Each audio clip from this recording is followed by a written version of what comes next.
Turn your radio on. This is a download from Triple J.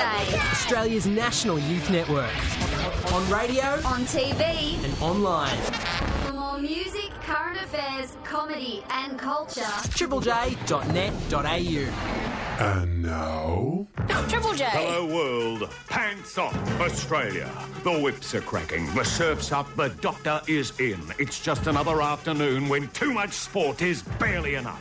And now here's the team who can open the batting and take the new ball up the hill into the wind, who can turn defence into attack in the twinkling of an eye, who've enjoyed the highs and learnt from the lows, who are all the better for recent racing and in the wash-up at the end of the day win a lot more than they lose. It's the team of H.G. Nelson and rampaging Roy Slaven and the dominant backline of this sporting life.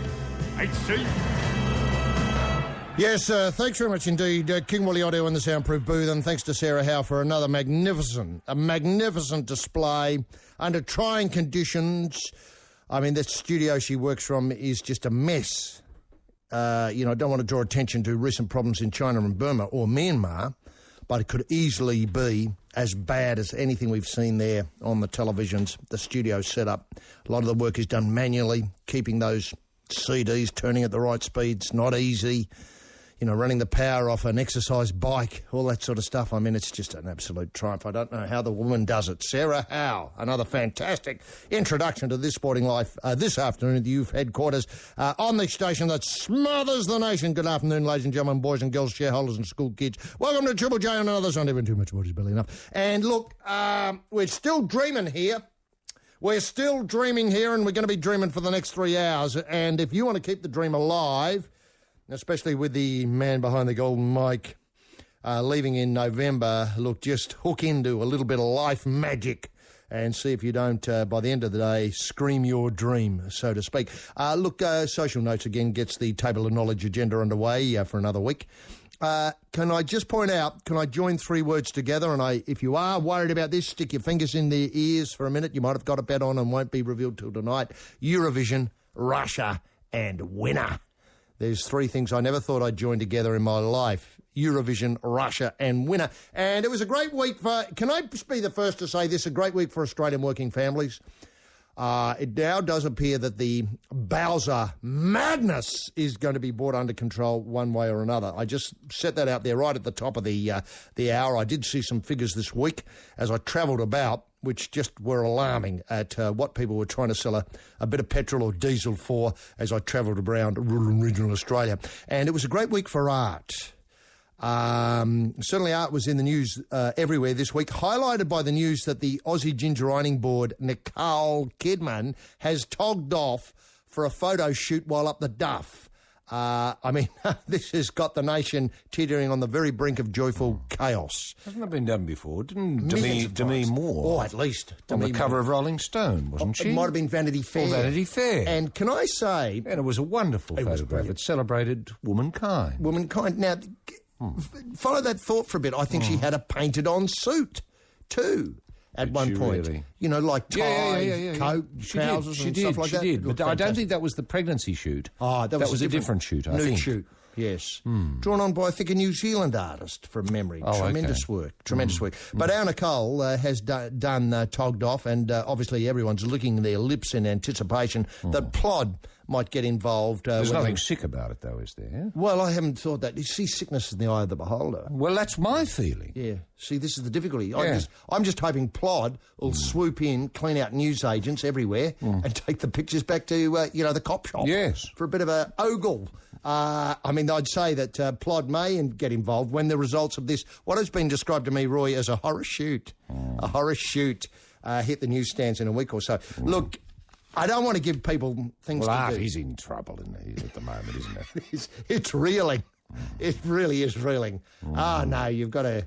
And can I say that I was worried until I realised now that the police are going to make some good judgments. And it comes down to common sense. Common sense. If they walk into a gallery and see a lot of sick material, then I think they have a duty to Do something about it. I know. Well, if they see kids being exploited, I Yes. think they have a duty to do something about it. Well, I agree. You know, I mean, it's a common sense solution. Yes. Well, I've argued this time and time again with various police friends I have, vis-a-vis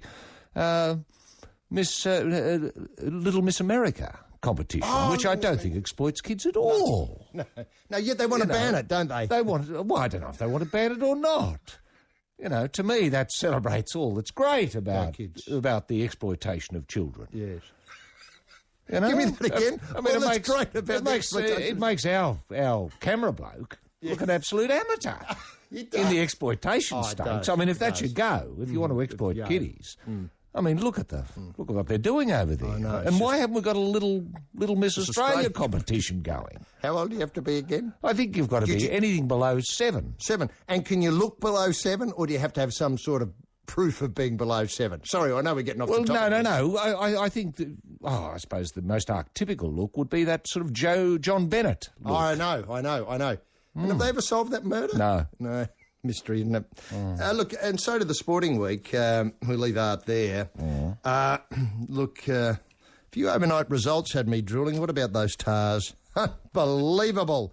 28-13 over the Sharks, and Lord knows where the Sharks are from. You know, to be quite honest, I don't fucking care. Hot, our Tars. Hot. You know, our Tars could go all the way in the Super 14 competition. I lost my history here. Did the Brumbies ever bag it? Yeah. Yes, the Brumbies bagged it. I don't think the Reds have done it. But I think it was in those days. Might have been 12 or 6. Super 3s or something. The Brumbies. Just keeps getting better every year, or bigger every year. Bigger every year, yeah. But they are Tars. Super 20s next year, I assume. It'd be fantastic. You know, and it can only happen in Australian rugby. It appears the most likely replacement now for the sacked Tar coach, Ewan McKenzie, apart from the Parrot. You know, put the Parrot to one side for a minute, because I know he'd love to squawk on in. But the most likely coach now for the Tars in 2009 is the sacked Tars coach. Really? It's amazing. Well, Ewan's back. Well, Ewan does appear to be back. They certainly Shouldn't they wait to see whether he delivers next week or not? Well, it'd probably That'd be the very, cautious very wise. approach, wouldn't it? Certainly would. I mean, I love it when you sack a coach who gets you into the big one. Now, and did you get your head around those stump scores in the West Indies? I mean, this came out of nowhere. Absolutely nowhere. There we were, travelling along, just belting the island nation. You know, we're right on top. And then all of a sudden, 4 for 17 in our second dig with, 4 big Aussie bats back in the pavilion. 4 for 17. I mean, Australia at least is 136 ahead and still got 6 fat wickets in the cupboard. But 4 for 17. And look, I tell you what, these bowlers, I want to say Powell and... Edwards. Edwards, well done. Powell and Edwards, fantastic bowlers. That's pace. Yeah. I mean, that one that got Mr. Cricket just blew him off the park. And rugby league, and if I read the numbers correctly, the great game had its best night ever on Wednesday night. It was a total triumph for the Code at this State of Origin time of year. I'm talking about the television figures. They were just incredible. And sadly, in a week, that was revealed that a number of Sydney-based clubs, including the pride of the league, the Coachwood and Myrtle, are completely cactus and are virtually on life support systems. They appear to be, to coin a phrase, as dead as the dodo. That seems to be the message if I read the Peter Holmes at Court columns and Gus Gould's tea leaf readings in the paper today. If I read them correctly, it does look as though rugby league in Sydney is on life support. It wouldn't be surprised to see a number of clubs, and last night I was restless, obviously after a big week, and I just did a bit of work on trying to do some amalgamations in my mind. I was thinking Cronulla and St George, that looks like a natural there. I'd love to see St George, Illawarra, Cronulla. Yes, it's unwieldy but to say it. But, I mean, you might have... St George, Illawarra... Sharks. That's right. And I can see your Penrith Eels working too. Oh, yes. Because, they've got lots of rivers. I think they're going to have to merge. Yeah. I'm not sure what's going to happen. Parramatta Panthers. That's a terrific title. I like that. Yeah. No team would turn up. Parramatta Panthers. And then as you get closer in, you've got that problem of how we're ever going to get, the Southeasts. Yeah, the Southeasts into bed together. But I suppose eventually it'll happen. Well, that's all a little bit ahead of us, because I think if we reduce the Sydney clubs to 3... How about the Eastern Suburbs Bulldogs? That's fair. Well, they're virtually that as it is. They know all Willie, the players. yeah. Big Willie, Ogre. Yeah. They got another one over there who doesn't play so well. And the other way around. Anasta, he's the other one. He doesn't play so well. Overrated. Yeah, no, they'd be Eastern Suburbs Bulldogs. Oh. That's fantastic. I've always hated the Roosters, you know. Nothing to do with... Canterbury Roosters doesn't sound... No, that's right. Exactly. Yeah. Eastern Suburbs Bulldogs. That's fantastic. So that's all good. Now, incidentally, with the Bunnies and their Never Say Die spirit, which is going so well this year, what's happened to the Book of Feuds? This was such an integral part of the 2008 Rabbit onslaught. And you may remember that this great read was launched with fantastic fanfare earlier this year. Sadly, the chapter last night before the game against the Storm appeared to be a little thin. And to be quite honest, didn't appear to help the Coachwood and Myrtle cause. Well, the Storm haven't been in the comp long enough for there to be any feuds, perhaps. But surely that was the genius of the Russell Crowe / Souths fans' handiwork, was they could see a feud where no one else could. Now, and what about those Dragons? What about those Dragons? I've never seen a turd given such a highly polished tune. Fortress Brookie. I mean, it just crumbled before the onslaught. And the Manly Sea Eagles succumbed. I've described in other media commitments as a brownout. A brownout by 2 points. And let's not forget that Fortress Brookie was the location of Nagasaki all those years ago. Rugby league fans will know what I'm talking about, when the Sea Eagles thrashed the Dragons 66-0. Now, that's in living memory. Oh, well, there's a feud there, see? That's right. They could write a book about it.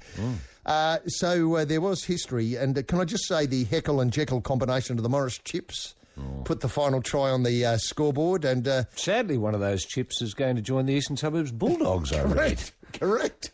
They're going to split up the Heckle and Jekyll combination. And haven't the boys bulked up? Oh, I don't know where they found it all. No. They are huge now. Slippery was tiny. Slippery was svelte. And look, I've got to say, they're Dell-like. I mean, Dell won't look at, they're not quite as big as Dell, but bloody hell, they're on their way. And the boys have really bulked up, but just as elusive as the old man Slippery was in his heyday. And don't they play an interesting... I always thought they were both either a centre or a winger. But they appear to be... Fullback and winger. Fullback and winger. That makes better sense. Yeah. And where is Brownie going to dump Big Dell when he makes his much-anticipated return against the Broncos in a couple of weeks? I mean, who's he going to drop out? It's a winning combination. He's got two on the trot. You don't want to break a winning combination. You don't. You might have to run him off the bench. Oh, very good. Still with Friday night, it was another Nagasaki-style touch-up at the G, with the Pies touching up the Cats by a huge margin, something like 86 points. And these new interchange rules, they've revolutionised the code. It's now a completely different game. A completely different game. There's so much more to look at and think about.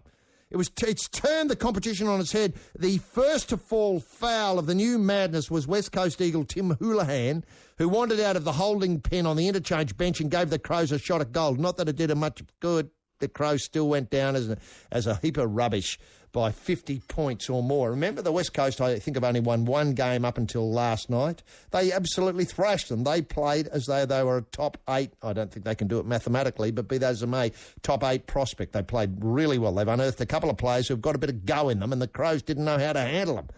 I'm just wondering if the cattle prod could be used effectively. I mean, let's face it, footy players aren't the brightest people on the planet. I'm not saying anything that hasn't been said here before. And a cattle prod may be able to hold them in the holding pen better than just a piece of paper. Racing, and with all eyes on the Brisbane Carnival, it was off to the Upper Hunter Jewel of Scone for the 61st running of the Scone Cup. This meet is now the biggest horse racing stink in rural and regional Australia. It's an incredible achievement to the hard-working committee at the SRC. And it was a lovely day, a real day out for Corey Brown on an attractive 8-race card. He bagged 3 at Scone in a hit-and-run mission on his way north, where he bagged the big one at Doomben on Apache Cat. And Roy and I have followed the Brown trail successfully for many, many years, and he didn't disappoint on Friday, let me tell you, wallet-wise. Sadly, he couldn't produce something for Gay in the Cup. Gay was there. Lee Friedman was there. It was a big gathering of interstate and local horses. Sadly, Corey Brown couldn't do the right thing, but we're on Newton's Rings, the old stager himself who blew him away in the big one, with Peter Wells reducing the horse to a bundle of mints in the shadows of the post. Boxing, and a fair bit of boxing news, so stay with me on this one. And the dream bout, the clash of the codes, the king and the new face is not going to happen. With the with the king, the duck, Wayne Carey, relocating to the Gold Coast and trying to get his life back on track after a run of bouts. There now appears the clash of the codes we had dreamed of, Wayne v Willie, has been canned. But as one door shuts, another one opens, and as we open the new one, in steps Carl Webb Williams, the FNQ cowboy who's itching to just plant one on Eastern Suburbs Bulldog Big Willie. I must say, Carl was a bit of a disappointment the other night in the State of Origin. I don't know that you could... He didn't turn up, did he? No, I don't think you could argue that he was worth including next time out, especially if he had Price back, even though he is old. I don't think Carl was prepared mentally. That's my feeling. No, the footy head. Well, I'm not really sure where the footy head was. It might have been at the dinner table. Still with the fight game, Hello Sailor v Carl the Killer Stefanovic. That appeared on the footy show last week. It was a wonderful promotion for the caper, with the Killer taking Hello on points. A rematch is on the cards as Hello's people and the Killer's people are talking. And speaking of talking, this is fantastic news. It looks as though the rematch we'd hoped had happened. Never thought it would, though. The Man v Machine, that is Chuck Mundine v Danny Green 2, is on. Apparently multi-million-dollar fight. The purse, incredible. The details will be announced here exclusively after the bout this Wednesday. That has the boxing world of God. That is Mundine v Solomon 2. Apparently tickets are still pretty well available. They can get ringside seats still, which is fantastic news, if anyone wanted to go. And very little news about this one in the build-up. No war of words. No trash talking, no man appearing like a pimp in a yellow suit with hat, all that sort of stuff. None of that. I hope we can see some this week. And speaking of the big hits, Sydney Swan Barry Hall's wrist, you may remember this Barry collided with a fence, busted his wrist, is healing much more quickly than surgeons anticipated. Declan is ready to get out there and do what he does best, and that is boot big bags and clock opponents who don't see it coming a lot earlier than we expected. I know he can't come on for another few weeks because he's riding the pine due to the clock on Staker. And what can I say? No news either on the elusive search for the needle in the haystack. I'm talking about Barry's top paddock. Look, he went under the swinging watch of the Swan's shrink, and so far no news about what made him do it. We are hoping to get to the bottom of this before we unleash him in the near future. But that needle in a haystack, bloody hell, it's a lifetime of work. I know Roy and I have had a look at Barry for many, many years, trying to find the needle in the haystack. We've given up. We gave it our best shot. I mean, it was not just easy. Sit down, Barry, swing and watch now. What do you think about, sex? What does this picture tell you? All that sort of stuff. None of that. It was a proper search. It was a real probe.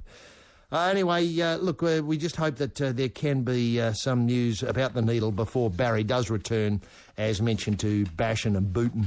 And a little bit of Olympic news, and I know I'm treading on Roy's toes here, but our Beijing-bound gold medal equestrian tilt appears to be in disarray as our number one. Roy and my favourite, we can't speak highly enough of this bloke, gold medalist. Look, he has done everything. Sure, Kaibar TikTok was great, but the mantle and the baton was passed from Kaibar TikTok to this bloke. I'm talking about Andrew Hoy. Hip, hip, hooray, Hoy's on his way. Look, he's up on cruelty to animal charges in a Swiss court. Can I say on Andrew's behalf, he's innocent. The Swiss have never understood the Australian attitude towards livestock. Fact. They're mamby-pamby, horse whispering style when everybody knows you belt the living daylights out of them and you put big spurs on you, make them jump. Anyway, let's leave that there because we'll go into that case later in the show. And speaking of Europeans, the Verbeek Socceroos revolution continues against the Black Stars from Ghana. The visitors just couldn't handle our ineptness. It wasn't a great game, but we had them on toast. And once you tip Big Dukes... Yeah, well, Harry had the C after his name, didn't he? He did. For the first time. For the first time. It was tremendous. Harry hasn't lost with the C after his name. It's incredible. And once you tip Big Duke's Mark Viduka into that lineup and unleash our Route 1 approach to goal, we could easily bore our way into the World Cup in South Africa in 2010. The Socceroos are playing other sides who simply lose interest on the way through. I tell you who's going to lose interest on the way through is Iraq. Next Sunday. They've disbanded the whole football association in Iraq, and now this match next Sunday, which was a qualifier, Iraq v Australia. I mean, they don't get any bigger than that. Asian champions, Iraq, they're coming. Well, they're meant to be coming. We apparently think they're in Bangkok at the moment, wondering if it's worth coming out here because FIFA have thrown them out of the competition because the government there, Lord knows why, has disbanded, the Football Federation of Iraq. And we might talk a little bit about that and maybe work out what we can do. I think if we started a shock and awe campaign of bombing the joint, that would probably make people see sense pretty quickly. So if we can get Big Dukes back, I'm marking that one down as a win to Australia, largely due to an Iraqi no-show. Look, still with events coming up, and I just hope, there's no sad news in this one. Jeff Fenwick's stern rot. I haven't got any developments on that at all, and still very quiet on the feathers and stinky fronts. But with those few ideas getting the agenda underway, it's time to unleash the big fella, and we can do that by simply asking Rampaging Roy Slaven, you got any big C-bombs, artwork styles in the kit bag you want to toss into the croc-infested swamp this week, buddy? Yes, thanks very much, Eshy. And you might have made it. Souths really look as if they are in trouble again vis-a-vis funding, and I don't know, maybe we can come up with the ultimate solution sometime this afternoon to just sort this festering bloody sore on rugby league that's been around for a hell of a long time. How long have you been concerned about it? I've been concerned for the best part of 12 months. 12 months. You haven't spoken out, hoping it would right itself. Yeah, I know. Could I suggest as a start off a bit of I think we've got to throw some money at it. Okay. I think that's what... I think we've got to throw some serious money at it. I'm talking thousands of dollars. Yeah. Could you see a fun run helping out? No, I think it's bigger than that. Concert? Benefit concert? Maybe. A really big concert. Mm-hmm. Sort of like with maybe an overseas act. Yes. Maybe if we got Queen and Robbie Williams to come. Just to pick two names to start with. What, Robbie Williams and the rest of Queen get them together? Wow. Now you're talking. That's the sort of something thing that the rest of the world hadn't seen. Yes. Robbie Williams out front of Brian May. A super group. Fantastic. Yeah. Rope in, say, The Edge from U2. Ah, yes. What a great idea. And maybe the drummer from U2, because I think they're stuck for a drummer. No, they've got a drummer. It's the bass player, isn't it? Yeah. He's a bit quiet, but still with it. No, if we took The Edge and a couple of the Queen boys. Mm-hmm. And Robbie Williams out front. And Redfern Oval, is that how you see it? Something like that. Redfern Oval really isn't big enough. I reckon Homebush. We've got to go to Homebush. Homebush, yeah. Anyway, I'll just leave that there. Sparkadia could open.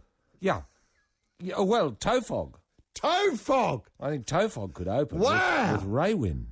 Raywin and Russell back. God, that would be fantastic. Yeah. Tofog. The Ordinary Fear of God or 30-odd foot of grunt. Yeah. Take your pick. Take your pick. Now, Tofog and Queen, God almighty, that's fantastic. With Robbie Williams thrown in. And The Edge. Oh, The Edge. Don't tell me they wouldn't be keen to get involved with Tofog. They couldn't stand back. I know. How about a super jam at the end? Yes, that's what I'm thinking. And would Queen go on first? Because let's face it, Russell's huge. Bigger. Queen would go on first. Yeah, and then Tofog. And then a super jam. And then the super jam at the end. On the Bunny song. With maybe Andre Rieu joining them. Well, let's slate it for November. Yeah, okay. When Andre's here. Okay. And do you think that'll be enough? I know you've been concerned. No, I've been concerned. I'm telling you, for the best part of 12 months. Now, on good news, our punter, I know the team 4 for 17 this morning, and that's shocking. Now just 4 test tons behind the Little Master. What? With his 158 the other day. 4 test tons behind the Little Master. And he's got a lot of life left in him, punter. I should know this, but is the Little Master ahead or behind the Don? Oh, ahead. Ahead? Yeah. So they've left the Don in the dust? Oh, I think... All of them? Look, someone might know, but I think the Don got 29 or 30 tonnes, But in 60 tests or something like that, Punter's done well over 100 tests and he's got 34 or 5 tonnes, something like that. Anyway. And I think Little Master or LM might be around 38 or 9 now, something like that. Craig Bellamy is touted as the finest coach in rugby league history, I notice. Well, better than Jack Gibson. Better than Jack. How history moves on. Doesn't it ever? Jack buried, let's face it, a week ago. And all of a sudden we found somebody better. I know. I was shocked when I saw that because I did think of Jack and I thought, well... Did he wear a kangaroo coat? Now, Kevin Walters takes over as coach of the French club, the Catalans Dragons. Isn't that good news? I tell you what, French rugby league is going through the roof. I mean, we might have our problems here, with Souths, etc. But those Catalan's Dragons, they're a terrific team. They all seem to be cashed up. They're massively cashed up. They love their rugby league in France. Well, Craig Gower. Craig Gower, I rest my case. And they want Mark Gasnier now. And Sonny Bill. And Sonny Bill Williams. You know, they're taking the cream. The cream. The cream of the crop. Yeah. Maybe we should send some scouts over to have a look at what's happening in France. We should. You know, look and learn. Look and learn, that's right. A look and learn tour. Do they have a Bunnings over there? Liaise with Kevin Walters. Now he's over there and say, Kevin, you're on the ground. Yeah, what can you tell us? What can you tell us? What are you seeing? Yeah. What are you seeing? Give us the Walters perspective. Tell us what you look. What are you concerned? Give us what's coming through your eyes. Yeah. Now, Big Ernie Els has turned to Butch Harmon to sort out his swing. He's in trouble. You know, I didn't know Big Ernie had trouble with his swing. I've been a great admirer of that Els swing orb, you know, that arc. The Els arc we used to talk about years ago. You know, there was Gene Littler's swing that it was fantastic. No one's been able to come near. And that beautiful arc that Ernie just had naturally, and I just hope he's not thinking too much about it. You know, the best way to destroy a swing is to think about it. I know. So I just hope... Condensed milk on a Laminex table. Yeah, I just hope Butch just says to Ernie, it's all right, mate. That's right. It's good. It's fantastic. No, it's good. Yeah. Your swing's Short good. game shithouse, but that swing. Your swing's good. Yeah, it's not your swing, fella. No, it's your mind. It's your mind. Now, speaking of golf, Nick O'Hearn. Oh, the big O. The big O, arguably the game's best lefty at the moment, is eyeing the US Open. Now, that's all he's doing. He's eyeing it. Now, whether he's eyeing it with a view to playing it, or whether he's eyeing it to the view of winning it, he didn't say. No. But I'm just glad to know that he's thinking about it. That's fantastic news. When's he going to do something more than eye it? Has he set himself a deadline? He didn't to say. have a blink? He didn't say. No. But let's just say I'm happy, I'm sanguine. That Nick O'Hearn is eyeing the US Open. But for some reason or other, it allows me to sleep a little bit more comfortably at night. It would. When I put my head down and think those thoughts. You know, when I'm not looking at the landscape through Kevin Walters' eyes. Yeah, or thinking about rugby league in Sydney. Now, the Johnny Walker Classic, this is good news, good golf news story. We don't have many of them, but we do have one today, and that is that the Johnny Walker Classic is to return to the Vines in February. Is that right? The Vines? In Perth. It used to be a staple part of the year. It used to be on before Christmas usually. I know. That is fantastic. That is great news. But we've missed the Johnny Walker Classic now for a couple of years. I used to admit, I used to love that along with the... Hopman Cup? No, the Shark Shootout. Oh, the Shark Shootout. Oh, you never get that back. I don't think that's coming back. No. But the Shark's doing quite well in the Seniors Tour, I noticed. He's only about 5 off the pace. Little Leighton. Oh, yeah. Who's been described as injury-dogged. Injury-dogged. Leo Schlink? I don't know who coined that, but I like it. No, good. Injury-dogged Little. He's confident of taking his place in the French Open. Isn't that good news? So, to use a little bit of Nick O'Hearn talk, I'd say he's eyeing it. Eyeing it off. He's eyeing it off, with the view to participate, which is great news. Now, in other good tennis news, our number one, Casey Delacroix, well, it's not such good news, really. She's bowed out of the Strasbourg Open in the second round. What? Going down to China's Yang Jian Chen. 2-6, 6-1, 6-1. Wow. Now, I think China's Yang Jian Chen is rated about 250 in the world. Right. So that does put that in perspective. It does. So I think Casey might be at number 51 or 2 at the moment. Yeah, 51, I think, with the retirement. I don't think this has bumped her up any further, sadly, in her quest to get to Beijing in the top 50, so I don't think that's going to happen. Now, the big tennis imponderable is, will Rafa's drive for a historic 4th straight French Open deny Roger's dream of winning it once? Wow. Eh? How much work are you putting on that, Roy? I know. I mean, he put in... I know. I couldn't believe it when it came out. It was as if it was being written by someone else. Yeah. You know? No, that's the words just fell in. It's as if the words already existed. I just had to put them in place. Give me it again. Will he strive for his 4th? The big tennis imponderable, and I've cunningly in my notes put a colon after that. Good. Will Rafa's drive for a historic 4th straight French Open Deny Rogers' dream of winning it once. Well, what it presupposes is they're going to both die after the French Open because there's next Yeah, year. I know. But there's a suggestion. What's tacit to it, HG? Federer's going to retire. Is Rogers running out of time? That's tacit. But on the upside, he's eyeing it. Now, a question I put out there is one that this has kept me awake all night. It's kept me awake all night, all week. Mm-hmm. What's gone wrong with Australian hockey? Oh, no. Now, the hockey roos have become an embarrassment, and the Kookaburras are in chaos, as nearly as I can tell. Now, is it simply a case of us having dropped the ball with, just taken our hockey stars, our heroes, for granted? I think there's a lot of that. I think we've taken them for granted. Can I say that I thought the legacy of Rick Charlesworth would last forever. Mm-hmm. Well, it's not, is it? No. It needs to be cultivated. You know, gardening. We've taken it for granted. We're not eyeing things off. We haven't looked at it seriously. In the women's, there's a couple of severe injuries, though. Mm-hmm. I think the goalie... But in days gone by, we had queues of people... Yeah, true. Putting their hands up, just screaming to be given a go. Now we... Are you concerned, Roy? I'm very concerned. Have you I'm thought deeply concerned. 12 months? 12 months I've been worried about You're going on record today? Yes, for the first time. Now, I have no Mark Hensby news, except that he's ranked, as of this week, 127th in the world. Wow! Is there a arrow up or arrow down? I have no other. I don't know. Right. But I'm comforted by the view that Hensby's in the top 130 of the world. And speaking of heroes... Heroes, yeah. Just finally, Mark Webber has qualified 9th. He's 9th on the grid tonight for the Monaco GP. He's tearing and the he track loves race. Monaco. I know, it's one That's of his course. I know, it's his track. It's his track. Mm.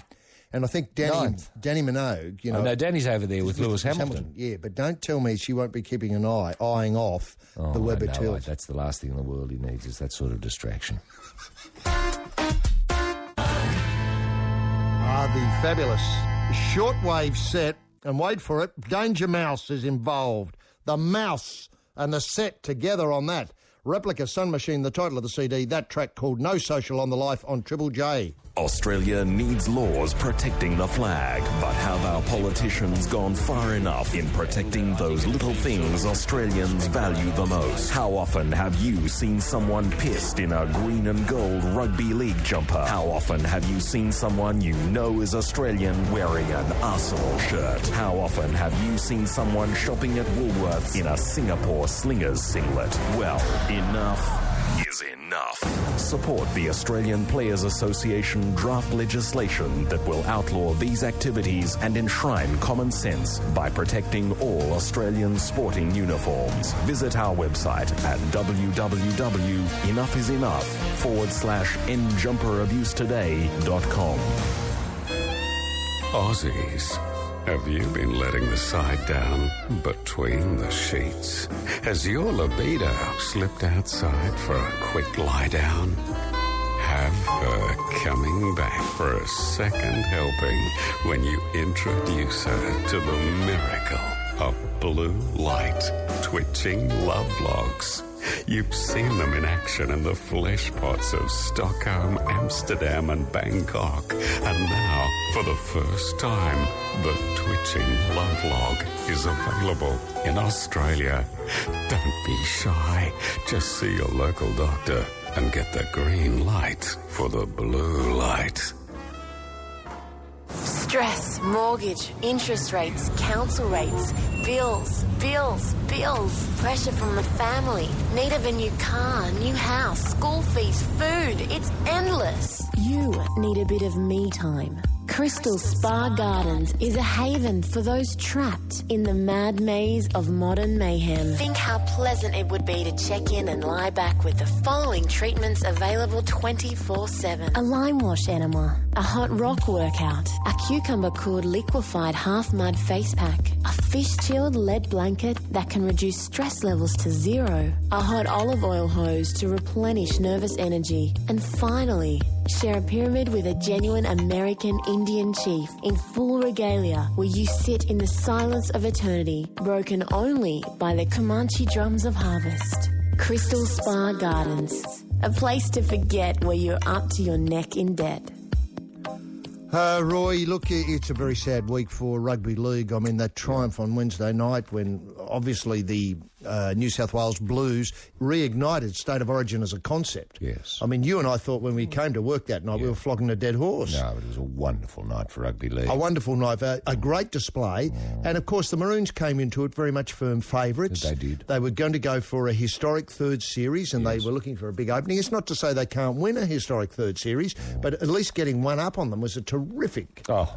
Admittedly, the Queensland selectors need to, obviously have a good lie down and a think, or eye off some maybe options. Look at some other options. Yeah. But then, not be pig-headed. I hope they're not pig-headed. No, and digging their toes in. and pick the same team. No. That'd be really stupid. Well, I know Mal very well, and I don't think he's that stupid. No. And changes, obviously, you'd look at playing people in their right positions for a start, and maybe getting some people who can play in the positions that were vacated by the people. You've got to have communication between the forwards and the backs, and that just wasn't there. It was a great rugby league lesson that I think everyone learned. There was a little bit of hubris too, I think, we were good enough, big enough, great back line, we should be able to nail them. That's right. But they, as I said, reignited the series and really given the Maroon people something to think about. Yeah. Having said that, though, a great time. And the other thing was, the world is now interested. Perfect. The world is has now turned its head towards rugby league and said we like what we saw. like what we saw. We want to be part of it. We want to be part of it. We want to be part of it. It won't surprise me to see the Sydney East Bulldogs bob up in France soon against the Catalan Dragons. Or the Catalan Biarritz Dragons to have a joint club sort of going on. Sure. No, absolutely right. Yeah. Absolutely right. Sending Steve Walters over there could be the worst thing we've ever done. I don't mean to begrudge the bloke a job, but it could be easily the worst. Giving them access to our knowledge. Football knowledge. And That's through true. him opening up a pipeline there, if Fire Up Bitch goes over there, and Fire Up Bitch has a French girlfriend at the moment. He does. And so that makes a perfect fit. Sonny Bill, of course, available to English Rugby Union at an unbelievable price. Now, so we've got a terrific... Now, did the game go live to air in Melbourne this year, HG? It did. Well, that is fantastic. It is. It went and live I'm sure to air. they loved it. Well, I haven't been able to get around as much as I've been busy since the match. Haven't been able to get down and just talk to people in the street about what they felt about it. Lygon Street, is always a great place where you can get a good sounding. Yes. Corner of Lygon Street and I think Elgin Street might be a good spot to start. Just set up a table, with a sign, I love rugby league. Do you? And talk to me. Yeah, or rugby league feedback, something like that. What did you think? Something like that. And I've got... I assume it's been on Talkback Radio. I would have been, all Yeah. week. And I often take down a few sheets of foolscap paper.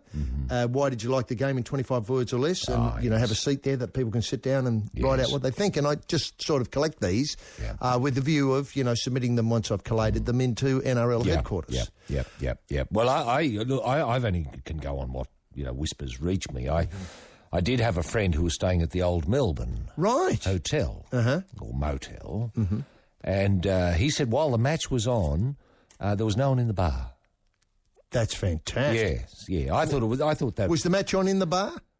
No, they don't have a television in the bar at the old Melbourne HG. No, people were in their rooms, I assume, watching the game. Right, isn't that fantastic? Yeah, there was not a soul in the bar, and I mean... I haven't looked at the figures, but I must, as soon as I get off air, crime rates in that window. Yes. I think it would have gone right down. Right down, yes. 7:30 to 10 o'clock, probably no one doing nothing. Yes. Just except watching rugby league. Watching rugby league. And as you point out, a poultice on society. Well, that's right. And another friend said to me that, a Melbourne friend, whose opinions I respect enormously when it comes to the Melbourne perspective. The Melbourne perspective. Said it was not unlike, to his mind, the landing on the moon. Is this person somebody who you would normally say is sane? Yeah. It was not unlike the landing on the moon. That's right. And everybody stopped. Yes, it galvanised the whole city. As nearly as I can tell. And so when I put that beside the bar at the Old Melbourne. Yeah, can you draw a line? I'm drawing a line. Look, can I just say, as well as Melbourne, I understand it went live into Tasmania. Oh, well, you know, I don't know how it went in Hobart or Launceston. I've no idea. No. But I assume it would have rated its bloody old socks off. It would have. They had a tremendous... If I know rugby league... and you do. There's no way people could have watched that without thinking, oh, God almighty, that's a game for... that's a game future. for Aussies. Yeah, game for Aussies. I tell you what came to mind when you were talking about the landing on the moon. Remember the Beatles once had a song that they hooked up on worldwide television? All you need is love. That's what it sort of spoke to me of. Yeah. What joined in that way? Yeah, joined in that way. Similarly, yeah, I see. You know, I mean, obviously all of Australia joined in a way as never before. Yes, the world was united. Yes, in that. Right. Well, that's similar to the landing on the moon, isn't it? I mean, the world was united. I mean, there wasn't a television that wasn't focused on, you know, on Armstrong, you know, hopping down those steps. One giant step. Putting the feet down, Buzz coming down behind him. I mean, it was fantastic. And that's exactly how it must have been for people in Melbourne and Hobart and Launceston last Wednesday night. Can I ask Roy, the only thing that could top it probably would be a game of rugby league, an origin game of rugby league on the moon. Because that really would be the next step, wouldn't it? I tell you what, it would be costly, wouldn't it? Yes, but think of the... I know there is talk of going back to the moon. You know, it's funny you should mention that, but there is talk of NASA's ambitions and political directives going towards, you know, going back to the moon. Isn't it sad George W. Bush is leaving us, because I think he'd be the one who'd be able to bring that home if anybody could. Yeah. Everything he touches seems to turn to... That's true. Sort of success. Yeah. Well, we're just lucky that he wasn't a big fan of rugby league. Oh, Powderfinger. Hey, Powderfinger. On Triple J's This Sporting Life. And Powderfinger, a track called Like a Dog from Odyssey number 5. And I'm just wondering if the finger could be included in the Tofog Queen. Oh, they wouldn't have to travel very far. Obviously, you don't want to lose a lot of money by bringing artists a long way with a lot of equipment, because that chews up a lot of the costs, and these days you have to worry about the carbon footprint. Yeah, unless we make it an unplugged night. An unplugged night? Tofog and Queen unplugged? Yeah. But you'd want worldwide coverage. And would it be subscription? By unplugged, I just mean acoustic. Oh, but slaved up to a PA. Yeah, of course. Well, that's not bad, so they can just walk in with their gear. Yeah. And how about this is somehow, you know, do you want to hear them play, let's say, unplugged? No, they'll take requests. Yeah, but only if a certain amount of money's kicked into the rugby league cause. You know, they might say, OK, we'll do We Are the Champions, this is Queen. I mean, obviously, Tofog could be run over by Raywood, and that is the big one everyone wants to hear. Yeah. So you'd hold that back. But, you know, the lesser act, Queen... You know, they'd probably play We Are the Champions for, say, $100. They might do Under Pressure for $1,000. You know, you'd have to have some sort of thing, and you would only do that when those monies have been pledged by viewers watching. Yeah, sure. Yes.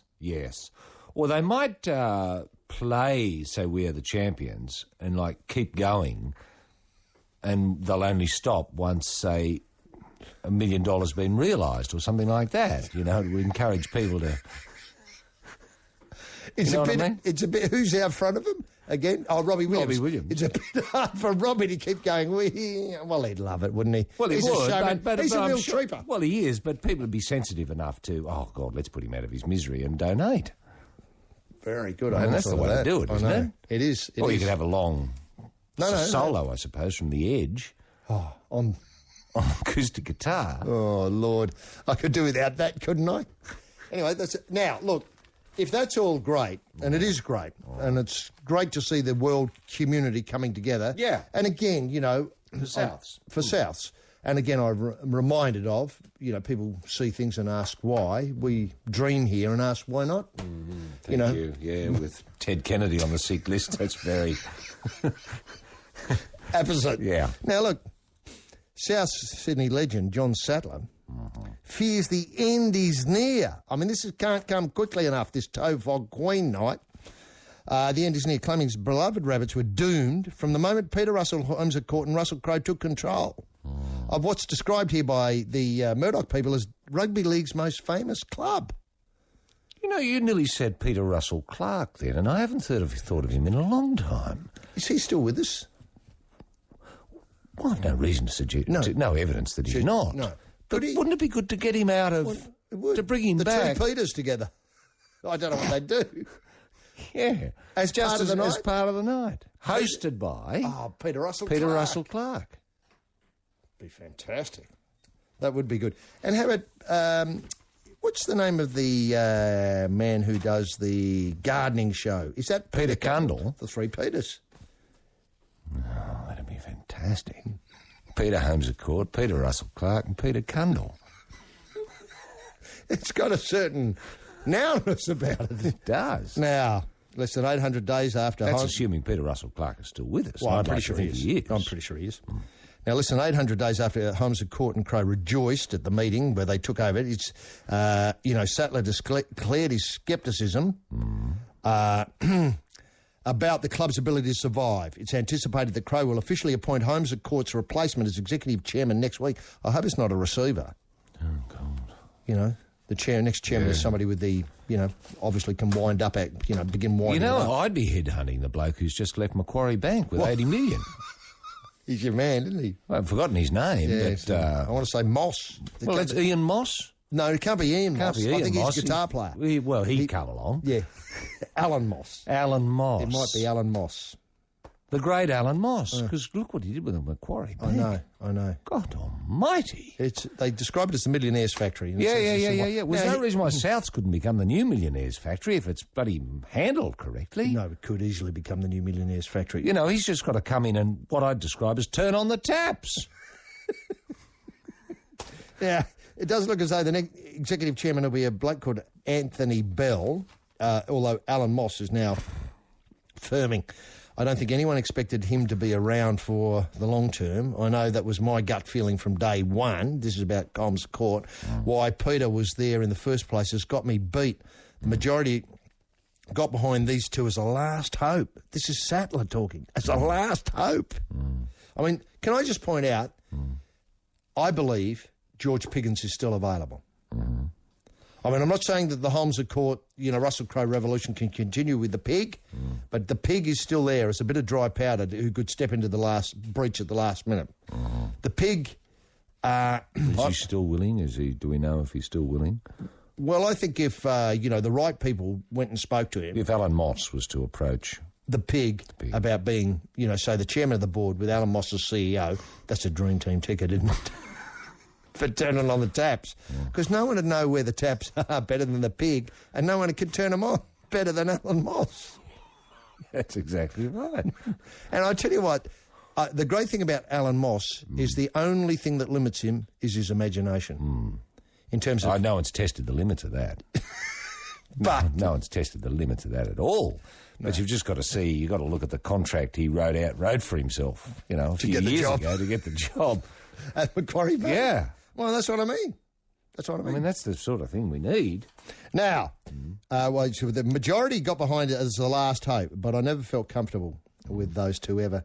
A lot of my mates were concerned from day one that there's not 1 ounce of rugby league blood in them. Oh, dear. It certainly wasn't to help Souths. Now I really don't know where this leaves the club. No. I don't know what the situation is. It's looking that way that the club will struggle to survive. What David Gallop said the other day, there's just too many clubs in Sydney. Well, there's a chill wind blowing through, isn't there? There certainly is. A chill wind. There is. And Holmes at Court's decision to jump ship has left most ardent South supporters questioning the timing of his decision. Yeah. Former club captain Sean Garlick. Oh, yeah, Sean Garlick. Now, you forget that he was a policeman. Mm-hmm. Anyway, so he knows how to... He knows the law. Yeah. Sean Garlick redirected his support behind Crowe, hoping he could secure the club's future. I don't think it should come as too much of a surprise to anyone, Garlick said of Holmes at Court's resignation. I think he said from the start he was going to have a big input at the start and then taper off. Right. Now, I'll just come back to the problems of Russell and Peter in a minute, because that seems to be where it's breaking down. The Angry Ant, the game's best thinker, this is Sticky down in Cronulla, the Shire, the Sharks. Yep. What are they going to be called? The Oh, the Illawarra Dragon Sharks or something, are they? Or the St. George Illawarra Sharks. Sharks. Shark Dragons. Shaggins. This is sticky. This is something he wrote himself. I take my hat off to the NRL boss Gallup for uncovering the serious financial pressure the game is under. Now, forensic accountants, listen here. I read this again. I take my hat off to NRL boss David Gallup for uncovering the serious financial pressure the game is under. What, do you look at bank accounts? Did he go around and ask people, you got any money? Hey, Dennis Fitzgerald, how are you going to pay your bills? Etc. So I've got no idea how he did that. Anyway, I can say publicly for the first time here that the state of rugby league is something I've been concerned about for more than 12 months. Bloody hell. Well, that confirms my feelings. I know. You've been worrying me about it. I've been worrying you 12 about months. it for 12 I've months. told you to shut up. Yes. Don't go public with this boy. Yeah. It'll undermine the greatest game you of all. cannot underrate or play down the effect of poker machines. No. But is that really it? Well, I mean, in part it's it, I think, because, and it comes back to, people not being able to smoke.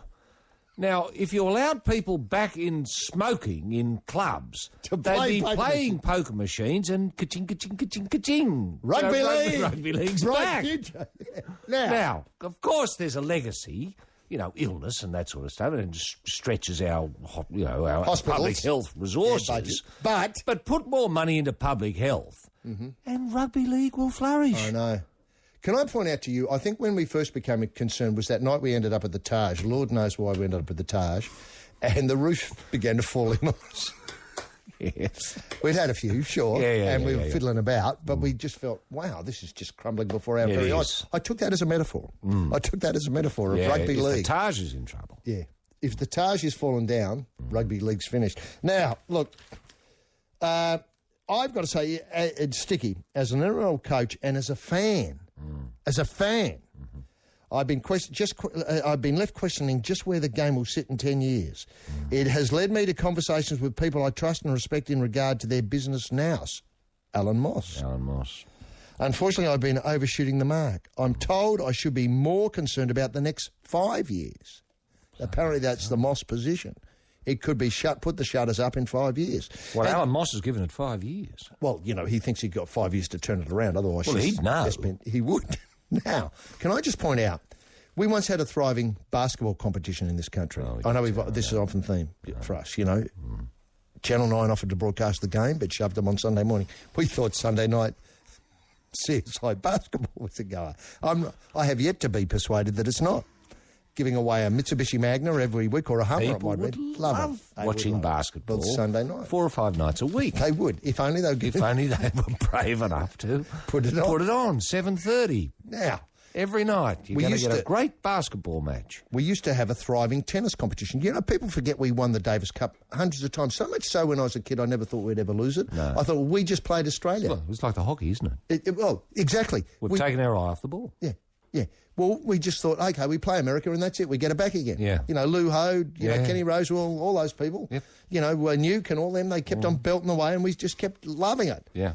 Now that's gone pear-shaped. Any team can beat us now. Any nation can beat us. Kiribati will beat us soon. Then we used to have a great golf, Shark. Rest my case. Dark Shark. Rest my case. Now. Peter Thompson. We've got players eyeing off. Kilnagel. Who could knock in a few with the pipe. Look, now we've got people eyeing off competitions. So but we can't see clearly that the collapse of tennis and golf and basketball in Australia is due to people not being able to smoke in a club. But we can see it clearly with rugby league. I know. I was just setting that aside to give a bit of background to the conversation. I'm back to sticky. I'm told it should be focused on the more 5 years. So when David came out during the week and declared some Sydney clubs were facing extinction, I wasn't exactly surprised. No. He's been sitting on this. He's been keeping this under his hat for a while. I mean, it would have been the first thing. Clubs would go to the wall and Sticky, just sits on it. Being a rugby league coach brings with it responsibility to my players. So I took the right measures to ensure my boys' future was secure. Right. So the contract's going to be paid out. Batten down the hatches. But jeepers. I mean, any more of this talk and there'll be a run on the banks.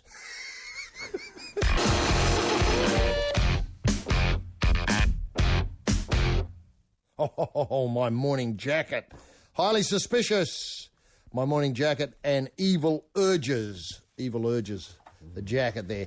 Just before we go back to the Sticky and his 12 months of concern, here's a rough guide to your Sydney clubs here.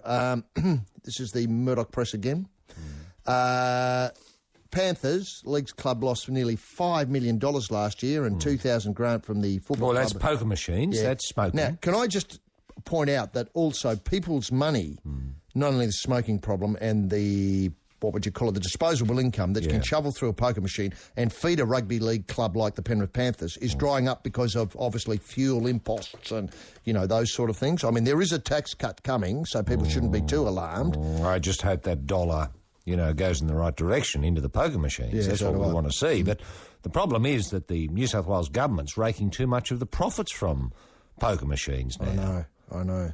You know, so I don't know. You know, I've had meetings with some of the clubs who want to form smoking clubs, smoking poker machine clubs. Where the rules of association would permit you to smoke. You must smoke to get entry. While playing a poker machine. And they see this as the future of, getting kids into rugby league. Is that right, Roy? Well, let me go through the clubs here and maybe you could suggest some as we go through. Danger. Penrith Panthers are on the danger lift. Yeah. Wee-oo, look out. Now, Eels are under pressure. Yeah. The Leagues Club has lost $4 million this year, feeling the pinch more than others from the poker machine taxes. And no smoking in the club. Oh, obviously. Yeah. Bulldogs, they're safe. They make more money than any other club. Highly successful Leagues Club operation, although they do have big debts, but they're safe.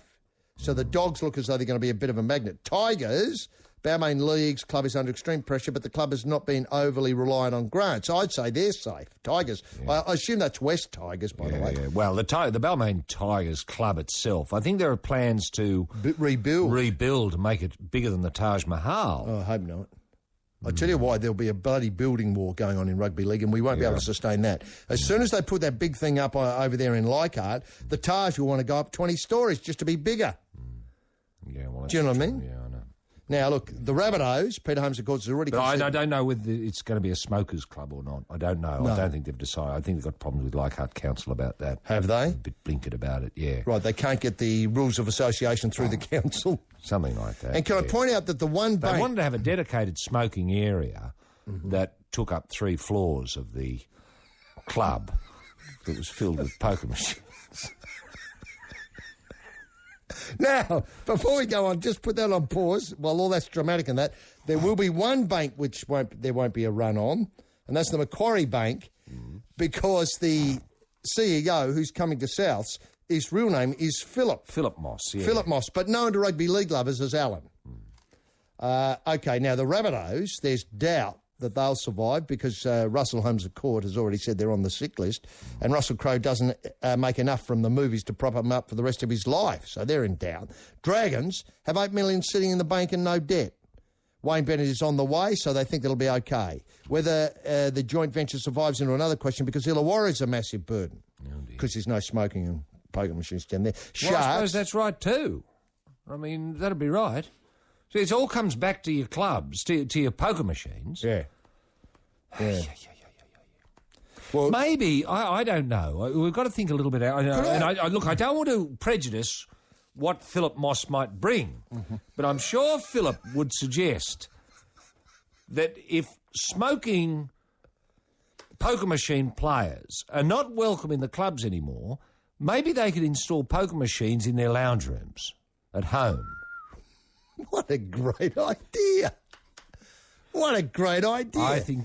And would you be able to have a bank of them and say, have your mates over and smoke at home and then play the poker machine? Why not? So decentralising your smoking poker machine playing clubs into little units. Little units, yes. Remember how Melbourne went crazy a while ago with small bars as a way of decentralising? Yes. What a great idea. Yes. Now look, turn your lounge room into a mini club. And continue... an old-fashioned club with rules determined by whoever owns the house. No, I know. Like you could wear maybe thongs while you're playing poker machines. I mean, Occy health and safety, obviously, you'd have to take into account. You wouldn't want people standing in beer because but the same rules that apply in anyone's lounge room now. I mean, people can wander around in their lounge rooms Nude if they like. How about that? With a couple of sausages tied to their tossels. I couldn't give a bugger. Just as long as they're allowed to smoke and play the poker machines. Why not? A nude, smoking, poker machine, sausages on the Tossle Club. Well, if you wanted to, yes. I know. But, see, we don't have a Bill of Rights in this country. No, can I just... We don't have a Bill of Rights in this country. No. Now, I hope this doesn't impede the Philip Moss plan. No. Now, look, can I just point out that there was a suggestion a while ago, and this is one thing that I think could work, is of selling marijuana through post offices. Yes. Now... Yes. This didn't get the thumbs up. No, but you can see where I'm going. I know exactly where you're going. Look, I saw those raids on houses in the west of Sydney. I know. Might have been last week. Yeah, the last They reckon there was $20 million worth of marijuana there or something. Rugby league and money. I thought, God almighty, what could rugby league would love that money. I know. And they got the space to grow it and all that sort of stuff. They can get into vertical integration. Yeah. Maybe the clubs are the source of marijuana. Maybe the post office isn't the right What about place. Eckie tablets and stuff like that? Well, I don't want to... Look, I don't want to... get people talking about this show being supporting of drug taking. We're not. We're supporting of rugby league and a new model of funding rugby league. Apart from smoking, of course. Well, smoking goes with the turf. And I'm not talking about the old cigarette. You know, what I mean is we are very pro things that are society. Good for rugby league. Good for rugby league and good for society. We've run a campaign to get 10 kilometres either side of a school slowed down so as people come to a stop outside the school before they move on. And then they're able to build up to speed up to 50 kilometres away after the 10 kilometres on the other side of the school. Yeah. I mean, we're leading the way in that. And so far, there has been no problems with that in the federal government or anybody involved in authority. So now we're looking at ways to solve the funding crisis in rugby league. Yes. And who is to say a bit of lateral thinking? We've got a gear out there. This is what Moss will bring to the job. I know. Now, I'm quite happy. I know. You know, I think it's fine. You slow down to 40 outside schools. That's great. Mm-hmm. But why not think this through? And if someone wants to travel past a school faster, why couldn't they pay $10 or something like that? And they're allowed to go. A special lane. Yeah. And where does that money go? The tax. To rugby league. Yeah.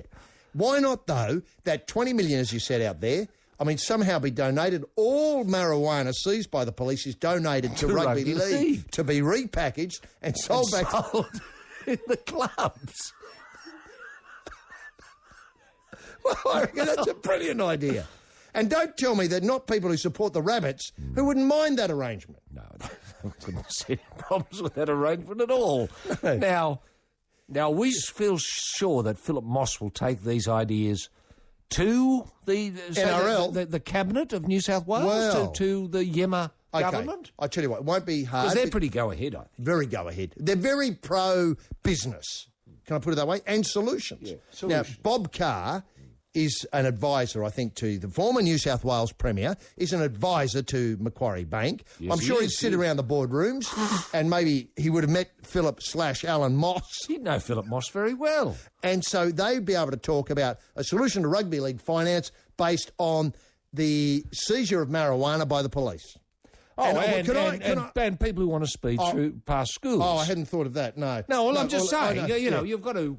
You've got to put up options. Yeah. Okay, these are your options. We can solve the problem with rugby league by obviously repacking the marijuana that the police have nicked, And private clubs at home. Yeah, I understand that. The private clubs at home don't bother me so much. No, not at all. The only one thing that I'm worried about is what we call in the business the skim. What worry me is if people put through, say, a couple of mil, say, in, I don't know, I'll just pick a street, sort of Boundary Street, Heathcote. If someone's there with a... Well, you see, what worries me... They've got a poker machine in their house there. Well, you worried that all the money that goes through isn't going to find its way back to rugby league? I couldn't have put it better myself. Look, obviously, you've got to return a bit of a dividend to the players and all that sort of... I understand that. They might be set at sort of 74%. That may be ludicrously low or ludicrously high. I haven't got a fucking clue. I'm just putting forward the idea. But the thing is that somehow the money... Who would know the 74%? You could trick these machines so they only paid back 58%. Not if they're slaved up online. To a central observation platform. Right. Very good. Very good. That's all. So, It's all in cyberspace these days. Yeah, no, that's true. Let's say we can do You're gone are the days of your each-way nudger. You're old-fashioned, bloody. Arm on pull the side. something down and... Yeah. Oh, no, it's all digital these days. Now, look, can I put you... But still with just as good a chance of winning. I know. A hell of a lot of money. And a hell of a payout when you fall. Boom, bing, bing, bing, off you go, yes. Flashing lights. Yes, Now, look, wheelbarrow out to the bloody boot of the car. tip it in. Now, look, can I point out that the decentralisation of the club industry, which would be a boon because you'd be able to have smaller boutique clubs where you might just have a Chinese restaurant, with a bit of black bean sauce and a lovely, bit of locally made Golden Circle pineapple. A series of Baie Maries with... That's right. And then only one or two poker machines and a lot of people outside, who may enjoy smoking. Well, no, your smoking times would be at home. You're only going to get your good living people. Who go down to play. And isn't that the message we want in our clubs? Yeah, true. Good living people come here. Then at homes, you might have, roughly, in a city the size of Sydney, 1.2 million poker machines in the community, spread into the community. Easy, all in lounge rooms. Yeah. And then some of these are run 24 hours a day. Well, obviously, whenever depending you're up. on demand. You're pumping it through for rugby league. Well, it would have some sort of sensor on it, so if there's any movement in the house, it automatically comes alive. And you might think, oh, well, I've got 2 bob in my pocket. In my pyjama pocket, on my way to the toilet.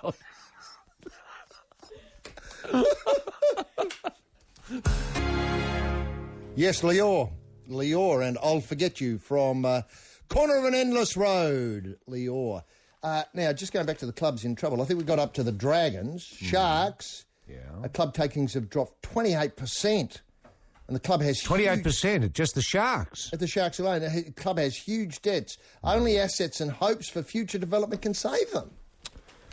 But if they spend their assets, like sell them off, well, then they've got nothing to fall back on. They've got nothing at all. Roosters have a debt of more than 23 million, but they do have high-flying support. Sea Eagles have debts of 15 million, but have backing of, obviously, millionaires as well. Right. So it does look grim, and so what we could, 1, 2, 3, 4, 5, 6, 7, 8, we might get it down to, say, 5. We'd Down have to to 5 lose clubs, yeah. I reckon Parramatta and Penrith just have to do it. Sort of more or less, obviously there's problems there. But what we don't want, HG, with these mergers is a merging of the debt, so that if you've got... you just end up with bigger debt, don't you? You've got Penrith, say, they're 15 million down. You've got Parramatta that might be 8 million down, and suddenly you get one big club that's 23 million down. You see what I mean? Yeah. That's where your suggestions, the smokers' clubs and stuff. Trade your way out. Trade your way out with your 20 cents in the pyjama pocket. Now, going back to Sticky then, so overshooting the mark, remember his next 5 years is the crunch time. Yeah. So when David came out during the week and declared some Sydney clubs were facing execution, I wasn't exactly surprised. Being a rugby league coach brings responsibility. I assured my boys are right. The last thing I want to hear is for another North Sydney Bears or New Zealand Warriors situation to eventuate with the players being left short-changed. Yeah. New Zealand Warriors? Short-changed? Oh, this is a couple of years back. Oh, right, when the Vodafone guy stepped in. Yeah. Okay, Eric Watson. Looks like the players weren't going to be paid out their contracts and that sort of stuff. Yeah, okay. Yeah, that's what Sticky doesn't want to see. And that's why Sticky has made sure that all the contracts that the Cronulla Shark players currently have will be honoured. Right. Will be honoured. They put the money aside, I hope. Yes. In a trust account. In a trust that fund. Can't be raided by... No. Philip/Alan I don't know Morris. if Philip Moss could even get Moss, at that. sorry. Oh, good. On Thursday, I spoke at length to the members of the Cronulla board to ensure my players' financial situation was secure. Thankfully, all seeds of doubt were well and truly erased during our discussions. I only speak from the Cronulla point of view, but I'm sure every club has plans for the future. So the actions of the New South government, which has effectively turned its back on the next generation of our juniors, are particularly disappointing. Because it's not about me or even the entire current roster. We'll all get through our careers. Okay, it's about the kids. It's the kids, But more importantly, the kids, the future fans. Where are the future fans going to come from if there's no players? Yep. Are they going to get opportunity to play rugby league in 15 years at the highest level? If the supporters of our game ever needed to start making some noise, then it's about time now. I'm not talking about mass protests, just simple things like choosing to support your league's club and becoming a member of your football club. Well, what? I mean, hang on a minute. I mean, is that the only way? Well, that's a start, isn't it? I take it that gives the money directly to the club. Well, instead it of must going down- cost you something to join the club. Yeah, what do you The get membership for it, fees. mate? Do you get anything for it? No. Oh, but you can become a rabbit, part of the rabbit army. I suppose that's something. That's something, isn't it? I mean, yeah. because, I mean, you know, I think with a lot of these clubs, anyone can walk up and get in. That's what annoys me. And it annoys a lot of members when you're sitting around, you know, think, well, what are these people doing? What do they do? Do they make a contribution? No. Now, the next thing is, I've always said the fans are the only element of loyalty left in the game. I mean, that's true. It's true. So it's imperative that we just don't get to the game. We must get to the clubs. Every leagues club needs its fans. Every person who enters that club is helping fight the cause against the New South Wales government. Oh, now, more than ever, your club needs loyalty. But listen, if the government... Well, I think the government can do things. The government can make it mandatory that every member of the state is a member of a rugby league club. A rugby league club, yes. Can force them, under threat of penalty or jail, to become a member. Now, it wouldn't matter where you know... like Scone. Yep. You'd have to pick one and join it. Yep. And what sort of fee do you think per annum would you set? Say, if you're living in Scone and you wanted to join, say, the Eastern Suburbs Well, I Roosters- think you've got to encourage people to actually go to the club regularly. So the closer you live to the club and the more frequently you attend, the cheaper would be I understand. Your your commitment. So it'd be like a tax. I suppose it is. So if you were in Scone, for argument's sake, and you rarely got to the Cronulla Sharks club... It might be $100,000. It might cost you $50,000, yes. But if you live next door and you attend regularly and go to... Might cost you $5. Might cost you 50 cents. 50 cents. Right. And you were prepared to put, say, a wedge through the poker machines, which would help. Maybe that's... Digitally, it's not a bad way to do it. Contributions to the club, it all has to add up to 50,000. So if you live nearby and you put a lot of money through the poker machines, it gets added to your chit. Sure. When you get a print out, there's a gap between the 50,000 and what you've spent, and that difference has to be made up. Whereas in Scone, you might have to just pay the 50,000 outright. Well, that's right. Because you had no opportunity to use the club. Yeah. Well, sure, but look, the detail of this, I'm quite happy to leave that to Philip Moss. Yeah, no, I'm happy to do. I'm happy to do. Now, look, here's another idea. We're talking about relocation. Millionaire businessman and Central Coast stakeholder John Singo Singleton has a simple solution to the NRL funding crisis. He says, and this is quote, in the Murdoch press, so it must be accurate, the best thing Osama bin Laden could do to get the league fans on side in Australia is blow up the Homebush Stadium. Now, just think about that for a minute. Here is a senior member of the community, John Singleton, suggesting... Has he got any intelligence? Well, several things worry Has me he about passed this on to the police, to ASIO? I'm like you. I'm mindful to any whispers that come over the airwaves, anything to do with Osama bin Laden or what they might be cooking up in terms of terrorist activities.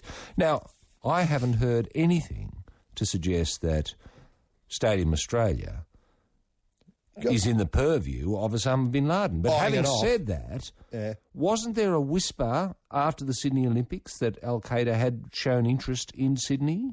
There was. Yes. Can I back up even further? Yes. In all the years that Osama's been bothering us, I've never heard him make one pronouncement on rugby league. Nor have I. Do you know what I mean? Nor have I. Never heard him talk about the video ref. I've never heard him talking about time wasting. No. I've never heard him talking about surrender tackles. I've never heard him talking about black dots, ground markings, grounding. No. He's a stickler for grounding. You know? Yeah, I've never heard him talk about those things at all. I don't know. But I don't want these sorts of comments to be a bit of a red rag and a bit of a green light to loonies in the community. Who think it'd be a good idea? Who think it might be a funny idea to blow up Stadium Australia. I mean, is that what he's suggesting? Well, the best thing Osama bin Laden could do to get league fans in Australia on side is to blow up Homebush Stadium. Presupposes, firstly, the league fans would think that was a good idea. And secondly, whether, then, if he blew it up, whether they then think it'd be a good idea to, think he wasn't a bad bloke. It's a baffling comment. It is a baffling comment because Stadium Australia is a big place. Hell of a bomb. You'd need a hell of a lot of explosive material to... You would. You were to get it sky high, up in the air. Oh, no, probably impossible. I mean, she'd be a big one. Well, you'd need several bunker busters that they were using in Tora Bora. Yeah, to really have a go at it. Because she's built pretty tough. I know. Now, that's the greatest blight on sport, this is Singo, going on. Forget that, all that. What? That's the greatest blight on sport. The clubs get a handout to play there. Nobody watches on TV simply because it looks like nobody's there. It's a blight on TV ratings. The players hate it. I hate it. You hate it. That's what he said. Singo urged NRL boss David Gallop to point struggling clubs towards Central Coast after last night's clash between the Melbourne and South Sydney at Blue Tongue. Oh, this is Graham Park. Graham Park. Well, I'm a big rat for Graham Park. No, I know. Of course you love are. it. I am too. Anybody who's been up there to see the Gold Coast, Central Coast Well, Mariners. anyone who's driven past there and had a look through there, through the wire. I know, it's incredible. It's It looks full even when there's no one there. I know. Just because of the tricky way they've coloured the seats, yeah. Now, there's always been too much competition in Sydney. Less is the magic number. There's one rugby union team, one AFL team, and there's 9 rugby league teams. You've got to realise NRL has offered money, $8 million, to relocate permanently to the Central Coast. That's a lot of money. Relocate can be successful. The clubs that are struggling know that they can have that, but they'd rather play in front of a few thousand every week. Singleton drew comparison with the thriving Titans, claiming the team situated on the Central Coast would be both successful on and off the field. How about the Eastern Suburbs Bulldogs move to the Central Coast? To Graham Park? Reading between the lines there, I think Singo's suggesting that all the Sydney clubs move to the Central Coast. Only better. From a CD called Overpowered, and it might be time for the first fat of the afternoon. And now on This Sporting Life, it's time for the first fat of the afternoon. The fat is as Australian as Barbara Streisand, as new as Cats, as wild as Johnny O'Keefe. What are Australians fighting for this week? HG? Well, thanks very much, King. And the first fat, I greet you with the news that the Brisbane Lions are 19-12-126. The big SK, sadly, 7-10-52. The big SK, what's going on at the Gabba, though, in the fourth quarter, that is. Now, the fat prize, we start off with the I'm Not There, the original soundtrack. This is 2 CD set with the music from the film, the Todd Haynes film about Dylan. Second cab off the rank in the prize-wise, the Bell Rays, Hard, Sweet and Sticky. Then we have Dave Mann Collective, Heart Over Mind, and the Hamptons, The Last Party. So it's just a CD central pack, 4 of them, for some lucky listener, women only, who can answer the following question. Roy? Yes, the question is as follows. How many floors are being earmarked as smoking floors at the proposed new Balmain Leagues Club? So, how many floors are being earmarked as smoking floors at the proposed new Balmain Leagues Club? And that number is 1300 555 36. Women only. So now. Ben Queller with a heartfelt plea. The Rules from On My Way, the CD title. Who are we talking to, Roy? Oh, we're joined by Lucy, who's joining us from Yeronga in Queensland. How are you there, Lucy? I'm very well, thank you, Roy. And you? Yes, very well indeed. Now, Lucy, did you watch the State of Origin like the rest of the nation the other night? Yeah, I did, actually. It's fairly disappointing, Well, wasn't it must have been disappointing for you. It was. Now, where did you see the problem? As we did, the lack of communication? Between the forwards and the backs, yes, correct. Obviously, there was no one in the middle steering around the park. No one to steer, because Jonathan Thursday, or JT, went missing. Correct. And Carmichael Hunt wasn't up to the job. Now, would you be getting in someone like Scott Prince, someone like that? Well, I think that seems to be the natural progression from here, doesn't it? At least give the boy a bit of a run and see what goes on, because we've got really not much to lose from here, I suppose. So I think give him a run. Now, were you down in the dumps then on Thursday morning? Oh, devastated, yeah.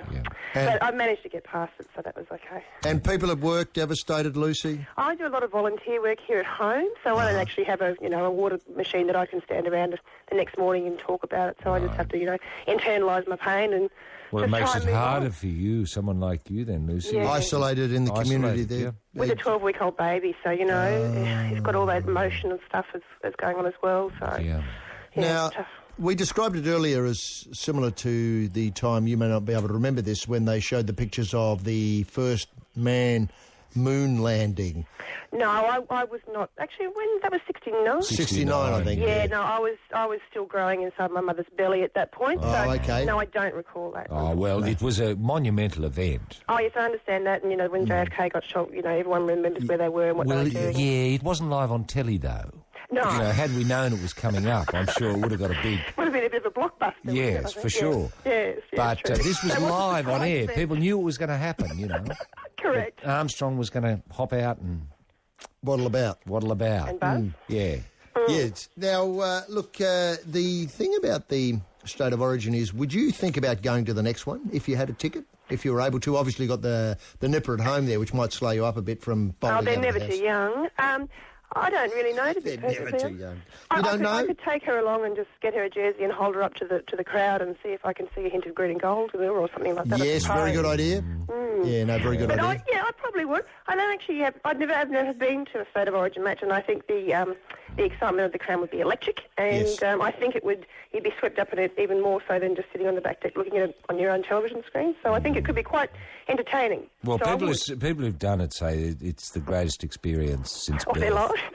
Yes, Right. because you go to the pubs to begin with. There are pubs just across the road there from the ground, and from the ground, and the atmosphere is there. It's just unreal. Yeah, would it be more unreal after the game as well? Yeah, if if there's a win, Yeah. it's just it's awesome. Bedlam. Yeah, it would It's be awesome. Totally. Totally awesome, and the good thing is you can see the buses arrive with the players in it. You see the Blues arrive and you go Yeah. and spit on them and that sort of Yeah, stuff. same as Caxton Street. Yeah, Yeah, that's terrific. that as is. well.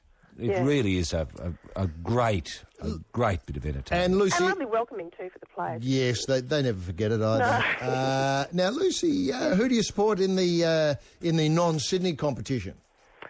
You mean our local comp? Well, no, I was just thinking, obviously, Queensland supporter, devastated, and then you've got a choice of basically three teams. Do you support one of the Queensland teams? Oh, the Broncos. The Broncos, that's very good. They're having a wonderful year, of course. Well, this has been his last year. What an emotional year. Well, yes, actually. And apparently my sister actually had him along at a function to speak, and apparently he's actually a very witty man. You wouldn't think so to look at him at the press conferences, but apparently he's got quite a sharp wit. And is apparently a very lovely man as well. Yes, I could probably endorse all of those things. And very droll style of manner. Very much so, Prime Minister. Yeah, well, yeah. That'd be an interesting debate, who's the funniest. But I think Kevin 07 would win that, wouldn't he? He's hilarious. That's an interesting insight. I have no insight into Kevin's sense of humour at all. No, I don't think very many people do. No, that's true. That's true.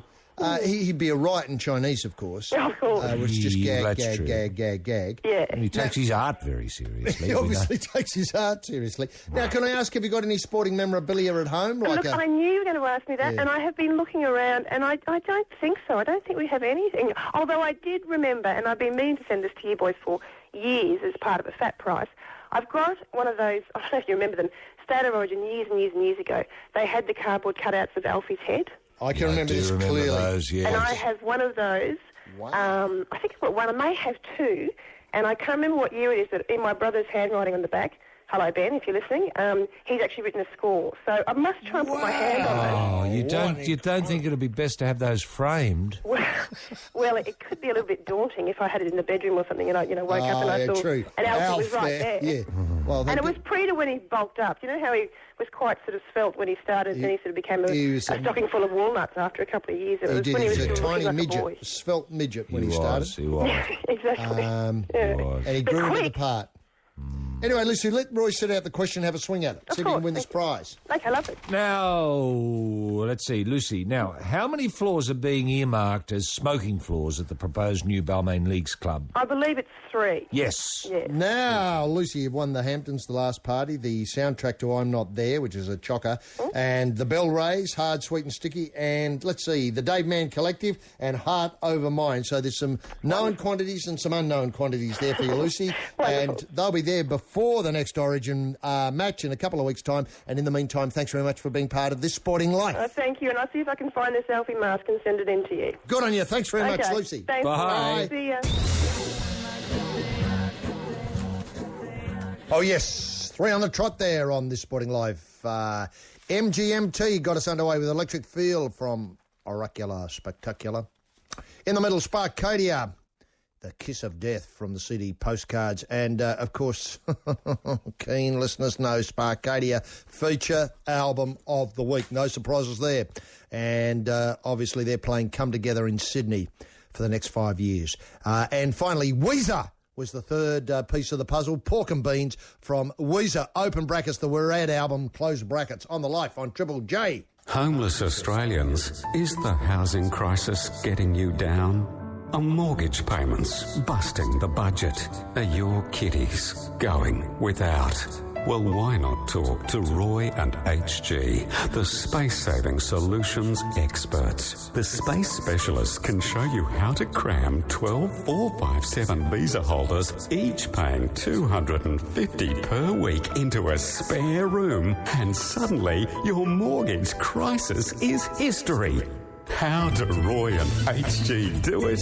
With the space-saving solution, the Miracle Bunk Bed Kitchen. The bunk bed kitchens arrive in a flat pack and can be operational in 45 minutes, with 457 visa holders turning up on your doorstep as soon as the shift finishes at 6 p.m. But remember, these blokes are not here to sleep. Australians, have you ever wanted to live with your storage? Why not have a holiday with your valuable heirlooms, knickknacks and sporting superannuation memorabilia? At Webkey Park in the Top End, you can move into one of our 15,027 on-site caravans. Just dial 1-800-WEBKEY and stay as long as you like.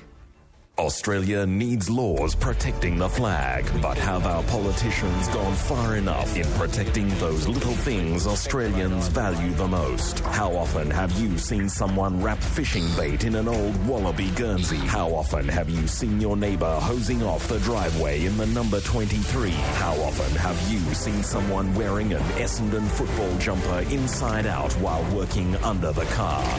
Enough is enough. Support the Australian Players Association draft legislation that will outlaw these activities and enshrine common sense by protecting all Australian sporting uniforms. Visit our website at www.enoughisenough.com. Oh, yes. And, of course, Roy, the big elephant in the room. Never mind your Sticky's concern, which he's just revealed this 12 months of concern, which he's just revealed now, or, you know, Singo on the line to Tora Bora. That thing is, have I got a target for you, Asara? All that sort of stuff. The big elephant in the room is the problem at Souths, where it appears now that Russell doesn't talk. Co-owner Russell Crowe and Peter Holmes at Court just don't talk anymore. How can you run a football club like that? Well, you can't. Apparently, it must express itself in the players. The players, well, exactly. I mean, it's JT says last night Taylor urged his players to ignore the negative publicity. Which this week culminated. There's no guarantee you'll survive, or you'll get paid. Tacitly understood. I said to the boys, regardless of what's being written, I know personally for a fact that Peter and Russell are 100% behind the club. We get paid to play footy. That's what we've got to do. But I don't think it's that simple. I think some of the players can read. And, of course, what happened is the suggesting at this point in the article in the Murdoch Press by Jimmy Hooper that the whole reason the story got out was they approached a number of people about joining the board. What, the players? They asked the players to join the board. That's going back to the old Shamrocks technique. It didn't really work. No. I think you were describing one night that the board got so unwieldy there were 1,000 people on it at one stage. Oh, thousands, yeah. 1,000. Largely they were lured in by the fact that you put on a few kegs. Oh, you had to. Yeah, otherwise there'd be mayhem. Look, can I just say is that how I mean, surely they would say, on the strictest of confidence, I'm sure this will be the Moss position when he gets there, on the strictest of confidence, I've got a plan about asking the police to have the marijuana they seize, which we're going to sell to raise money for the club, on the strictest confidence. You won't see that story. That's the story that James Hooper won't write, because it just won't get out. No. Until fait accompli, all of a sudden, people are up in arms because they've got better gear than we have. Now, look, there was two incidents. There was last night. Neither player showed. Sorry, neither Russell or Peter showed. Look, Russell and Peter were given seats. Tickets. One on the, let's say the eastern stand, the other in the western stand, so they didn't have to see each other Or talk to each other. But neither turned up anyway. Oh, that's not good, is it? It's not good. These are the owners of the club, the current owners of the club, refusing to go to the matches. The owners are obviously upset and embarrassed by the poor standard of the club. And that comes back to the players. And that puts a lot of pressure on the players to perform. And they're having trouble performing anyway because they're not very good. But when they're given that extra pressure to be good and they're not very good, it makes them even worse. And the owners like them less. Yeah. Now, then the funeral of the Rabbit legend, Jack Rayner. God, I'm glad he died. I mean, I don't mean that in the way it sounds, but I'm glad he died so he didn't... Before South did. Oh, no. Very good. That's perfect. So the dream lived on. In the funeral, obviously everyone was there. Crow sat with former Chief Executive Shane Richardson, while Holmes of Court sat with other directors, split on the board. Holmes of Court maintained this was because Crow was 10 minutes late. To Jack Rayner's funeral? Oh, no, it sounds implausible excuse. No, I wouldn't believe that. No. Now, and then, of course, the embarrassment later was that while these two galoots are in charge, the players had to march behind Jack's, whatever you call that, in the procession, the funeral parade. Yeah. Look, and everybody would have been laughing inwardly. I mean, obviously they kept up appearances for Jack's sake. Were they wearing their Guernseys, HG, and fully kitted out, were they? No, I think they were in their suits. So you got the sound of studs on that would have been lovely. They would have have at least said, we're thinking football, we're going straight down to do training as soon as we get off this, obviously funeral march. No, they're in their suits, and people were laughing because they knew these weren't football players. They were sort of clothes horses, just draped around. Do you feel as though you could mediate between... I mean, I know it's a tricky job to ask, but I'm just putting you on the spot here. Mediate with Russell and Peter. And ask them to put aside their differences for the sake of rugby league. Yeah. Yes, appeal to their better judgment, better instincts. The dream of 112 days ago. I would take the club to the top. I would sit them down and smoke the peace pipe for a start. With a bit of that stuff. Probably. And say, look, the two of you have more in common than you have differences, and that's where we'll start. Can I ask, if that failed, could you see yourself banging heads? Look, I'd be inclined... For the good of the league? Oh, for the good of the club, I think it's got to be resolved. So probably what I'd do is see a couple of mates and get a couple of sawn-off shotties and give one each to them and say, I'll leave you two boys to sort it out. You know how to do it. I'll see you in half an hour. Yeah, that's right. Now, look...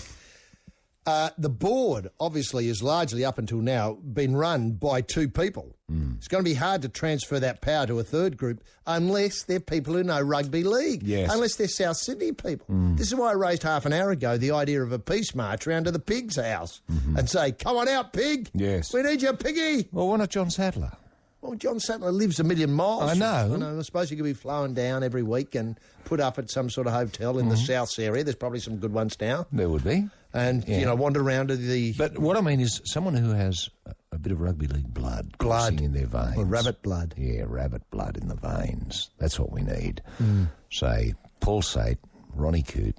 Sean Garlick? Sean Garlick. How about totally Ian Roberts if he had time from his acting career? Ian Roberts, yes. And can I suggest a name to you? Mario Fennick. Test match Mario Fennick.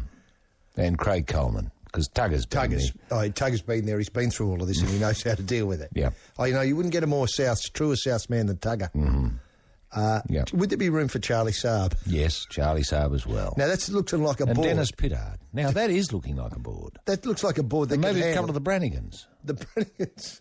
Right.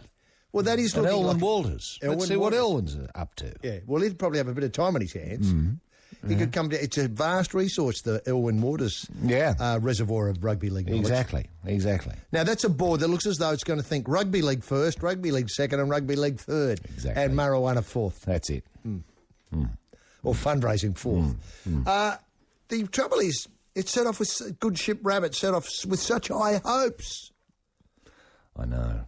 Do you know what I mean? That's where that's why I can't understand why it's gone so horribly wrong. I see this number 112. That might be the wrong number. 112 days ago. It set off. It seems to be it can't be right, can it? Because 112 days is only the start of this season. I had a dream the other night. Did you, Roy? I saw a lot of Armani suits in a rubbish bin.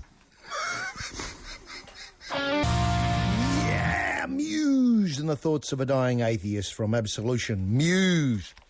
And just well, you know, things, once they go on the skids, they really do go on the skids. You know, poor old Russell tried to get into the game the other night down in Canberra. Didn't know his ticket? No, wouldn't let him in. Fair enough, I suppose people are given a job to do. They do it well. They'll probably be back again. Yeah, no, he couldn't. Now, the other thing is one of the most famous pieces of Australian sports memorabilia is missing, and I thought, wow. Far Lap's Heart. Yeah, that's right. Or, you know, the 1930 Melbourne Cup. Yeah. Or, I don't know, Tony Liberatore's Brownlow.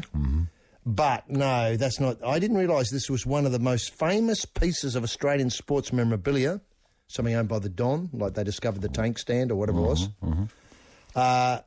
The classic fur coat that Jack Gibson made famous during his coaching career went missing more than a decade ago. I had no idea it was missing. I had no idea it was so famous.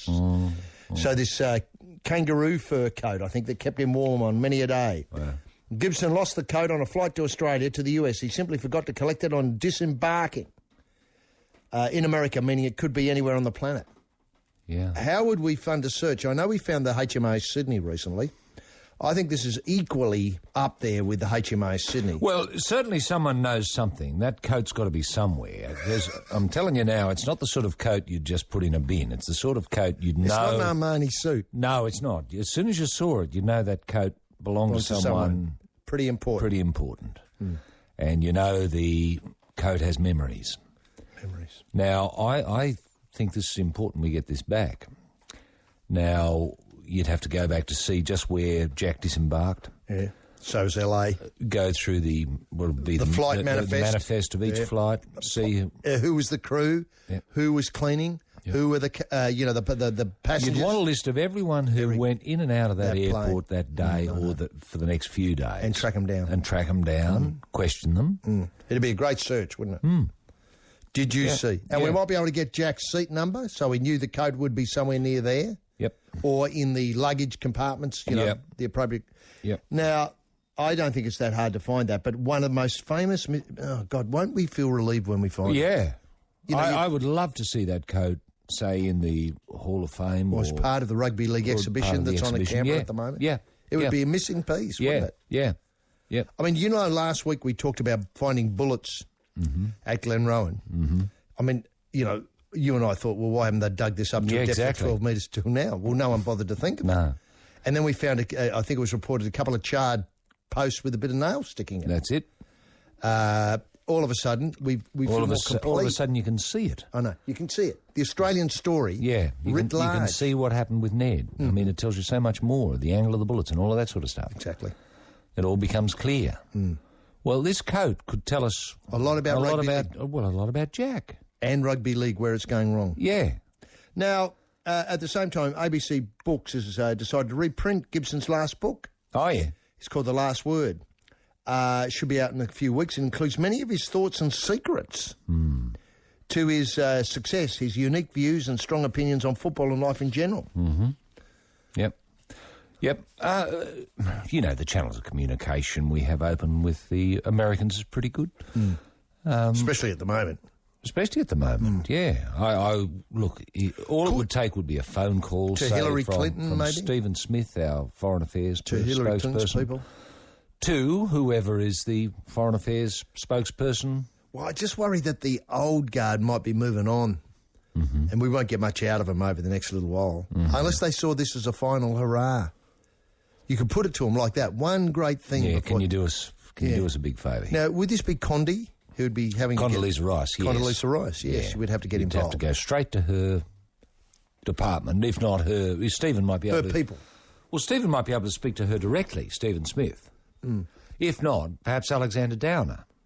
Well, with a bit of a roving commission, find Jack's coat. Well, there are two things I would like Alexander to do, and his great expertise should be utilised. One is to get Jack's coat back, and the other is to get the Iraqi Football Association up and running again. There's no reason why we couldn't take him. He could sort that out within 3 or 4 minutes if he went to Baghdad. We need to set this in context. Last Wednesday, FIFA, Sepp Blatter's lot, were outraged when the Iraqi government disbanded the Football Association in Iraq, the IFA. They basically said, you're not in business anymore. Yeah. The players are about to leave for a World Cup qualifier against Australia. All of a sudden, they're out of the competition. We're not exactly sure why. No idea. The Iraqi Football Association, led by President Hussein Saeed, was given the bullet. I mean, I don't mean to alarm people. Shot. Yeah, they weren't shot. The Iraqi government surprisingly disbanded the IFA Wednesday, and unless the Baghdad backs down, there's a real danger that FIFA will, suspend Iraqi football. They'll be kicked out. This goes back to as bad as it was under Qudai and... Qusay. Yeah, Qusay and Uday. Yeah, that's right, with the gold B-days and shooting the players if they didn't perform. I mean, it's just a nightmare. These people are struggling for their lives there. Football is the only thing that allows them to fire a gun in joy, Roy. Remember those great scenes when they won the Asian Cup? Yeah. They shot millions and millions of bullets into the air out of fun. Yeah, I don't know where they ever landed. No, well, that's a separate problem. Probably in Glenrowan. Glenrowan, of course. Yeah, look, if we said Alexander, he would know all the characters involved. He would know. Hussein Saeed. Yeah, and he would know... Who to ask in their structure. Yeah. And wouldn't it be great if that could be unravelled, say, by Wednesday, so at least the Iraqi so the boys side... could have a bit of a game. Yeah, have a bit of a game. Now, whether he needs to... what can we do to help, though? I notice on your notes here, you've got, what can we do to help? Yeah, well, I didn't know whether we should send Alexander Downer, number one, or send a crack team of our SAS people. I don't know. If to throw a curtain of steel around the IFA to say, keep going, boys, you're doing a great job. Because I've never heard of, Mokhtar al-Sadr, if I've got the lad's name right, he could understand, well, if he was in charge of, Iraqi football, it might be a fairly uncompromising sort of thing. And I would get him involved. In Sada City you're talking about. Sada City I'm talking about. Where you have a lot of unrest. Yeah. And how about the go-to man down in, I'll never get his name, Sistani, it might be his name. Oh, yeah. The mullah, the high up in the religious authority. Yeah, Ayatollah Sistani. Yes, now he's a go-to man down in the southern area. Southern area, so you that's get right. al-Sadr and Sistani together for a start with Alexander Downer. And how about that? I tell you what, that bloke who the Americans wanted to put in there all those years ago, seems like that, Chalabi. And I tell you who could come back usefully was the bloke who was there for a year and buggered everything up, that American. Oh, yeah. Whoever he was. And Paul I tell you what, Bremer. Paul Bremer and Tariq Aziz. Tariq Aziz, they could bust him out on day release and get something happening. Yep. Well, that's pretty formidable. Yes. Bremer, Aziz, Sistani, Mokhtar al-Sadr. Yeah. I mean, you're starting to look... I wouldn't leave Petraeus out of this. General Petraeus seems to be a pretty... go-to sort of person. And then you... Get the Iraqi Football Association reconstituted within an hour. Well, it wouldn't take that long, surely. It's just a matter of getting them to lift the ban. I mean, I've never heard of I've never heard anything but good things about Hussein Saeed. Admittedly, I haven't heard much. No, I haven't heard much about him at all. But it's all been good. But he's been great for Iraqi football. He has. He's got a 23-person squad on its way out here. Yeah. Well, that in itself is a tremendous amount of organisation. Can you imagine, under the circumstances they're in, getting together... Unbelievable. Enough players. A football team, enough players willing to put their hands up and take the risk. Be seen together, kicking a ball around. Yeah. For a start. I agree. I agree. It's a triumph. And it's hard for me to think that Sepp Blatter, he must have a bloody good reason why he's done it. I know the government has done. Oh well, you've got to have a constituted federation. Otherwise, who's Sepp going to phone to say congratulations, your team won?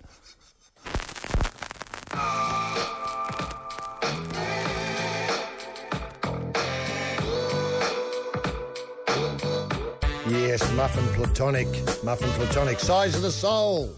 And then tomorrow came. Now, Block Party. I think it's, up until the Block Party tour, Muffin Platonic are on it, and they're touring about till June the 6th.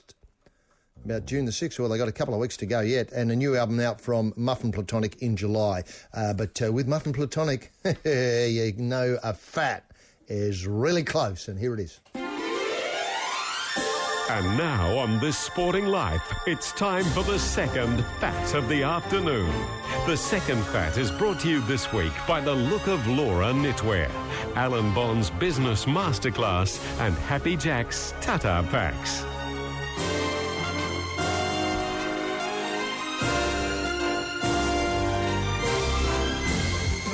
Yes, look, another 4 CDs to give away. We've got Young Knives and Superabundance, the title of the CD, Abbey May and Howl and Moan. Do You Like Rock Music, British Sea Power, and also another copy of the Dave Mann Collective, Heart Over Mind. So it's just a 4-pack of CDs to give away to all comers, Roy. And I'm going to throw in as well, actually, what appears to be a Tarzo. Wow, it's years since we've given away one of those. This one has got the Fire Up Bitch Man. Oh, not the Shimmy Whoosh Man. The Shimmy Whoosh Man, yeah, with the French girlfriend. Mark Gasnier. Look at that. Wow. Oh, lucky. Oh, I wish I was going for this fat. I probably won't know the answer, but that's fantastic. They make these things so well now, I know, don't they? It's almost professional, isn't it? It is. Wouldn't you love a wall full of those? Wow. Don't give people ideas because, you know, they'll make a display of these and put it into something like the Archibald. And they might make them join them all up and make them into a picture of, say, I don't know, Tugger Coleman. A portrait of Tugger Coleman out of Tarzo's. I don't want to give people ideas. What a great idea. Okay, now, this is for all comers. There's no he's called a Dragon Talisman here. His real name's Shimmy Whoosh, or FIB. Modern legend. Modern legend. Do they have any old legends? Don't think so. No, I don't think so. They're old footy cards. No, no. Now, the question is, what was my nightmare last week? I had a nightmare last week. What was it? Yeah, the telephone number? And the telephone number is one... I thought you were going to tell them what it was there. No, I was very cautious. 1300 0555 36. All comers phone now.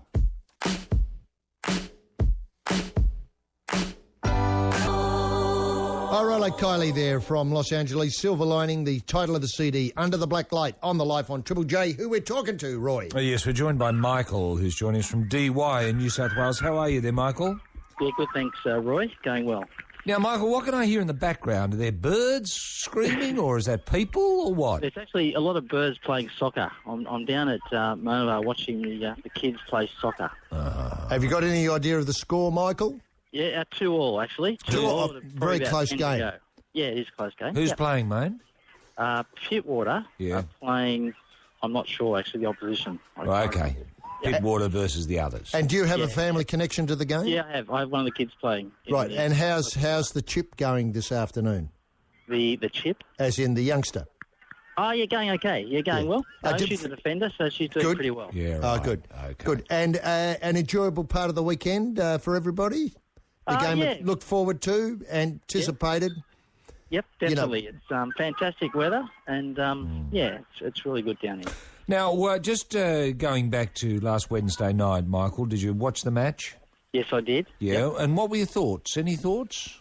I thought New South Wales probably fairly convincing winners, and as most people said, Queensland disappointing. Didn't aim up. I thought Queensland might blow them away, but never mind. It was a good result for New South Wales. It was, and I think that's well called. You're saying they didn't aim up. Well, they didn't aim up, did they? No, no, definitely not.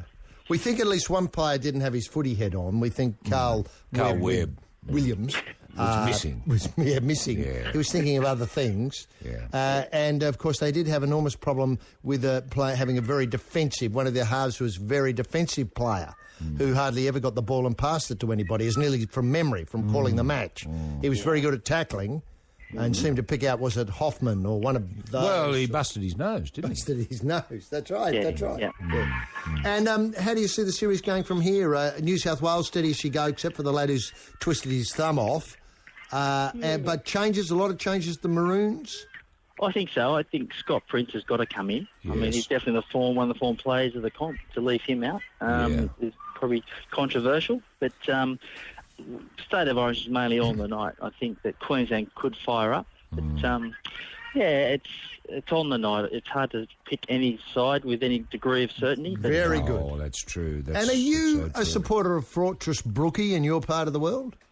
Yeah. I suppose. Living local, I've kind of followed them. Lost a bit of interest in the Super League stuff, but it's disappointed the other night, I suppose. Then when the Dragons knocked them over. Yeah, they were fairly ordinary. It was a fairly ordinary game, but it was an ordinary game. Did you watch it on television? I watched it on TV. Yeah. How do you think Rabs is going this year? I think Rabs is as good as he's ever been. You know. Yeah, Rabs is all right. Yeah, he's consistent. He's consistent, Rabs. He is consistent, and he weaved the word genuflection into his call this week, and it surprised me that Gus didn't know what it meant.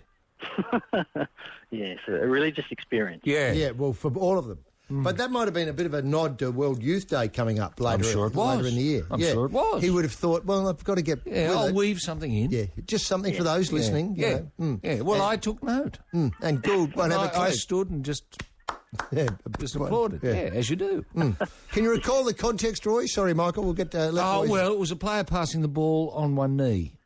Right. And as Rabs pointed out, he was passed the ball genuflecting. Perfect use. Oh, that's fantastic. Perfect use. I know. Our hat and pants off for Rabs. Yeah. Oh, and now, Michael, let Roy set out the question. We'll let you get back to the world game. Now, where are we? Now, what was my nightmare last week, Michael? That you dreamt of Armani suits being thrown in the bin. Yeah, that's absolutely right, Michael. So the 4 CDs and the Tarzo featuring the Shimmy Whoosh Man, the FIB Man, the Dave Mann Collective, the British FUB Man. Sorry. Oh, yes, FUB Man. The British Sea Power, Abbey May and the Young Knives will get them in the mail to you and they'll be there before the next State of Origin. In the meantime, Michael, good luck with the soccer and thanks very much for being part of this sporting life. Yep, thanks very much, guys. See ya. See ya, Michael. Bye. Bye-bye. Oh, another 3 on the trot on Triple J. We started off with Faker, This Heart Attack, from the CD Be the Twilight, playing Come Together in Sydney in June. And if Faker do well there, I think I can see them being added to the bill at the end of the year. The Robbie Williams Queen, remnants of Queen. With U2. U2. The Edge from U2. The acoustic set. And also 30-odd foot of Grunt now. So it would probably go, in my mind at least, it'd go Faker, Queen, Grunt. Yes. Or God. Yeah. After Faker, we had the Black Ghosts. I don't know what I was going to say, the Black Crows, but the Black Ghosts, I Want Nothing. And finally, Santo Gold from NYC, LES Artistes from the CD Santo Gold. And you heard it all on the Life on Triple J. Battlers with wheels, how often do you use the back seat? If the answer is not often, why not install a backseat bob, an in-car companion for the Warragamba in the boot? A well-fitted backseat bob could hold 500 litres, meaning that your car could extinguish a sizable spot fire should the campfire go silly accidentally. As an added feature, the bob is now available in the shape of 2 fully armed SAS troops to give you the feel-good factor when driving alone at night. Thanks, Gumleaf. Still putting Aussies at the head of the queue.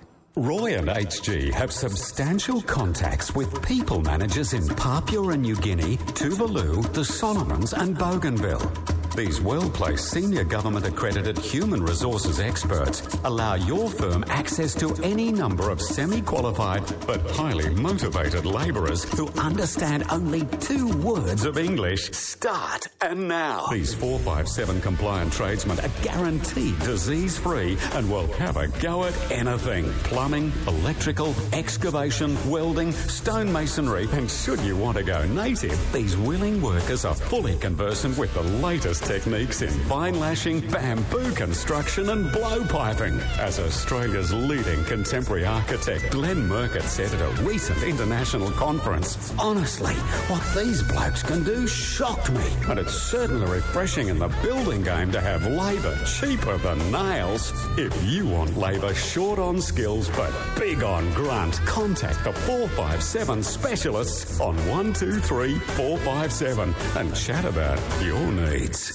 G'day, Frosty LaHood here, and it's Good News Week. How's this for a deal? On any top-of-the-range new Lantras and the Beerers, Frosty Finance offers you this. You keep your money, you keep the car, and you don't start repaying for 15 years. And here's the killer. No interest. I've got to move new cars, and Frosty's legendary 25 years or 597,000 kilometres warranty applies, plus a guaranteed average 43 routes per year. Got it? 25 years, 15 years no payment, plenty of routes, and Diamond Class after-sales service as well, which includes a free weekly wash, a spare battery, and a yearly software upgrade on the sat-nav, an iPod with 5,000 free downloads, 50 top-shelf blue films starring Ron Jeremy, Panther Craig Gower, Little Ralphie Valadares, and the sensational LA T-Birds. Deals like this don't come often, so come on down to Lakemba and turn left at the Mufti's place. You can't miss it. And now, Roy, this really difficult problem that the Australian equestrian movement's got itself into. Oh, yes, the Hoya Fair. The Hoya Fair. And can I just say that I've always seen the, obviously, Australian equestrian as Roy Crofts or Hoy. Yeah. And in the middle of that terrific two slices of bread, Kaiba TikTok. So as I see the baton being passed from the Roycroft all those years ago, several generations. Yeah, a lot of to Roycrofts. Kaiba TikTok. Remember Vicky Roycroft? Vicky Roycroft, who could forget? And no, they just were just brilliant. A dynasty. A dynasty. Yeah. Anyway, Andrew Hoy has defended himself after being caught up in an animal cruelty scandal that threatens his Olympic preparations. Appeared before a tribunal in Switzerland after a rider allegedly allegedly used spiked boots on a horse to make it jump higher. The triple gold medalist, I mean, this bloke's been around and he's scored. Triple gold medalist last night said he has clean record from 3 decades of competition, would help him fight any allegations. I've never been involved in any abuse of any horses. I've never appeared in front of a governing body for irregularities. I started national competition 30 years ago. Hoy could face suspension if the allegations stand up, a potentially disastrous development as Beijing's just around the corner. I'm continuing with my normal preparations at this stage, Hoy said midweek. I'm not proven guilty until, I'm told I'm innocent until I'm proven guilty. Hoy was speaking from his Gloucestershire spread west of London, which is part of Princess Anne's estate. So he's very well connected. He just arrived back from Lausanne in Switzerland, where he faced a day-long hearing before International Equestrian Federation Tribunal. He appeared at the tribunal with Dutch rider Madeleine Brugman, who is accused of using the spiked boots on horse Sundancer in a show-jumping phase warm-up in Portugal. Spiked boots contain very sharp objects that encourage the horse to pick up its legs over the fences. Horses suffer pain if their legs hit the fence. The pair had legal representatives at the hearing, which heard from witnesses in person and video and a telephone conference. The day-long hearing was adjourned before closing arguments. The case is due to be completed through teleconferencing next week. The three-member panel will have 30 days to make a decision. Manila governing body spokeswoman Melina Gurgujevi said the usual penalties would be a suspension or a fine. She said earlier witnesses are saying they saw them both putting the boots on and taking them off. We now have to establish whether the abuse took place. Hoy has not had an ideal, obviously preparation. He suffered a fall at the badminton horse trials and had to withdraw. The horse mercifully was put down. Hoy said the allegations were not what any athlete would want to against their character. Now, Roy, as I said in my opening comments, the Swiss, they're a very sensitive group of people. They don't understand the Australians' relationship to animal husbandry or the modern techniques of animal husbandry in Australia. I mean, as you know, as at the Scone races, where jockeys vigorously applied the persuader. All jockeys really, hooked into the horses.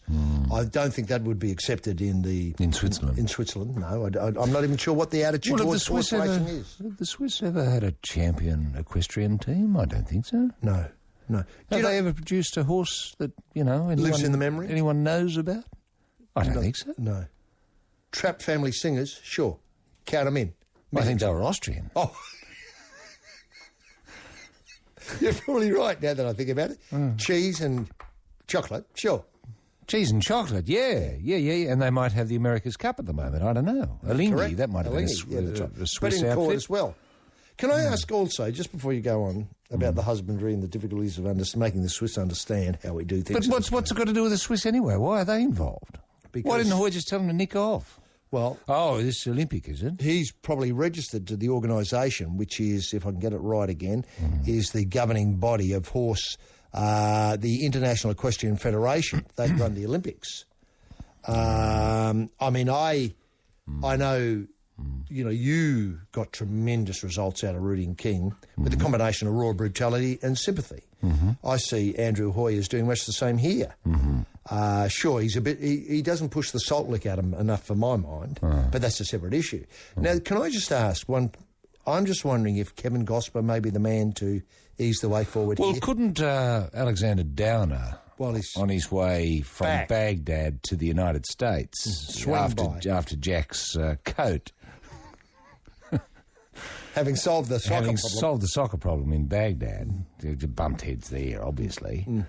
He could swing up to Lucerne and boot a bit of date, and as a character witness. Wow, as a character witness for Andrew Hoy. Right. I think that'd help. Yeah, I'm sure it would.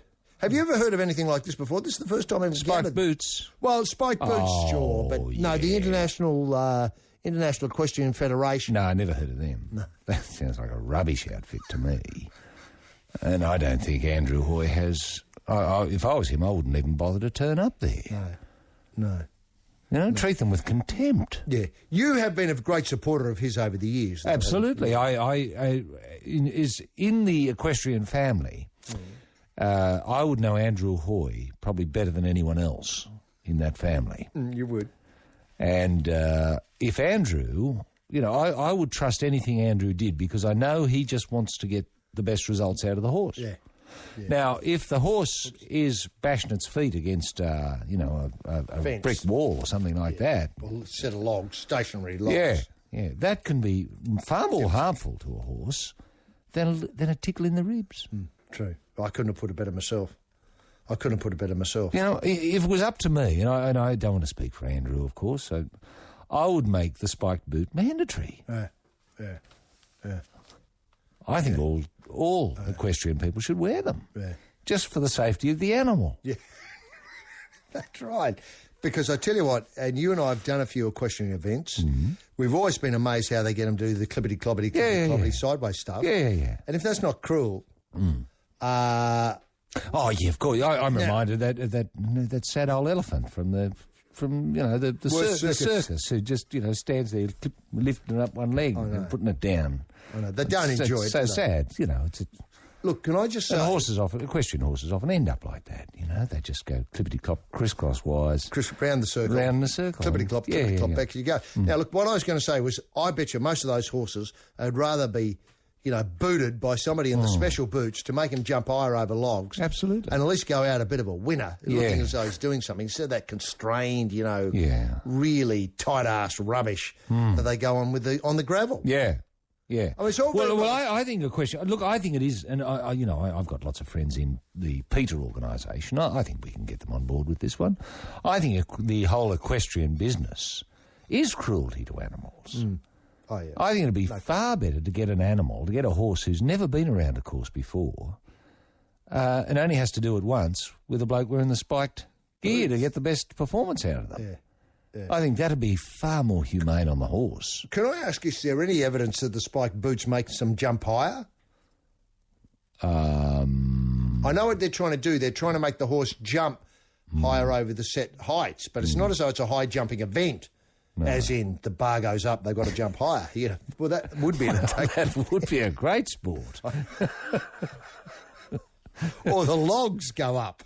Yeah. Yeah. Oh, look, I think there's a lot to be said to it. Look, I don't think people have looked at equestrian in terms of freshening it up for a long time. But if the spiked boot... Look, if the spiked boot is going to improve the standards... Oh, yeah, I'd go with it. I'm all for it. Can I ask... I'm not suggesting Andrew would need the spiked boot. No. He's never needed it in the past that we know of. No, so why would he need it now? Why would he need it now? I mean, it just makes no sense. Do you feel as though maybe the Olympics should move on from equestrian events? I mean, I don't want to speak on behalf of, Kevin Gosper in this matter, but it does cost a lot of money to have a horse. It does cost a lot of money to freight a horse around. We've got problems now with EI. Globalisation isn't really working to the advantage of the horse industry. industry, as nearly as I can tell. Particularly, I mean, obviously, some stallions are getting monster fees and all that sort of stuff. I meant for the safety of the horse community generally.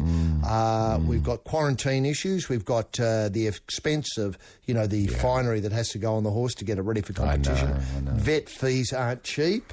And we get accused, those in the business, I speak on the behalf of the caper itself, those involved get accused of being cruel, as witness Andrew Hoy here.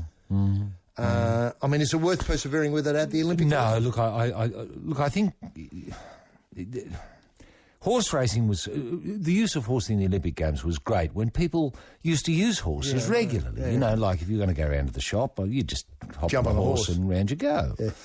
In those days, or, Yeah, no, I understand. You're going to cross the Blue Mountains. 1896. Yeah. Probably mattered. Yes. People still travelled around in horse and sulky and that sort of stuff. You'd hardly call it popular, would you? It's not as though there's... I can't tell you where they're jumping today. I can't tell you where they're doing the clippity-clop stuff today. No. It's a boutique thing. Boutique thing, that's right. It's an antique boutique museum sport. I think we could mount a case now to get, say, the V8 supercars in to replace the horse. Don't you? I do. I think that'd be sensible. I think you'd have a lot less problems. Sure, probably the V8 supercar drivers take drugs, but be that as it may, that seems to me the only in terms of the need for policing, and it would talk to kids. Yeah, it would. V8 supercar racing is going through the roof. And it's so easy to get involved. Do you know last year, I think I'm right... V8s are going to get cheaper, HG. I know, but... There's no reason why any kid shouldn't be able to afford a V8 soon. They'll be giving them away. Well, how about this? Last year, I think I'm right in saying Holden sold more V8s than any other mark. Oh, I believe that. I believe that. Your hybrid's rubbish compared with the V8. Yeah, I know. Because Australians love driving, bloody big cars. Quickly. Look, Roy, it's been a fascinating afternoon, and I just hope rugby league can survive until we meet again next week. I've got a feeling that, maybe one club in Sydney is the answer. Yeah. And this Andrew Hoy thing, this is going to run. Yeah, look, clubs will come and clubs will go, HG, but you'll never kill that funny old bird they call rugby league. Beautifully put. That's it for The Life for this week. Join us next week when, once again, we remind you that Triple J is sport. Bye now. Turn your radio on. This is a download from Triple J, Australia's national youth network. On radio, on TV, and online. For more music, current affairs, comedy, and culture, triplej.net.au. And now... Hello world, pants off Australia. The whips are cracking, the surf's up, the doctor is in. It's just another afternoon when too much sport is barely enough. And now here's the team who can open the batting and take the new ball up the hill into the wind, who can turn defence into attack in the twinkling of an eye, who've enjoyed the highs and learnt from the lows, who are all the better for recent racing and in the wash-up at the end of the day win a lot more than they lose. It's the team of H.G. Nelson and rampaging Roy Slaven and the dominant backline of this sporting life. H.G. Yes, thanks very much indeed, King. Wally Otto in the soundproof booth. And King, great to see you wearing the Australian shirt and shorts in the booth there. With kick-off only a couple of hours away in this big qualifier, World Cup qualifier against the might of Iraq. More on that in a moment. And a big thank you to Sarah Howe for the past 14 hours of super sounds here. Sarah makes a lot of her own music and brings it in and plays it. She doesn't have to do that. She doesn't get many tracks from the library here. No one gives her any records, so she makes them at home overnight and brings them in and plays them for you. And I thought it was just a terrific show, Sarah. It was easily, you've done it a long time now, but that was really right up there with the best of the Howe offerings over the past few years here at the youth headquarters, Triple J. Good afternoon, ladies and gentlemen, boys and girls, shareholders and school kids. Welcome to Triple J on a super Sunday of football for another Sunday when too much water is barely enough. And what a week. What an incredible week. Look, can I start on a really positive note? We spoke last week about Peter Russell-Clark. I'm not sure what the context was. That's escapes me, mainly because I've obviously been knocked unconscious at the coalface of work too many times and now I can't remember a thing. Anyway, be that as it may, Peter Russell-Clark freaks, and I know there are many who tune in for a snippet of Russell-Clark mania. to this show. Well, he's a regular with Robbie Marie and the Doctor on our breakfast radio show here fortnightly. Just listen to the whole fortnight and you'll get an idea of which day Peter's on. Might be Wednesdays. And then you'll be able to tune in every, obviously every alternate Wednesday to get your fill up, literally, on Peter Russell Clark. And he's still cooking. He's still cooking. He's bitching in the kitchen. It's a tremendous unearthing and a great find for Clark freaks everywhere. And can I get this off my chest right at the top of the show? What about those TARS? They're not New South Wales TARS anymore. They're our TARS, Australia's TARS. They were incredible. Oh, sure, they lost. But the way they went about it was just incredible. They lost. None of their admirers, none of those TAR freaks out there would be disappointed. Oh, no, those TARs, incredible. And they didn't gift it, they didn't wrap it up and give it to the Crusaders. The Crusaders had to wrestle it off them. Sadly, they made a few too many mistakes, I think, is the way that I'd see the TARs' disappointment last night. But what about them? They were just incredible. What a run. And look, from good news to bad, the AFL footy show is in total turmoil as Sam Newman has been asked by the team selectors to ride the pine and get over a recent runabouts health-wise. Sadly, it could not come at a worse time for Nine, which launched $1 million wheel this week. $1 million wheel, that's right. It was a wonderful debut. Obviously missing something because Burjo wasn't there. I mean, no one can, spin the wheel and make it look fun like Burjo. Is Burjo on the breakfast show every fortnight? Yeah, Triple J. He is. That's what I thought. You've got to tune in. I'm not sure which day. Might it's be an irregular. The alternative Wednesdays. Alternative Wednesdays with Peter Russell Clark on the other Wednesday. That's right. And I'll tell you what, he just discusses the wheel and how it worked. And that's right. And great letters that came up over the years. Great phrases. Yes. The impossible catchphrase. He doesn't refer to catchphrase too much. No, phrases as in the wheel. Oh, yeah, sure. Sort of lead a horse to water but cannot make it. Oh, no, they wouldn't use that one because it's a bit too long. Bit of a challenge for the participants, but you know what I mean. Way out in front, for example. A bird in the hand. Yes. Now. Well, that's great. And I tell you what, I've heard Burjo on this station ease the nation into a little bit of Anne Murray at the bottom of the hour. That's it. Now, back to Sam. Look, obviously, $1 Million Wheel was a wonderful debut. Burjo wasn't there, as mentioned. But the wheel, let's face it, this new wheel, this haughty $1 million wheel is talking to a whole new generation who have never bought a vowel or screamed top dollar in their lives. And they're loving it. But with the wheel back on Nine, I believe the network needed to have all guns blazing to really drive it home that the wheel is back and we're determined to back, this is speaking on behalf of Nine, determined to get back on top. And it's not the right time for Sam to be riding the pine and pulling splinters out of his arse as he slides up and down on the woodwork. And still, incidentally, how about this? Still with the top-rating shows on Nine, what's this story about Hugh Hefner, Mr. Playboy, buying the McLeod's daughter's homestead, and the joint might be called Drover's Retreat. Yeah. I might have the wrong name there. And he's going to be turning it into a Playboy mansion of the Southern Hemisphere. I mean, this one has a real ring to it. I mean, it's got the ring of plausibility about this one. And what a feather in the trouser for people of South Australia to know that Hugh Hefner is on his way. I think it might be on the way to Gawler, a little way to the north of Adelaide, Drover's Retreat. It's a terrific venue, though, if you were thinking about putting down a mansion. I'm sure that the South Australian government will have some sort of contract that Hugh and the girls have to be in residence for a certain amount of, weeks per year. Otherwise, it'd just look like silliness. There'd be Aussie girls queuing up to There would be a lot of Aussie girls queuing up to bunk in with Hef. Oh, to live with Hef. Dream come true, wouldn't it? And wouldn't that be great? I think the show's called... He cares so much. He's so generous. I know. With his lovin'. With his lovin', that's right. And can I point out, I think it might be called... struggle with the show a little bit, but Girls of the Playboy Mansion. Oh, yeah. That's a great show. I know. A Girls of the Playboy Mansion in South Australia. Yeah. I mean, it's got a real top 10 feel to it, hasn't it? Oh, no, it'll be just fantastic. Be fantastic. And speaking of the stars, what about last Wednesday night? I mean, it was a real carnival atmosphere at Telstra Dome, the Festival of the Fist. A terrific night for everyone concerned with Australian A-list show business. That's how I saw it. And at the weigh-in when Sam Solomon, I don't know if you saw this, pulled Chock's pants down It's very, very funny. A little bit of old school magic. It was the perfect button I saw as the to end the, what would I call it, the pre-fight build-up and declare hostilities are about to commence. I turned to Roy and gave him a nod, and just to indicate, it would be on tonight, and the boys didn't disappoint. And I thought that Sam read the script beautifully. He showed that the time and negotiations over the script and the plot detail had not been wasted. And what about the glamour ringside? I mean, it was unbelievable. I mean, Australian women, if they're not thinking about Hugh Hefner and, Drover's Retreat and the Girls of the Playboy Mansion Down Under, etc., they love to see blokes punching each other in the head. They just love that fact.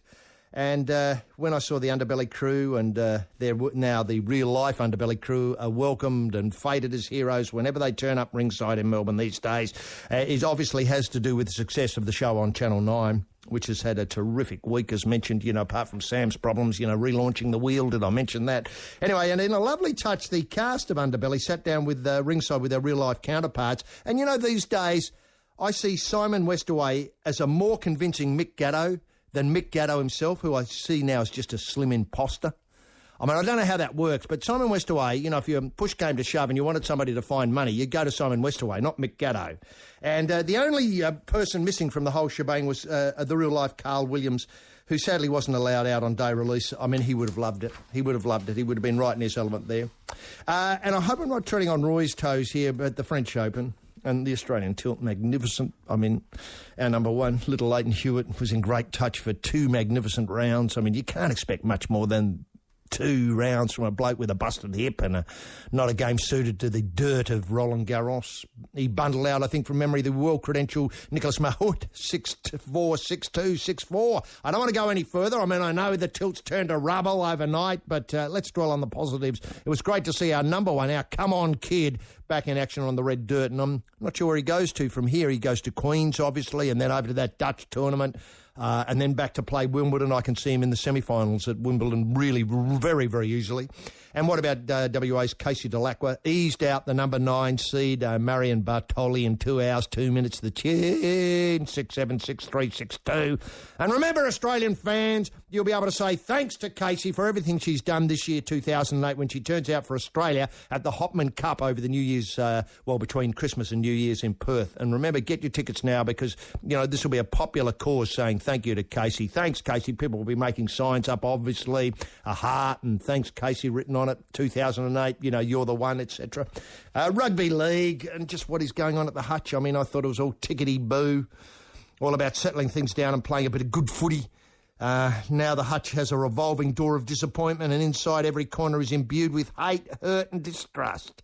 Not my words. I think those were the words of one of the foremost scribes in the Australian newspaper. Every corner is imbued with hate, hurt and distrust. And I feel as though we've been all here all before several times in my lifetime, so I'm sure it can lurch on. Speaking of lurching, it now appears that the whole rugby league caravan is lurching from one abyss to another, and a suggestion to rescue the caper has been to cut the salary cap. I think she runs at about 3.7 million at the moment. I mean, I'm not sure where Dennis Fitzgerald from Parramatta is suggesting we lower it to, maybe 1.9. Well, this, of course, went over like a fart in a lift at the Eastern Suburbs Bulldogs. Still with the league, will St George, and I know this game's getting underway as we speak, will St George be tempted to rush Ding Dong Dell in today's game against the cellar-dwelling Coachwood and Myrtle?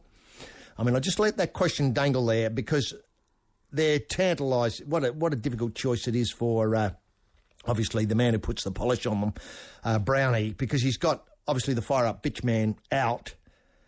To anchor one wing with Dell would be such an attractive, proposition today against what you could call a fairly weak defence. I can see Dell causing mayhem out there if he was given a run. And, of course, next Friday night, or does he save the dry powder of Dell for next Friday night to run at the Broncos? Obviously, Fire Up Bitch is likely to be back next week for the top-of-the-table clash, Dragons v Broncos. And Brownie then's got a nightmare of what does he do with Dell? Does he start him off the wood, or does he get him out there straight away and let Mark, maybe ride the pine for a little bit and come on late in the match? I mean, it's a nightmare. It'd be better to give him a run today and see how he went against the Rabbits. Look, if the Dragons do keep the Del powder dry, can I point out there's only 5 more sleeps before we see Ding Dong turn out with a brown polish, and I know everyone's licking their lips in anticipation. That's next Friday night, and it will be an Apex-style lockdown around WIN Stadium.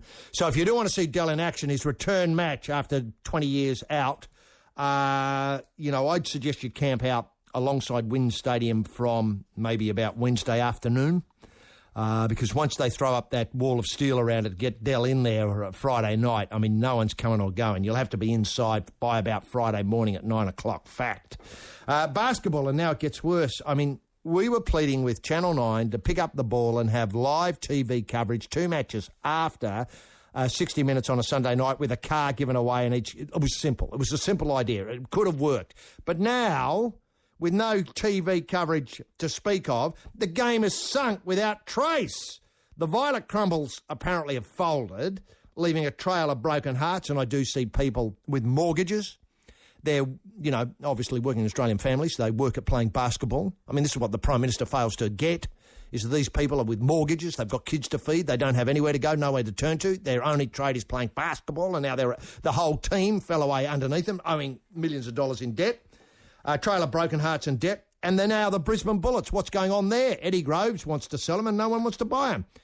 F1, and while President Max Mosley has been urged to quit by a lot of powerful people in the F1 Cape, can I just point out that Max did restage the invasion of Poland with 5 friends recently in a hotel room, caught on video. It's if you haven't seen it, it's very entertaining, and I think he's got it fairly right historically. Obviously Poland caught with the pants down. You can see where the metaphor's going. In come the Germans, knock over the resistance, and all of a sudden Poland's part of Germany. Go and read about it in the history books. Facts. Now, anyway, he's been urged to quit. But let's face it, it wasn't Max who took the honours this week in F1. It was our very own Mark Webber. At Monaco.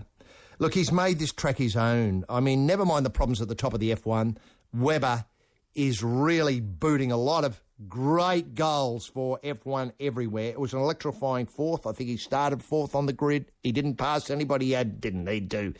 He didn't have to. That's the genius of the way he drives. He's made this track his own. It's a narrow track. You can't get involved in passing or, booting people up the date. And he just existed in the 4th bubble all the way around. 2008, the International Year of Handwriting Analysis, will be remembered as the year of Webber.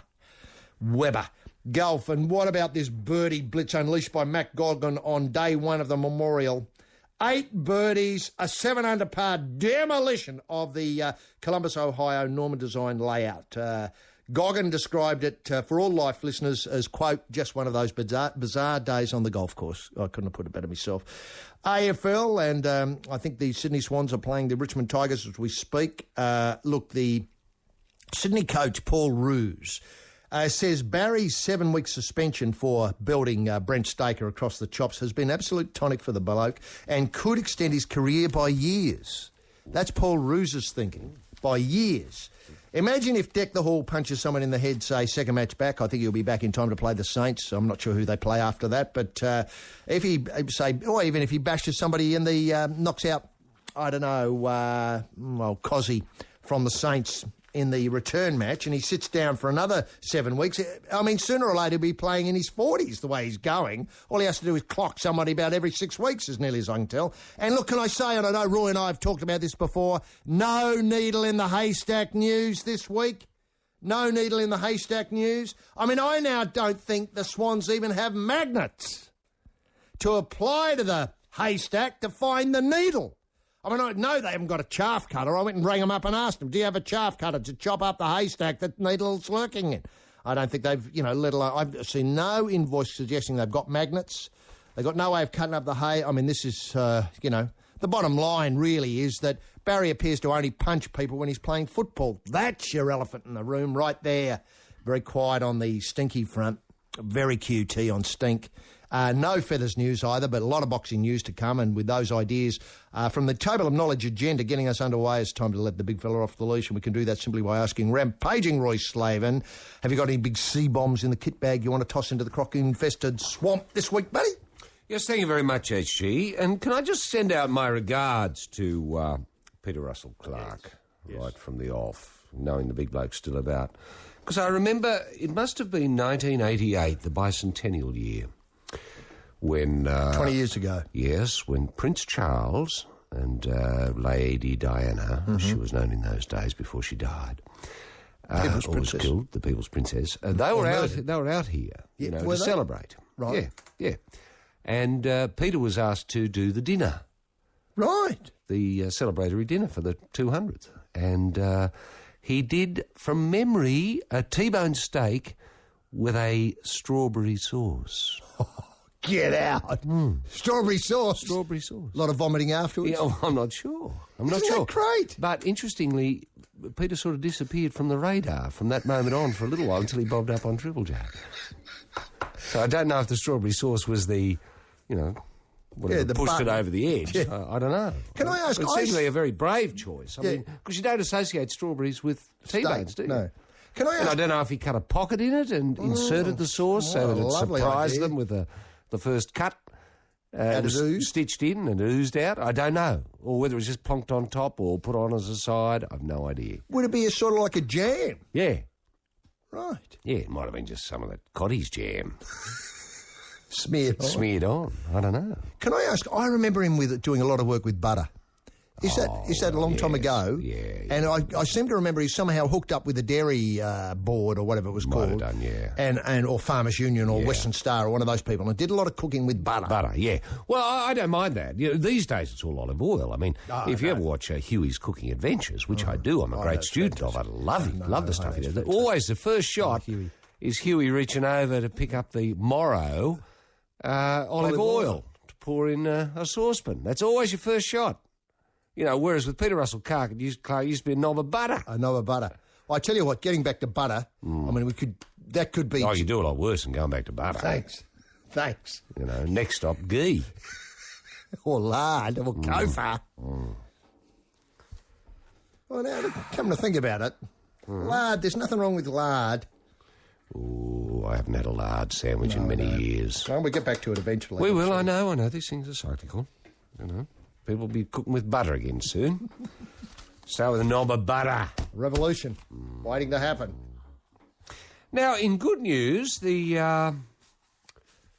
Australian Island Test Series is back on. This is the AFL, the Australian Rules Test Series, which is great news. I think it was sort of went into abeyance there for a little while because the Australians were a little bit violent. They bashed them up. And because they're just amateurs, they don't do it as a full-time job. Right. They just play for enjoyment. Yeah. Love of the game. Yeah. Very old idea. Well, the Aussies sort of showed them how to play. Now, whether they're going to change their attitude, and I hope they do, the Irish.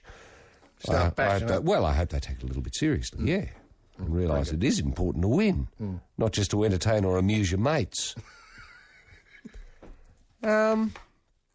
Speaking of mates, Mark O'Mealy says he'd play State of Origin if asked. Isn't that great news? Isn't that good to know? That, the selectors will have someone to turn to should, 20 or 30 forwards fall over. How did this come out? Well, someone obviously asked him, "Hey, would you play State of Origin, Mark, if they asked you?" Oh, yeah. Suddenly that becomes an article. Oh, yeah? Oh, now, that's great. As you've mentioned, Little Leighton and Casey, they stormed into the third round, didn't they, before storming out. Yeah. But I noticed that our ladies' number 51, Casey, CD, as she's known, she's named Rafa as the man who makes her heart race. Wow! Yeah. You don't often see that in tennis, do you? No, you don't, do you? Rafa. Isn't that incredible? Yeah. I've never heard of that before. No. Can I ask... She obviously likes a bloke with a big left arm. And can I ask how the imponderable question in world tennis is going? Will Rafa be able to stop?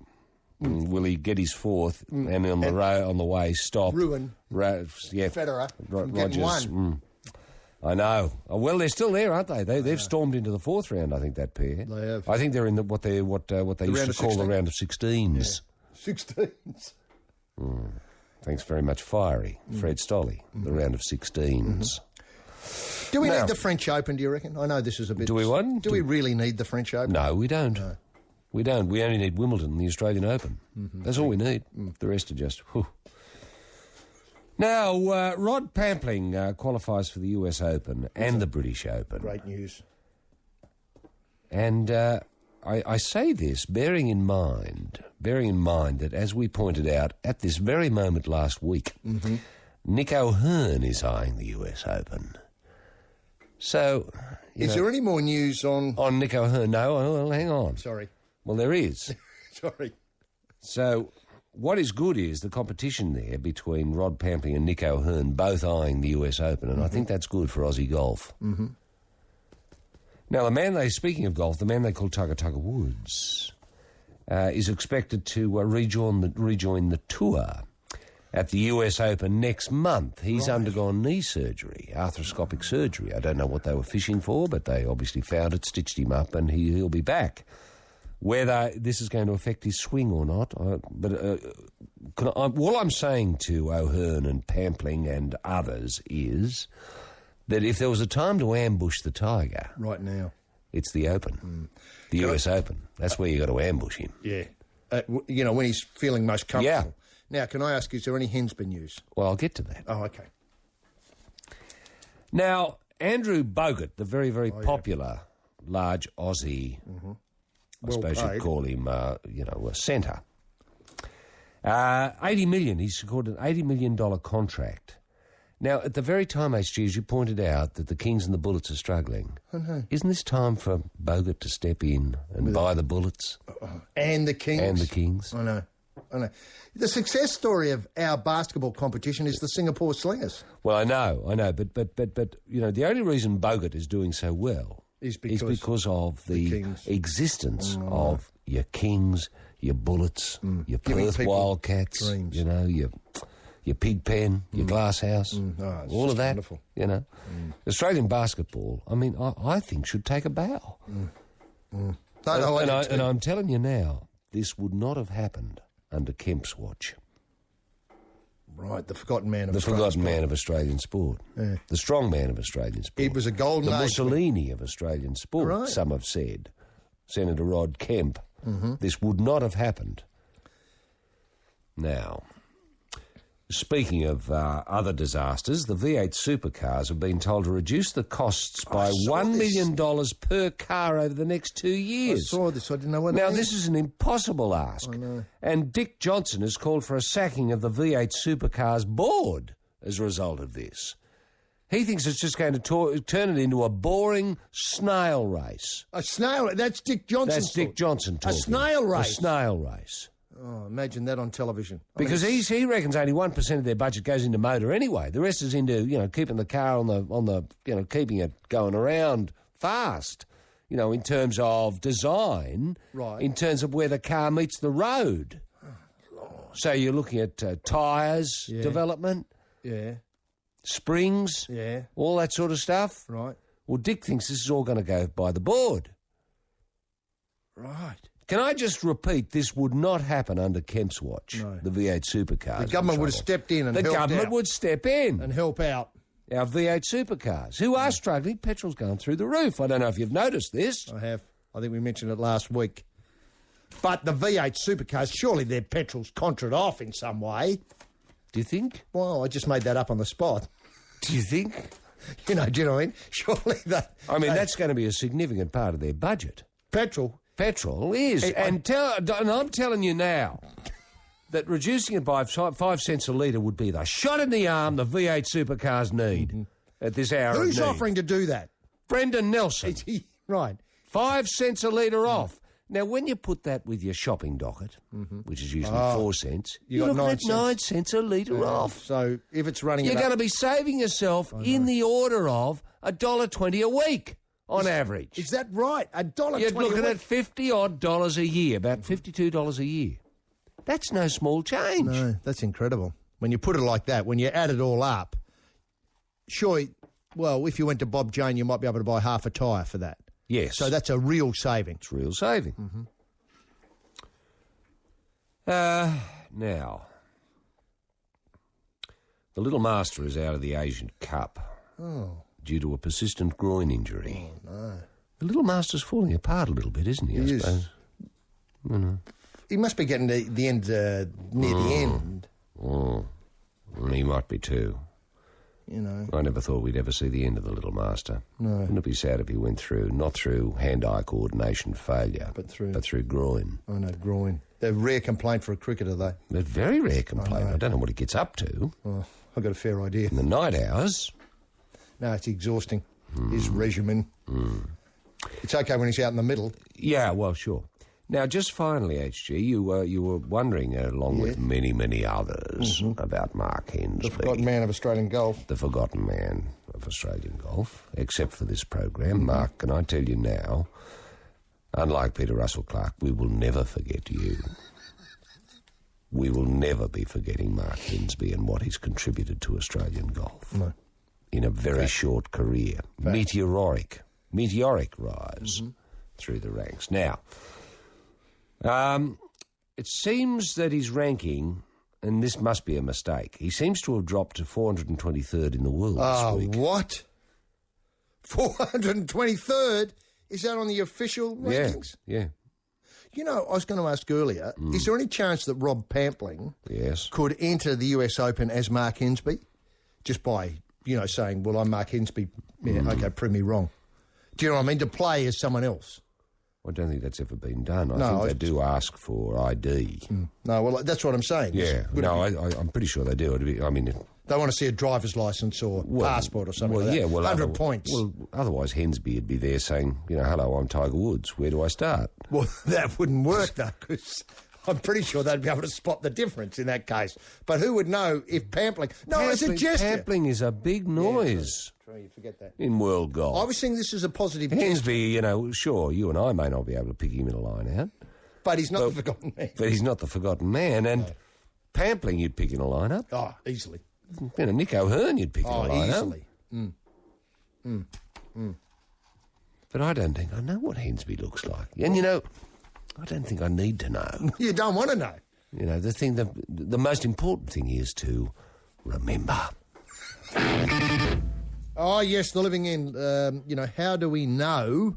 From a CD called White Noise. They've been listening to their Red Hot Chili Pepper records, I think. And they're playing at Splendouring Grass 08, and they're playing Come Together in Sydney in June, and they're so busy. A new album out July 19th. That's The Living End on The Life on Triple J. Men, at last, from the makers of Allen Underground Toilette comes a male extrusion accessory. This emotional gel provides a permanent source of hydration for that little bit of you that comes and goes. AJ Gel, a concentrated blend of orange, mandarin, carrot, and basil, comes in a pocket-size action pack so that fit men can follow that special mood again and again and again. See your doctor today to assess your fitness levels before use.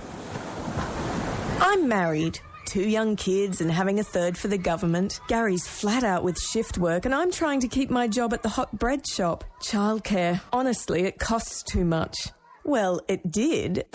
Until Pam at work suggested I ring the Alan Jones Scouts for God Childcare Centre. I couldn't be happier. I rang and spoke to Alan personally. He fitted both the boys in and it only costs $5 a day. It's changed all our lives. Really.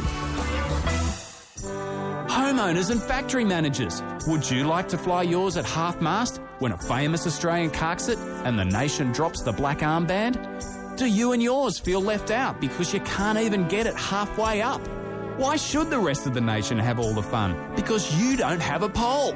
Don't be caught again with the pants down. Pole up, Australia.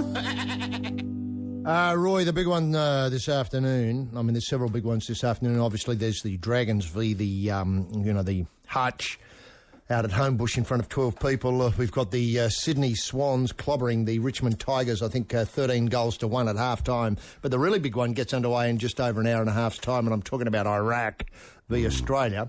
Ray Gatt probed our coach, Pim Verbeek, on what he thought was going to happen, and Verbeek has literally, implored match officials to stop Iraq from diving and faking injuries. Oh, yeah. Now, let's go back to the Asian Cup. Yeah.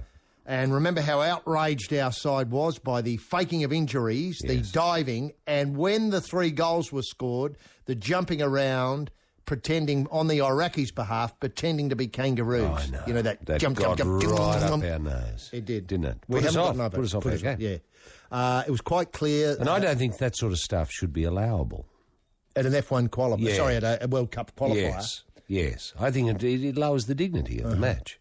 Can I say, though, can I put that all on the side? I think if Big Dukes had been there, he would have stamped it out pretty quickly and really would have, obviously demonstrated. Yeah, because we don't have Dukes there again today, do we? We've got Harry, though. We've got Harry. Harry with the C after his name. I know, open brackets, C, close brackets. Can I just say, though... With a roving commission, too, according to Verbeek. You know, he's not going to be stranded out there on the wing. He can go wherever he likes. Yeah, that always worries me, because what the other players tend to do is then let Harry go and get the ball and bring it up, so as then when he's run the 80 metres, he gives it back to the Iraqis and they take it all the way back again. Whereas if he could boot it up to Big Dukes... Oh, I know that. From the back corner. In a dream, you have Dukes there all the time. Just camped. Camped, taking 2 Iraqis out. Route 1, they know where to go. They've got a way of playing. Yeah. You know, this passing game, which is much talked about, is overrated when it comes to Australia. All you need is Dukes in the box all the time. All the time. Just loitering. And somebody prepared... Harassing. To kick ahead when the ball's high. Yeah. Now, Verbeek, it was quite clear, according to Ray Gatt in the Murdoch Press, it was quite clear Verbeek had already put on his game face after ramping up the pressure on the Asian Cup champions before, obviously, the big one this afternoon. Having experienced firsthand how Iraq likes to play its football, the big Dutchman is not allowed to turn the match into a marathon of dives and faked injuries and incessant delays aimed at breaking up the rhythm of the team. That's the Australian team. He said the boys are very focused on the game and they know what they'll have to do. I did not see their win against Australia in the Asian Cup earlier this year, but I know the Iraqis like to play, and what they'll do, they'll try and delay the game, fake injuries, do everything to kill the game. Yeah. But we have to be mentally prepared for this. Yep. He admitted the referee, Raishan Imratov, from Uzbekistan, and I might get your thoughts on his go, and whether he's come to blow. One of the big jobs is to keep awake. I mean... An international referee nodding off in the middle of a World Cup qualifier? I mean, gives you how... Well, he may have only arrived this afternoon, you know. Long flight from Uzbekistan. It is. And he probably only got the nod on Thursday. Via Dubai, something like that. He would have, no wonder he's going to have trouble staying awake. Yeah. He probably had to land in Sydney, then catch another plane up had no idea where Brisbane was. No. One of the jobs, keep awake. The referee should know. They've done it before. It's football and you can do whatever you like, but it's up to the referee to draw the line and say this is as far as you go. The big message, the Verbeek message, is be patient. Although he admitted that he wouldn't mind the players getting into the referee's ear. I just hope there's no language barrier. And we've got a couple of lads who have, looked at the Uzbekistan phrase book recently. Do you know, to be quite honest, I'm not sure what language they speak in Uzbekistan. No. Is Uzbek a separate language? That may not be the right word for it. Or do they speak Russian? Well, they would... They would understand Russian because for sure. Obviously they were part of Russia. Part of the Soviet Union for so long, and you'd imagine the bureaucracy and the administration would all have been using the Russian language, and their own particular languages would have just become sort of Creoles, you'd imagine. They would. Yes, that's right. Or spoken amongst subgroups of Bohemians. Yes. And intellectuals, perhaps, who wanted to keep the flame of nationalism alive. For all those years. Yes. And now they've got it back. Yes, because your great Uzbeki poets and those great Uzbeki novels would have been written in the mother tongue, in the Uzbeki tongue, and a lot of... Smuggled out. Yeah. To eager readers in the West. Yeah, who probably don't understand the nuance and subtlety, because there aren't that many Uzbeki speakers around. No, fair enough. To point this out. Well, I hope they've learned a few words in Russian that they can have a go to Ermatov with. Now, I've spoken to a few times to them about, obviously being patient. Iraq will do everything possible as long as the referee allows us. We just be patient. My feeling is they don't need to do these sort of things because they have good players. I don't know why they do it, but they do. Well, they do that because of Uday and Qusay's training in the old days and the old Saddam technique. Oh, well, fearing the bullet. Yeah, and that cheat and bloody don't obey any rules sort of bloody stuff, that rubbish that Saddam's regime went on with for all those years. They reflected that when they played football. Yes. Now, no values, you see. Saddam had no values. No, that's true. That's true. Believed nothing, believed in nothing. Had no beliefs. Now, look, I reckon that was 80% behind, the last big show, if I can put it that way, the Shock and Awe show, was to teach them some values. About values. That's what this is about. That's what the war has been about. Values. About values, yes. Now, he says, Verbeek says they do it with their Olympic team, same tricks, same things, delay the game for minutes and minutes Well, and it's minutes. cultural, isn't it? It's especially the case with the goalkeeper. Yeah. When the outfield player's injured, they can take him off the field and play on, but you can't do that with the goalkeeper. The goalkeeper goes down all the time, obviously. We know what will happen. We have to be prepared, and hopefully the referee will be awake to it. The big stinging comments are certain to fire up the Iraqis, who are probably practising their diving as we speak. And to the animosity that's developed between the two teams. The Australians have not forgotten, and we mentioned this already today, how their goal scorers celebrated by imitating a kangaroo hop after scoring each goal in the 3-1 win in Asia. They just tore us apart in Asia. There was a cup preliminaries match in Bangkok last July, while the Iraqis have accused the Socceroos of lack of respect and taking them too lightly. Remember that at the time? I do. No respect, and it came from the top, all of that. Those big names blew in from Europe and stuff like that, thought we would be a pushover. Those Iraqis will teach them a thing or two about values. Sadly, they couldn't do it. I don't think they had big dukes, though. No, we didn't have big dukes. Nor do we... we don't have him tonight. No, I know. This is a worry. Well, don't dwell on that. Look, he said we have to win the game, but let's not forget the quality on Sunday is completely different to what we played in Qatar. I know how dangerous they are on the counter-attack. They'll come for a point, and we'll have to be happy with a point. That means, obviously, a draw. Against South Korea, when I was coaching there, they showed how dangerous they are waiting for just one chance. They have players who can decide a game with just one or two chances. We have to be patient. He just went on and on and on. But at the same time, we have to take risks. Right moment to score goals, striking a balance is one of the things to discuss, and on it goes. Look, do you think they have a team? We've got to be patient and take risks. I know. It's just what's a he mixed talking message. about?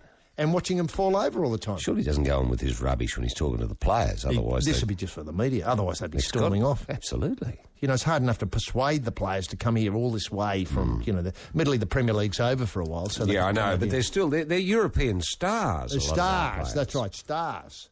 Yes, you just got to mention the name Bresciano and it opens doors. Absolutely. Lucas Neal, tremendous. Tremendous. Kuehl, of course. I think he's cost Liverpool £300,000. Well, Harry, I know. Harry is I think he's the third most recognised figure in Europe. Is that right? Yes. Is that right? Yes. Yes, that's right.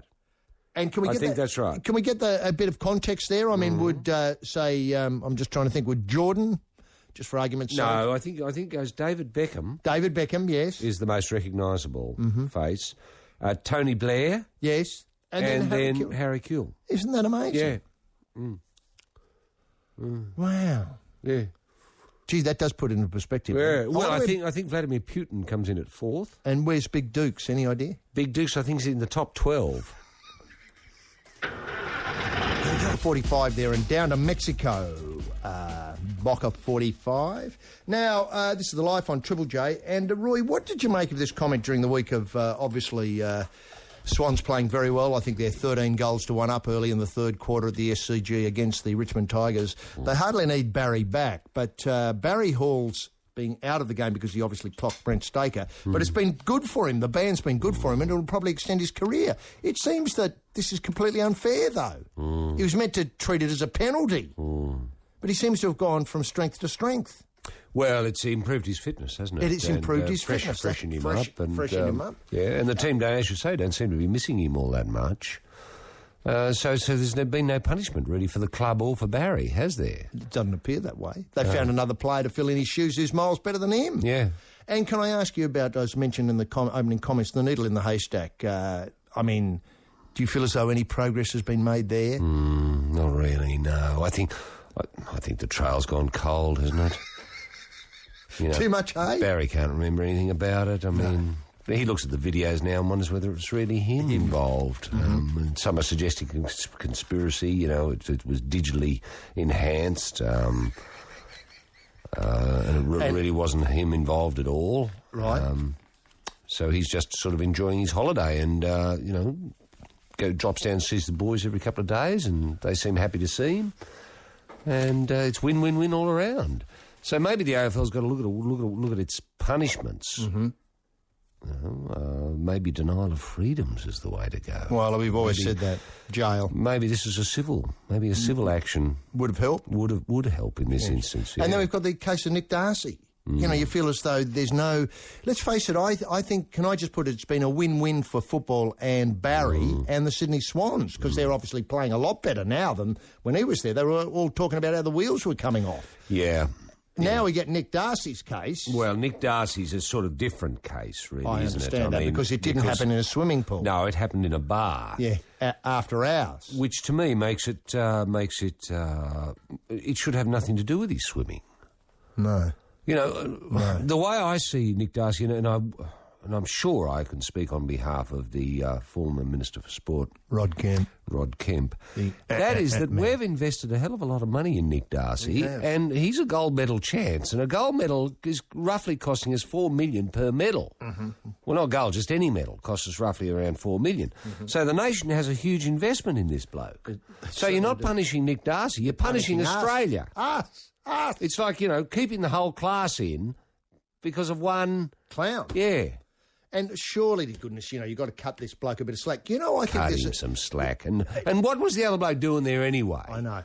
Causing trouble. Causing trouble. Can I point out to you that often jockeys, when they're suspended, are able to say, well, appeal, say, I'll do the suspension, but can I just ride this week because certain people have booked me to ride and they'll be disappointed in the connections and so on. Yeah. And I love the horse and the horse likes me and all that sort of stuff. Surely they've got to be able to do that. So common sense, we're calling it. Common sense, that's right. Common sense to say any penalty should be established after the Olympic Games. Yes, exactly. I mean, lay your charges on Nick. Sure, he might have punched a bloke in the head and busted his jaw and his eye socket and, you know, reshaped his head in a way that has made him, he looks a bit like Mark Hensby now, they reckon. I haven't seen him, so I don't know. Nor do I know what Mark Hensby looks like, so I'm hardly someone to be able to judge something like that. But let's say the bloke has been seriously disadvantaged as a result of it. OK, sure, let's look at that after Beijing. There's plenty of time after Beijing. Plenty of time. I mean, it's a whole lifetime after Beijing. Can I just say... But Beijing's important. We want medals. We do. Now, surely clowns like Coates must know this. So why is a clown like Coates coming out, you know, unilaterally saying, you know, the bloke's off the team? Illegally. Prejudicing now the AOC to be able to make a reasonable judgment. Yeah. No, it's all cockeyed, isn't it? It's totally cockeyed. And can I just say, it's not as though the bloke in hospital isn't, you know, obviously mending himself. He's back on side. Of course he's mending himself. He's getting the best health care we can provide. Of course. And if we said to him, listen, do you want Nick to win a medal for you? What do you reckon he'd say, Roy? Of course he'd say, let him go. I probably wouldn't let say him medal for me. Yeah. Or maybe just get him to wink, you know. Just blink twice if you think Nick should go. He'd be blinking twice, wouldn't he? He would. Mate's Estate from the USA, and the tune's called Now, and Rearrange Us is the title of the CD. Look, earlier this year, maybe last year, we discovered a story about cheerleaders being boned at Souths. Well, now a group of former cheerleaders is attempting to join all sides together to beat a different kind of opponent, the drought that is devastating the country. There's a story that bobbed up in the Murdoch Press midweek. In a fundraiser that aims to provide support for struggling farmers, the former cheer girls hope to raise $10,000 for drought-stricken bushies through a charity night next month. Isn't this a good news story? It is a beautiful story, that. The former Souths cheerleaders, are they? Or are they just former cheerleaders? I think former cheerleaders. The force behind it, Rebecca Jager, said she was inspired to help others after being hit by economic hardship of the drought herself. There are a lot of football fans out there who are really struggling. Yeah. We aren't after the money, just some support. The former cheergirls have already raised $10,000 through a year-long campaign of raffles and donations, including a performance by 3 Day Growth, a band fronted by Parramatta Eels great Eric Growth Sr. 3 Day Growth. I like that. Grothe, of course. 3 Day Growth. So the girls and 3 Day Growth, all money raised from the gig in March, went to the national drought charity Aussie Helpers. Yes. The night originally organised as an Eels reunion for the club's cheergirls for the past 32 years. Isn't that a great idea? A reunion for cheergirls. Great idea. For the 32 years will take place at Parramatta Roxy Hotel at $60 a head. Many sporting icons, including Growth, Mick Cronin, will head their cast of former players attending the event on June the 5th. That's a terrific idea, That is a great idea, isn't it? Is this slaved up to Farm Aid at all? It would be. Yes. It would be tipping into Farm Aid. Yeah. And what I love is that they, obviously, a lot of former footballers, because let's face it, the country provides so many, are doing it tough because of the drought. Yes. And a lot of families connected with those footballers are doing it tough because of the drought as well. Yep. It's a great idea. Yep. And if I think, I mean, I don't mean to be critical of Souths because they're obviously going through a runabout, but just imagine if the Souths cheer girls, old Souths cheer girls, could have kept going and joined up as Act 1, the former Parramatta cheer girls, Act 2, the Souths, etc. Couldn't the Souths drummers go and put on a bit of an act as a sort of pipe opener for the cheerleaders? Fantastic. Or drum while they're performing. That'd be fantastic. Yeah, because I know people love listening to those drummers, don't they? They do. A lot of people, as you know, leave as soon as the drummers have done their thing. Yeah. Because they know they're not going to get much more action than that from the team. No, that's when true. It's on. That's true. That's true. No, that is a great story, isn't it? It is a really good story. That's rugby league, reaching out and touching, isn't it? Reaching out and touching the community in the best way possible. Because rugby league has always had it's one of those sports that I've been saying for years now. Rugby league has a conscience. It does.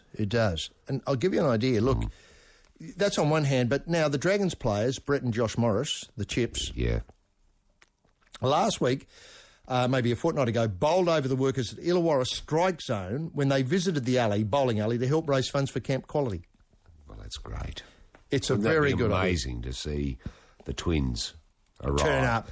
Were they unexpected? Completely unexpected. The bowling centre opened its doors for 4 hours, letting patrons bowl for free while donations were made throughout the day. Yep. The dynamic Twins signed autographs and spent time with 500 people in attendance, as well as helping with a cheque presentation from the Dapto Rotary Club to Camp Quality. That's not easy, that cheque presentation either. Yeah. Sometimes the cheque's too heavy because they make these big cheques for photo reasons. You can't pick them up. They're awkward. It's a skill. It's a real skill to look doing that with confidence. Yes. It's so easy to have egg all over you. Brett and Josh were great on the day, and with their help, they were able to raise $3,000 for Camp Quality. Kathy Russell from the Illawarra Strike Zone said. Isn't that terrific fantastic news? Yeah. I mean, that and your cheerleaders. Yes. But it just gets better. See, it's a game with a conscience. It is. How about this? Yeah. Several sharks headed Cronulla Mall last week, again, might be a fortnight ago, to support the Cancer Council, the Australia's biggest morning tea. Remember that campaign? I think there was quite a big campaign on television. Yeah. Well, Ben Ross, Brett Seymour, Brett Carney, Luke Covell, as well as coach the Angry Ant, Sticky Stewart, took over the Good to Go Cafe to help raise money for the cause. Right. And did they make coffees and sandwiches? They did. The cups of tea and cupcakes served did more than satisfy the appetite of morning shoppers, with plenty of dollars raised for the Cancer Council. It's fantastic to see people get behind Australia's biggest morning tea to help raise funds for the disease that affects us in different ways, said Sticky. Yep. So there's 3 good stories there. That's wonderful. And then I think if I come back here, I might be able to... How can people get involved with the cheerleaders? When is that on? Well, because the cheerleaders a lot of listeners would like to June be the able... 5th. Okay, where at? Do we know? Well, I think it's... I did have it here. Yeah. Parramatta's Roxy Hotel. Oh, the Roxy Hotel, yes. Yeah, $60 a head on June the 5th. It would be great. And I'm sure they'll put on a great show. They would. It'll be well rehearsed, and 3-day growth. I'm sure if the people know that they're in the audience, they'll get them up to do a song or two, because they're fantastic. You and I have seen them in action many years ago. We have, many years ago, yes. And out in the heartland of Parramatta, on the Parramatta stage. It was. Eric came up and sang a couple of numbers. It was just outstanding. Yeah, it was fantastic. Yeah. That's wonderful. Promotion for the game. Well, it is, isn't it? I mean, people say, rugby league, it's all about me, isn't it? Well, every now and again, you've got to take stock and say, well, hang on. It's not. It's not. Then you get this great idea. Eels stars, Nathan Hindmarsh and Josh Cordoba, spent some time out of their bye week trying their hand at teaching. Now, we've discussed this before. Teaching what? What were they teaching actually? Rugby league or? No, physics. The two spoke to kids... Uzbekistani or... Yeah. The two spoke to kids at the Burt Oldfield Public School. Bert Oldfield. Do I connect him with cricket? I do. A wicketkeeper. Wicketkeeper, Bert Oldfield Public School. He's got a school named after him. Isn't that fantastic? In Seven Hills, about the importance of and fun of reading. This would be good to hear Nathan Homarsh and Josh Cordoba talk about this. Yep. The visit is part of the Eels' ongoing commitment to the Try Reading program. You know, I'm not across the Try Reading program at all. No. But I feel so much better now that I'm aware of it. And you're knowing that eels... That a couple of eels are out there. Put their hand up. Yep. I mean, this isn't mucking about... Do we know if other clubs are doing that in their own areas, actually? Is this a rugby league generated idea, this Try Reading business? I'm pretty sure it is, and yes. I connect it very much with the Eels. Yes. I think the Eels have developed this themselves. I think it was an initiative when Brian Smith was coaching them, that they wrote a couple of books and, you know, the Cats Hat on the Mat, that sort of stuff. Yep. And do you know what their techniques are with... No. I mean, do they vowels and consonants, do they work that way, or is it a whole word approach? I think it's the whole word approach. Whole word approach, okay. Mm-hmm. Now, Try Reading program. Every student receives a copy of the Eels Try Reading booklet and will then complete activities in the book before follow-up visit for more Parramatta players later in the year. Well, that is fantastic. I mean, people say, you know, that we need to emphasise, you know, reading and writing and get back to basics. Mm-hmm. It's fantastic to see rugby league leading the way in this regard. I know what you're going to say. We need to test the readers beforehand, before the visit, and test them afterwards, to see. Otherwise, it could be just pissing in the wind. I know, or look at the statistics to see if more books are taken out borrowed from the library after the Eels visit than beforehand. I mean, it's easy to do this sort of empirical survey work just to see if it is paying off, to see if this investment by the Eels, and who knows how it's going to come back at the club. Indeed. You might see the idea the other way around. That bloke who came the other day with the Try Reading program, what did he do? Yeah. He was a rugby league player, That's Johnny. Right. Rugby league? Wow, that's for me. Oh, that's the Eddie Flag. Eddie Flag. And if you didn't get the title of that song, you weren't listening. It's called Bright Lights of America from the CD Bright Lights of America. Now, a terrific story this week. This is really a good news story about somebody who may have, in fact, experienced the Eels come round and read from the Try Reading book. Yes. At just 7 years of age, and this program doesn't get enough opportunities to talk about the success of our junior athletes. At 7 years of age, Emily Lockwood has hauled in a record-sized fish, which most adult fishermen would spend their lifetime trying to catch. Samantha Williams got this for the... How old is Emily? 7. Isn't that fantastic? Sam Williams got this for the Murdoch people. Yeah. Her amazing catch is believed to have smashed several Australian and New South Wales records for landing a Spanish mackerel that weighed more than her body weight. Weighing just 29.7 kilograms. Emily caught the 33.1 kilogram Spanish mackerel while fishing with the family off Coffs Harbour. They're heading out to shore after fishing all day when they decided to put one more line in. You know, the last catch of the day. Yeah. In minutes, she'd hooked the fish onto a 10 kilogram line. Now, this fish is 3 times the 10-kilogram line. Yeah. I knew it was big because the way the line jumped. For 20 minutes, she battled with the fish until her arms felt like rubber. Yeah. I was worried I couldn't get it because it took the longest time trying to pull it in. Yeah. Emily kept telling her mother, Melissa Lockwood, I can't do it, I'm tired. How much longer? According to Game Fishing Association Australia, the state junior under-16 record for a species is 16.96 kilograms, while the adult catch is 17.5. This thing's 33 kilograms. Well, twice those marks, really. Yeah. The Australian record for juniors is 27.4, dates back to 1997. Emily is also vying for the world title in the junior and small fry, that's under 11 age divisions. Yes. Her mum was lost for words. People wait a lifetime to catch a fish like that, and she's done it just age 7. Some of the old-timers are in disbelief. They're so jealous. Yeah, I bet they are. Isn't that a wonderful story? No talk of bait. That would have been my next question of what bait was used. Yeah, well, that'd be a trade secret. Yeah, it would be, especially in that area, in the magic spot. Absolutely. She's not going to let that sort of information out, nor should she. No, that's true. Nor should she. It's taken a lifetime, 7 years to work all that out. Yep. And do you know when she started fishing? You wouldn't. No, she's no idea. But for a little while now, but she's obviously got a real knack for it. She's got the gift, what we used to call the angler's gift.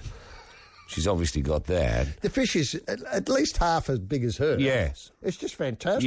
Yes. She obviously communicates in some yet-to-be-determined way with fish. With fish, yes. Jump on my line. Something like that. There's got to be some communication there. That's what makes great fisher people. The fact that they, whether they're aware of it or not, they can communicate with the species. Mm-hmm. And I suppose it makes sense in a way that, we all came from the sea, didn't we? We did. Originally. So. Would you be encouraging more, say, emphasis in schools on fishing? I mean, that would have... I think it's horses for courses. Horses for courses. If you're out in the bush and there's no fishing holes around, well, forget it. It's pointless. It's just academic. Yeah, no, true. Waste of time. Think about it. But if you're near a good fishing hole, if you've got a school near a fishing hole, sports afternoon, I'd be encouraging a lot of kids, if they're not interested in, say, rugby league... to go fishing. Well, now let's go to the current Prime Minister. He's offered to provide everybody with obviously a laptop. A laptop, yes. Why didn't he offer a fishing rod? Mm-hmm. I take your point entirely about if you're nowhere near water, it's a bit of a, you can practice casting, though. Yeah. Casting is a great skill. I think Australia leads the world with, in casting competitions. We do pretty well. We punch above our weight. Our weight. Now, is Emily going overseas, HD, to compete in this youth... World Youth Fishing Day. Yeah. Now, where is that on? I don't know. I don't know. No, that's all news. But what I was meaning was that... But what a role model she's going to be. Role model, that's the word. For role a lot model. of kids. I know. Out never there thought thinking, about well, hang on, I've got no skills. I can't do this. I can't do that. Hey, maybe I could fish. And Taper Jean Girl from, I think it's called Aha Shake Heartbreak, Kings of Leon. Now, Roy... Look, this is a great question. The Tigers, this is the Richmond Tigers. Before we get to the Richmond Tigers, there's no question, is there, in HG, that, the rugby league cheer girls or the drummers or, the good guys are going to have to raise money to send Emily Lockwood overseas for this fishing? Well, I hope not. Is there any talk of that sort of talk? I mean, I'm not sure exactly how those things are done in terms of... I would hope that... somehow selling the fish might raise a fair bit, that people would love to have this fish up above... I mean, on eBay, the world record fish as caught by a 7-year-old... The Spanish mackerel. The Spanish mackerel could be a sellable. Is it a good eating fish? I think so. I think Spanish mackerel is. Yes. Good. Yes. Good. Now, the Richmond Tigers, and I was just trying to get a score in this match at the SCG, it does appear that the Tigers... they're a fair way behind. It's 107 to 31, so the Tigers aren't going so well. It's been a weekend of bash-ups, hasn't it? It has. And people are already talking about the 8 being in the AFL cut and dried, that no team out of the 8 at the moment can actually get in the 8. No, so you might as well forget it for the next... Why don't we just go straight to the final? Exactly. Just let's start now and get it over and done with, because it's just a complete waste of time. There'll be movement inside the 8, but who cares? Who cares? Okay, now...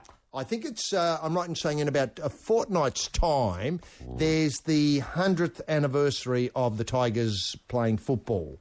I think that's right. The Richmond Tigers, Richmond Tigers. I might have that date wrong, but there's some big event anyway coming up. Now, there's a quest for the Tiger fan or family of the century. This is a new idea. I thought you'd like it. Yeah, is anyone suggesting criteria? Yeah, well, okay, I'll give you an idea of... Brett Beattie has put his hand in the air, according to the Herald Sun at least. Nominating himself or He's nominating himself. I hate that when people do that. I know, this is dead wrong. From somewhere else. Dead wrong. Indeed. I'd love to think, well... let's say a prominent Tigers supporter. Yeah. And then I'm going to struggle. But let's say Rod Kemp was a prominent Tiger supporter. He nominated Brett Beattie. Okay. Now, Brett says there's nothing else. That's what we've got and that's what we do. That's my club and that's it. He's just Tiger through and through. I can remember shaking the tins for Save Our Skins because it was my club and I was brought up that way, so were the kids. This is a while ago, the Save Our Skins. It was, they went through a terrible stage. Not that they're very financially secure at the moment, but they were worse off than they are now. They weren't being forced with a merger at some stage. No, it was even before that, I think. Okay. I'm not quite sure when the Save Our Skins, a listener will know, Save Our Skins rallies were. Right. When they were young, we'd take them into the members, this is the kids, and we used to put plastic umbrellas over the prams. They only had 2,800 members then, and they were able to sit and cuddle them in the members because there were so few of them. And he said, if it's a free country, but if any of the kids barrack for Collingwoods, they can live on the streets. which is fair enough. Tiger Mad Bee family are all cheer squad members and have a big assortment of floggers and banners. They do their bit to spread the Tiger message around the world. They go everywhere in Tiger gear. Visit to Disneyland a few years ago. They met Mickey Mouse with the Tigers jumper on. We take all our Richmond gear with us when we go on holidays. They've got a couple of cars painted up as Tiger, Tiger support vehicles. And the competition is based on writing in 25 words or less why you believe or you nominate somebody as the Tiger Richmond fan / family of the century. Do you know someone who's a Tiger's looking for nomination, Tiger man of the century? 25 words or less. The only trouble is 25 words or less doesn't give you much opportunity to... No, to expand, does it? No. No, what a tricky And I'm just thing. wondering if there should be more criteria. Like they should have maybe a flog-off day where they come down and roar, or best singer of the song, best flogger. Yeah. Best face painting as a tiger. Yep. Best fancy dress. Yep. This... Well, really you're looking for, a family that's committed to the Tigers, aren't you? Indeed. Best tiger tat. Yep. Can I just point out, the Beattie family don't appear to have painted their house either in black and yellow. I may be wrong about this. But you'd think that'd be a starting point, wouldn't you? Well, you would. I'm just struggling to think myself of... families that were committed, say, to the Lithgow Shamrocks over the years. And it came and went a bit. Well, it did, but I do remember there was it was a shocking story, really, but a committed family. I remember when the Shamrocks were bumped out of the semis, going back a number of years, and the O'Connell family, who were great supporters of the Shamrocks, had been so for, many, many years, generations, really. What was sad is the match was played on the Sunday afternoon. Well, the family wasn't discovered for 2 weeks, HG. And then they were all in the lounge room. There were the two O'Connells and mum and dad and grandparents eight kids and the grandparents were all found hanged. With the green and white on? What a beautiful story, Roy. And, at the time, did that make the media? I bet you didn't. I bet you no one thought of them, the O'Connells. Proud Australians, who gave their whole lives to the Shamrocks. Yeah. Well, but one thing about the story, people knew they were upset, but we just didn't know how upset. But that's easy to do, isn't it? It's easy to do. I suppose, and... people were speechless for days. They just didn't know what to do. So in the end, the Lithgow Council, I think quite rightly, all the council did was cover the house in petrol and burnt it. Oh, Dead Letter Circus. From Brisbane, and Reaction is the title of that track, and they'll be... Look, this Come Together thing's just fantastic. It's just everybody's going to be there. It's just going to be fantastic. It's coming in June. The Come Together in Sydney is just going to be one of those things. I mean, it's a sort of big day out for the middle of winter. That sets it in context. Anyway, the Dead Letter Circus, they'll be there as part of it, and so will the Fat. And now on This Sporting Life, it's time for the first Fat of the afternoon. The Fat is as Australian as giving the bunny one to go on with, as having a blue tongue tugging on your todger, as having a leak in a creek. What are Australians fighting for this week, HG?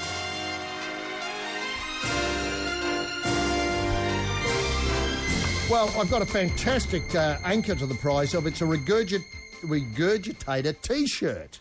That's just fantastic. All the four Gurgies are on the front there, looking great. Gurgies might be 3 now, but that doesn't matter. The Bible, of course, the Rugby League Week, almost the current issue. It's got Rooster Revenge, Zeros to Heroes, Braith Sparks, Miracle Revival. Well, he has, hasn't he?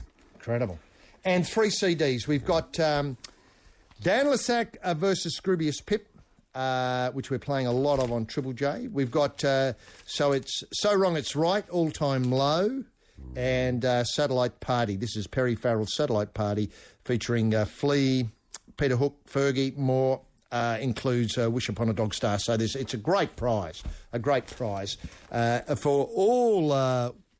listeners, women only, if I can do it that way, who can answer the following question, Roy. Yes, the question is as follows. This is a terrific edition of the Rugby League Week. Give us a few highlights, Roy. Well, Artie's edict, I assume this is Artie Beetson speaking as a Queenslander. His view seems to be bait bird and he will snap. Wow. Didn't happen, did it? No. They didn't bait bird. Is he talking about Origin 2? No, he'd be talking about Origin 1, I assume. When is this? I'd have to find a date here somewhere, actually. Well, it's May the 28th. Oh, no, he must be talking Origin 2. Bait bird and he will snap. There's a fishing theme today, isn't there? Because they reckon he's a little bit mad. I have no intelligence one way or the other. No. I know he did get sent off a couple of seasons ago when he just started for kneeing someone in the head, but who hasn't done that? I know, and that settled him right down. Yeah. Well, it'll be fascinating reading. What's your question, though, Rob? The question is as follows, for women only. Where is Big Dukes in the list of most recognised faces of Europe? Where is Big Dukes in the list of most recognised faces of Europe? And that number is 1300 0555 36. Women only. Phone now.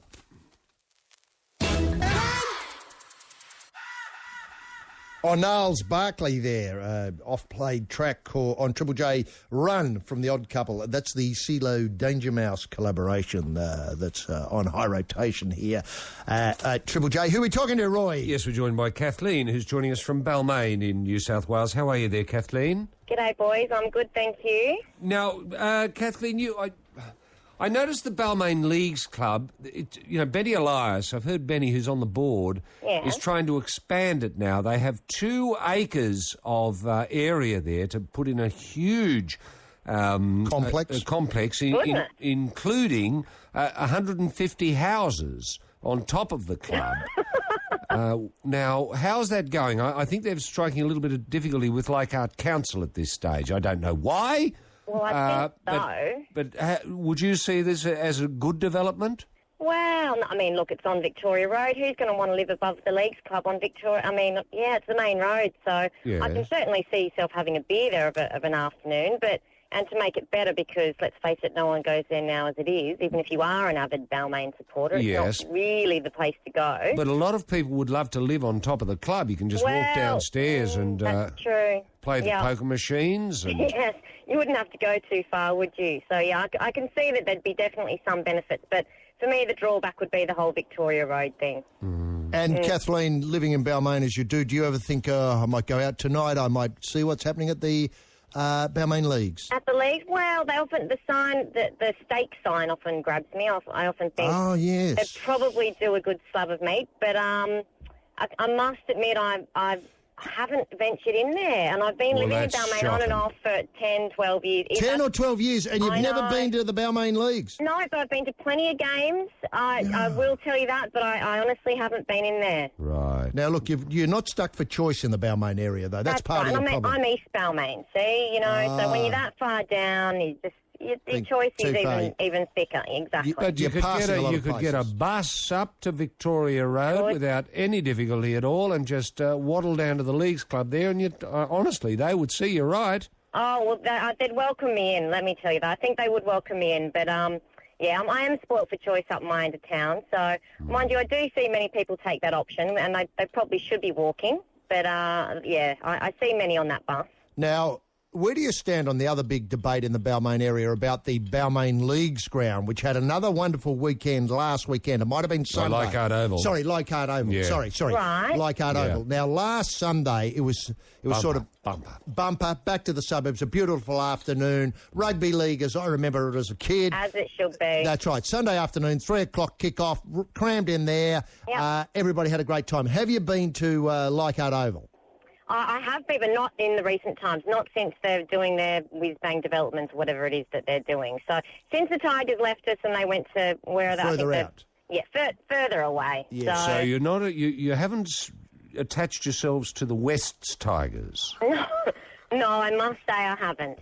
I'm from Canberra originally, so I'm fairly bipartisan. So hang on, you mean you like the Canberra Raiders? Well, I understand. When in Canberra, I just was down there visiting the folks. When in Canberra, when in Rome, so So have you been to see the Raiders play this weekend? No, I haven't, and I heard they lost, unfortunately. They did. So after a couple of good wins. But then again, so did the Tars. The Tars lost last night, and I had my high hopes pinned on those guys. So. Oh, well. Now, have you got any memorabilia in your home at all, Kathleen? I do. Yeah, I what have have a you got? Raiders jumper. A Raiders jumper? 1980, I think it's like 1986 or 87 with Gary Belcher's signature and Bradley Clyde. He was my hero. Yeah. That'd be worth a fortune. Absolutely. Oh, yeah, I remember going down to the Raiders Leagues Club when I was a kid and celebrating that grand final win. Was it 88? I think maybe it was 88. It would have been 88, yes. Yeah, the bicentennial year, I think so. I think it was. 88. Yeah. Okay. They were good times. Mm. Yeah, because I think Balmain lost in 86 and 87. Well, I've since defected. Or 87 and 88, Balmain might have gone. Balmain might have gone down to the Raiders that year. Possibly. 88 or 89, because I remember which was the afternoon that was a Warren Ryan took Ciro and Blocker off. Stupidly. Thanks. Cost them the game. That was the 89, I think, actually. That was their last Well, it was hurrah. the 80s. Crazy times back in the 80s. Crazy They were. times. Human League, Duran. It was just wonderful. And that's all back now, and the fashions and the weird hair. It's just great. Yeah, Well, unfortunately. Kathleen, let Roy set out the question and have a swing at it. Now, Kathleen, where is Big Dukes in the list of most recognised faces of Europe?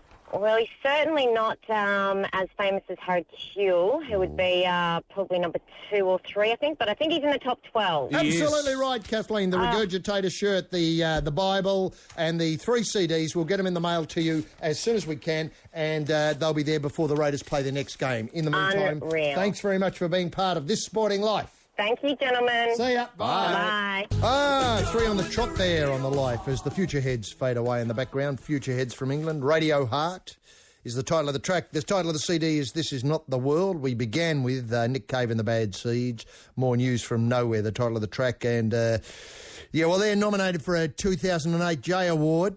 Early betting suggests they could take it out, Nick Cave and the Bad Seeds. The title of the CD, Dig, Lazarus Dig, the one that's nominated.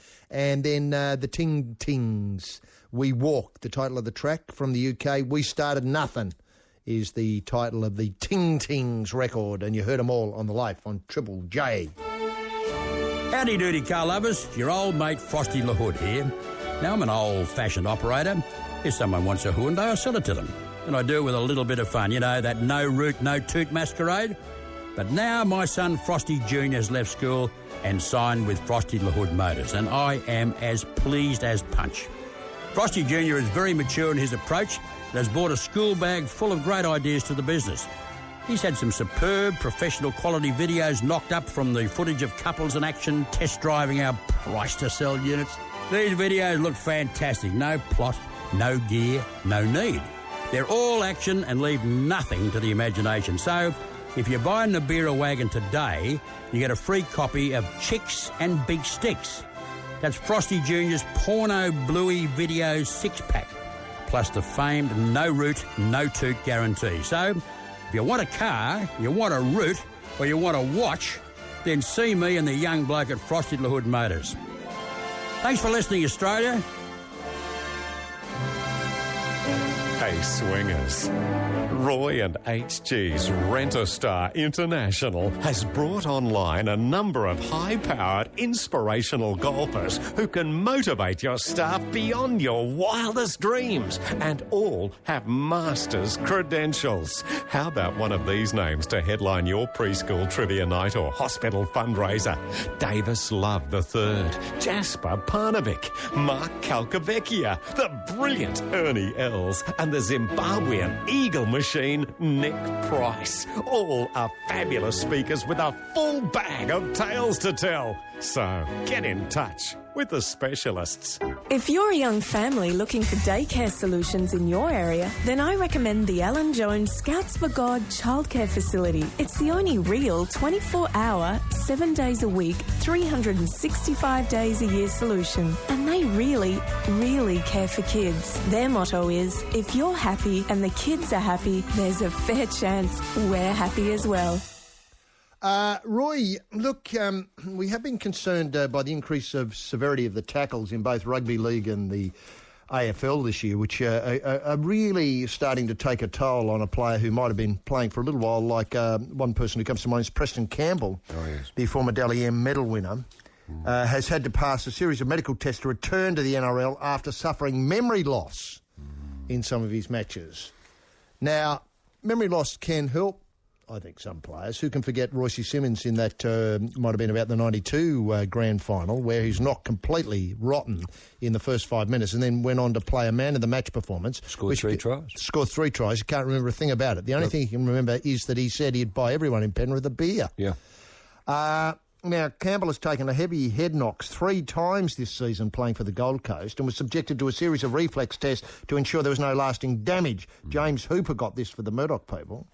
After being knocked out against North Queensland, Newcastle and Brisbane, Hoss Cartwright, the Titans coach, suggested arrest him. He made a spectacular return last Sunday against West Tigers, back up today at Cronulla in Shark Park. It wasn't really like blackouts. It was more like being stunned, Campbell said. You know, you're in a state where you know what you're doing at the time, but then a few minutes later, you sort of wonder what you were doing. I know where he's coming from. Yeah, we used to call that the half-dream room. Half-dream room. Yeah, you could follow what you were doing at the time, but then as soon as you came to, what was I up to? As if it was happening to someone else. Yeah, that's right. That's the only way I can describe it. Happening to someone else. It's like it's happening to someone else, even though you know it's you intellectually. In terms of how many fingers am I holding up? Yeah. What's the name of the Prime Minister? But there's part of you saying, oh, look at this bloke holding up 5 fingers and saying 5 fingers.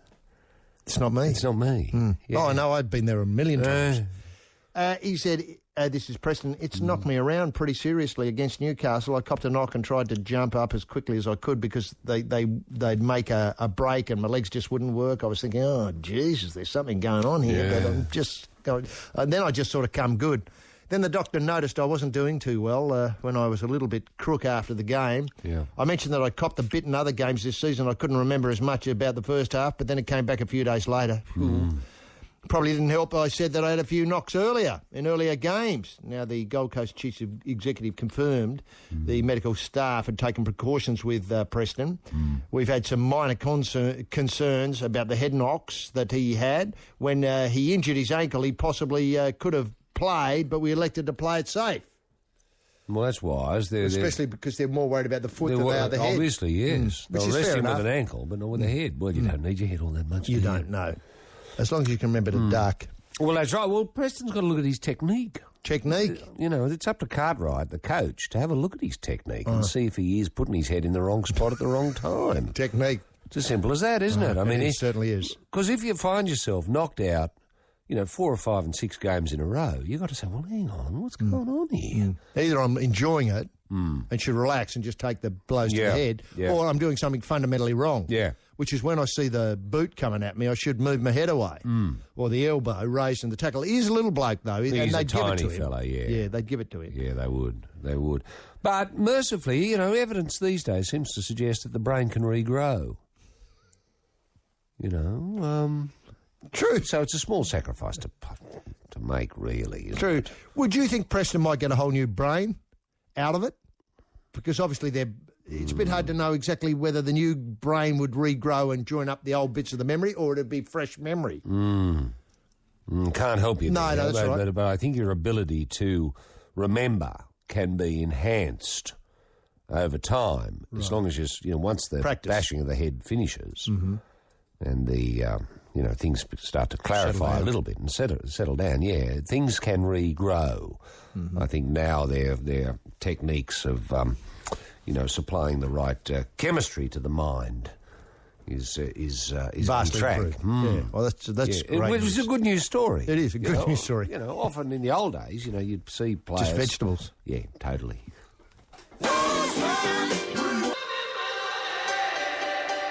Good Buddha. Moving on and hit the sky running. Good Buddha from Sydney. You're listening to Life on Triple J. And Roy, an interesting thing developed this week where obviously South Sydney didn't have the best of weeks, and they did think that Luke Lewis might be a bit of a saviour next year, who Luke Lewis currently playing with the Penrith Panthers, who are going very, very well now. Oh, they've turned it right around. They've turned it right around, yeah. They're only probably a couple of wins outside the top 4. They are. And they thought that Luke Lewis might be coming to play next year, a very good winger. Sadly, he's thought about it again, and it does appear that Craig Gower, the great... Oh, the great Penrith Panther, Yeah. and now a rugby player in... Bayonne, I think, in France. It's obviously, once again, breathing that fresh air away from the prying eye of Australian media. He rang him up and, Luke Lewis said, what do I do to him, and rang him up. And these were his points, and I think they're very good if you're ever in this situation. Yeah. Gower's gospel was, go with your gut instinct. Go with your gut instinct. Oh, yeah, I get it, yeah. Don't worry about what everyone wants you to do. Only listen to your family and closest friends. Gee, that's good, isn't it? Yeah. Weigh up the pros and cons. And then he gives an example, i.e., do you commute daily from Penrith, where he lives at the moment, into Redfern, or do you move into the city? I mean, there's a stumper there. I mean, that's your pros and cons. Pro, obviously... More money, better, prospects and all that sort of stuff. Improved working conditions, maybe. But attached to that is, how do you deal with that? Do I catch the train every day or drive? You might have a family, you might have to move the whole family. And then getting the kids into a new school, perhaps? Is it about money or happiness? Is that what Craig says? Yeah, Craig says that. That's his last point.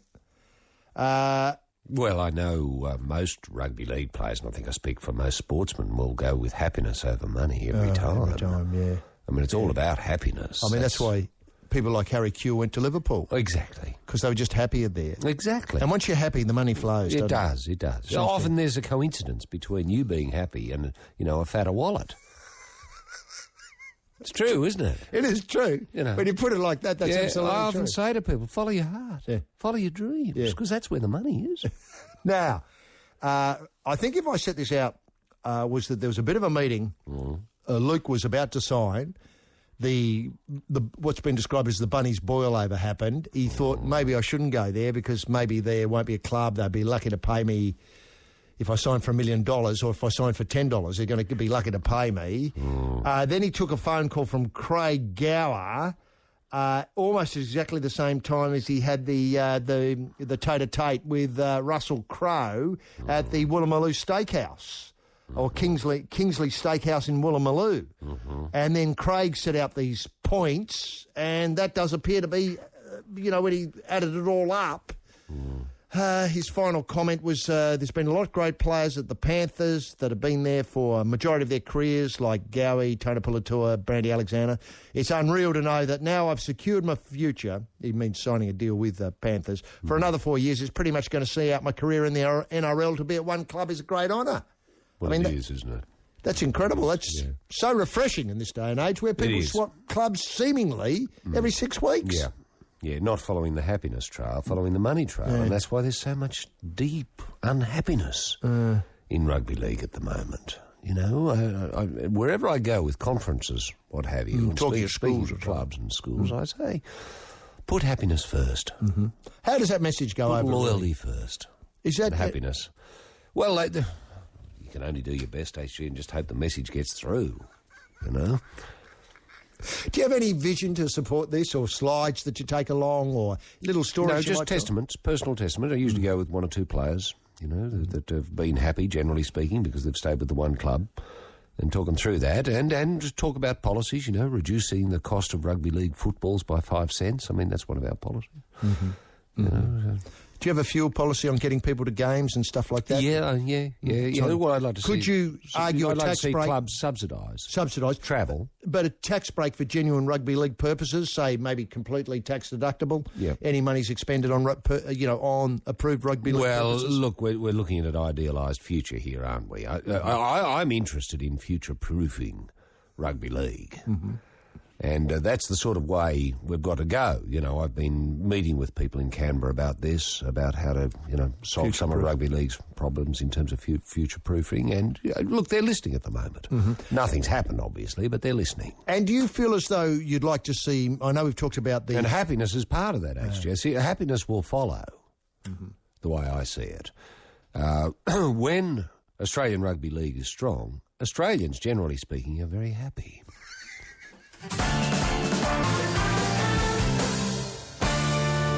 Yes, the Khan brothers. An open from Love Melts Fear. That's Edo and Nadav Khan. The Khan brothers and Open. Roy, just on that matter, look, you know, this is a beautiful story. I mean, sure.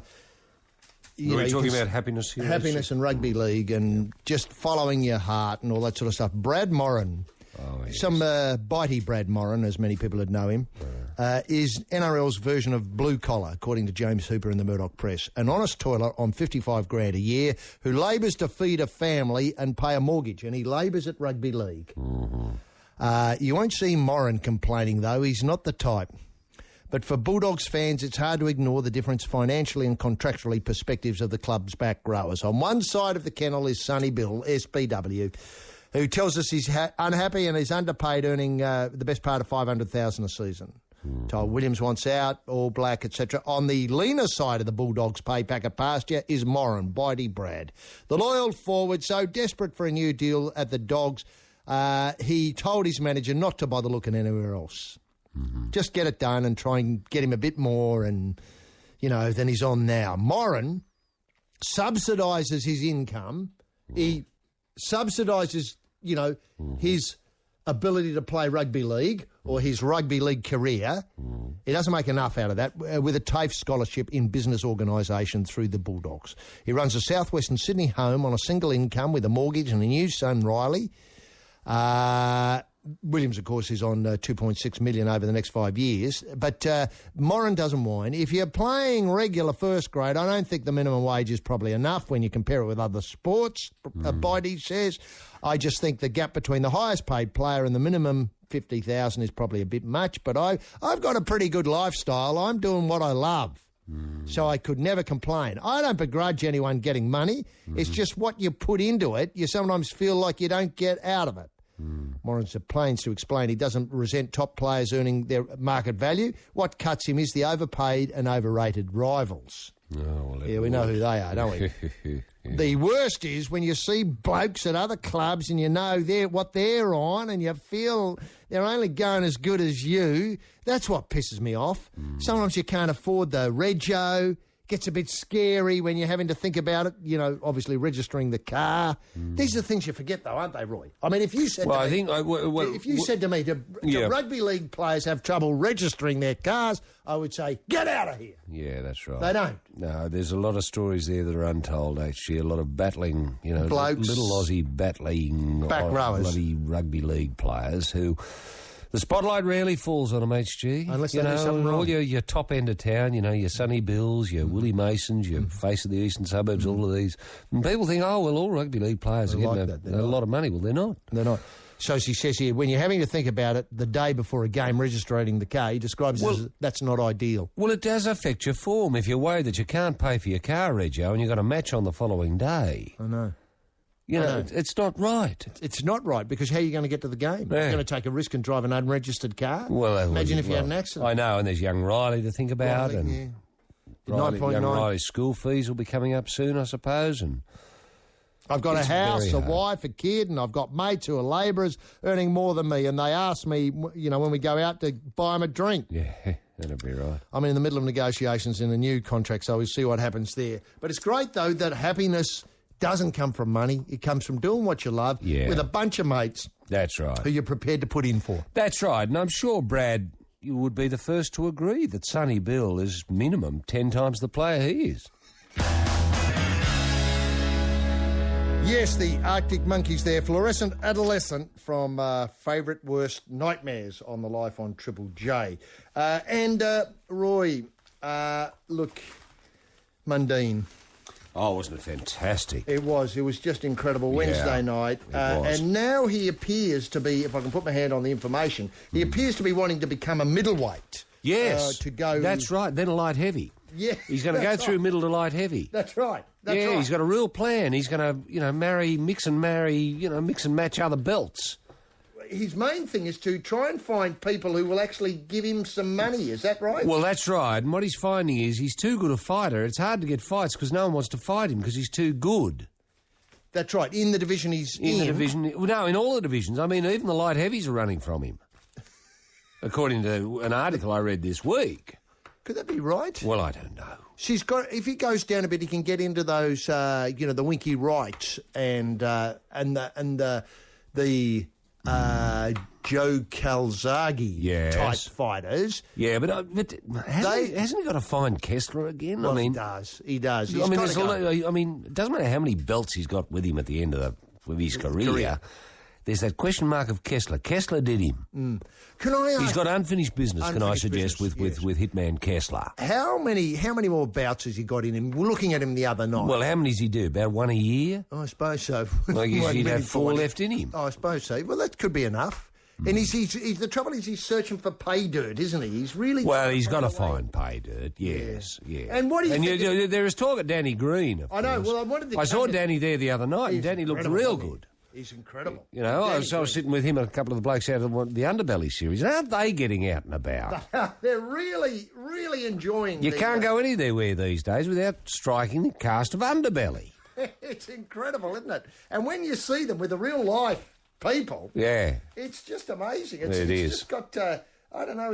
I don't know. There's something weird about it. Two sorts of celebrities, very different origins of celebrities together. Yeah. I'm just struggling here trying to put my hand on the information about... maybe we'll take a short break. About Mundine. About Mundine, yes. We'll be back in a minute. On the Life on Triple J.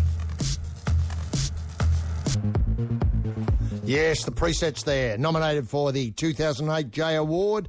And touring for Triple J, June 12th to the 22nd, that track, Kicking and Screaming from Apocalypso. And they're in the grass. In Splendour in the Grass. Just coming to a couple of thoughts about the Mundine career. Of course, this Danny Green rematch. Yeah, well, that's the one everyone wants. I know, and I noticed Nina, I think Danny Green's missus, who wasn't there at the part of the Epiphany on Easter Sunday when he said, I've got to chuck it in, she's quite happy for him to get back into the ring. She'd love him to fight again. I know, it would be great for her. She'd love to see Danny's not the same unless he's got a fight coming up, she said to me. Is that right? The other night? She said to me, and I think that's right. Very toey, was it, did you think? Yeah, well, I don't know. You know, I just think he's the sort of bloke who needs to have a fight coming up. And there are people like that, you know. I've known him. You've known him. I do. And life only meaningful when there's a fight coming up. Yeah. Mundine obviously is set to challenge for middleweight world title within a year unless the division's top fighters try to avoid him or his much-hyped rematch with Danny Green. The Danny Green thing, though, seems to be dragging on a bit, don't you reckon? Well, it's been going on for years, but I mean, there's obviously... the longer you leave it, the more people want it. You know? I know, the longer you leave it, the more people want it. I couldn't have put it better myself. Scripting issues, though, would be involved. Oh, there would be. Purse and scripting issues. And remember, I think there's got to be a good purse. Western Australia, did you see it as a Perth-based bout? No, I think the MCG we're looking at. MCG? Something like that, or Homebush. A neutral ground? Yeah, Stadium Australia, maybe. Stadium Australia. That'd be beautiful. You get 80,000 people in there, and they'd love to see that. You know, if you've got a good undercard. Undercard, yes. You know, maybe a couple of heavies. Stinkfist and maybe Captain Feathers. Maybe they could do something. They could do something. And maybe a Clash of the Codes, AFLV Rugby League. Yes. Now, obviously... And then get in a few V8 supercars and... run them around the edge. Run them around the edge. And at the same time. You've got a show. Yeah. And throwing the crusty demons at half-time. Now, look, he relinquished his WBA super middleweight belt, moved to middleweight, next step, obviously becoming light heavyweight champion. Yeah. But why didn't he go all the way? To heavy. That's my dream. Now, those could be temporary. Should Green come out of retirement, would be the second biggest bout in Australian boxing history after the one the Green Machine v Man won. But obviously continues to resist speculation. This is Green to get back into the ring, but as you point out, Nina thinks he's much better when he's got a fight coming up. Now, until then, Mundine will set his sights on Kelly Pavlik. Bit of a... that's a who cares, indeed. Pavlik. But Roland, no one's talking Pavlik. No. Winky Wright, though. Winky Wright they'd talk about, yeah. Jermaine Taylor.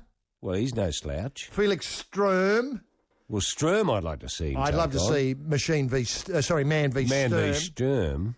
And once he officially announced his move to middleweight, the two-time world champion is expected to be elevated to a ranking that would enable him to quickly become mandatory challenger for a title because of his standing in the super middleweight division. This is according to Brad Walder in the Fairfax paper. Well, you know. But he's also aware the big names in middleweight may prefer not to fight him and look for other opponents, such as Joe Calzaghe and Hitman Kessler. Kessler said he's an easy beat. Joe Calzaghe and Kitman Kessler did in the super middleweight division. Yeah, well, they wouldn't. Yeah, they didn't want to take on Anthony, did they? No, he says, what I need is a defining fight to prove to the world that I'm a defining fighter. Well, I suppose that makes sense. And all I have to do is get the opportunity. It'd be very hard to make it because I'm known in boxing circles to be a good fighter, becoming a great fighter. So I'm a risk.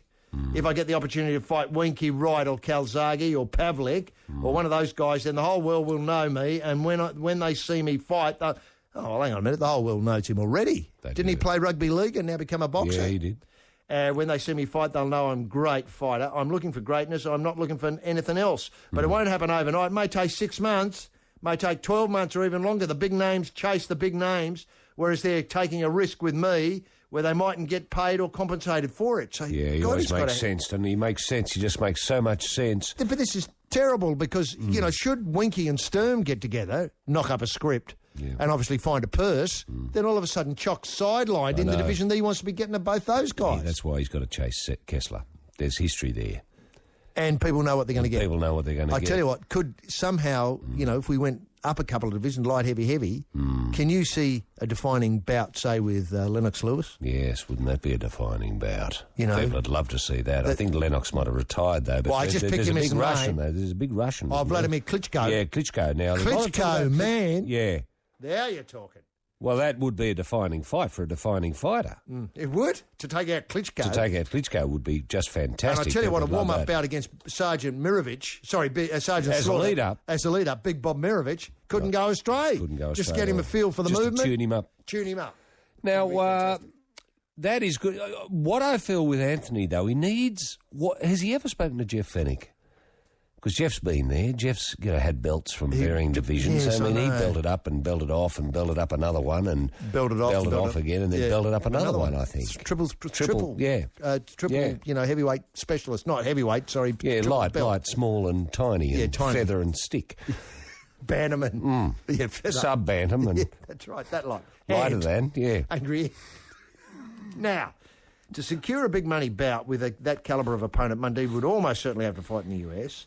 He said that was one of the benefits of fighting Solomon in Victorian's hometown after delivering the KO of his career last time, ... Mundine says it just goes to show that if I have to go overseas, take on the big names in a hostile environment, it doesn't faze me. This is what he learnt the other night. Well, that's a great relief. It is. It is. Because I would have thought that might have phased him a bit, but no. Going to Melbourne, from Sydney to Melbourne. It didn't faze him. No, it didn't. It could faze a lesser athlete. Yeah. You occasionally see that. I mean, I've seen the Newcastle Knights travel down to play the Melbourne Storm. All phase. All phase. Yeah. They came back often with their tails between their legs, the Newcastle Knights. Yeah. Now, big names doesn't faze me. I'm a true professional at what I do, and I'm only going to continue to get better. I dominated Sam the other night at his best, and he's given Winky Wright trouble. Jesus. I didn't know that, Solomon Wright. Is that true? Is that a fact? Did he give Winky Wright trouble? Sam Solomon? There was a bout. I think that's gilding the lilies slightly. He came in with a determination and a will stronger than probably any other man because he had to do after what happened last time. He said before the fight he had trained for 12 weeks, had sex bands and hypnotists to imagine him beating me, but that's the only way he was going to do it, in his imagination, by dreaming. Well, sex bands is just mad. Didn't Jeff have 5 roots a day when he was fighting? At the top of his game. I mean, he couldn't trouser it at all. I mean, it was just hit with a cold spoon before he went out. Absolutely. And he imagined he wasn't, obviously... I know. He didn't wear a pair of trousers that whole year. I know. No need. No opportunity to put them on. No, just too hard. A capacity crowd of 8,000. There was some discussion that Sam was doing better towards the end. I don't know. I thought all up, he won 2 rounds, maybe 3. He only hit me with a couple of shots throughout the whole fight. But why didn't the man put him away? I have no idea. I think the man doesn't have a killer punch, to be quite honest. Something that will really flatten. If you're going into Lennox Lewis, you're not going to get him by, outboxing him. You've got to put him away. Hang on. You're not suggesting that the man might have what we used to call a glass fist? Yes, Feist and My Moon, My Man from the CD Reminder. And it might be time for the second part of the afternoon. I think it is. Blast away. And now on This Sporting Life, it's time for the second fat of the afternoon. The second fat is brought to you each and every week by Mad Dads, the Woodies Float, Actar Technology and Chunky Chains, the rolled gold links that have your head coming out better. What's on the chopping block this time, HG? Well, look, a fantastic prize anchored by another T-shirt. This one's a T-shirt for the Make Music Matter, the Song Summit in Sydney, which I think was held earlier this year. We've got Know the Game, the second edition of darts. This has got all the rules on how to play darts. And isn't that catching on? It is. It's a revolution going on. Every paper I pick up, somebody's doing something with darts. It's got. Written by Derek Brown. No one knows the pointy end of a dart like Derek. Published in 2004. And it's got all the rules and the games you can play and today's dartboards and, you know, the... they say there are no people like darts people. Is that right? Right. Look, it's ages since I've had a good game of darts. It's a game that sometimes drives me nuts. Because I just wish they think... Look, I see it as a real family game. Family, oh, you absolutely. know, it keeps families... You know, turn the television off and let's get the dartboard out. You know, that's how long is it at your place that you've said that? Let's turn the TV off and get the dartboard out. It's just fantastic. Once a week, at we least do that spontaneously. And if you have a someone will say, "Oh, let's get that dartboard out." And you think, yeah, why not? I tell you what, if you sit there and have a few beers while you're watching television, you might as well be playing darts. Yes. Do you know what I mean? Because it's a great game for drinking. I mean, I don't want to get involved with the federal government and their, you know... initiatives.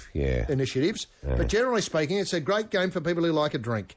And you can play it down the pub once you work up a few of the basic rules. Now, but the prize doesn't stop there because we got the music from the motion picture of the Teenage Mutant Ninja Turtles. Right. There's something to bring back memories. Adam Franklin bolts a melody, and we've got Pendulum in Silico. So it's quite a prize. The darts, the shirt, and 3 CDs, Roy. Yes, the question is as follows. Yeah. For all comers. All comers. Where were the O'Connells found? That number, Roy? That number is... 1300 055 36. All comers, phone now. The Youth Group and from Sydney, Two Sides and The Night Is Ours. New album from them on June the 14th. Who are we talking to, Roy? Yes, we're joined by Lachlan, who's joining us from Yarramalong in New South Wales. How are you there, Lachlan? Good, thank you, Roy. Yes, good. Now, how's been your day, Lachlan? Have you been following the rugby league this weekend? I was hoping to avoid hearing scores so I could watch the Bunnies and the Dragons on cable TV. Oh, okay. Right. Well, we won't tell you any scores. Not that we know you're much. In for a real treat. But it's a great game. That's all we can say. Excellent. And the V8 supercars and the limiting, the reduction of budgets by $1 million per car over 2 years. How do you think this is going to impact, Lachlan? I think that is an absolute disgrace, and far be it from reducing it. The federal government, the Environment Minister, should be allotting an extra $10 million simply for the V8 supercars to make sure they can get around. Isn't that fantastic? To get more fresh air, get more efficiency into the engines, perhaps, or something like that. Well, if efficiency means greater speed, yes. I want to see those things going faster than F1 cars. Yes. Well, what an ambition that would be. Wouldn't that be great? I mean, and then Fernando Alonso and the rest of those European clowns would be drawn to Australia to be driving around Mount Panorama. What a lovely idea, an F1 circuit at Mount Panorama. And let's face it, that could be the home of the new Melbourne Grand Prix. The Australian Grand Prix that was previously in Melbourne. Yeah. Absolutely. And just, on the topic, is Brocky's statue up yet?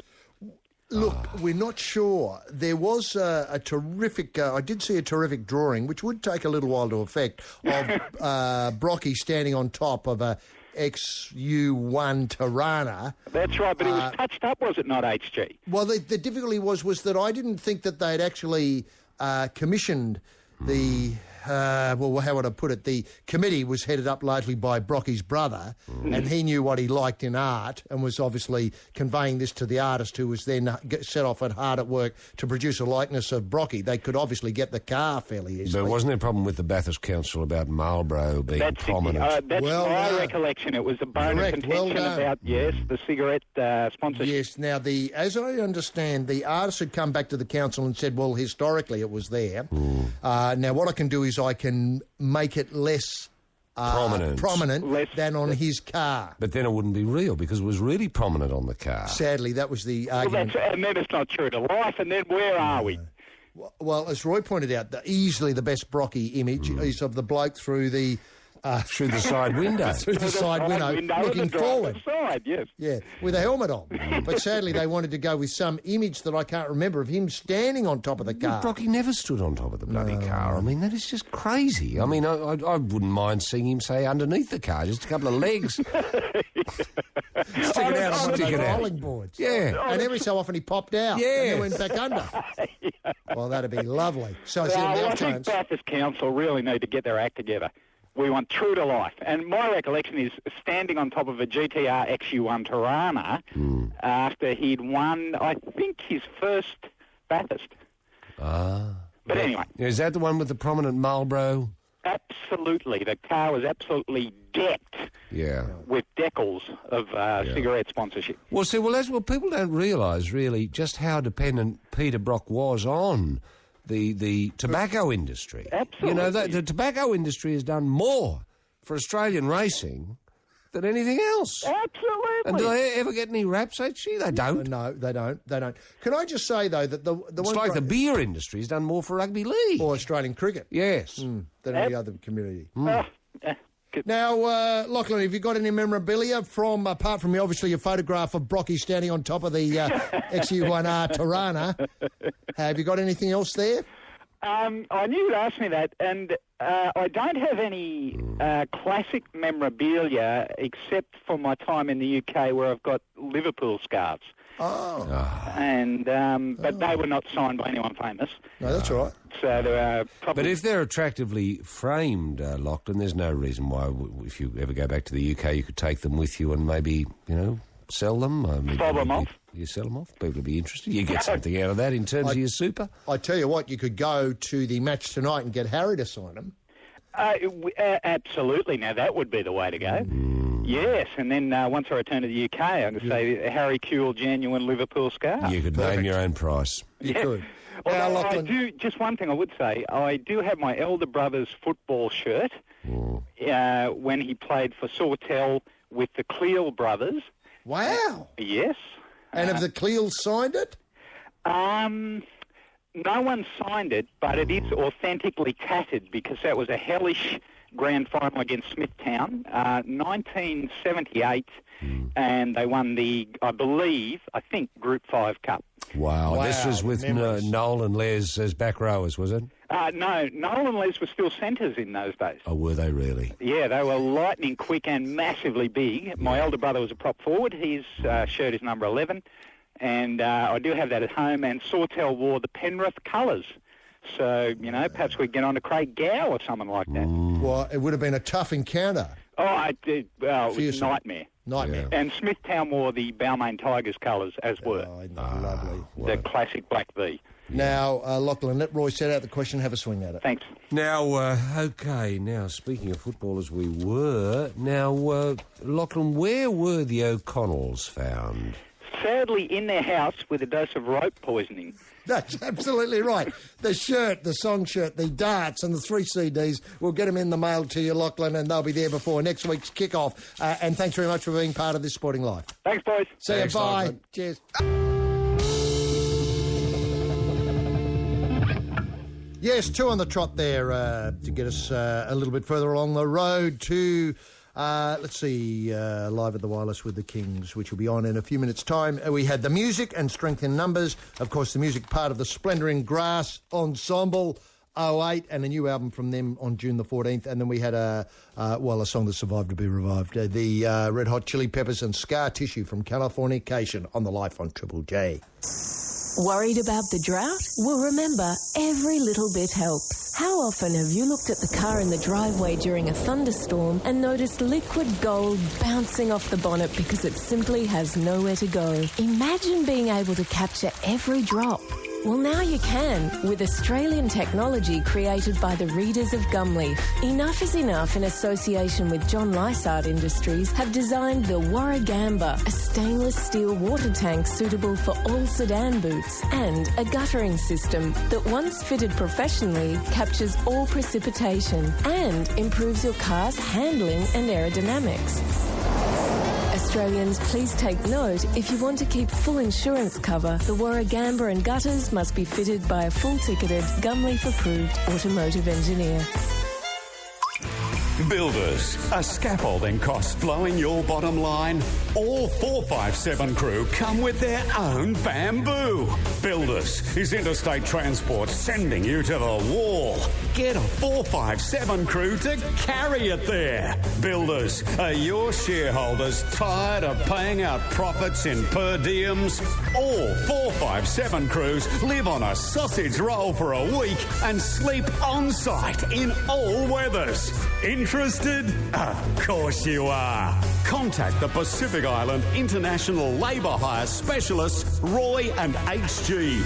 You've seen these grass-skirted island blokes on the warpath. Roy and HG can get them working on your footpath. Battlers with wheels, how often do you use the back seat? If the answer is not often, why not install a backseat bob, an in-car companion for the Warragamba in the boot? A well-fitted backseat bob could hold 500 litres, meaning that your car could extinguish a sizable spot fire should the campfire go silly accidentally. As an added feature, the bob is now available in the shape of 2 fully armed SAS troops to give you the feel-good factor when driving alone at night. Thanks, Gumleaf. Still putting Aussies at the head of the queue. Roy, this is terrific news because it does look as though one of the State of Origins next year could end up in Auckland. And John O'Neill, appointed as chairman of the major events in New South Wales, he's been given $85 million budget. Sports leaders were overjoyed that the city could finally compete on a global scale. Unfortunately, major events has been a bit of a flop, according to the Murdoch press this week. This week, while gathered at Harbour City, FIFA heavies had the embarrassing task of announcing that Sydney had missed out on hosting the 2009 and 2010 World Cup Championship. That's right. Disappointing. We understand Ben Buckley and his team at FFL were furious at the lack of cash and commitment from New South Wales major events, which eventually done their bid. But they've still got that $85 million dry powder. Just sitting there. Have you got any event that you'd really like to see us bid for? I mean, if I said to you, Wimbledon, would that be worth getting out to Australia just to show people what, you know... What we can do on grass. What we can do on grass. Because Australian grasses, you know, our buffalo grasses, I think, best in the world, yeah. There's no reason why we couldn't have that. I've got an event too. This is going to surprise you, but the Iditarod dog sled race, I'd love to get that out here. Sure, we'd have to purpose-built conditions, i.e. put in a lot of snow. Yes. And hills. Well, that can be done. That can be done. Timing, you'd have to just run it in the middle of winter. You know, obviously maybe late July, early August, and obviously a fairly high altitude, but snowmaking machines, I think we could do that very, very well, and it would give something, you know, something exotic to the people of the mountain area of Australia, who are the forgotten people of Australia. Well, that's true. You know, I've often argued for a World Cup of football. Have you, Roy? Where you have both soccer, well, I say both. You have soccer, rugby league, AFL. Rugby union and AFL. International rules, island style. All happening at the same time. What a beautiful idea. In the one city, over the one weekend. That, to me, is the sort of mega event that the world would love to see. And I'd love it if it was nude. Well, I don't know about that, but we'd have a nice concert too to finish it off. And who would you headline? We'd have U2. Andre Rieu. And Queen, thank you. OK, with that final idea, it's now time to vacate the mic here at Triple J and leave you in the safe hands of Richard Kingsmill for the next 14 hours here. We leave you, as always, with a quick reminder that Triple J is sport. Bye now. This is a download from Triple J. For more music, current affairs, comedy and culture, triplej.net.au. And now... Hello world, pants off, Australia. The whips are cracking, the surf's up, the doctor is in. It's just another afternoon when too much sport is barely enough. And now here's the team who can open the batting and take the new ball up the hill into the wind, who can turn defence into attack in the twinkling of an eye, who've enjoyed the highs and learnt from the lows, who are all the better for recent racing and in the wash-up at the end of the day win a lot more than they lose. It's the team of H.G. Nelson and rampaging Roy Slaven and the dominant backline of this sporting life. H.G. Yes, thanks very much indeed, King Wally Otto in the soundproof booth, and thanks to Sarah Howe for another scintillating 15 or so hours of super sounds here at the youth headquarters on the nation, the smothers of the nation, Triple J. Good afternoon, ladies and gentlemen, boys and girls, shareholders and school kids. Welcome to Triple J on another Sunday when too much sport is barely enough. Well, what a week. What an incredible week. Look, I am totally gobsmacked by the problems the Big Brown's disappointment in the Belmont this morning. I don't know what went wrong with the horse. He came in, the first horse in, I think, 30 years to come into the final prong of the Triple Crown undefeated. I think the Triple Crown in American racing consists of the Kentucky Derby, the Preakness and the Belmont Stakes today in New York. When that little kid of 5 years old came out and saying, New York, New York, I knew I was somewhere. I knew a history was about to happen, and Big Brown was going to blast himself bot style into the record books. At the point of the turn, as they flattened for the run-in, the jockey did the right thing. Roy and I knew the horse wasn't travelling well. He pulled it up, and history has now slipped us by. New Yorkers find themselves approximately $6.7 billion out of pocket with the disappointment of the Brown. But the horse was undefeated, the first time in 30 years. Look, it's just disbelief. Just disbelief that it's happened, that the Brown went down in Belmont this morning. I mean, obviously these things don't come along, I think, as mentioned, 30 years. Did I mention 30 years since it's happened? 30 years ago. I mean, it's happened virtually once in my lifetime. It was going to happen twice in my lifetime, and now the Brown has done it again. Big Brown, there's no news from the stewards. They keep you in the dark at New York at Belmont. I mean, it's just a big disappointment. Big Brown, I'm not talking with my wallet here. I'm talking because I had a chance to see history and it was snatched back from me. Disappointment across racing circles, especially on this weekend when it was obviously the Stradbroke yesterday and the Brisbane Cup tomorrow and all that sort of stuff. It's all going great. Big Brown's disappointment, 30 years, I can't get over it. The second big mystery of the week seems to be what was in the Pluto Pup or pie that the PM ate at ANZ Stadium the night of the Broncos-Tigers clash. You know, did our Kevo also, that's Kevo Sevo, did he suffer a heart attack as a result of biting off more than he could chew in the excitement as the Broncos toppled the Tigers 34-22? Look, it's easy to blame ANZ Catering. I don't. I mean, it's caused any number of mystery illnesses. Fact, go and read the medical reports. They're all there online for you to see. But Roy and I have always found the catering to be first class in trying circumstances. People don't go there to eat, they go to watch football and other events. And whenever we've drawn the management's attention to a plate of sandwiches that's well past the use-by date, the staff have always replaced them immediately without any fuss. There's none of that, it's, one day over, can't you make an exception for this, ham and cheese and tomato setup? No, I can't. I want to eat it inside the use-by date. I don't care if the use-by date's tomorrow. I don't want it to be yesterday. Fact. Anyway, they just replace them. I have no quibble with them at all. But what did Kevo put in his mouth that caused him to have a heart attack? I'd like to know. I'd like to have a look at it. Now, having left those two mysteries there, obviously Big Brown, 30 years, did I mention, second time in my life, the Triple Crown, etc., undefeated, was going to be great, and then the pie. There's another big mystery this week is Dannii Minogue. Well, she's got two mysteries on the go, really. She revealed that being a judge on Australia's Got Talent has saved her life after a run of outs that include tangling with X Factor superstar and judge Sharon Osbourne. Speaking of X Factor and superstar, Dannii has re-signed to go into the pit of hell with Sharon again, and now she's getting £1 million for her expert analysis on what she sees before it. God almighty, there's some ways to earn money that, well, let's face it, don't need to be thought about. And elsewhere, this one on the cusp of sport and entertainment, very sad to see our Bra Boys, that's our well-loved Bra Boys from Maroubra, tied up in courts once again, this time in two jurisdictions, one in Sydney and one in Hawaii.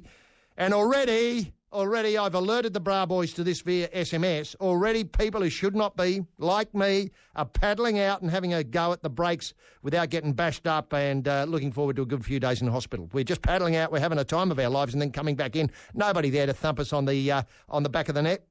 No one there to push us underwater until we drown. You know, I've always enjoyed a long paddle with a busted board and a good kick up the date whenever I encountered a Bra Boy in action. I'll tell you this for a fact. It's become uncontrolled chaos at the north end of Maroubra with any Tom, Kelly and Pam paddling out and having a go.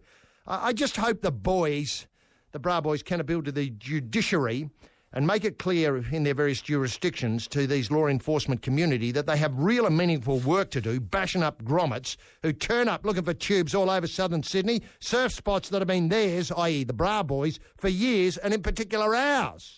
I mean, ours has just become I described it in other media commitments this week as a riot.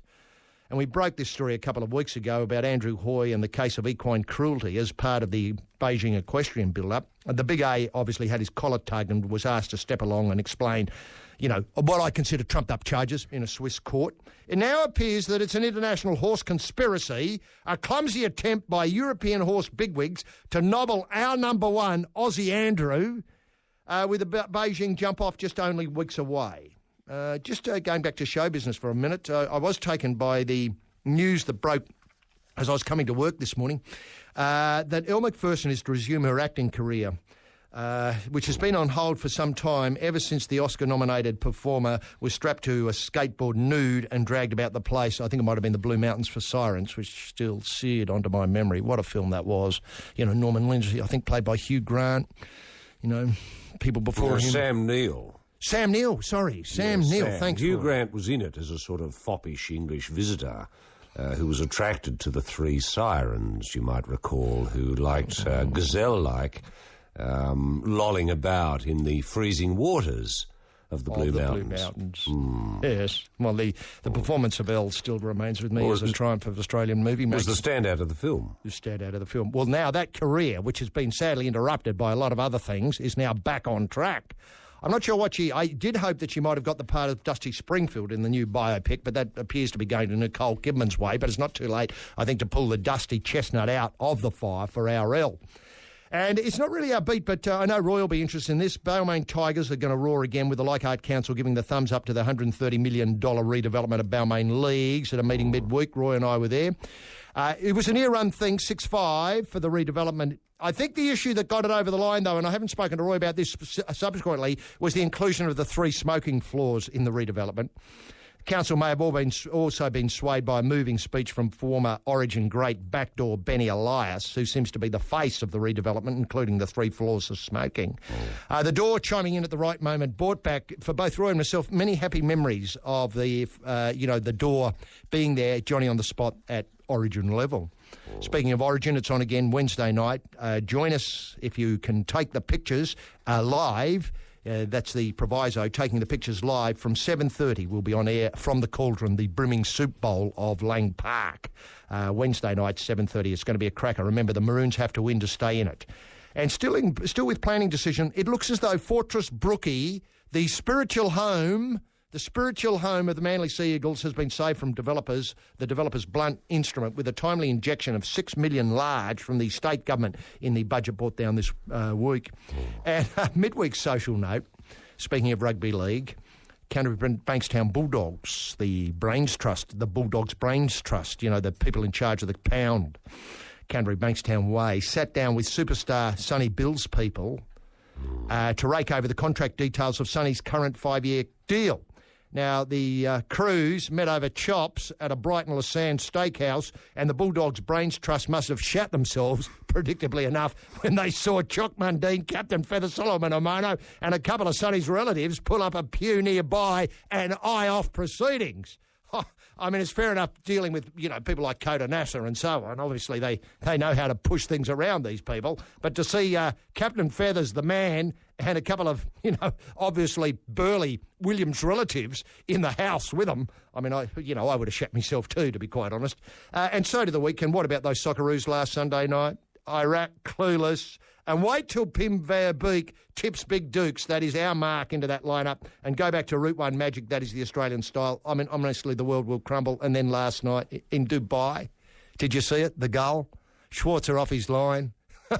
That canny Iraqi saw it, put one past him. It reminded me of a beautiful goal, and it reminded me of something I think Ronaldinho got past David Seaman.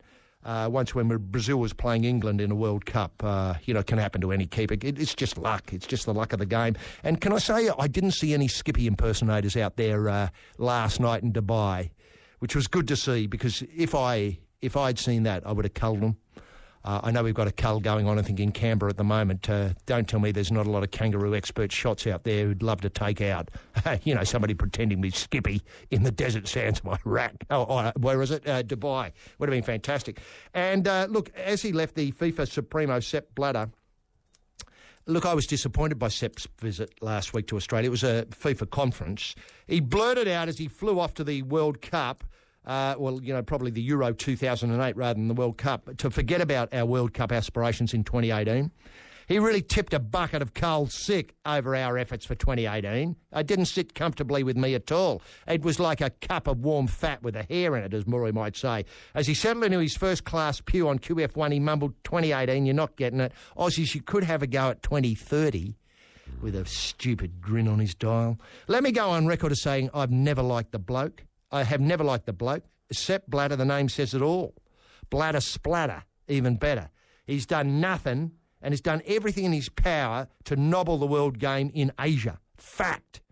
Rugby League, and this is the story of the week, really, with Mats Cooper and Gaznia. That's the fire up, bitch, man. Away on Origin duties. Guess who strolled into the St George backline for Friday night's clash against the Broncos at Wynn? Yes, our Dell turned out for the Dragons with brown polish all over him, and he didn't disappoint. Look, I don't want to make too much of the return. Ding Dong was probably nervous and trying a bit too hard.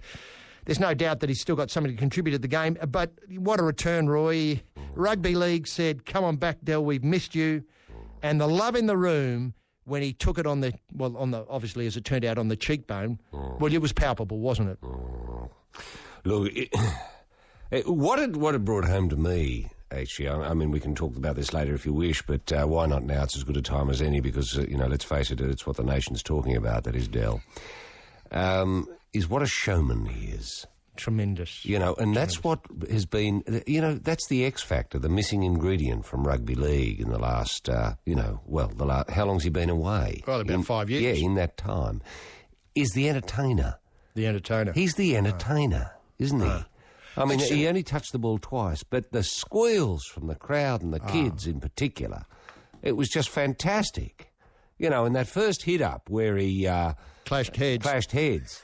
I mean, that was pure Dell. It was fantastic. It was fantastic. And everyone loved it, and everyone just felt more... you felt you were in the arms of a great storyteller. You could relax and just watch the game unfold. All the nerves disappeared.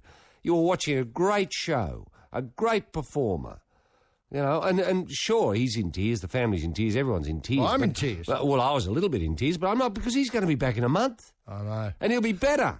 And he's got the titanium plate for the rest of his life. Yes. Rugby League has given him something that he'll never be able to get rid of. Yeah. How many can say that, Roy? I know. He was only out there for 20 minutes, and look what it gave him. Yes. Can I also say... And he was the real... he sucked in so much defence in that first 20 minutes he was on. Well, that's why they won it. That's why they won it. And didn't you think there was a little bit of touch of something of a high cheap shot about the incident when Stagg got the elbow? Him, obviously. Yeah, elbow. Yeah. I just thought it had everything. Yeah. And they were out to get rid of Dell. They were. They were out to get rid of Dell. They were out to rub him out. Uh-huh. They made that intention clear by attacking his head right from the off.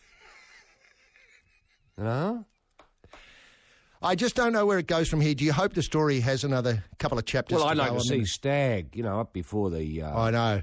The judiciary. And Dell called in from his sickbed to give evidence. To give evidence, yes. And Dell's family, though. I mean, I don't know how many thousands of us were there, but every one to a person would be prepared to go and talk to the judiciary to give evidence. We know what we saw. That's right. Look, it was a terrific, I thought, the emotion when he ran out and he applauded himself coming on, pure Dell. Yeah. He was just relieved to be back. And then you saw what, as you pointed out, that X factor. What was missing from rugby league was somebody who could take control of a game, like grabbing a rag doll and swinging it about. Yeah. It was just wonderful. And I've got to say is that to see the pictures of Dell's immediate family being ushered into the rooms to see how the big bloke was, I thought that was lovely from rugby league, because in your and my day, that wouldn't have happened. No. We would just have to suffer in silence with the paddle pop sticks up our nose. I don't know how long they've been putting titanium plates in people's heads for that sort of injury. But if it gets Dell back faster, I'm all for it. And wasn't that great? I don't know if you saw the story that he wanted to go back on. Yeah, I know. Look, at the risk of losing the sight in his left eye, he was willing to give up his left eye to play another 60 minutes of rugby league. It's fantastic. It was just described in the paper that I've got as an extraordinary display of bravado. Yeah. He pleaded with the club doctors to let him back out. Yeah. Let him back out of the cage. That's right. He's reduced to tears when his request was denied. Look, there was his first game of rugby league and wait for it, 2,441 days. I mean, that's just too much denial, isn't it? I mean, and look now, he's got another month. Let's add that another 2,471 days before he gets a chance to get back out there and redeem himself. Well, that's right. But I tell you this for nothing. What it showed to me is that class will always out. Dell has class. He's a classy performer in every way, and was not to be found wanting at that level. Can I a lot of people were saying, "Oh, Dell back at rugby league at this level, can it work?" Well, yeah. I mean, Dell with 2 touches of the pill answered every question. He did. I tell you what, and he didn't it wasn't as if he was stripped of the ball. He didn't knock on. No. None of that chesting work. Mercifully, he's racked that in rugby union history. Yeah. I thought it was a very polished performance. I think Coach Nathan Brown can stand up. And I tell you what, if he came through unscathed, the way he was travelling, I could see him playing in Origin on Wednesday night. Well, exactly. And I heard Mal Meninga in comments this morning saying that very thing, that had Dell got through, there would have been a place for him. There would have been a place for him. And, Roy, the great thing about it, though, can I just say this? I know millions of people couldn't have been at WIN Stadium. It was probably not the best venue. I would have thought Homebush would have been. Well, Homebush would have been perfect for Dell. Now, we have this wait period of, say, 3 or 4 weeks before he's back, knowing Dell will be back in very short time. Probably, I think he'd be champing at the bit to get out next week if it was possible. Now, I'm just hoping that the Brains Trust at the Dragons, the Brown camp, can, do something about providing a bigger venue and maybe advertising it a little bit better. Oh, look, this was well advertised. Look, WIN Stadium was sold out. It was sold out as soon as Dell was picked. Look, pick him and they will come. You just got to pick him. That's all the advertising you need. Just you look up the team sheet and there's Sailor, W, full stop. That'll do it. That'll fill Homebush. That'll fill Homebush every week. No, it was just a fantastic night for rugby league, and I thought that there was, as you'd point out, there's a wonderful story there of, rugby league, we've missed you. Yeah, I'm hoping the producers of, the executive producers, and I'm in negotiations with them now, of Australian Story. Oh, what a lovely touch. Will do Dell. I think it's a story waiting to be told. I'm assuming 60 Minutes will be. No, they'd have him well locked away, tucked away, I would think. You'd think so, yes. And how about This Is Your Life? It's not my favourite program, but surely that if he got those 3 in the 1 week. Yes. And leading maybe up to his comeback. Why not a 4 Corners special? A 4 Corners special? Is there enough, I don't know, controversy for 4 Corners? I mean, I don't want to give them. They could move into the stories of Australians, unsung Australians who don't get the publicity they deserve easily, couldn't they? Well, I just think there's enough in the story. Yeah. And I'll tell you, with the thousands of people that I was talking to on Friday night, every one of them had a story that they'd like to tell about a connection with Dell. Yeah, no, it's just incredible. He's touched the hearts and minds of so many Australians. Exactly. And look, I'll tip this into the bucket for nothing.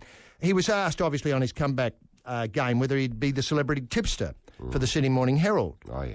And how about this for, somebody who obviously probably doesn't get enough time to spend at the race as he would like. He selected in the Stradbroke yesterday. He's tipping the Melbourne horse Pinnacles to get the cash. And this is his quote. He ran a big race, went third in the Doncaster at Randwick, and that form looks good enough for me. That's Del. Well, that is. I mean, that ticks all the boxes, doesn't it? He ran. He's form analyst. He ran a good third at the Doncaster at Randwick, so he located a race and a venue, and that form looks good enough for me. Yeah. No question. Nothing to be more said. No. Sadly, the horse didn't salute, but be that as it may. Look, we'll come back to that, but still with rugby league, and this is very sad news. The FNQ cowboy Luke O'Donnell says he's, wait for it, disillusioned, confessed and confused and disheartened with rugby league after being hit with 3 separate charges from last weekend's Cow v Panther clash. I was just wondering, first up, is it a record to be cited 3 times in a game? In this, the 100 Years of Hate. If it is, then it's something the game cannot take away from Luke, like obviously Dell's titanium head. And in an exclusive interview for This Sporting Life, O'Donnell said he was seething. Seething is the word he used. Sadly, the tribunal has pointed to the bench and asked the big man to put up the feet for 7 weeks. Now, cricket and the IPL climaxed to the subcontinent last weekend with the final being watched by 200 billion fans. Warnie's captain coaching was just first class of the Rajasthan Royals, who took apart the Chennai Super Kings in a fantastic display of 2020. And I love any team with the word super in it, so sadly I was following the Super Kings, but didn't mind the Royals getting over them. And Test cricket superstar Stuart McGill hangs up the baggy green after claiming his 208th Test scalp in the second Test in the West Indies. And after the hit and giggle of the IPL, it's great to see some old-fashioned exhibition or, an exhibition of old-fashioned of a man kicking a dog once again at Test level. It's really good. And the umpires were on top of their game. Did you see Brett Lee's dismissals? They were just first class, great umpiring. And then Brett Lee with the bat got out chesting the ball. Now, I understood there were 10 ways to get out in cricket, and chesting the ball wasn't one of them. But they're adding something, umpires, now to the game, and it's fantastic. I'm really enjoying it. And no need to go upstairs to a third umpire, thank goodness for that. Chesting the ball, you're out on your way. Incidentally, Stewie's best figures were against the Bangers on a Fatula Dust Bowl in 2006 when he took 8 for 108. And that's something they can't take away from him. And after Stewie's announcement, Shane Warne has once again declared he's not coming back for another tilt at the old foe. However, Punter says he's only a phone call away, which is good news. And I think Punter is thinking that he doesn't want to go undercooked back to the old dart to take on the English for the Ashes, because they look a bit weak, I think, without this new lineup isn't working for mine. But there's time enough. Motorsport and Australian Ryan Briscoe bags the Milwaukee Mile on a weekend where he stylishly avoided all the big trouble. I think it must be the first time an Australian has snared the top step of the podium at the Mile, which Roy and I have also rated as one of the great big ones to win. And you may recall last week Briscoe tangled with that well-known hothead Danica Patrick in the pit lane on the race last week. He's in the bad books and now he's from zero to hero. Elsewhere stateside, Troy Bayliss went around at Salt Lake City last weekend. Sadly, he weathered on that tricky Big Love circuit. Troy now still leads the Superbike competition by 28 points despite his non-finishing last week. And well, this is no real surprise, but Max Mosley, still with Motorsport, Max Mosley wins a confidence vote and will remain president of Formula One governing body.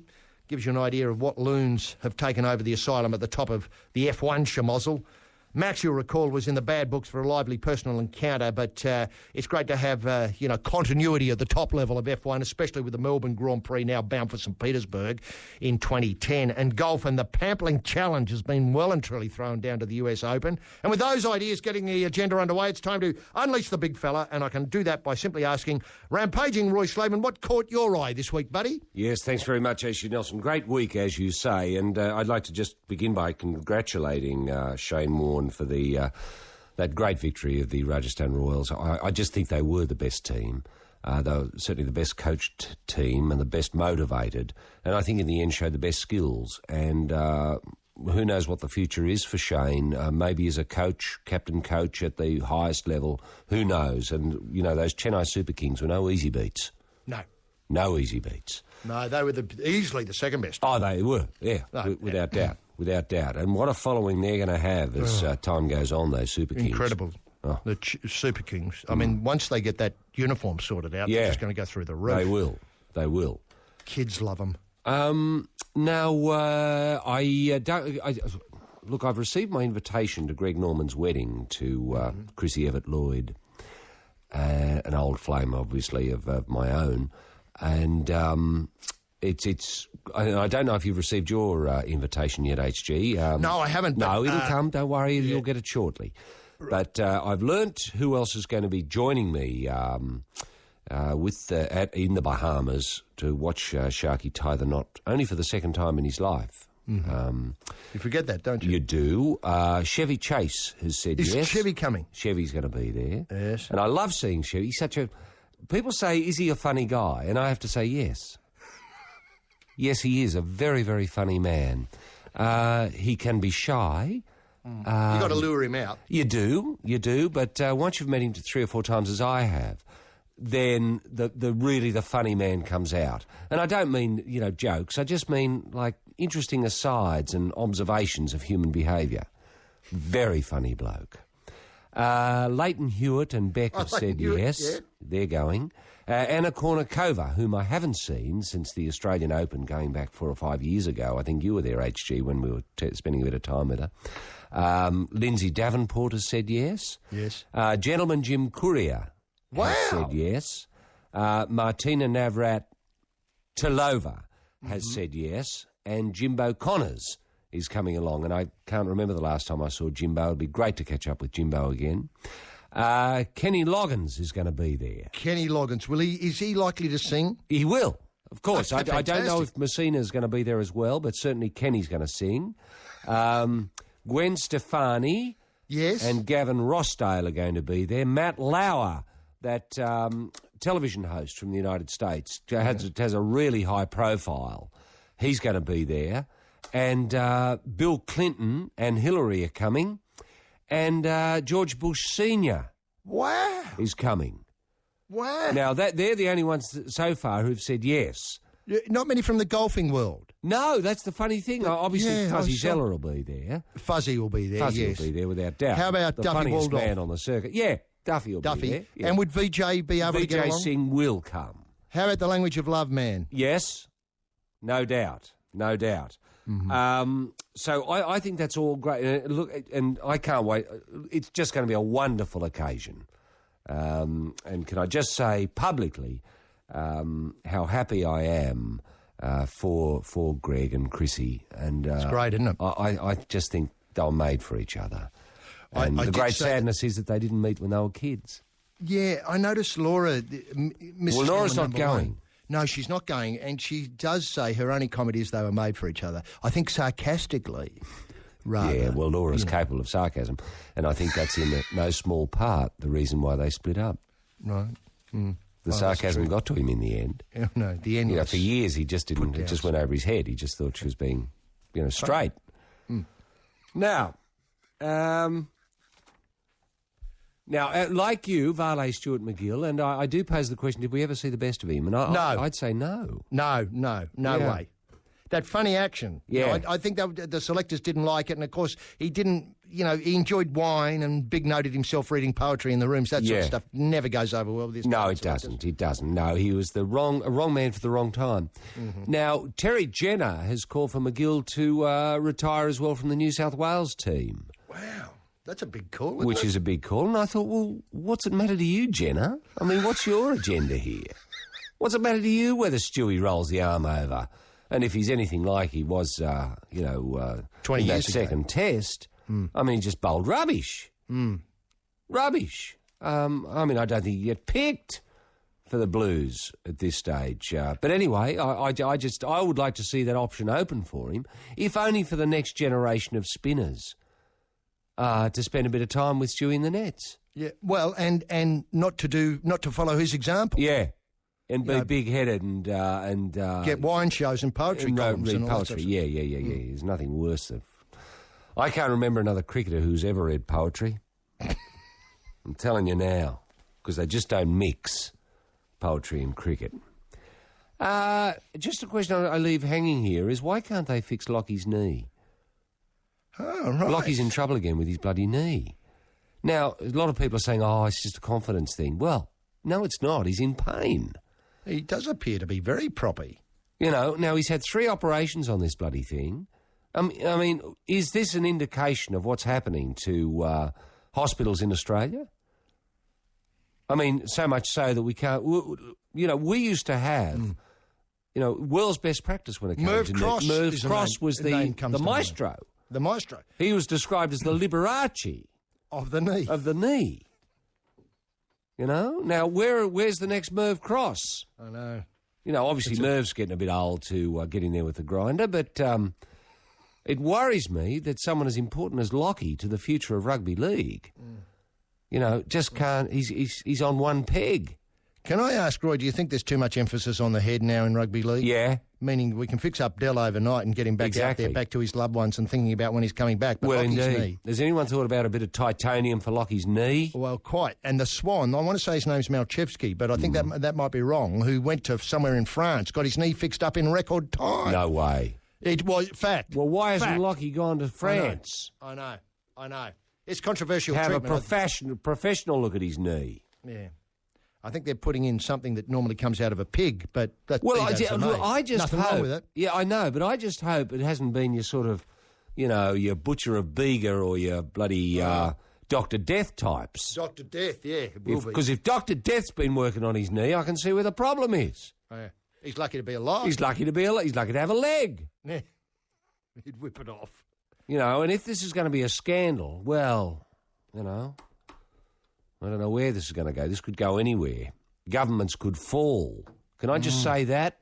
Yes. If Dr. Death or a Dr. Death type has got anywhere near Lockie with an arthroscope or a scalpel, government gone.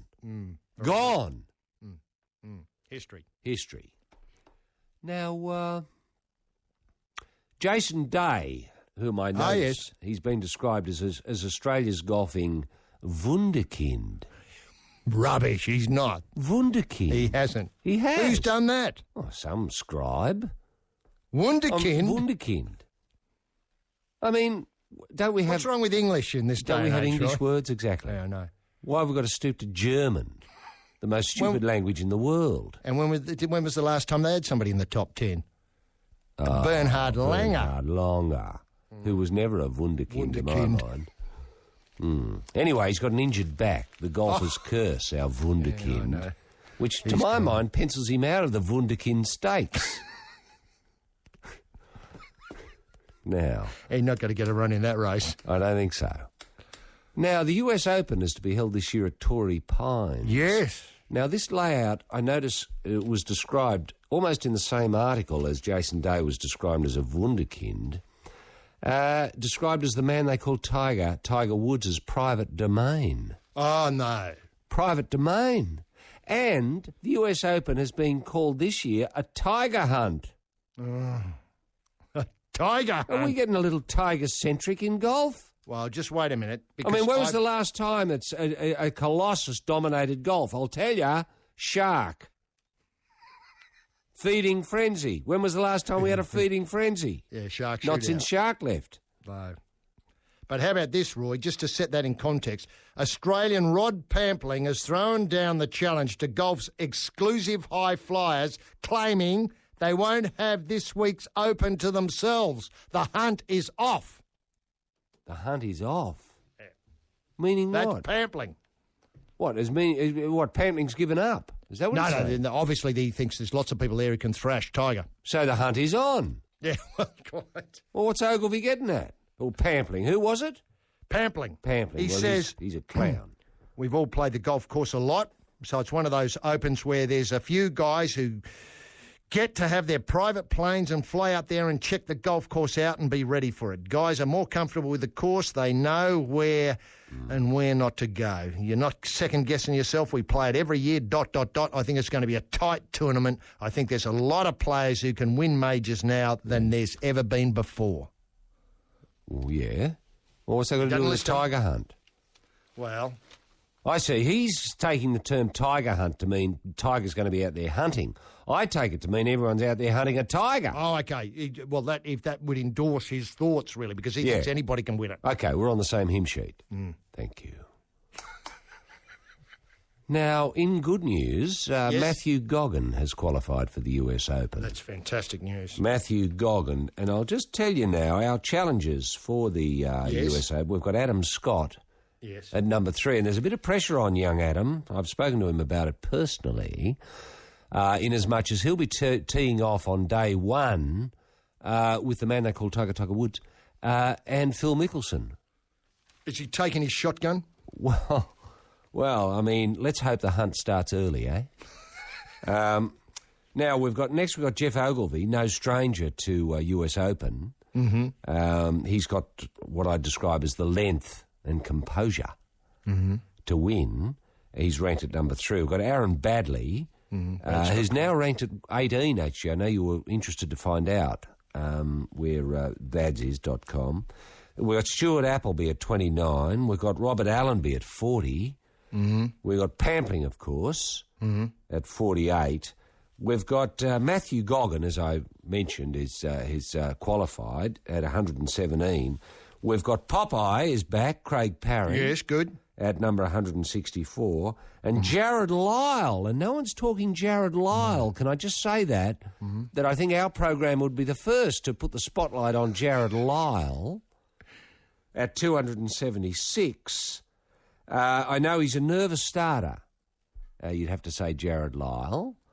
But to add to the mix, the sadness is Mark Hensby hasn't qualified, but has now risen to 209th in the world this week. Wow. 209th? Yeah. And can I just say that the man who was worried about becoming the forgotten man of Australian golf is not forgotten? No, he's no longer. 209th, you're in the mix. He's well in the mix. I mean, he's only, let's see. Well, I tell you what, he's above Jared Lyle. I know. And Lyle's got to start. I know, he's lucky not to be there. Look, can I just say, we would be the only program talking up Jared Lyle.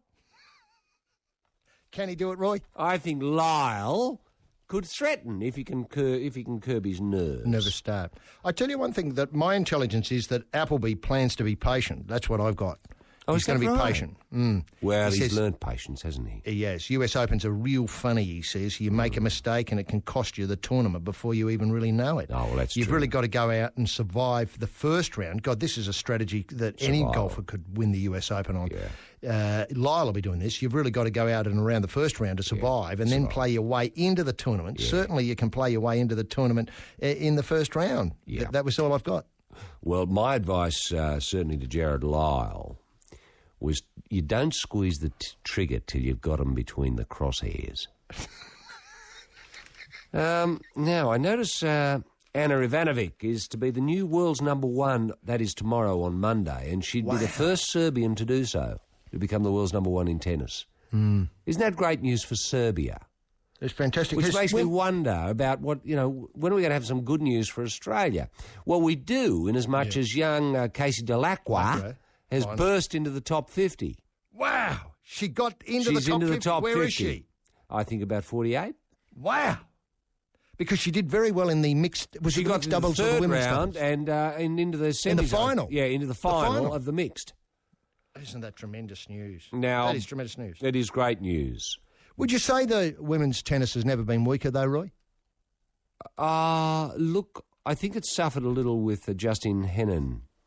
Of course. Retirement. And I think I think that's what's, sucked a little air out of the bag, so to speak, of women's tennis.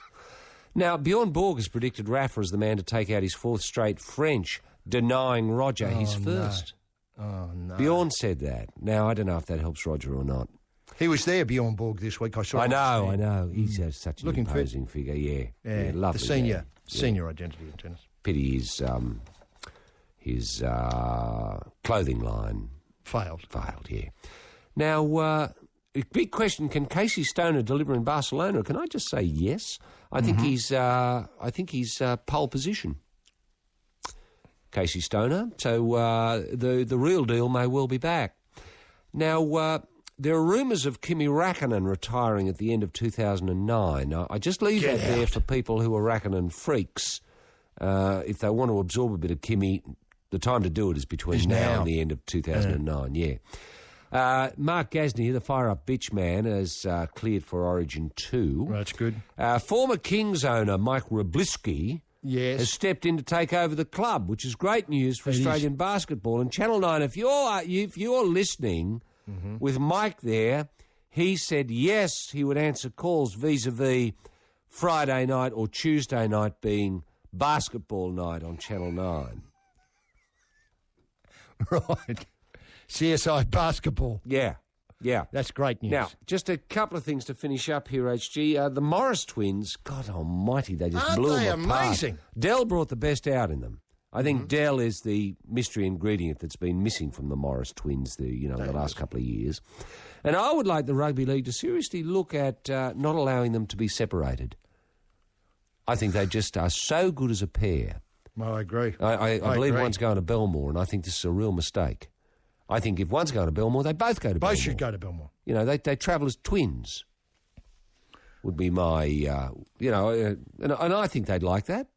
They got a beautiful try together, didn't they? A wonderful try together. Yeah. Wonderful try together. That could only happen because they're twins. I mean, it's like there was a sixth sense. He just knew he was going to be there. And I spoke to him later, and I said, did you know he was going to be there? And he said, yeah, I just knew he was going to be there. I said, did you see him? No. Did you hear him? No. I just knew he was going to be there. Uncanny. Now, and what's great is they don't look anything like Slippery, do they? No, they don't. And the less said about that, the better, I think. I mean, we don't want to revisit the issues of 20-odd years ago and what happened that night. Now, Webber cruises into 7th in pole for Canada tonight. Wow. So Mark is hanging in there. And 7th, yeah. And just speaking about about Belmore, as we were a moment ago, can I just say this is very disappointing that the Hughes dynasty is going to end this year, HG. You know, since 1974, there's been a Hughes playing for the Canterbury Bankstown Bulldogs, unbroken. We had Gary Hughes, that's the brother of Mark Hughes, that's and Graham Hughes, that's Trouty. See, they played from 74 through to 83, 82 and 84. Glenn Hughes, 92 to 2004. Steve Hughes, 93 to 2001. And, of course, the great Corey Hughes, 98 to 2008. That's an unbroken, and this is unheard of, in rugby league in 100 years, in any club, in any part of the world, this unbroken dynasty. But at the end of this year, because whoever's honcho now, Node maybe, although I think he's gone, and whoever's gone into the wake of Node, didn't see fit to offer him another year. Oh, get out of here. Yeah. Don't they value anything? They were the entertainers, the family club. They were the family club, they were the entertainers, and it all came down to the Hugheses. Gyroscope, and all in on one. Hard to say quickly. All in on one. From Breed Obsession, they're playing both the Splendour in the Grass this year and next year, and come together in Sydney. So they're very busy, Gyroscope. Tremendously enthusiastic band, all in one. And you heard it on the Life on Triple J. Phone freaks, you've enjoyed Shane's Last Appeal ringtone. Now from Cooey Cobber Ringtones comes... Fuck off, Tommy shit. Shane's Last Sledge. Fuck off, Tommy shit. Fuck off, Tommy shit. Fuck off, Tommy shit. Fuck off, Tommy shit. Hang on, that's for me. G'day, Bob. Sick of shoveling it in at the top end, only to have it bob up at the back door a day later? Well, say goodbye to top-end, back-end blues with energy-filled gourmet wedges. You can eat them where you drop them, leaving the mouth completely free to do what it does best.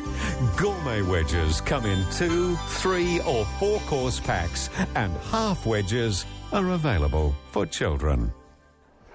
Art lovers, they said it could never happen, but it has. La Stupenda is back. Bigger, brighter and heavier than ever. Joan Sutherland has always dreamed of reprising the role that put her on the international opera map as a sprightly 47-year-old. That role was her unforgettable Juliet in Verdi's smash Romeo and Juliet. But in Opera Australia's new production of this timeless tale of two houses torn apart by heavy petting, La Stupenda doubles up as Romeo, Mercutio, Tybalt, the nurse, and still has time to hold down the tricky title role of Juliet. And just before the long break, La Stupenda brings the house down with her performance of a recently discovered aria for the Arras, stage left, which was omitted from the original. Supporting Dame Joan on this night of nights are the stars of the Australian musical stage. Hugh Jackman, Anthony Warlow and Bert Newton as Mr. Capulet's clock when duties at Channel 9 permit. Book today to secure a seat at one of only 12 January 9th performances. Roy, look, it was a tremendous night when the Rabbits went over to play the Warriors last Friday night. Oh, yeah. And obviously magic. And sadly, I thought that the occasion was a little bit robbed about the events that happened at Winns only a couple of hours later. Well, that's right. When we had Titanium Man appear for the first time. But with the Bunnies having that big... Well, resurgence. It's described a resurgence of rabbit. Yeah. I know. Rabbit mania is everywhere. Now, look, this is a real kick in the guts. The WA government, and remember, I think we broke this story about how the WA government was going to support the Rabbits relocating to Perth, and they were creating a new airline to move South supporters across the nation to, Bunny Air, I think it was going to be called. Bunny Air, that's right. Now, the WA government has pulled out of a $1 million deal with the Rabbits. Under the deal, the logo of the government's Go West Now campaign aimed at attracting workers from the eastern states would have been worn on the majors as the major sponsors on the Rabbits away jumper. So as when they came over here, they'd be able to, maybe when they're away, I think there were home games here, but when they were away, they were going to have Go West for work sort of written on their jumper to run about. Well, that would send a very mixed message, though, for people in the eastern seaboard. No. They'd be thinking, well, Go West's Tigers. Why would Souths be supporting West Tigers? Well, I think... I see what you mean. Jeepers creepers. You need the word Australia in there. You do. You do. Now, the deal would also have seen the Rabbits play 2 home games, so they get the away strip sponsored. Let's work on the problem of the what's written on the jumper in a minute. Yes. Play 2 home games in Perth. The co-owners, Russell Crowe and Peter Holmes at Court, approached the state government about the groundbreaking deal. But the Premier, Alan Carpenter, said this week that WA is experiencing strong economic conditions, but there are many competing demands, especially in priority areas. Hang on a minute. What could be of a greater priority than rugby league in this, the 100th year? I mean, is he saying that health, education, the police force, infrastructure bottlenecks, transport, public transport are more important than rugby league? Well, I guess that's what he is saying. No. But can't we all live together? Can't infrastructure sit beside rugby league? Well, how about Bunny Air? Well, indeed. No bigger, indeed. Improvement to this nation than having an airline, a dedicated rugby league airline that understood the needs and demands of rugby league people. I mean, do you think Qantas does that? No. No, it doesn't. Does Virgin Blue or whatever it's called do it? No, of course they don't. No, they don't cater for rugby league well at all. And rugby league crowds, and let's face it, we were going to have a crowd on this Bunny airline. I mean... From memory, you didn't even have to sit down. You could just stand around, couldn't you? You could. You could hang onto the straps from the roof. That's it. And enjoy, there'd be obviously 6 or 7, 18-gallon kegs for beer. But... and just latrines all along the sides of the planes, just troughs. That's a rugby league plane. That's how I imagined Bunny Air was going to be. It was. And what was great was all the players were going to get pilot's licences so that they could fly Bunny Air. So you might have Roy Asotasi at the helm. You might. And making the announcements. Hello, everyone. This is Roy Asotasi. Huge cheers. Yeah. Give us a beer. Give us a beer. Roy Asotasi here. We'd like to remind you of no smoking in flight because this is etc. And then he'd go through, now... Well, hang on. Are you sure it was a non-smoking flight? I thought Bunny Air was going to be one of the few airlines where if you did enjoy a smoke and maybe a gasper. A beer. A beer you could get on board with confidence. Yeah. Well, look, can I just say, I think 1 in 3 planes was going to be a smoking plane. Oh, okay, I understand. I think that's right. I think they wouldn't be flown by Rabbits players necessarily. because obviously you wouldn't want to, harm valuable rugby league stars by exposing them to too much smoke at the workplace. But you can quarantine the pilot's cabin. Yeah, true, you can. So that smokers can smoke all they like up the back. Do you think that this is a sign that the rugby league message isn't getting out? Well, do we know anything about Alan Carpenter's track record vis-a-vis rugby league? I mean, did he ever go to a Western Reds match? Good question. Does he know Lord Ted Goodwin, the cultural rugby league ambassador over in the West? Well, I mean, these are questions I can't answer. No. But can I just say I'm putting Carpenter on notice because these questions are not rhetorical. I want an answer. Look, can I also say... Can I suggest to you that Carpenter looks to me the sort of bloke who might read poetry and drink wine? It could well be. He's never been out and about and seen what people are calling for in Western Australia. And one thing that worries me is this was $1 million deal. Yeah, I know. I mean, it seems to me that you can get nothing for $1 million these days. Yeah. I mean... Teachers are demanding a pay rise. Fair enough. I think they should be, amply rewarded. Well, air traffic controllers want 60%.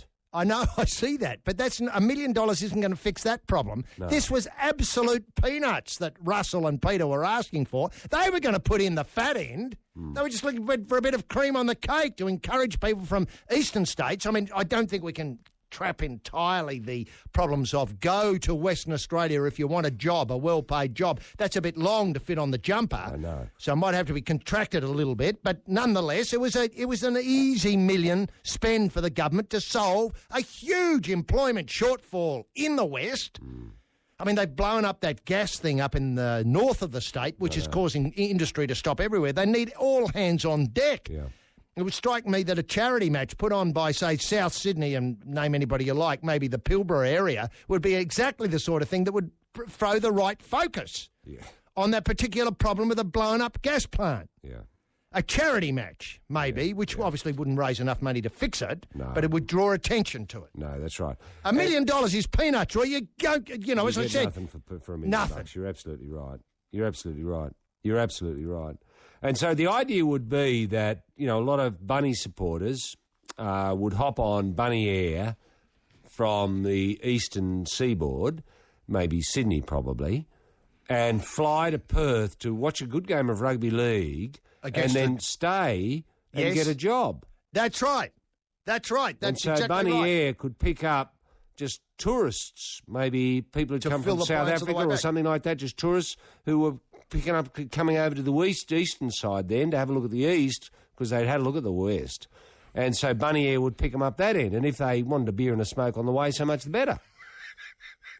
That was the idea, wasn't it? It was. It was what I called a win-win situation for Bunny Air, for Western Australia, and for the Rabbits. Yeah. I mean, I tell you what, there's a niche market there for an airline that allows people to stand up, have a wee whenever they like, just at a trough along the side, and have a beer and a fag.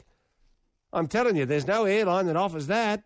No, there's not. And I tell you what, overlay that with rugby league. Yes. And you've got a wonderful combination. Well, you've got a great combination. And the game could be recorded, obviously, and played on a big screen. Up the front.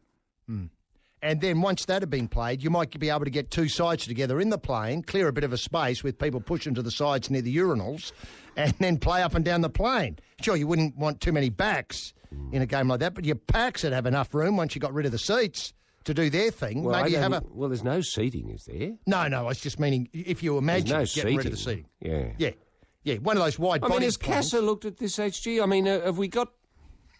Well, there's an inquiry into CASA, isn't there, at the moment? Well, there is. I know. Let's put rugby league on the agenda of that inquiry. Yeah, I know. But has CASA looked at the standing arrangements? Are they sort of happy about that? There's not going to be OH&S issues, are there? Because I notice with a lot of these airlines, you've actually got to be sitting down with some sort of stupid bloody belt around you, as if that's going to help. Should things go pear-shaped, you know? And are we going to have are they going to have those bloody stupid yellow blow-up things that you're going to have to wear should you land on water? I mean, not that there's much water to land in between Sydney and Perth. Look, I don't get it. No. But, Roy, let's face it, this idea was only getting off the ground over the last 3 months. No one's had a look to approve these standing up arrangements or smoking. I'm sure they'd get the tick if they were presented to CASA, because people like Peter Holmes at Court and Russell make things happen. Well, no one had the idea of Bunny Air this time last year. No, well, that's true. You know, you're looking at a brave new world, a new future, a rapidly changing rugby league landscape. The 100 years of hate, the titanium head of, obviously dealt. We didn't even imagine that you could put titanium in a person's head this time last week, or in a rugby league player's head. Now, through of necessity, we've redeveloped our tools of surgery and what we can put in a bonce. That's how I see this developing. No, it is a changing world. You're absolutely right. You're absolutely right. Well, let's take a pause and Well, I'd be interested to know what delegation is going to CASA, what questions are being put to them, how seriously they're taking it, when can Bunny Air get up, and when can I buy a ticket? Tropical, icy.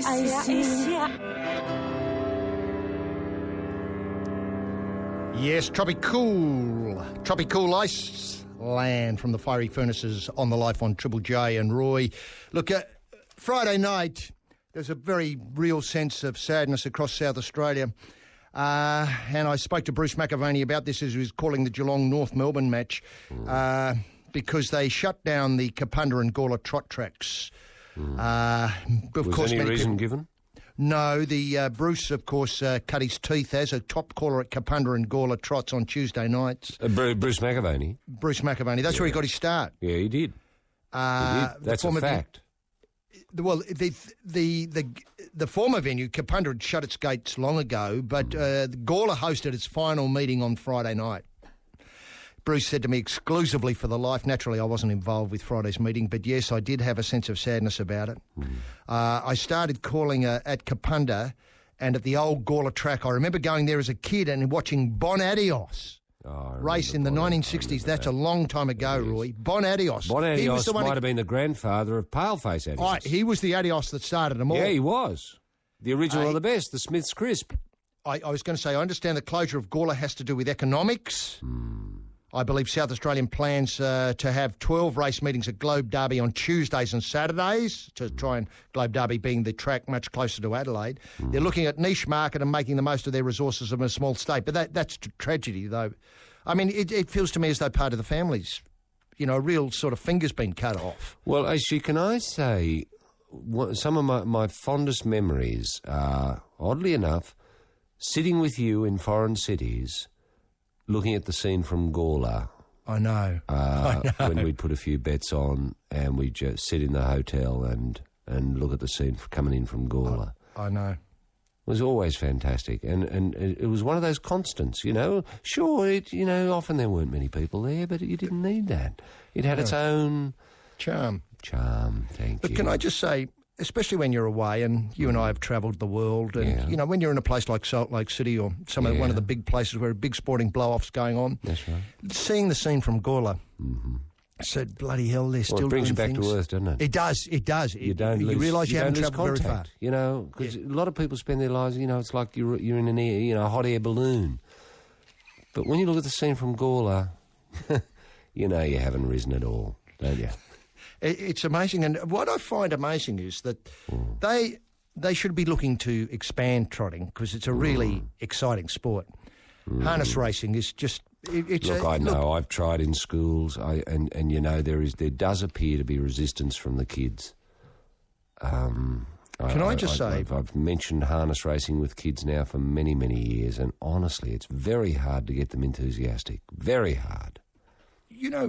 We have an epidemic of larger Australians.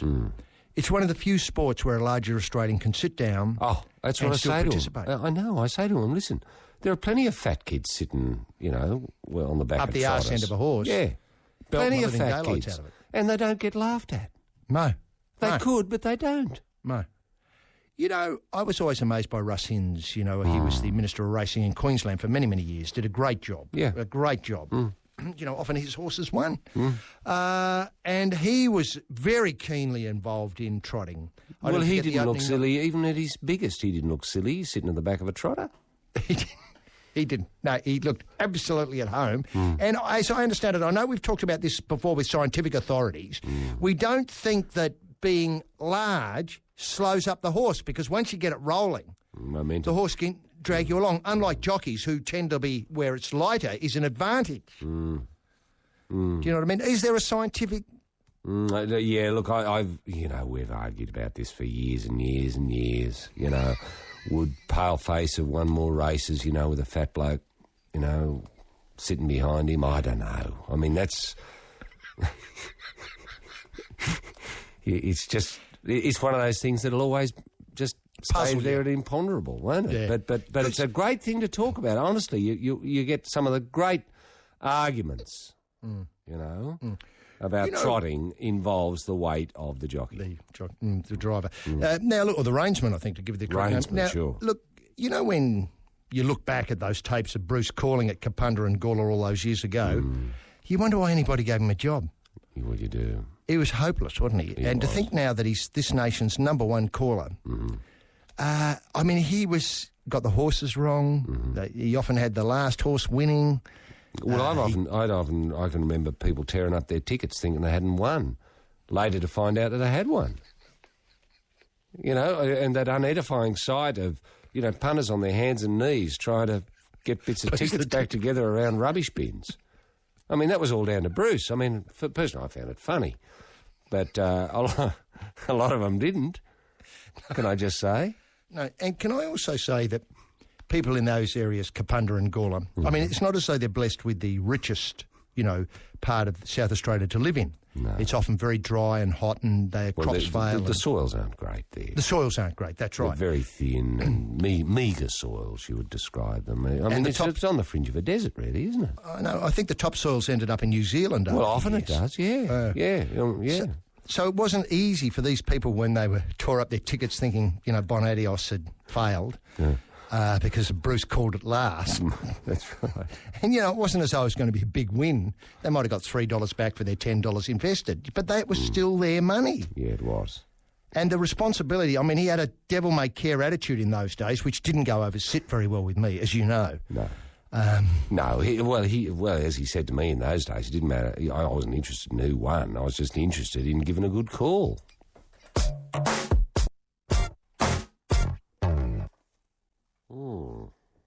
Yeah, very interesting ending. Very interesting conclusion. Now, that's Lyrics Born and Hot to Death. Everywhere at Once, the title of the CD. Very tricky. Now, it's hard to come up with a new ending, isn't it? You can either repeat and fade or just arrive at a full stop. And they did the latter. They did a sort of bit of both. Well, yeah, that's right. A sort of comma, a semicolon, and then a full stop. And a dot. That's right. Just to bug you up completely. Yeah. Now, Chad Corns, the Port Power player. Now, this is a great story because this one hasn't been around. It's one that bobs up every so often. He thinks he could take the extraordinary step here, according to the Advertiser in Adelaide, of chopping off his finger to help Port Power make the finals this season. Oh, hasn't this been done before? It certainly has. Didn't Chick cut a finger off? Daniel Chick. Indeed, but it's done every so often. I'd say about every 5 or so years to an AFL footy player who feels as though the fingers are getting in the road in the handling of the ball. Yeah. So the Port Power vice-captain said if he re-injured the ring finger on his right hand, he damaged it in St Kilda 6 weeks ago, he'd consider having it amputated rather than spending a long stint on the sidelines. Right. Now, to shatter the finger again is not good news. I joked a few weeks ago about cutting it off. But now if it did shatter again and all the pins and screws got misplaced, it's obviously pinned together and, of it being held in place by metal, you might have to think about it. He said it's an absolute worst-case scenario, but a few players have done it. Obviously, Daniel Chick. And then Glenelg's 2006 McGarry medalist Brett Backwell had a finger amputated. He said if it came down to missing 8 weeks of footy or cutting your finger off, you'd have to think about it. Well, you would. Now, you would, wouldn't you?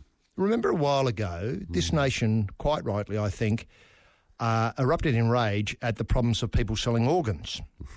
Yeah. I think they banned a website during the week which encouraged people to sell their organs for a fee. Now, here we have a person in a responsible position, club leadership, part of your leadership group, saying he's prepared to chop his finger off. He's not going to give it away to anybody or make any money out of it. Well, that'd be good if he could. Give it to someone who might, think, oh, well, I'd really love to have a ring finger on my right hand. And there would be many out there who'd be thinking that. Now, is it possible they share? I mean, if, say, you did lose your ring finger many, many years ago, I don't know, with titanium in heads and stuff like that these days. You'd be easily able to get one going and wriggling. Honestly, it'd be a piece of piss if I could put it like that for a top surgeon to open you up and stick Cornsy's finger on you. The only mistake might be you get it the wrong way round, but then it's a talking point. It's a funny thing. Do you know what I mean? Oh, it's the nails on the inside of the hand instead of the outside. Well, that's right. That's right. Now, there may be those who think, well, my ring finger on my right hand, I've always hated it. I've always hated it. Yeah, fair enough. I'd like Cornsy's. I'd like Cornsy's, yeah. Now, since he returned... Well, there it's win-win, but if it's just going to end up in a bin, then I don't like it. It's wasteful. I accept that. And he could donate the money. Let's say he got $19,000 for his ring finger. He could always donate it to charity if he didn't have a use for it around his house. He's returned, since he returned, obviously after the St Kilda game, he missed the AFL Hall of Fame game and obviously a couple of other key things. But anyway, because of his finger? Because of the finger. Bloody hell. He's been clearly handicapped, not flying for marks, playing with his usual gusto or grabbing people in tackles. My form has not been where I want it to be. The glove's a bit restrictive. He says it disrupts your ball drop a bit, but you just have to get, you don't have the same feel. I've been a bit fumbly and my marking is not where I want it to be. It's getting a bit better every week. Cornsy's surgeon, who is prepared to incidentally to stitch the finger should it come off onto somebody else free of charge, which I think is a nice touch. Smothering and punching are out. If he cops another serious blow, he'll have to face an extended time out. Until it gets to about 8 weeks, I'll have to be careful with it because by then it'll have healed certainly, or, a certain amount. Hopefully I'll be able to use it. He says 90% of the things will be fine. Guys have got stuff wrong with them every day. The finger's probably a little thing compared with what most guys play with. But on the other hand, in later life, wouldn't it be great for Cornsey to look back on the stub and know where the finger went? It went into 8 weeks of footy. Because lots of people lose things in accidents. Obviously life goes on for them, but they don't have a clear reason of, what they were doing when the motorbike crashed. Well, do you know what I mean? He will know where that finger's gone. 8 weeks of footy. 8 weeks of footy, yeah. Now, Roy, in media commitments this week, I was asked, what happens to a groin strain? What happens to another injury? Do you make that sort of sacrifice there? Or is the finger the one that you can really... have the groin cut out completely? Well, groin cut out, yeah. I was thinking that. The lad returned for Geelong this week who lost a kidney. It wasn't, it was an accident. And the kidney obviously was, died inside him, however you put that elegantly. And so had to come out. And so he's only got one kidney. That's a slightly different thing. The kidney was useless to anybody else. It's not as though somebody could have benefited from it. No. But the finger, I think, has quite a lot of life left in it. Well, yeah. Yeah, look, honestly, there'd be someone in the world screaming out for a finger. So I don't know. I guess all we can do is, with programs like this, reach out and, if there's someone who is listening anywhere in the world who thinks, I haven't got one and I'd like one. Get in touch with Port Power. Get in touch with Port Power. Quite. Might be time for a fat. And now on This Sporting Life, it's time for the first fat of the afternoon. The fat is as Australian as stuffing a chook in summer heat, as now as Nicole Kidman, as easy as letting one go in a lift. What are Australians fighting for this week? HG?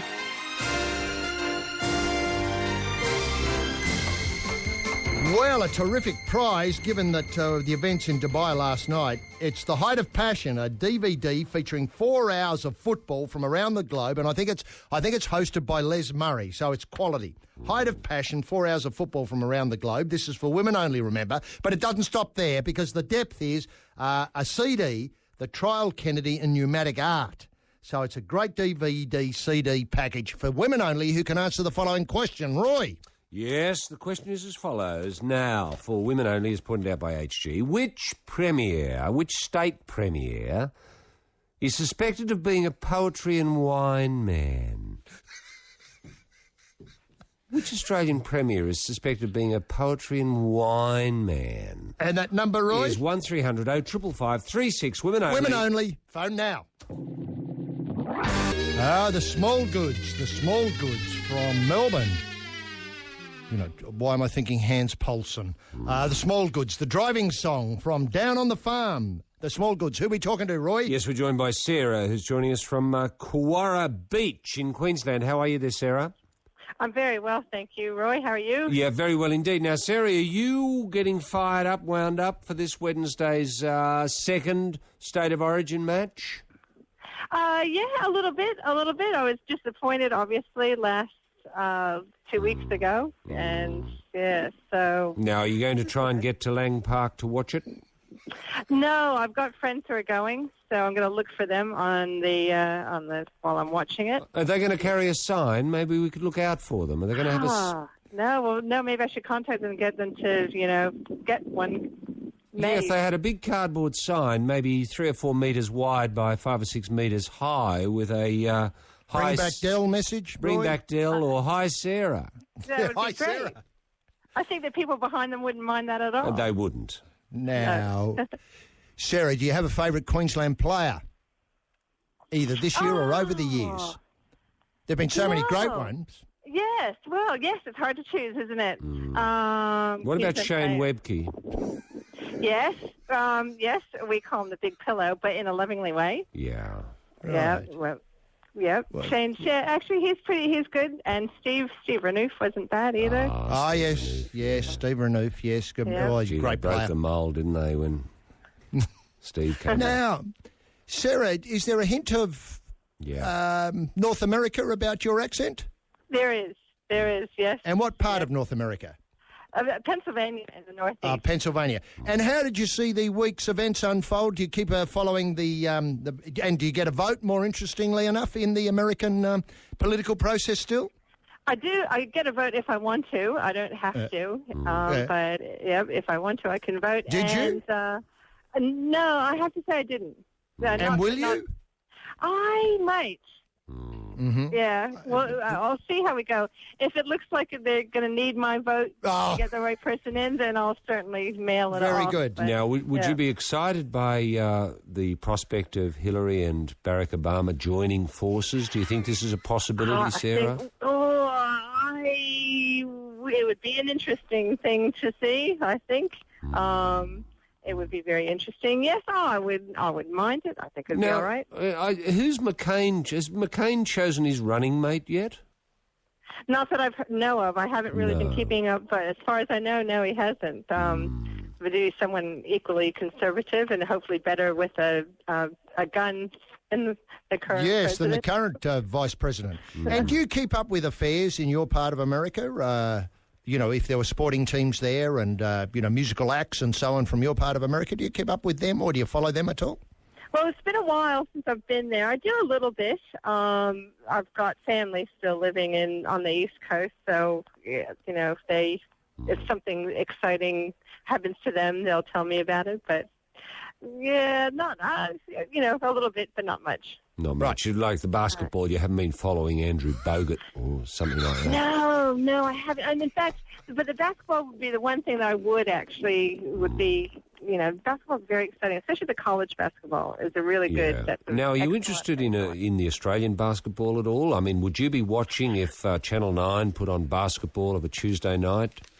I could be. I think it's a bit sad that the Brisbane Bullets and the Sydney Kings are looking at Well, the Kings look as if they're being rescued, but I don't know about the Bullets. I mean, it just wouldn't be the same without the Brisbane Bullets. I thought they were pretty good. Well, the Bullets were great. Who can remember? Was it Leroy Loggins, HG, who... Leroy Loggins, and I think Mark Bradkey was a Bullet, and I think you described him as arguably our finest Bullet. I did.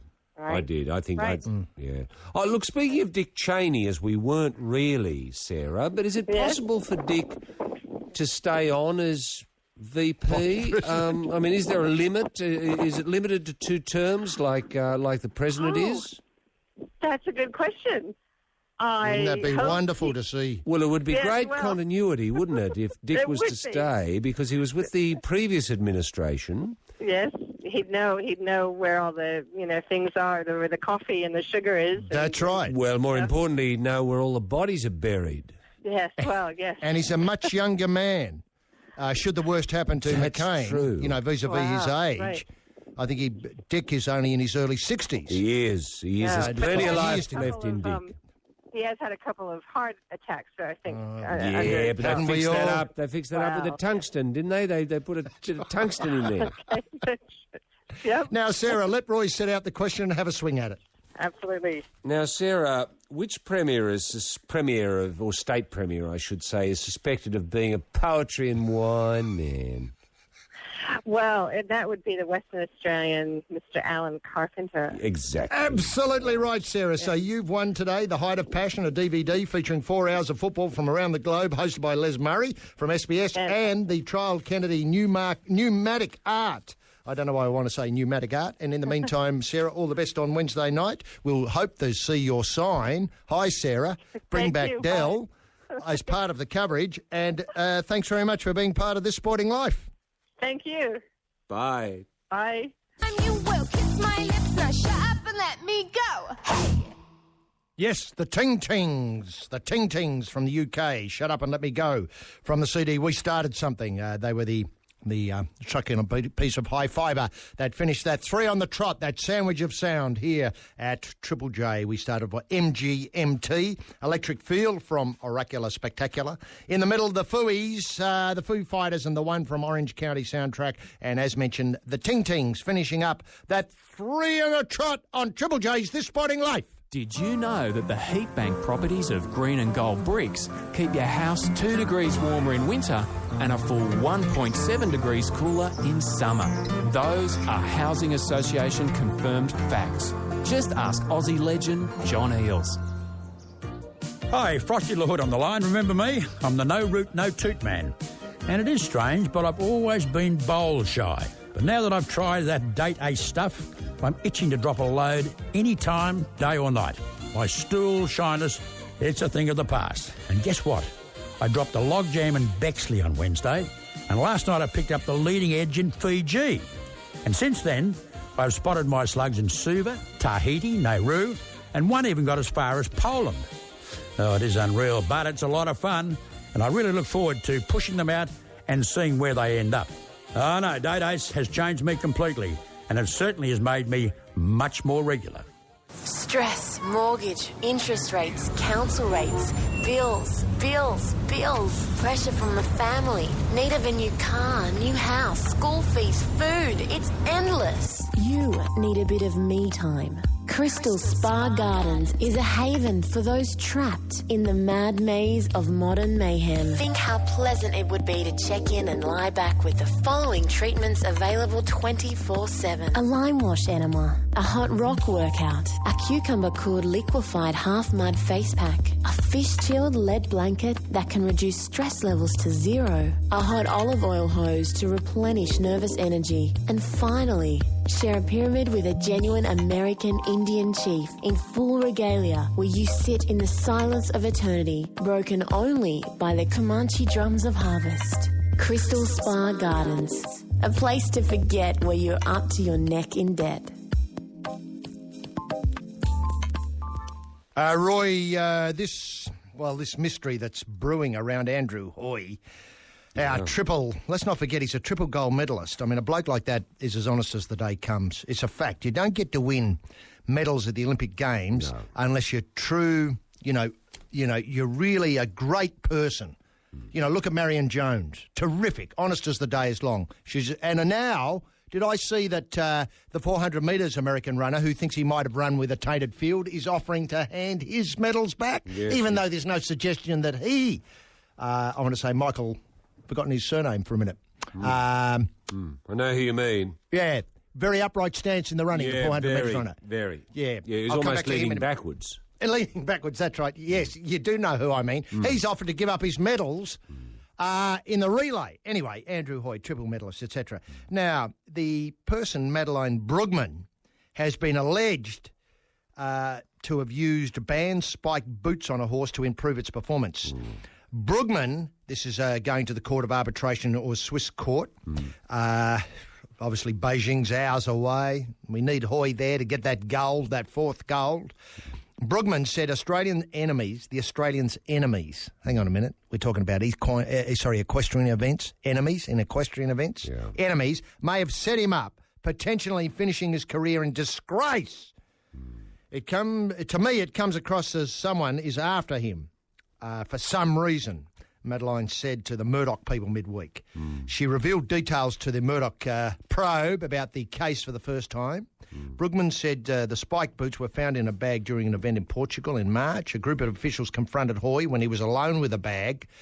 The Australian, that's the big A, Andrew Hoy, had picked up the bag as a favour for his student. Yeah. Brugman claimed officials had earlier passed up opportunities to approach her when she was with the bag or allegedly using the footwear. Spike boots hurt horses if they strike fences, encourage them to lift their legs when they jump. When I'm with the bag, nobody comes. This is Brugman, the key witness. When I'm with the bag, nobody comes. When suddenly he comes to collect it, he's got 5 of these put bulls around him. It's just very weird. They didn't stop me on the spot. Brugman said she did not have a clue how the boots came to be in her bag, but claimed it was left unattended over at least 2 hours. That's what I was going to ask, yes, if the bag was left alone there for a while. It was. Now, online chat rooms connected to the sport are alive. Sadly, I can't read these things because they're so anti-Andrew. Online chat rooms connected to the sport are alive with the gossip about the case. One writer on Horse and Hound, what a great name for a website, Horse and Hound. God, if I was in the horse jumping business, I'd never think of that. Claimed Andrew Hoy is not that popular. So it'll be interesting to see what the written statements come out saying. This is tall poppy syndrome, isn't it? It's tall poppy Tall poppy syndrome, that's right. Brugman lashed out at the Equestrian Federation's handling of the case, which had made it very hard to prove her, obviously Madeline's innocence, along with Andrew's. Was she asked to try the boots on, HG? The O.J. Simpson defence? Yeah. Now, well, look, wait a minute. Let me get to the end of the detail and then ask a couple of questions. She said witnesses had been allowed to pursue each other's statements or peruse each other's statements, probably and pursue them, peruse each other's statements and discuss this. This is normally, if this was a case in a normal civil court, no judge in the world would find us guilty. Brugman also claimed witnesses had been influenced by a certain person, unnamed. She didn't want a name. Brugman said she had qualified for the Olympics but broke her collarbone and was unlikely to meet the national selection criteria. To me, it's not really realistic thinking I'm going to the Olympics, but for him, it is. He's a good chance of winning. Yeah. Now, Roy, the bag was left unattended. 2 hours. 2 hours. You mentioned 2 hours. 2 hours, and these unnamed people were seen lurking about with boxes of footwear. The witnesses? No, the people who... She says here, Brugman also claimed witnesses had been influenced by a certain person she did not name. I know who the person is. And agents of this person were seen near the bag with boxes of footwear. I couldn't, the video that I've got, CCT footage, very indistinct, doesn't prove it one way or the other. What do you think's going to happen here, Roy? Do you think we need to have a protest? Andrew's innocent, one of those sort of things? Do we have to bribe people to get Andrew out? I think we're going to have to see the way this falls first. I mean, I think we've got to wait and just see these laughingly called, steps of justice. Let's just see, the march of justice to see what happens. Let's see how the dice rolls. But if he's found guilty, that's when we step in, I think, and take a bit of serious action. In the form of, to begin with, we'd fly Alexander Downer over obviously, true. With a high-profile delegation, probably with our former Minister for Sport, Rod Kemp. Oh, yeah, Rod Kemp. Yeah, it wouldn't have happened on his watch, Roy. It certainly would not have happened on Kemp's watch. So if we sent over Kemp and Ruddock. Alexander Downer and probably Ruddock, and maybe even get John Howard involved. I know he's in the United Kingdom at the moment, so it wouldn't be far for him to go to Switzerland, just on a fact-finding mission. But I know Andrew Hoy, and you know Andrew Hoy. I've met Andrew Hoy along with you many, many times. Indeed. I don't resile from that. No. And now, there's no suggestion that the boots were being worn by Andrew Hoy. There's none at all. None at all. None at all. So why is Andrew Hoy involved at all? Well, why has he been roped into the investigation? Why not just a couple of questions? Andrew, do you know this person? Yes. Have you seen these boots before? No. Thank you for helping us with our inquiries, Mr. Hoy. Good luck at Beijing. Yes, here's a picnic bar to eat on your way home. Yes, that'd be it, isn't it? I mean... Okay, now, apparently this horse, and let me just say for a fact it's not Khyber TikTok. I know many people have suggested it's Khyber TikTok. You wouldn't have to use boots on Khyber to make him jump. No, he always lifted his legs beautifully, Khyber TikTok. No matter how high the hurdle, he got over it. He did. Now, this is a horse that is being set for our number one, our gold medalist. Let's not forget, 3 times gold medalist in the equestrian events, the clippity-clop, over the jump, clippity-clop, sideways, all that sort of stuff. Yeah. Now, it takes months, years to train these horses to do those stupid things. Now, is Andrew going to ride this mount? That's correct. It's being prepared for Andrew to ride at the Olympics. But he hasn't got time to do it. He's busy. He's got lots of things to do. He's got people to see, places to go. He's got to talk at schools. He's got to raise money. I think he was at 5 Dock this week, primary school, suggesting that they might like to get behind the Hoy tilt. Now, Madeline is a work rider on the horse, meaning obviously getting the horse to clear modest-sized fences, puts the boots on, gives him a gig cooking up the date, and up it goes over the high ones. So that's the allegations. Right, so the horse calls her Andrew. I wasn't thinking... she's preparing the horse. She's a stand-in Andrew. Yes, correct. Because he hasn't got time to prepare them all, and maybe there's 3 or 4 under preparation. No, he's got a million things to do. I've never known a busier man than Andrew Hoy, and that is true. Now... Wasn't there at some stage, correct me if I'm wrong here, HG, but wasn't Andrew associated with a German rider that they might have been living together? Correct. I think they were married. And wasn't there some enmity? There was some problem that she didn't get a medal, he did. He did. And I don't know if they're still together, but if I was the police, she'd be the first person I'd be talking to. Is that not fair? That's very, very fair. Because let's not forget... This has got Lover's Tiff written all over it. This is beautifully put. Lover's Tiff. And this, to me, is not an Andrew Hoy problem. This is a relationship problem. And in the end, this is a very German problem.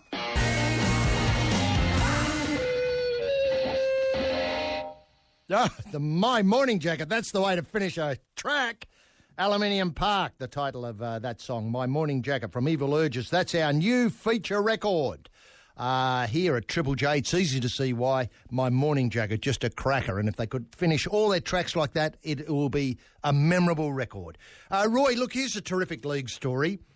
Obviously the disappointment of, the Bunnies coming to the West here, and the great news about, the Bunnies winning in New Zealand, but maybe they should play all the matches in New Zealand and get a deal from them, and the Dell problem. But how about this?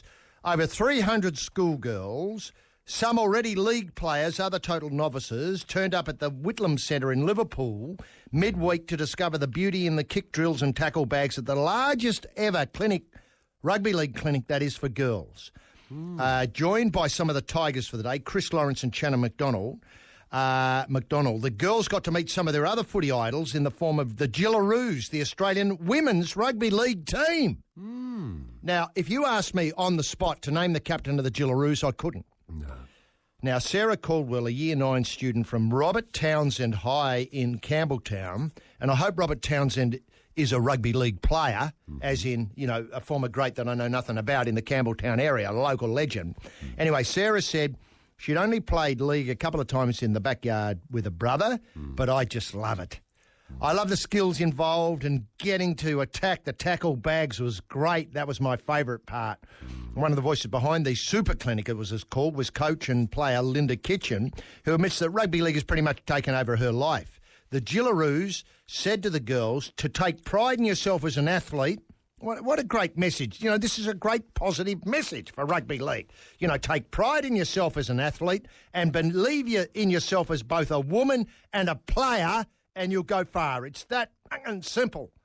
It was a pretty inspirational message for the girls to hear. With those words ringing in their ears, the girls wrapped up their day besotted with a new love that is a little messier, but perhaps a lot more fulfilling than any cinema experience could be. Yeah. Now, that's the take from Amy Dale in the Murdoch Press. What a great story, Roy. Isn't that a great story? Tackle bag. Why isn't that front page? I don't know.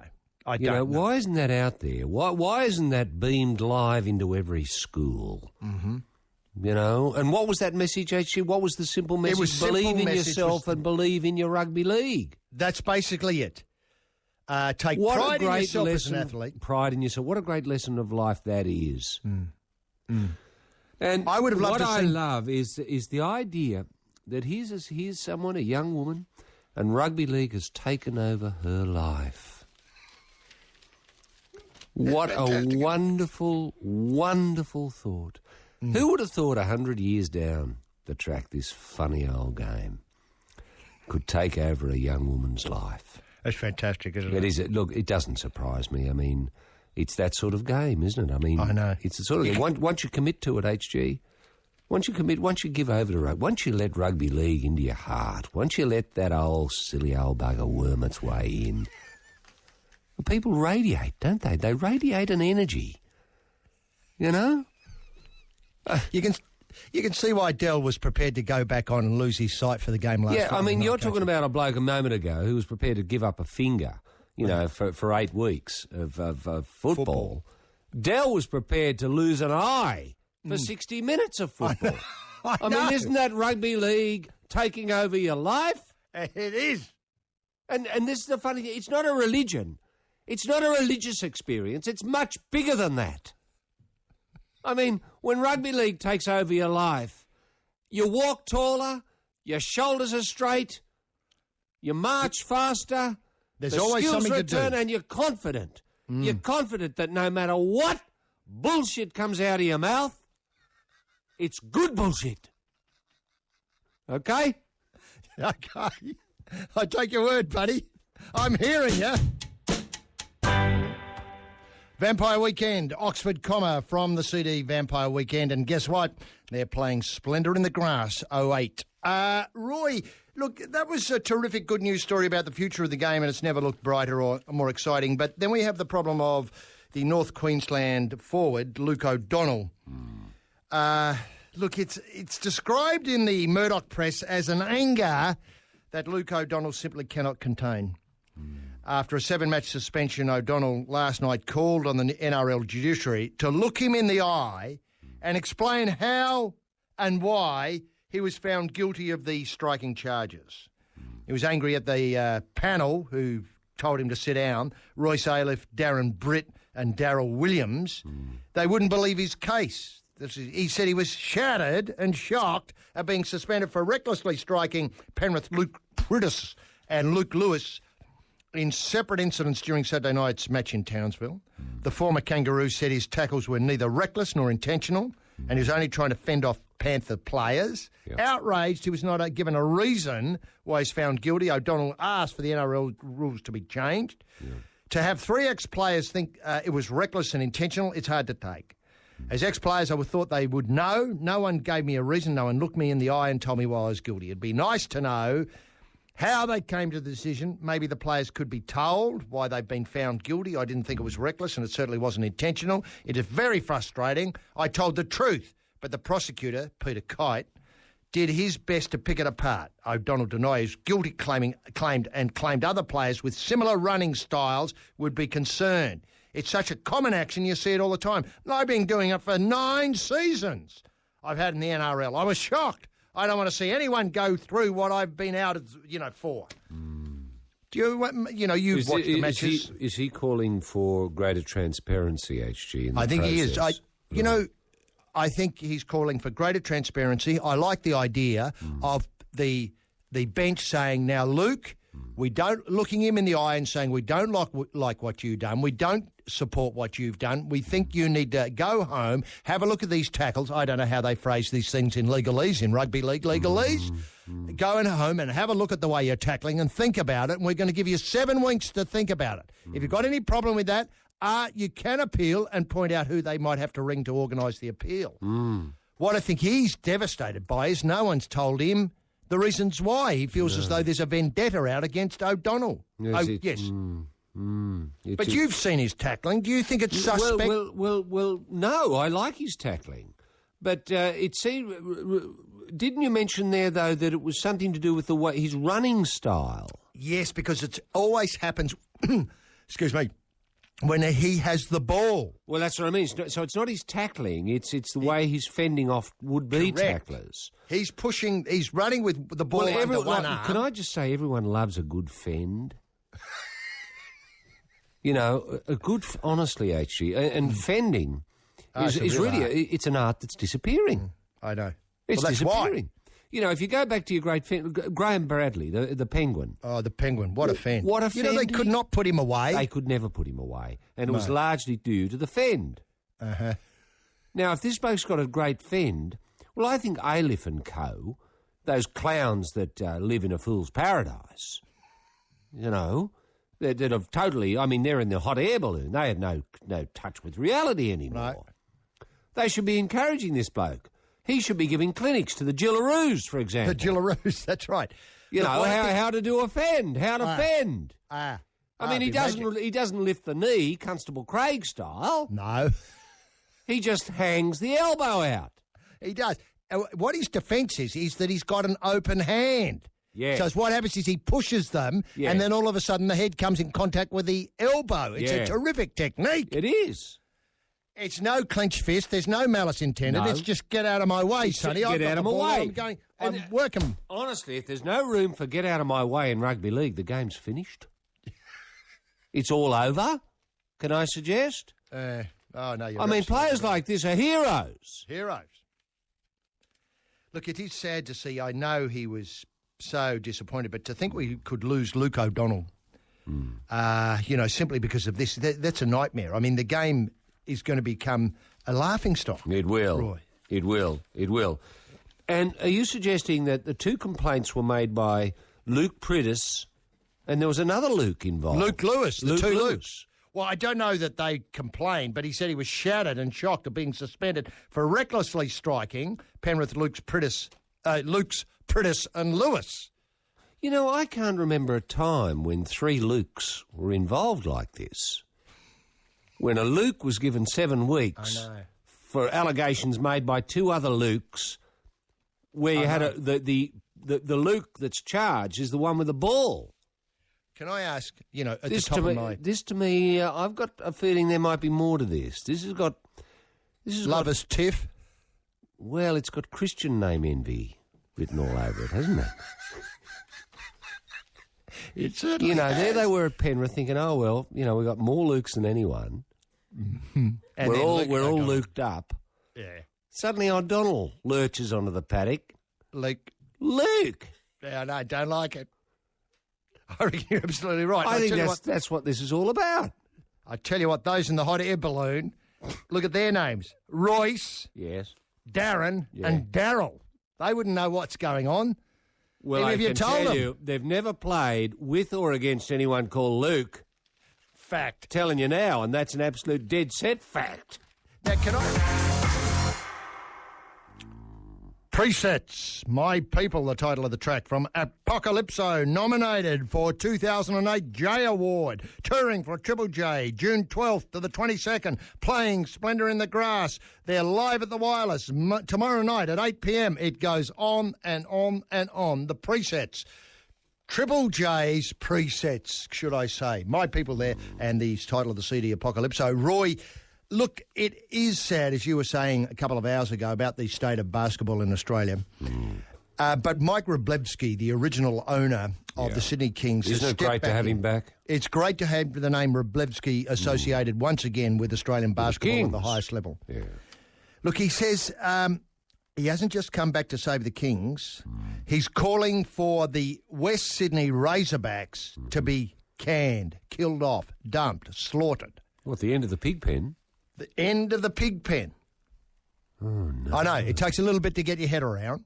But he says... he's a one team per city? One team per city.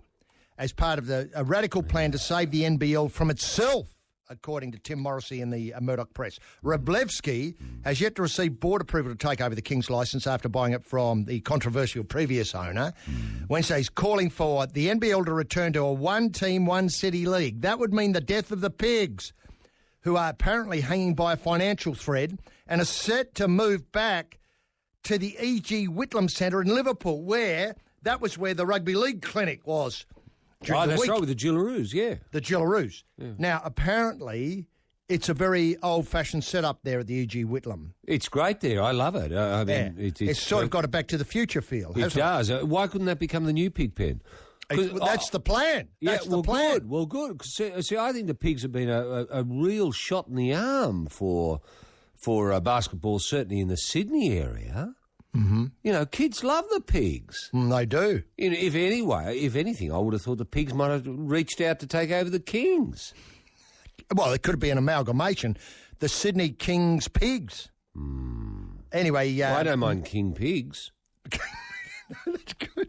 Now, Wroblewski's plans also called to shut down the September to March summer season and relaunch the new competition from June to December. Sort of arse about, if you get it. At the moment, they play through the summer, but he's suggesting they play through basically the winter, or the late winter and spring. All right, yeah. He said if the league is not prepared to copy soccer's successful transformation into the A-League, Wroblewski would consider sitting the Kings out for a season to avoid trying to revive his club in a dying competition.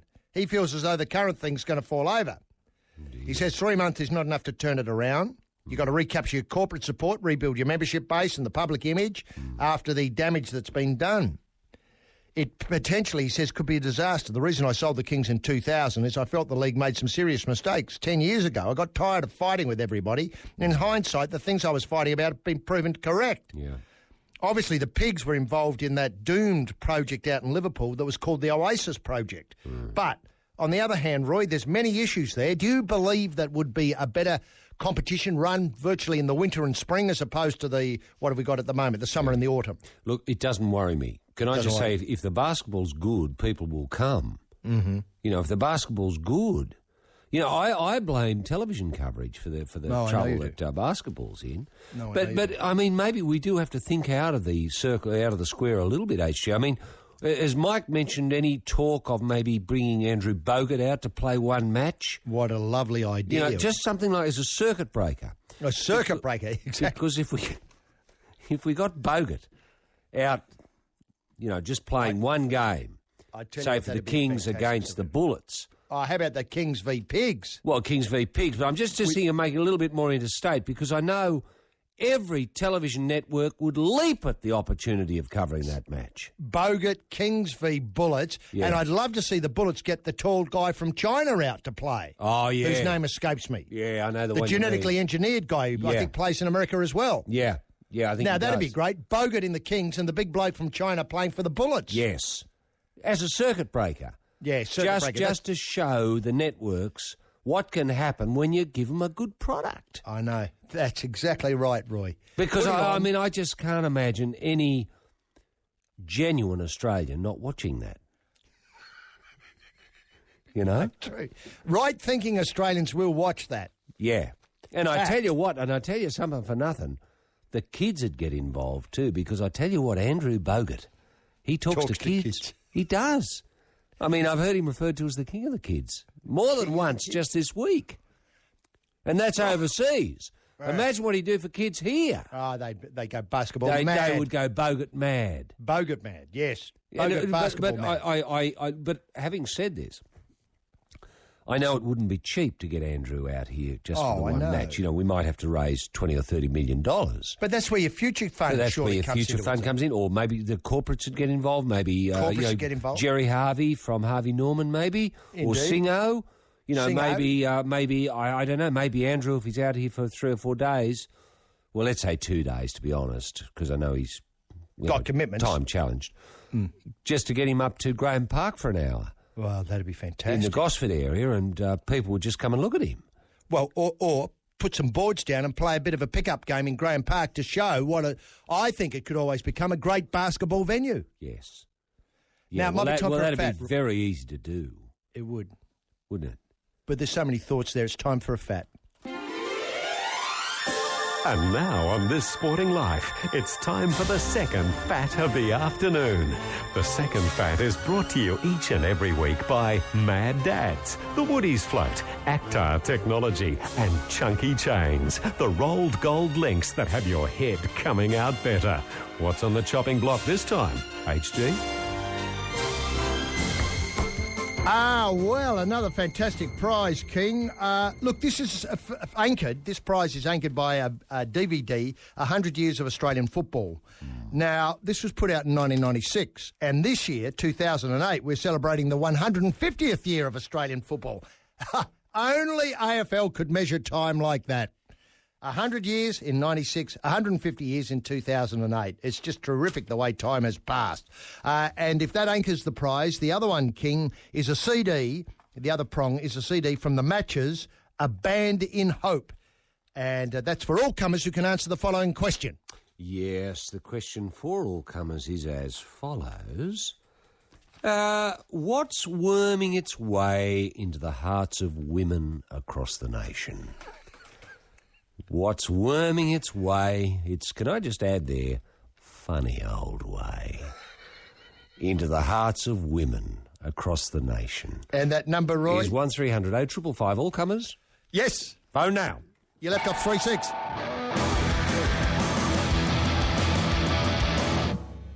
Big act. Birds of Tokyo, Silotetic from Universes. And the Birds of Tokyo, the BOTs, are playing the Come Together in Sydney and a new album from them on July 5th. Birds of Tokyo. Who are we talking to, Roy? Yeah, we're joined by Thomas of Balmoral in Queensland. How are you there, Thomas? Yeah, good, thanks, guys. Now, Thomas, Wednesday night, where are you going to be, fella? Mate, I'll either watch it at home or go around to a mate's place and have a couple there. Now, what, you're going to take a few beers around? Would that be the idea? Probably a few beers, mate. Maybe even a few home brews. Oh, you've been brewing your own? Yeah, mate, saving money. No, that's good. Now, how much... does it work out, what, about 10, 15 cents a bottle? About 50 cents nowadays, mate. 50? It's gone up? Well, that's for a Torley, so 25 for a stubby. Yep. Gee, that represents good value. And some of those brews, I reckon they're better than they're coughing up in the breweries. Well, it's all subject to opinion, of course, but, if you get a good batch, then it's happy days, really. Now, you got lots of mates keeping their bottles for you? Well, I did in the start, mate, but now it's come to the point where I've got enough bottles so I'm pretty, self-sufficient, really. And you've got to drink them pretty quickly. It's pointless putting them down, they don't get better over time, do they? Well, it's not. It's not like old Spinner says with wine. No, it's the opposite with beer. Yeah, the quicker you drink it and the more you drink, the better. Yep, that's right. So you'd really only need about 40 or 50 bottles, really, to get you through, wouldn't you? That's right, mate. That's right. As long as you keep going. Yes. Yeah, commitment is the key, really, with beer. Yeah. Now, Thomas, were you disappointed with the performance of the Maroon side in Origin 1? And do you think they were the Blues had a very good tactical game? Yeah, they played a better mind game, that's for sure. I don't think Queensland had their heart in it. They were sloppy. Yeah. Sloppy. Do you blame Meninga for that, Thomas? Well, I don't want to point the finger at anyone. Maybe if they had Dell in the side, it would have been better. I don't want to speculate, but yeah. Well, that does raise the comeback. How did you see those magical 20 minutes the other night before, obviously, the head caved in? Well, I didn't actually see it, mate. Oh. I didn't. Yeah, I missed. I would have loved to have seen Dell's head cave in, but maybe it'll be on the news. It'll be replayed. It'll be replayed. It's spectacular slow motion footage of the Bonds taking it and then just imploding. Beautiful.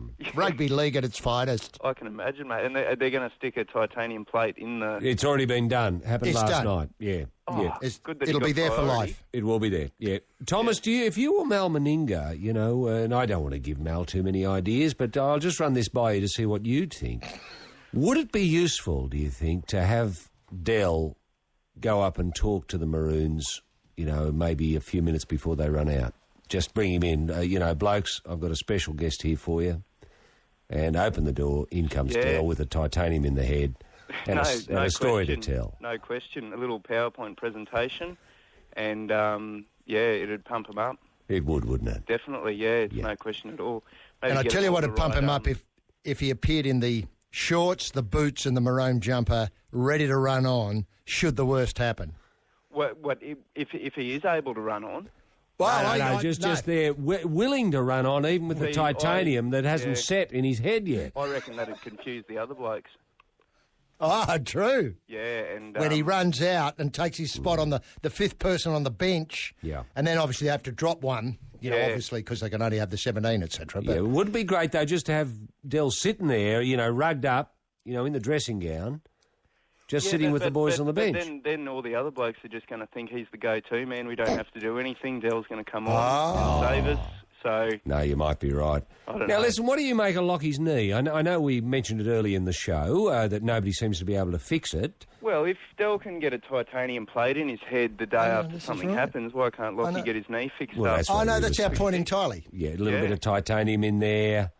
Yeah, whatever it needs. Whatever it needs, exactly. Thank you. And there must be someone in Australia who can fix Lockie's knee. Or do you think the problem with his knee might lie in his head, Thomas? Well, that's a good point. Maybe it's just a confidence issue. He's worried about it, getting tackled once and the knee buckling again. Well, I think that's where management should come in and tell him to stop thinking and just get the knee done. Well, what a good idea. Or a quiet chat, maybe a phone call to Dell. True. True. Look, I'm ready to play with the titanium in my head. You've got a buggered knee. Nowhere near as difficult to cope with as a buggered head. That's How about right. it? Yeah, well, it's not a pissing contest, but I think that could inspire him to get back on the park quicker. Now, if Lockie's not out there, now are you seeing Scotty Prince as the go-to man to steer the team around the park? Mate, could be. I hope everyone in there will be putting an extra bit of effort into the game. Yeah. So, I don't want him to have to rely on any one person, but...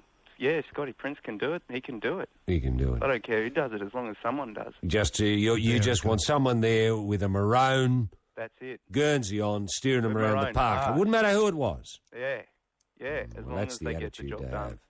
Isn't that a refreshing attitude, HG? It's wonderful attitude. And, I was just thinking somebody who can point is the most valuable part of a rugby league side.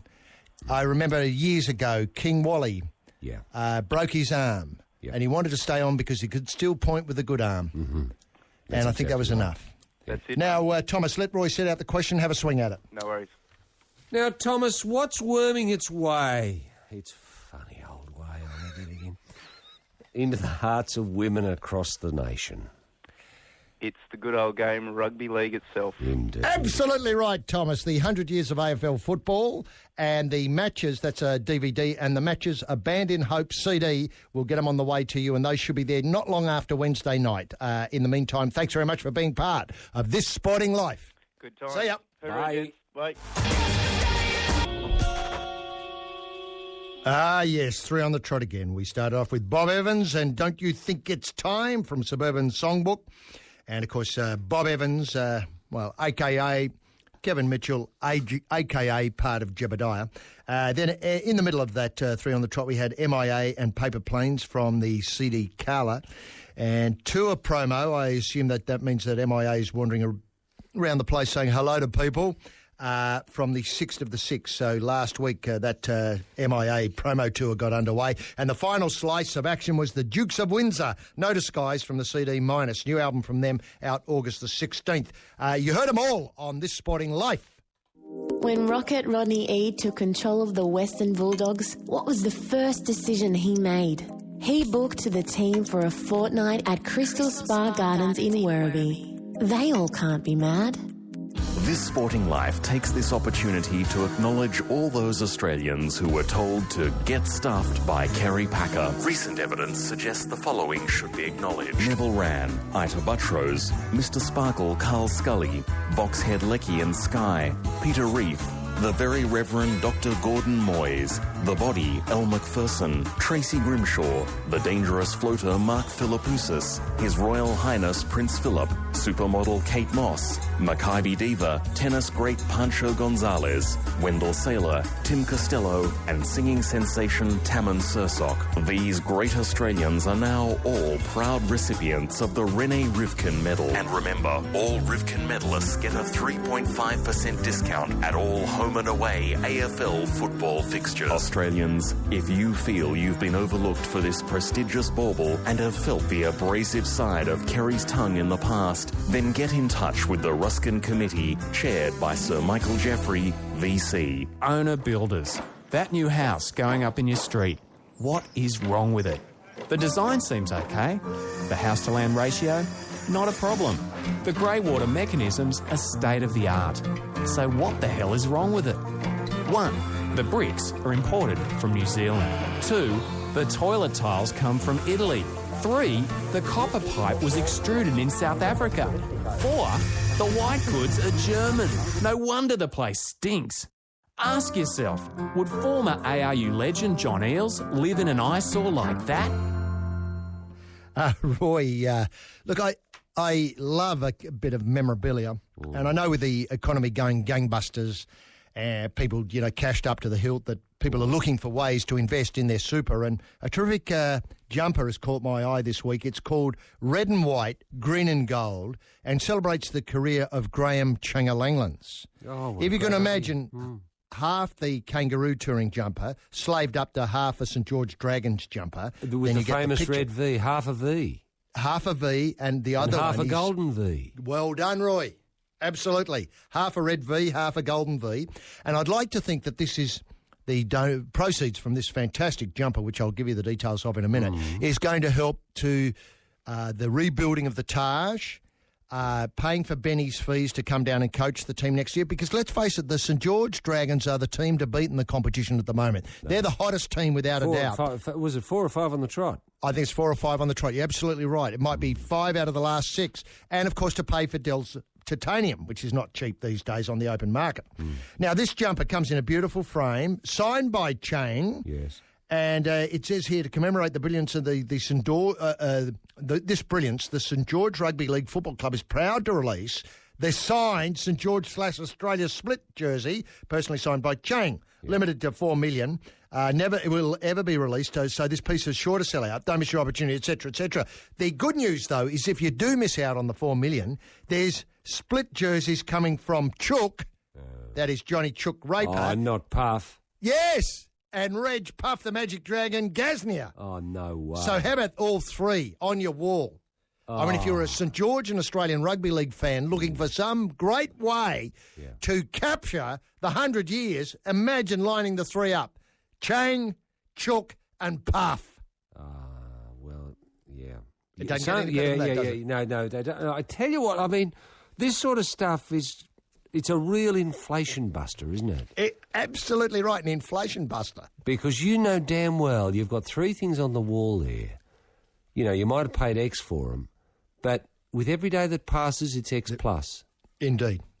Sometimes triple X in one day. At a faster rate than inflation. Oh, no, miles quicker than inflation. Inflation will only improve your money about 4 or 5% a quarter. Yeah. Now, well, I think that is fantastic. It's great, and this is just coming out in the centenary year, HG.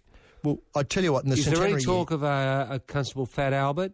Well, there certainly is, and let's not forget he's the manager of the State of Origin team. Yes. And how about this? How about Adele, where you had, obviously... Dual international? Well, dual international, more than that, Bronco, Dragon.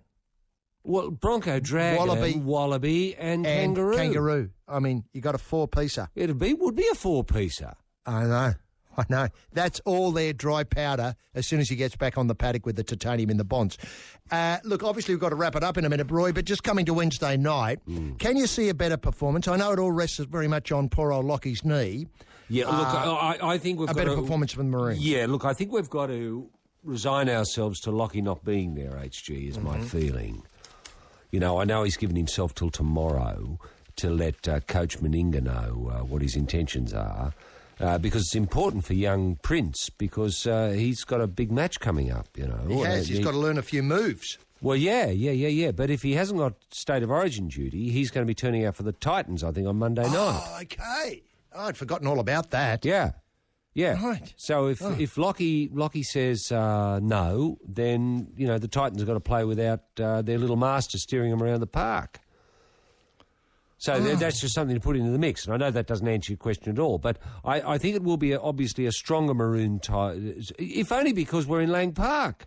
Lang Park and a lot of the players are playing in the right positions. Apart from your problem with Lockie's knee and Princey being there, they've got Carmichael Hunt at fullback, they've got the English kitty on the right side, and they've dropped off Kite, who I don't think added any much anyway, and put somebody probably a far better player there. Yeah, but I thought they were going to play someone really stupid in at hooker. Oh, that could easily be the case. You mean like Dell? No. Like our Melbourne Storm fullback. Oh, no. Oh, well, that will be interesting. So that's really playing someone stupidly out of position. Right, because Cam Smith can't make it. Well, I don't know what the story is with Cam. I don't know if Cam's dropping back to the second. I don't know. Right. I don't know. Mal has dropped a lot of weird hints in the last couple of days. That things aren't... You be prepared for surprises. Yeah. Now whether that's just, playing mind games with Bellamy... and you can imagine... Messing with his head. He'd be really susceptible, Bellamy, to mind games, wouldn't he? From someone like Mal. He would. But either way, it's going to be a great spectacle. It's going to be fantastic. And I think it'll be a much more interesting game than the first one. Oh, which, I do for too. my taste, was a bit sort of ordinary for the spectator. Obviously, a purist loved it. Great defence. But not much going on for the person who likes their rugby league a bit on the, exciting side. Yeah. But Roy, look, I'll be looking forward enormously to packing down with you around the card table in the brimming soup bowl that is Lang Park. And on Wednesday night, 7:30, join us there when once again we celebrate the legacy of Jack. And I don't suppose there's any news on that coat. Remember we broke the story here on This Sporting Life a couple of weeks ago. How his coat went missing. Someone's Wouldn't that be a great? Yeah. Wouldn't that be a great bit of news to get on as we're sitting there? The coat's been found. Maybe a text message. Well, we should have asked Sarah, who won the first fat this afternoon, if she knew anyone in Pennsylvania who might have been seen in that sort of coat. I mean, we've got to start somewhere.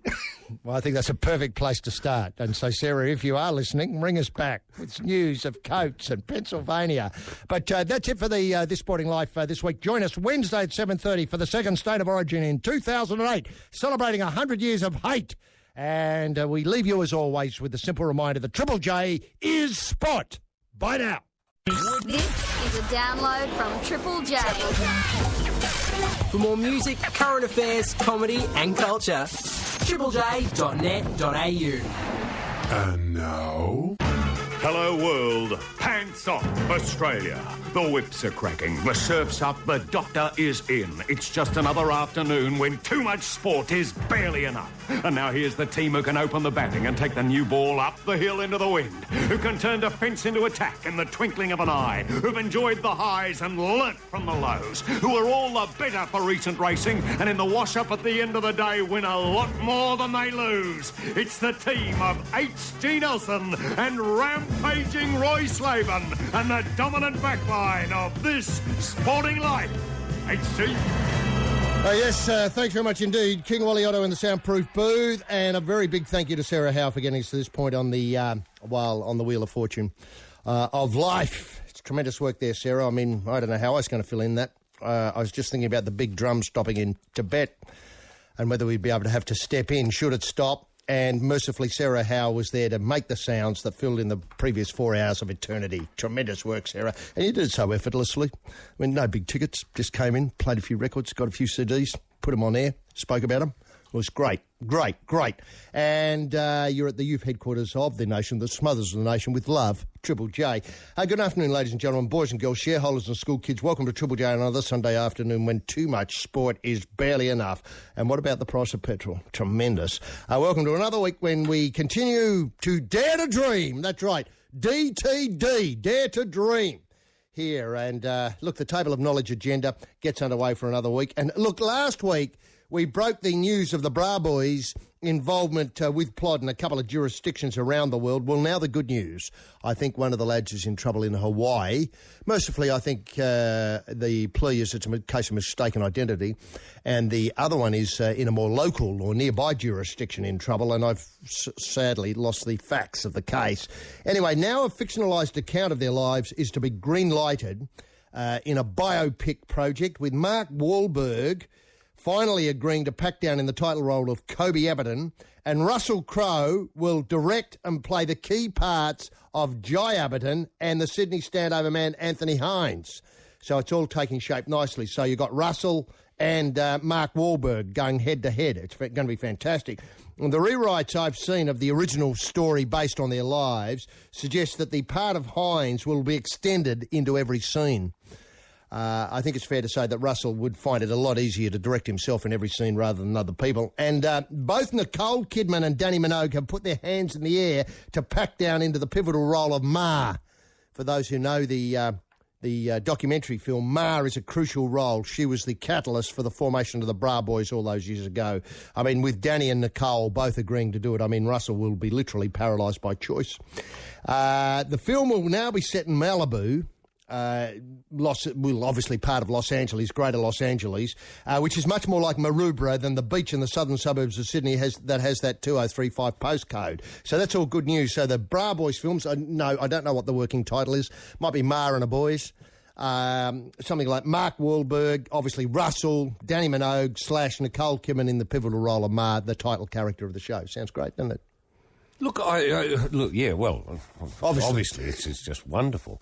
But, look, I saw an excerpt from Australia, the film. Yeah. Which has Nicole. Nicole. You know, with Hugh Jackman, now X-Man. Wolverine. I know him, yeah. Now, is it just me, or what's something very weird has happened to Nicole's lips? Her top lip.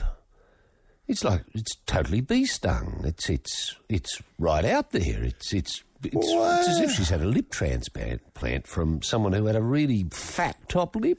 Would that be done digitally afterwards in post? Well, it'd have to be, I suppose. Because she's very thin-lipped in real life. I know, very thin-lipped. Now, look, one thing that worries me about Australia... Sculpted lip, but this is it's like a lip film. You can't take your eyes off. You can't take your eyes off it. But let's not forget... I know she did a funny nose. Yeah, thanks very much. It's hours might have been the film. Yeah, I saw that. I couldn't take my eyes off the nose. I know. It just looked like glue tack stuck on there at the end of the bonce. Yeah. It was so long. It was the Pinocchio factor. But I can accept prosthetics when it comes to the nose. For some reason or other, I sort of accept that. And you think, oh, well, OK, she's playing, someone who had a funny nose. Fine. But this character that's been created for Australia, it's not as if it's based on anyone who was real. Who had big lips. Who had an enormously, and has it got a life of its own? Worryingly big top lip. That it has trouble engaging the bottom lip, it's so big. Wow. Look, can I just tell you something that really disturbs me now?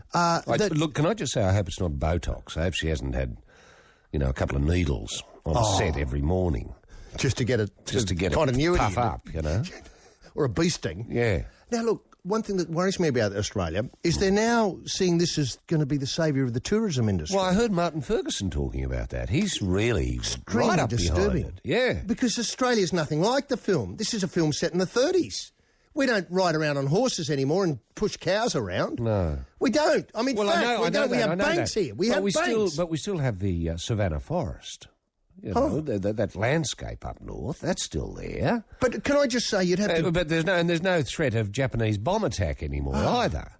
That apparently is part of the film as well. Right. But people overseas will think, I'm not going there. Look, what would you have to put up with? And don't tell me that people won't land in Sydney thinking, OK, where's Nicole's joint? And expect to see that. They'll have to drive for thousands of miles, which old speak, thousands of kilometres, new speak, to get there. And when they get to one spot, they're going to have to, correct me if I'm wrong, they have to go thousands of kilometres in another direction to see that other bit. But wasn't Martin Ferguson suggesting that they would fly direct to Darwin? Oh, is that what's happening now? I think so. And then they're going to burn a lot of carbon footprint problems to get down to wherever the filming was. Do you think it could work though? That people... Oh well, it might. I mean, it worked for Crocodile Dundee, and Shrimp on the Barbie and all that sort of stuff. Yeah. A lot of people came out, wanting to see where Crocodile Dundee's world was. Mm-hmm. Not a million miles away from where Australia World is. Oddly enough. Yeah. So look, who knows? Who knows how these things depends on how convincing this bloody top lip's going to be in the end. Yeah, well, fair enough. Do you think after we make the Bra Boys film that the people will want to come and see Maroubra? Is that how it works these days? They want to see Mars House and, where... Well, not if it's going to be set in Malibu. No. I understand that. But Mars House could be pretty well convincingly reconstructed there. And the place where they took on the coppers all those years ago in the, I want to say the Coogee Bay RSL, that might be the wrong venue. Yeah. That could be realised pretty easily. I suppose it could be, yeah. I'd hate to think the Americans got the benefit of our bra boys. Yeah. Well, look, I just hope it doesn't start a generation of young women punching themselves in the mouth to get their lips up. True. You know? True. Is she a role model, would you think? You know, I woke up last night wondering if Victoria Beckham was a role model for young people these days. Well, she used to be. She used to be. When she was in the Spice Girls. Spice Girls, It's going back some time, of course, now. But these days... She was posh. You know. Posh, fantastic. Yeah, a lot of people loved and tried to be posh. True. You know, in that down-market sort of way. True. But I was just wondering if you saw a picture today of, say, Victoria Beckham or Nicole Kidman, you think, bloody hell, there's the look for me. I don't have to look any further. They change it so often, Dave, don't they? It's very hard to know exactly how that works.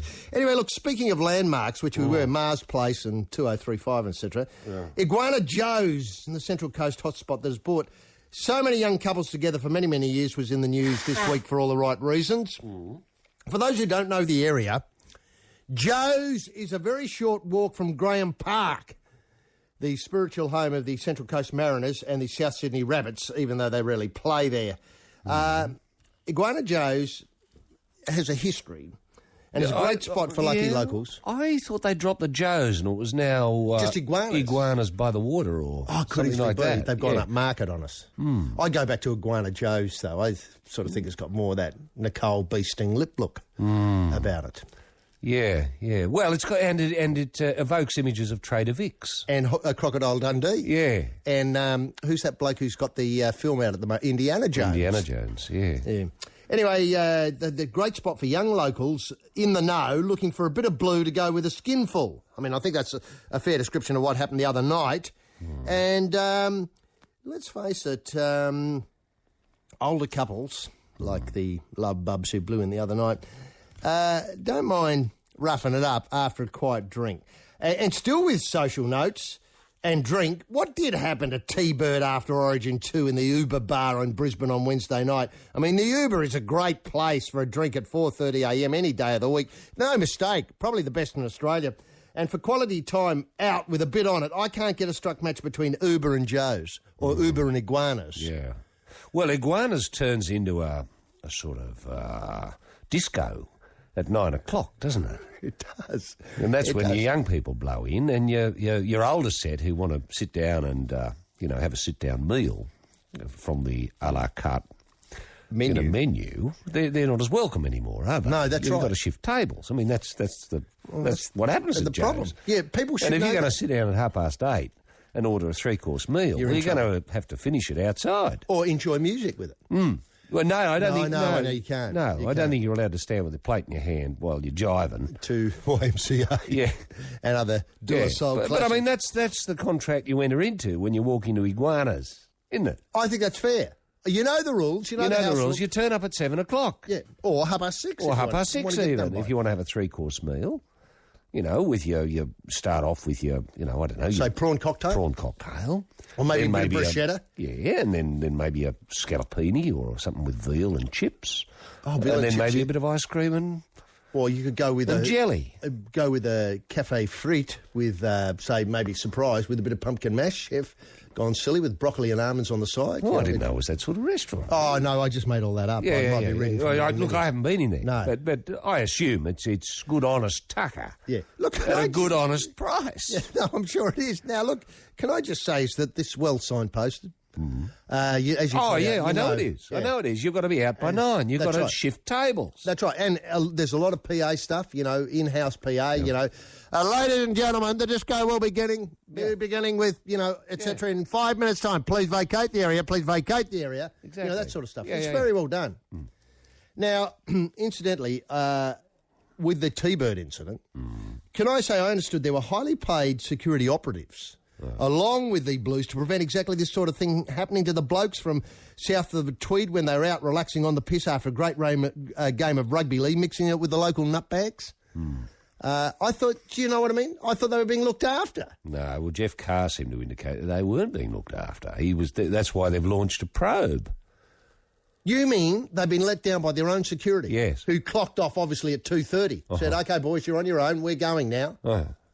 I put it down to the disappointment of the loss. They just lost interest in the players. I mean, the players were persona non grata. That's why half of them just disappeared and wanted to seek solace, you know, at a craps table or something like that. Oh, I understand that, down the casino. Yeah. Now, look, wasn't that a good wheeze, the only person who was sober with T-Bird, pretended he was with the New South Wales team and tried to get him out of the back of the paddy wagon? He seemed to have achieved something on those lines. I thought that was very, very good. Very pity he hadn't been at Iguanas a week earlier. Oh, I know, indeed. He would have been up at Port Royal and trouble water there. Now, my mail is the cops took offence at Bird's Mow and loved having, and I know we agree on this, having T-Bird in the back of the paddy wagon. It was just an early morning G-up that went horribly wrong.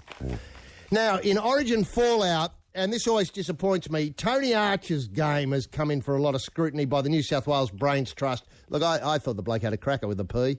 There were a lot of rulings I didn't understand, but that's the nature of modern rugby league. Get over it. Get over it. The same New South Wales Brains Trust thought the bloke had a blinder in Origin 1, which was won by New South Wales 18-10, if my memory serves me correctly. Everything is now set for the decider on July 2nd at the Grand Old Girl Stadium, Australia. And the new face, that is the new face of rugby league in the eastern suburbs, Willie Mason, has already described this third stink as the biggest match of his life, open brackets, should he be selected, close brackets. And in a probing interview today, Willie went on to reaffirm his hatred for Queensland and the nutbags.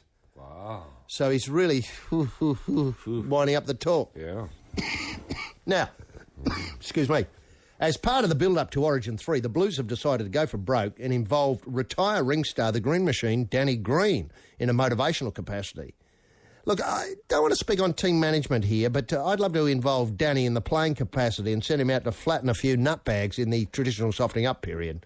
Well, hang on, isn't there no talk of getting the bloke who climbed Everest back to tell some more stories? Well, I think he shot his load the last time, i.e. Origin 2, but incidentally, can I just say know-it-alls have bagged the involvement of the two-time Everest hero? That's how I'm seeing him, a two-time Everest hero, Andrew Locke, in the build-up to what I've described elsewhere in media commitments as the fiasco on Wednesday night. Just step back and back up for a moment, critics. Beep, beep, beep, beep, beep. And imagine the scoreline after 80 minutes if Andrew Locke had not been involved. Imagine if someone like Kyle Sandilands or Ian Dicko Dixon had been involved in trying to G up the lads north of the Tweed. It would have been a massacre instead of a record-equalling worse performance. You see where I'm coming from? I do. They didn't go into new territory. They just managed to rack up a score that they've been totally within their comfort zone. And I put that down to Locke. I think the Queensland side had a lot more points in them than what was shown the other night, and I put that down to Andrew Locke's motivational work before the off. Well, I heard it was really good anyway. I agree with you. It was really good. Yeah. It was really good. They were on the edge of their seats. They were. Because as one of them said to me, I didn't know how it was going to end. Can I say, do you know what I've heard? I've heard a lot of the lads are thinking about climbing Everest in the off-season. Because it sounds so easy. It does. It does. And no one's done it. I think I'm right in saying this, no one's climbed it on Christmas Day. No, but what Everest. a great motivate! What a great thing that would be as a bonding exercise. Oh, it'd be fantastic. Fantastic. God, I don't want to give him too many suggestions, but if I was Coach Bellamy, I'd have him. But on their way I'd now. talk to the Dalai Lama and get him into Tibet to climb up that tricky eastern face. Well, certainly that's the one to go for. And at Christmas time, I think she'd be a howling blizzard on top if I. I'd get him up this week. Oh, I'd go up this week. Yeah, yeah. As a bonding thing. Yeah. That would be great. Because Lockie could take him. He knows the ropes. He's been up twice. He could. Now, the AFL and what a night at the SCG last night when Barry returned for the Sydney Swans. The spearhead. The spearhead Barry returned for the Dickheads. Look, I was lucky enough to be in the vicinity and grown men were just crying and kids were grinning from ear to ear. Barry ran on and looked immediately for someone to punch. As they took up, this is as the Swans took about the Saints. I got lost interest in the score, but they comprehensively beat the Saints. The only bloke who was shitting himself last night at the SCG was the centre-half back for St Kilda, who really did have something to worry about on his hands. It was a terrific return by Barry. He was up to his Dyer medalist winning best. And the good thing is Barry's not going to change the way he's going to play. Oh, no, sirree, Bob. Barry's going to keep bumping, thumping, dumping and kicking goals. This is terrific news for all lovers of the game, AFL, as many thought Barry may have gone soft and racked the violence queue for the rest of his career. He said to me as he ran on, HG, look for me at the tribunal Monday week. I'll be there. It was great news to hear that. Sadly, the Swans leadership group, no smoke from the dugout. They don't appear to have been able to find the needle in the haystack that causes Barry to belt opponents, so he will always remain a great role model for young, fit Australians who feel a little bit toey. The Beijing Olympics, and, there are concerns that our media coverage may be compromised by overzealous officials from the Chinese government wanting to have a look at everything that Channel 7 wants to put on the bird back to Australia. Look, I've got no real fears in this regard, because once the Chinese get a sniff of what they've got their hands on with the quality of the 7 coverage, then I'm sure everything will be tickety-boo. Well, they couldn't complain about anything Sandy or Bruce would do. No, well, can I just point out... Was that their worry, Sandy or Bruce? Well, just let me set it out here for you. I'm sure that if there are sticking points in the build-up to the blast-off on August the 8th, I'm sure that our First Lord of the Olympics, Lord Kevin Gosper, can get involved, appeal for calm and common sense. Once our Kevin weaves his magic, it'll certainly ease the way forward for Bruce McAvaney to do his thing without fear of Beijing plod tapping him on the shoulder and asking him to spend the next 15 years in a Shanghai hoose cow. Do you know what I mean? Because that's my big fear, is midway through the 100 metres call, he'll say something which treads on local sensibilities. Yeah, but that's not his go. No, I know, that's not true. His go. My more worry is Neil Cooney's work. Oh, yes. Yeah, well, your Peachtree Panorama Thanks style. very much. Peachtree Panorama.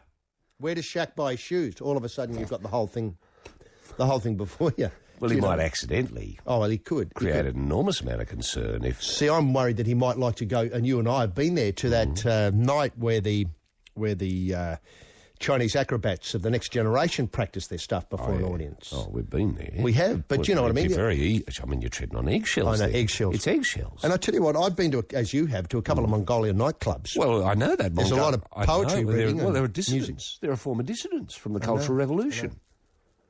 They're reading. I mean, imagine if you're doing a show there and you open up with them as a guest. Well, that's exactly There's your right. problem there. And right now we've got a guest from... Mongolia. From Mongolia. Well, he's not Mongolian, but he spent 20 years there in a gulag. And here he's going to read some poetry for us because he's fallen in love with... Mongolia. With the Mongolian... the sky of Mongolia. I know, and they're wonderful poems. Wonderful poems, that's right. Full of irony and subtle, sneaking past. Nuance. Nuance, that's the one I'm looking for. Nuance. Yeah. Next, our guest is, it's Falun Gong. It's Mr. Falun Gong Beijing. Wow. It'd be a rocketing show. I tell you, they won't... Oh, no, it'd be great. I mean, I just hope they don't get to Neil. I mean, this would be a tragedy. No one does those sort of things, Peachtree Panorama, better than Neil. Well, if he does a bit of that Fallon Daffer stuff... Oh, Fallon Daffer stuff. Shows you the discipline. Yeah. He could be in big trouble. Well, I tell you what... And that, Neil could accidentally do that. Someone says, oh, here's a good story. Yeah. There's a bloke down the road who's doing a bit of Daffer. It's just unreal. And I'm sure Neil would be able to defuse the central core of the thing, which is a bit illusory to me. But Well, it is. Way. But he might... What did the DAF do? Well, that's right. But he might find someone, say, from the, the Thai athletics team who's a Daffer compliant. Exponent. What a lovely idea. What a lovely idea. And then all of a sudden, Neil's away for 20 years. Never heard of again. He's in Mongolia, digging holes. Working in a coal mine or something. Reading poetry. And then in 20 years' time when the Olympics are back in Shanghai, Neil arrives from the gulag. Yeah, with a beard. With weird ideas. No liver. Now... No, you have to excuse us this afternoon. We've both got the flu. So, just in passing, sadly, the trustees of the SCG have swerved past the names of Barry and the Pascoe for the name of the new stand and settle on the Victor Trumper stand for the new erection at the southern end of the ground. Very, very disappointing. Has that been decided? I'm pretty sure it's been decided, the Victor Trumper stand. Because what... Boring. I know. Now they've got those stupid stands, the M.A. Noble, who? Victor Trumper, who? The Bradman? Well, I got a rough idea who Bradman is, but you can easily say the Bradman. Who? I mean, Victor Trumper, for God's sake. I mean, Lenny Lalion Pascoe would have been a much better name. Oh, I know. Or Chris Matthews would have been. The Chris Matthews stand. Or the Greg Matthews stand. Or the Greg and Chris Matthews stand. Yeah. Oh, no, that's terribly disappointing. It is. Victor Trumper. Or the Dougie Wallace stand. They boned the Dougie Wallace stand. Now, racing, and as the 2008 Brisbane Carnival winds down, there was a lovely sting in the tail at Ipswich yesterday. The Fuzzy Fruits Ipswich Cup, formerly known as the Frosty La Hood Motors Bundamba Cup, was won by a Gay Waterhouse conveyance, Bianca, that scored from rampant line and art success, filling the third hole. God, Gay's good for racing, isn't she? I think she's at Ascot at the moment, Gay. And to think that she got a winner up at Ipswich is just tremendous. And in the other one, the other big one, the Pole Up Australia Eyeliner Stakes, it was the bookies' hope, Sneaky Long at big odds from Cocktails Supreme, with Felix Trinidad making it a trifecta drool over. Thanks very much. And in tennis, and how about this, Roy? Andy Roddick. The A-Rod, yeah. The A-Rod says Little Leighton, open brackets, the forgotten man of Australian tennis, can win Wimbledon. Did he say that? He did. A-Rod. God, he's madder than I thought. So forgotten is Little that he entered Queen's tournament as Mark Hensby this week.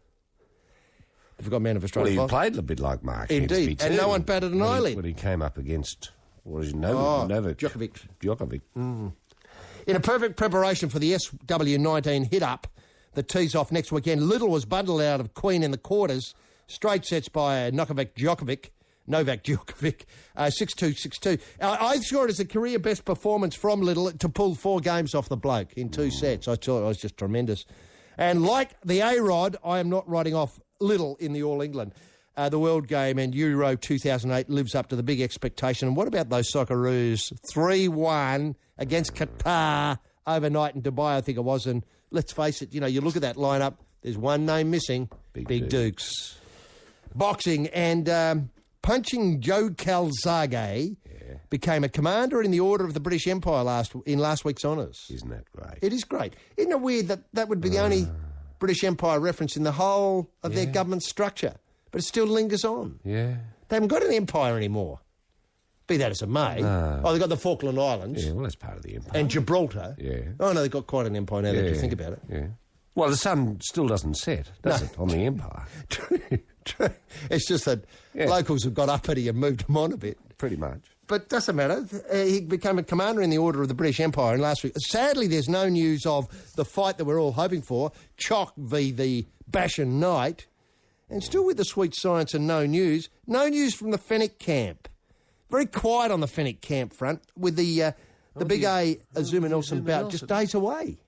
I think it's on the 28th of June, which is only, what are we up to today? Couple of weeks away. Couple of weeks, yeah. Look, I'm worried stern rot. We broke that story about the stern rot. I just hope it's under control, because stern rot will do you in every time. Oh, it will, and it takes a while to get over it. You can't... Well, some people never get over it. Well, that's right. Didn't the brick with eyes have to retire? He did. He's still got it. He's still got it. This sort of mould on the front of his chest. And with those ideas getting the agenda at the table of knowledge underway, it's time to let the big fella off the leash, and we can do that simply by asking rampaging Roy Slaven, have you got anything in the bottom of the boot you want to light the wick on this week, buddy? Yeah, thanks very much, HG. Look, as I wrote this last night, my first comment was Appleby and Ogilvy in Tiger Hunt. Wow. Well, like many Australians, I got up this morning rather early to have a look at Allenby, who was leading the US Open. He was a shot out in front. And he just pillowed. I mean, brain explosion after brain explosion. Bogey, double bogey, double bogey, double bogey. I mean... Can't take the pressure. No. No calm, no composure. No composure Out of whatsoever. his comfort zone, Totally leading a major. Out of his depth. Mercifully, Ogilvy's still in the hunt, but the man they call Tiger... What's his name? Tiger Woods. Oh, Tiger Woods, yeah, good. Managed to sneak home with a couple of magnificent birdies on the 17th and 18th. And he's got another day to go? And he's got another day to go if his knee will hold up. His knee's giving him so much pain, HG. I cannot believe the pain. The agony that bloke, he's working through agony, but he's thinking he's in it. Look, just before we go on from golf, I got the invite to the wedding, Shark's wedding. Oh, yeah, good. Yeah, they'd send it to an old address. And it took Yeah. No, it's going to be great. It's going to be great. I'm really looking forward to it. Yes. No, it's fantastic. Shark's wedding. Yeah. It'll be great. Yeah. George Bush Sr.'s going to be he's coming and Bill Clinton's coming. I know. Chevy Chase, of course, as you mentioned. I think you broke all those stories last week. Yeah. It's just going to be unreal and funny. Unreal. And I think the Foo Fighters are coming too. They're going to play. Oh, I didn't know that. No, they I wondered who the band was going to be. But I assume Foo Fighters are going to play. They're going to do a lot of standards, like... Was it 50-50? I thought it was a 50... they're going to play 50-50. Yeah, good.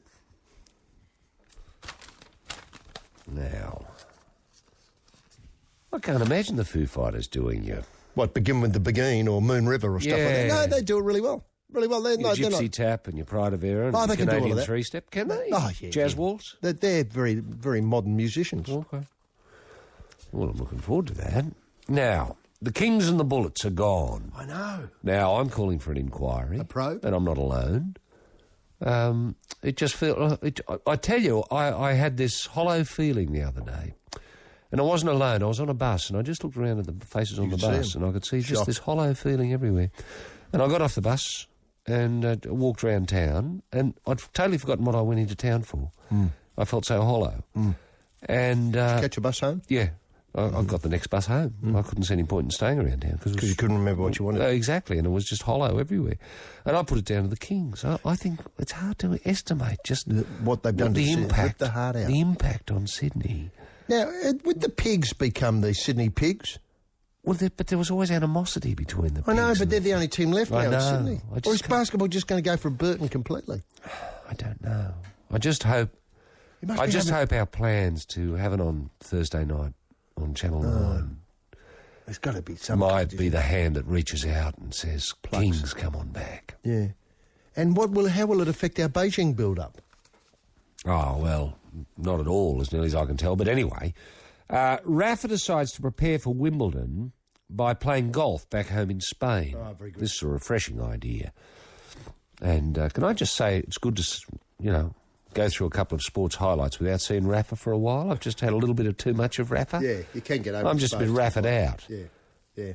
And it's not filling the hole left by the Kings. Can I just say that?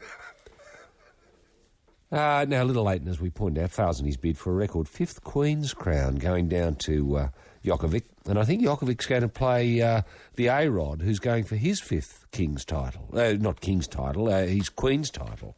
Has Little got 5 Queen's titles? Yeah. Unbelievable, isn't it? Must have been asleep for most of them. Well, they weren't worth anything when he won them. No one was playing Queens. Now, Janie Whincup wins the 5th round of the V8 Supercars at Sandown, and Mark Winterbottom took out 2nd.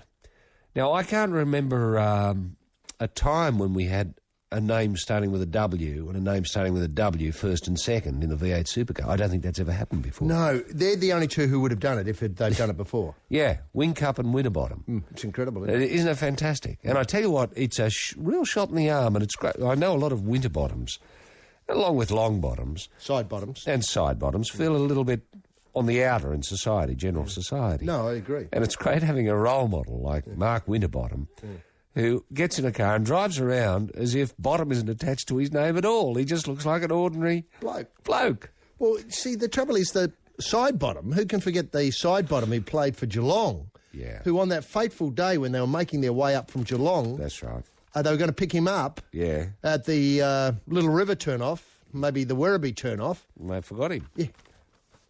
They had to go up and wonder where he was. And there was a Kevin Longbottom. Kevin Longbottom. That played for Souths, I think, there for a little while, who might have filled in when Eric Sims was injured. Right. As a goal kicker. Yeah. And he looked normal, Did for he? all intents and purposes. You wouldn't have... There's nothing weird about him, like a big lip. No, nothing untoward about his head at all. His bottom was a little bit weird. No, it's different. As you'd expect. Anyway, now, Bird. Oh, yeah, Bird. Now, we still don't know whether he was arrested or whether it was a G-up. I know. He's saying it's a G-up. His mate's saying it was a G-up, but the Minister for Police is saying it was a serious offence. I know, he was pissed and they put him in the back of the paddy Was he wagon. charged? I don't think he was charged. No. He got off. No, I think they put His him mate stepped in and said, he's all right, he's just a blue. Well, he's just a blue, but the other thing was that I think their rule is they're allowed to sort of cooling off period in the back of the paddy van to see what they think, if they want to did the give their coppers name. get down and shave his mo off because it's gone? I think they did. I mean, I like to think they did. I mean, that'd be the first port of call is, come here, Sonny Jim, that mo, that thing on your top lip. Don't tell me you're looking for a Kidman and that. See, there was so much talk about, he's the new King Wally and how, isn't he like Wally? And, God almighty, he played like Wally, didn't he? I think he grew a mo so that he'd look like Wally. Because Wally had a mo, and still does. Yeah, I know. And so anyhow, he went, how stupid is that to get out there in front of the, the nut bags insulting him with a Wally like Mo. Well, steady. It was sort of like drawn on. I mean, I didn't think No, it was real. No, it was I know only, it was real. only been there for 3 days. Yeah, I know. He only had the idea. When would it be? Oh, Tuesday, Weekend I before suppose. last. Yeah, yes, last Sunday. You know, when the Wally talk started. Yeah. And someone whispered into his ear, you ought to grow a Mo. You look just like Wally. You reckon? Yeah, go on, Bertie. Go on, Bertie, grow a Mo. Well, I'm glad the coppers saw sense and shaved it off. Because I'm assuming that's what happened. They just arrested him because of the Mo. Oh, they would have. And That's the first thing I thought of. Insulting nutbags. Now, this Test series against the Windies, I'm putting it down as maybe one of the best ever. Isn't it garnering interest? You know, it's just fantastic. I don't know if you've listened to it. I stay up all night listening to it. The calls are great, and I've never heard so much advertising for... local rum? No, for Johnny Walker. Oh, Johnny Walker, yeah. Yeah, that's true. I mean, it's a revelation, this. Well, I think they picked up a lot of the ideas from 2020 in India. Oh, well, I don't know how it came about, but if people want to hear commercials on the ABC radio... And see what it's like. Listen to the cricket, and it's seamless. Absolutely seamless. It's almost professional. Yeah, I isn't it? know, because obviously there's a bloke back here at HQ who's got to step in whenever Johnny Walker's about to be mentioned. And press the button. And do a bit of talking over the top. You know, you're with us, you know, this is the West Indies. Local versus radio, Australia, or whatever it is. bloody bloke. We'll be back with Jim in a minute, etc., etc. But he must be asleep half the time because the ads sneak through. How's Jimmy getting on with that? Oh, I think Jim's very happy with Very it. professional. He doesn't have to do so much. No, because the ads cover half his... Yeah, I understand. Probably taking a couple of wickets. Exactly. Now, the Olympic timekeepers are to get a winner down to 3,000th of a second now, HG. They've got it down to 3,000th of a second. What? Yeah. That's the new timing. 3,000ths of a second? Yeah. Unreal, isn't it? Plausible. Well, I know, but it's true. Well, they got an atomic clock? They've got an atomic clock. And in all sports? In all sports. Wow. So, hang on, wait a minute. Let me get this right. The marathon is going to be timed to within 3,000th of a second. You got it. Surely. See, up till now, it's just been hundredths. Yeah. Well, I'm being happy with hundreds, to be quite honest. I didn't mind, but now the people are getting so close, you know, your dead heats are so you've got to split them. So the thousandth might do it. Right. I think it's fantastic. Right. Now, Boomers' big man, you were asking about Boomers, Chris Anstey. Yeah. He's going to miss the clash with Iran in Perth on Monday night due to the flu. Is he? Yeah. Which I think is a real disappointment because I know a lot of people will only be turning up to see Chris Anstey. Well, a lot of people have gone across the continent. I know. To just chase on the strength Anstey of, yeah, exactly. So and I don't know whether you can get your money back on the strength of Anstey not being there, but I'd try it on if I were you. And on the other hand, I don't know how good the Iran team is. I've heard nothing about Iran basketball in such a long time. Well, it's good to refreshing though that they've come all this way to try and play. Yeah, and Anstey-less Boomers. Exactly. Now, Mitchell Johnson, I'm happy to say, has put his form improvement in the West Indies down to what? Down to a more relaxed approach. Oh, is that right? Yeah. A more relaxed approach? What was he like beforehand? They all wound up. All wound up? Yeah. What, just a lot of swear words? Anxiety. Anxiety. Yeah, now, which is great. Now, there is no official Mark Hensby. Well, there is. Oh, good. And I'm here to confirm that his rankings have stabilised. Oh, how? So Mark Hensby has now spent 2 weeks as the world's 209. Yes, something with numbers from the Central Coast. Yes, they play in a room not far from Iguana Joe's. Something with numbers. Stay with me, Bright Eyes from the city, engineering the soul on Triple J. G'day, Frosty LaHood here, and it's Good News Week. How's this for a deal? On any top-of-the-range new Lantras and the Beerers, Frosty Finance offers you this. You keep your money, you keep the car, and you don't start repaying for 15 years. And here's the killer. No interest. I've got to move new cars, and Frosty's legendary 25 years or 597,000 kilometres warranty applies, plus a guaranteed average 43 routes per year. Got it? 25 years, 15 years no payment, plenty of routes, and Diamond Class after-sales service as well, which includes a free weekly wash, a spare battery, and a yearly software upgrade on the sat-nav, an iPod with 5,000 free downloads, 50 top-shelf blue films starring Ron Jeremy, Panther Craig Gower, Little Ralphie Valadares, and the sensational LA T-Birds. Deals like this don't come often, so come on down to Lakemba and turn left at the Mufti's place. Can't miss it. If you're an Australian proudly committed to finishing off at Gallipoli, what our boys couldn't all those years ago, then you may be interested in the Enough is Enough Desert Crusade.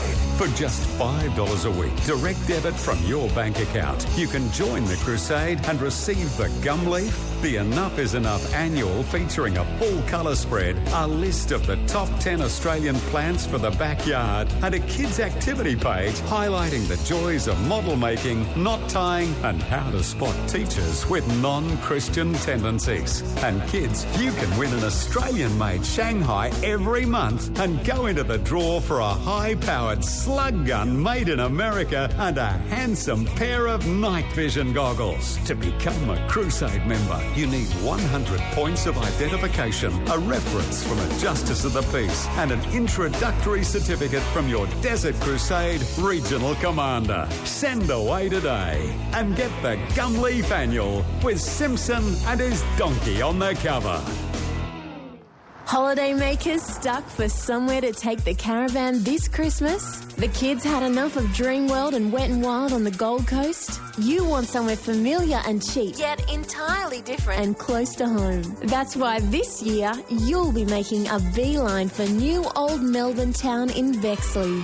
This award-winning theme park is set on 47 hectares and has everything you love about Victoria. See Ned Kelly robbing Glenrowan Bank. See Peter Layla raise the Southern Cross at the Eureka Stockade. And see the Ballarat Gold Rush every hour. And when you've had enough of the sights, you can eat yourself silly for $500 at Federation Square House, opposite the full-scale replica of Flinders Street Station. Then when the little ones are sick of walking, hop on a tram and watch Rod Laver Arena whiz by. That's new old Melbourne town Bexley, Australia's newest theme park. It's more real than the real thing. Roy, look, I did forget to mention last week that the round of AFL matches were played for E-Security Awareness Week. I meant to draw people's attention to that, and I've forgotten completely again about today's round. I just don't have any intelligence about who, for instance, Carlton are playing Collingwood at the moment, who they're playing for. Obviously, they're playing for the Peter McCallum Cup and cancer research. That goes without saying. Of course. And but over the overarching, banner of the week, there's nothing greater in my mind than security. An awareness of that fact is just if we. Is that to coincide with the new PIN number that's coming in to replace the signatures? Actually, is that what that's about? I saw that. I think it is. And to that makes sense, doesn't it? It does. I mean, often I've wondered, how good, people, ordinary staff members in establishments might be at, calligraphy, the art of forging signatures. Seeing whether a signature is a forgery or not. Well, I liked your suggestion of a few years ago that you'd stop signing Don's signature now that he's dead. Well, I have, totally. No, I know you have, yes. No, I understand that. But, I just thought that was a lovely touch. Yeah. But I take your point entirely. And I think the e-security awareness is to bring people up to speed with the problems in Nigeria.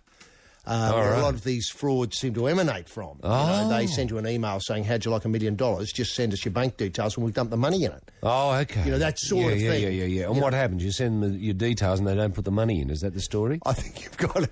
And they sometimes take money out of your account. Are they allowed to do that? Well, the trouble is that there's no, as nearly as I can tell, unless you go in and sign for it or use your PIN, there's no barrier to that if you give them the right information, like your password and all that sort of stuff. They'd need the password to put the money in, but they'd also need the password to take the money out. But I'm no expert on this. I'm not setting myself up here. All I can pass on is last week's matches were played for E-Security Awareness Week. And I've got to say, I didn't see much, apart from the AFL, I didn't see much that the week did. But wasn't last week, I noticed the Manly team were in their colorectal cancer. They were. But my take on that was that they had the colorectal people whose work I loved and have loved for many, many years now and starting to get the recognition it deserves, that they bought the jumper for certain days. Now, it might have been an away game last week. Right. So they were at Fortress Brookie last week. I thought it might be the home games then that they picked up the jumper sponsorship. Because they bashed up Easts. They did. In fact, I don't think East got a point. They didn't. No. They didn't. They were missing Big Willie, obviously. Well, maybe. Okay. Well, that's interesting. So the colorectal Rugby League week coincided with E-Week. Well, the Awareness Week in Melbourne. Yeah, but as you point out, I think Manly have taken on the human face of bowel cancer, and an attractive face it is. Yeah. But what I'm trying to get to more is that I think it's an ongoing relationship with well, that's Manly, good. So which every week is Bowel Cancer Week if Manly's playing. Good. Oh, good. Yeah. No, they've really gone into bat. Now, look, while all that's good, listen, how about this? You know, you mentioned Winterbottom and Windcum. You know, and I like that. I just thought 1, 2 W's. No, The two W's, yeah. Yeah, 2 W's. Look, how about this? Peter McKay, who I always relate to as the Will Hagen of the Fairfax community. Oh, yeah. Someone is fiddling as Rome burns. He opens this and I'm immediately thinking, well, let's just go to Someone's the great what? fiddling while Rome burns. And I'm thinking, how does that work with Windcup and Winterbottom? While V8 supercars seem to be minding everyone else's business with an opinion about everything, the biggest circus act in our motorsport is looking a shade wobbly. The biggest circus act, and I think you've got that absolutely right. I mean, it is a three-ring circus. The biggest circus act in motorsport. In a worrying environment of soaring fuel prices and an inexorable drift away from big family cars, there's a concern that Australia's most popular race series risks irrelevance. Irrelevance? Yes, you're right, irrelevance. Wow, That's could a that big be? Well, that's Winterbottom and Windcup going round at speed, scraping the door handles off, and no one cares. No one I cares. can't see that. No. I mean, you're talking about Bathurst, Mount Panorama, That's Peter like Brock. saying, you know, the world's indoor speed record is it's irrelevant. You know, your Roscoe McClashin types. I know, strapping a MiG to a Mini, filling it with concrete to give it a bit of ballast and zooming off. Yeah. Okay. People still love that. I mean, I mean, if you put me on the spot and ask me who has the current land speed record, I couldn't tell you. Yeah, or indoor land speed record, I can't tell you No either. idea. Now, look, I'm just wondering if we need to legislate for the V8s. There will always be... What, to guarantee that there'll always be a V8 supercars? Because people would see it as a novelty in years to come, in the way that we probably see, I don't know, training lions to jump through flaming hoops as a novelty today. Yeah. Or the Shaolin fighting monks. They're novelty. You know, they can drive a needle through Or a brick. bear baiting. Well, yeah, except bear baiting. I haven't seen a good bear bait for a while. Yeah, but it became irrelevant. True. You know, people sort of moved on. Yeah. And suddenly, Well, I never saw they it. just filled the pits in. Yeah. Now, look, the trouble is, bear baiting, I never saw what they did. They'd stick a red-hot poker up their date and see what happened. That sort of thing. I didn't see that it was... Sometimes they put a dog in. Oh, they put dogs in there, I think. You know, a couple of grabbers and a hanger. They get in there and, you know... Couple off the ears and one off the cruets. and one off the cruets. Yeah. And then And everyone so- clap and say, that's great. Yeah, and if none of the dogs were maimed before they got the dogs would win. Yeah, good. Now, crowds for last supercars round at Sandown last Monday, which is a public holiday in certain parts of Australia, were very modest, according to Peter McKay. Gee. The finger of blame was pointed at the public holiday. Yet 2 years ago, it was the venue and the promoters responsible for the small crowd at Wet Eastern Creek. Then he points out many people balk at the high admission prices. Sandown spectators were asked to pay $70. Oh, that's cheap for what you get. Because I tell you what you saw last week, not only did you see Windcup and Winterbottom, the two W's. Yeah, coming in 1-2. But you saw, you know, Ford's new car for next year. You did. Came out and did a lap. And people took photos of it with their mobile phones and sent them to their mates. I know. There. Oh, it was just unreal. It was blue and white. Was it? It just looked fantastic, you know. And V8? Of course. Yeah, sorry. It's a V8 supercar. Sorry. And it looked great because it followed the... you know, the car that slows them down. They use one of the those pace car. Chrysler 200Cs or whatever they are. Those Yeah, stupid they're bloody great things. car. They're beautiful cars. Yeah, I wish I had one of them. Yeah. Now, look, So and it looked a lot sleeker than the Chrysler did. right? Yeah. Wow. Well, look, $70. $70 is cheap. Yeah, and then that's before food, and then he has to put in here just to make his point, fuel to get there, because Sandown's a little way out for some people. Yeah. But that's when you drive there and back, you can emulate your heroes. You can drive home like Windcup or Winterbottom. Yeah, that's true. That was always the point. Yeah, that's right. And then now The trip home was always faster from Sandown than the trip out, I'm telling you now. It is. It always is. Ticket prices are justified, according to Peter McKay. The promoter tries to recoup the whopping $500,000 fee demanded for the tracks to host a championship round. Like race fans and car buyers, Holdens and Fords are looking ways to save money. Manufacturers are losing money while the major investment in the series. Each is mindful of changing needs, social attitudes. You'd imagine that the interested parties, V8 Supercars Australia, V8 SA, Ford and Holden would be having serious talks and considerations. This doesn't sound good, does it? No. But relationships have broken down and there's no ongoing dialogue. Oh, really? So they're the stakeholders. They're not talking to each other. They're just running Winterbottom and Whincup around the place, and they're sort of seemingly unrelated to the event. We treat the series like we do all other sponsorships, according to Mark Winslow, another W, yeah. There has to be a return on our investment. If there isn't value, we'll go off and use the money to make a commercial. Oh, that's very unkind. V8SA has a history of arrogance and of treating its business partners like pariahs. Gee.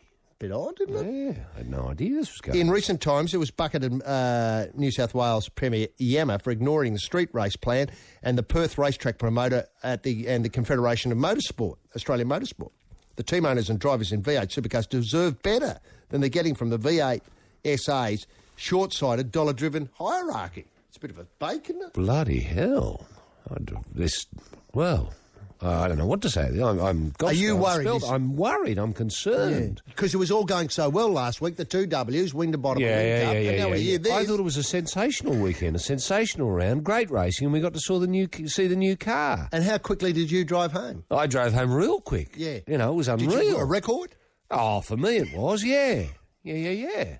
Because I had a real opportunity to wind it out, you know, and there didn't appear to be too many cops around to slow me down. It was...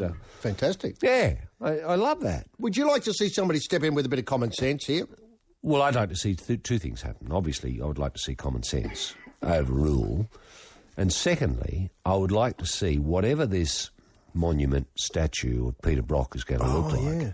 I'd like to see it touring with the V8 supercars to all the venues before it goes to its resting place. What a great idea. At Bathurst. It is that, I mean, that, you know, you bet in years to come, if we lose the V8s, no one will understand why we did that. I know. Like bear baiting, filling in the pits. Why did you do it? I know. Well, why'd you have in the first place? Yeah. No one will know. Yeah, exactly. And are you worried, though, with petrol price going up? And let's say petrol price, I mean, I can see $2.50 easy now at the Bowser. I think that's probably most people. I've heard people talking $20 a litre. 20? Yeah. What, seriously, or just G-ups? No, seriously. Like, that was the talk at Sandown last Monday? Yeah. $20 a litre. Yeah. Well, it just means you're going to have to pick and choose your trips really carefully. Yeah. You know, obviously, number one will be Sandown. Yeah, well, you wouldn't miss that. And Bathurst, you'd save up for those, but they're at good times. But that's it. For the rest of the time, you put the car in the garage, should you have one, or get yourself a car cover.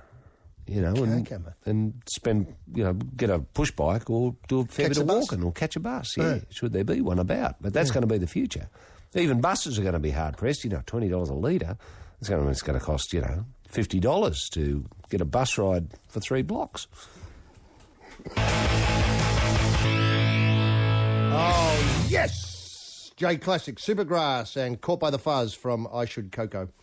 Now, today, if you're heading out to Homebush in Sydney, the Police Rugby League of the Team of the Century, the Police Rugby League Team of the Century will be named this Sunday before the West Tigers play the Parramatta Eels at Homebush. It's a great idea. Isn't that fantastic? I hadn't realised this, but this does draw my attention to the fact the great support the police communities have given to rugby league. Oh, absolutely. Now, this week it's been, you were mentioning about obviously E-Awareness Week last week with the AFL. Today is Thank You to the Police Day at Homebush. Isn't that great? And about time. Can I just say about time? Rugby league did something. Yeah. I mean, it's all very well to bag Bird and, you know, getting shoved in the back. But, you know, I mean, they wouldn't do it unless he was there asking reason. for it with the Mo. I mean, with the Mo. We've solved that problem. He turned out. Now, from an outstanding range, this is a police team of the century, from an outstanding range of nominations, selectors are choosing a side comprising those who combined a career as both a police officer and a first-grade rugby league player. Yeah. So police and first-grade rugby league. Yep. As mentioned, Thank You Police Day, they're going to offer free entry to the ground for serving officers and their families. Oh, isn't that 2 adults and 2 children. All you have to do is show your badge and you get in. Extra tickets can be purchased, etc., etc., etc. I hope a lot of them wear their uniforms, because I'd love to see a lot of uniformed officers seated in the crowd. Are you worried the weather's... I mean, I know there's plenty of... bad day, isn't it? Yeah, there's plenty of undercover out at Homebush, but it is sad that kids won't be able to get down close to their heroes. Yeah. And apparently the Police Week carried a composite team from the late 1980s. Yep. And this could be the basis or a nucleus of the team of the one century. or two of these will be picked in the team of the century, for sure, yeah. Now, in the back row, this is not the back row as in back row of second rows, it's in the back row of the photograph. We've got Craig Izzard, David Ronson, Charlie Haggett, Mal Cochran, Constable Craig Fat Albert Young. He looks as though he might be coach. Well, he's the only one in uniform, out of uniform, isn't he might be a detective, though, there. Oh, did he become a detective? Yeah. Didn't he buy the pontoon and leave the force? He did. He left the force, and now he manages the New South Wales team. He's not lost to rugby league, Roy. He's lost to the police force, but not rugby league. I hate it when that experience leaves the force. Now, then, continuing along the back line, we've got Fat Albert Young. Then we've got Jeff Clark, Ross Harrington, Phil Daly, and Don McKinnon. Now, Donnie McKinnon was the bloke who got taken short or got ahead of himself while playing rugby league. Had a wee over at North Sydney Oval during the game. Yeah. We've also got, in the front row, we've got Bill Harrigan. I didn't realise he played. Nor did I. But we've got Brett Gale, Steve Park, Wayne Portlock, and Paul Sirenen.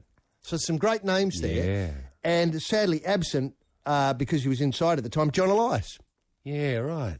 Yeah. He wasn't. But you'd imagine Constable Craig and Ciro would get picked in the team of the century, wouldn't they? They'd be more cup starts. And Mal Cochran was a great player too on the wing. A good player, yeah. And I reckon, it's hard to know. I reckon one of these other players, Phil Daly or Ross Harrington, should be on the bench there somewhere, shouldn't they? Yeah. I mean, I don't know. The trouble is often they mention names which I've never heard of. No, well, that's true. Who could have been police people as well.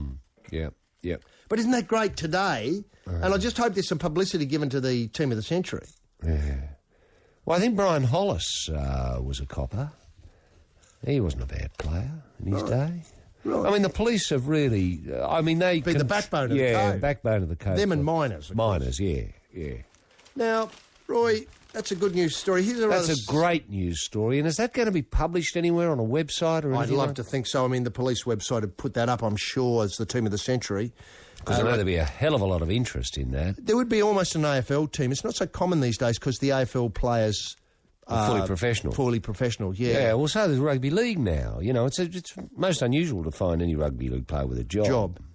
Now, look, here's an interesting thing. It's more the pity. I often thought players were better if they had a job. But kept you grounded, gave you something to do between 9 and 5 most days of the week. Now, I'm right in thinking of one of the State of Origin players. Yeah, has a job. Yeah. He works in the markets or something. He has to get up at 3 o'clock in the morning. Yeah. Oh, full marks to him. Yeah, I mean, he's a role model. Role model, exactly right.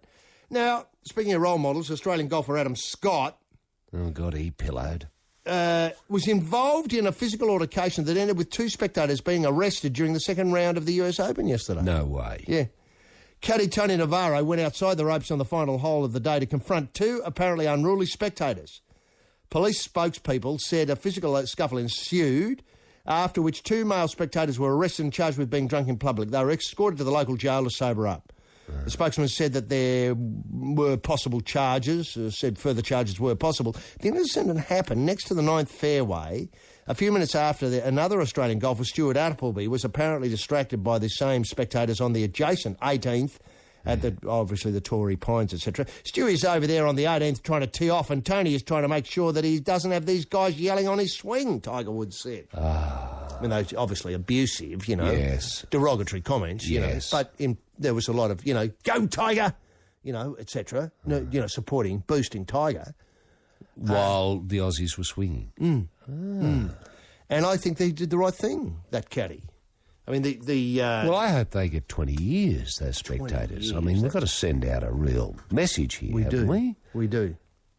Because it's the thin edge of the wedge. I mean, once spectators start gobbing off during a swing, I mean, how do you stop that? How do you stop that? Well, Paul McNamee, when he was in charge of Australian golf, what I describe as the golden years of Australian golf, had a bar on the 9th. It's interesting that this happened on the 9th. And he used to have a bar where people knew that they were going to cop a bit of abuse and, obviously, streakers and, people wanting to upset. Your lunatic fringe, Your lunatic fringe could gather there. And they knew that they were behind a sound, baffling, so as the more ribald comments weren't heard by the players, obviously the golfers. And so he seemed to defuse it nicely there, because if you knew you wanted to go there and let off a bit of, heat at anybody, you could. Yeah, right. I think that's what they've got to do. In America, they're so old-fashioned with these things. Drinking on golf course is not really considered, possible. Yeah, right. But I take your point entirely. Look, if Bird gets 5 minutes in the back of the paddy bag for a mow, these guys easily deserve 20 years. Well, see, if this was, say... China.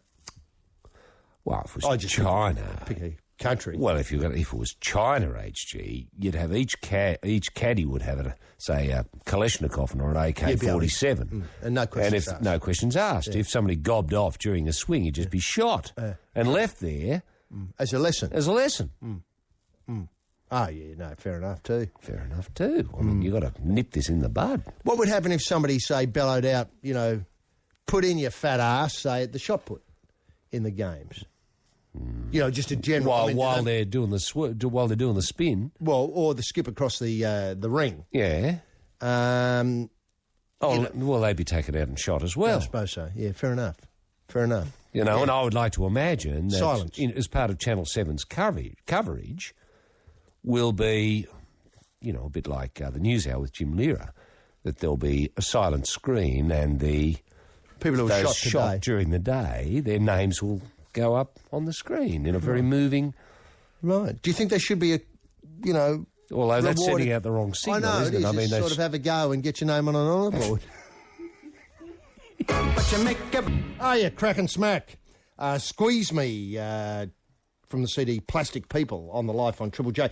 Roy, look, the build-up to the next Origin is fascinating already because I do notice that Willie Mason has come out and said, this is the biggest game of my life. Oh, really?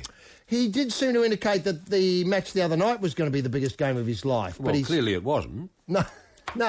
I'm just wondering, I suppose you'd have to say, given that he's moved on, then that one wasn't great, so this one's going to be the biggest one. He says, I can't afford to lose this game, biggest game of my life. It was such an empty feeling after Origin 2, it was embarrassing not to even score a try. Yeah, it was embarrassing. I'm burning to get out there and redeem myself, as are all the boys. I'm sick of Queensland winning. Getting beat over the last couple of years, we've built up a genuine hate for Queensland. I can tell you now, I genuinely hate Queenslanders. They hate us, but I hate them even more. Well, he said that before. I know, sadly, it all got this sort of... got a bit of sameness about it. Didn't work last time. I'd feel just more confident if he just shut up. That said, I'm looking forward to walking up Everest with the boys. It's going to be a great bonding experience. That's right. And we might get to meet the Dalai Lama, and that'd be great. And we get to spin a couple of those prayer drums. That'd be great. That would be great. He says, there's a lot of talk. They're more passionate, but they're not. They're the best winners in the world. As soon as they won, they were into us. JT and the Call Me Cam, all those guys were into us. Hopefully we'll get the last laugh in Sydney. I've been through highs of winning and they're 3 in a row, nearly 4, and now we're on the verge of losing 3. Consecutive series is what he's talking about. Brett Kenny said... Oh, Bert, yeah. They hadn't thought about Brett Kenny for a while. No, why? What did he say? Well, he said, turned up the heat on Mason. He turned up the heat? What did he say? Telling the New South Wales selectors to put a line through the name if he doesn't perform in Origin 3. Oh, he's one more chance, Merchant. Put a line through his name if he doesn't... what's the point of that? Well, when it gets a bit tough, he goes missing. He talks a lot, but he's not playing that well and struggle at times in Origin. He hasn't performed as well as you think he could. It's time he stood up and did a few things because he's the biggest bloke we've got in the side. Well, he is, but that doesn't make him the best player. I mean, he's just a big... idiot, really, isn't he? Well, I mean, he's the new face of the eastern suburbs. Well, I know he's the new face of the eastern suburbs. I know that, and he's doing a great job in that regard. It is. Anyway... But I think a lot of the other Blues players are a little bit embarrassed to have him amongst them.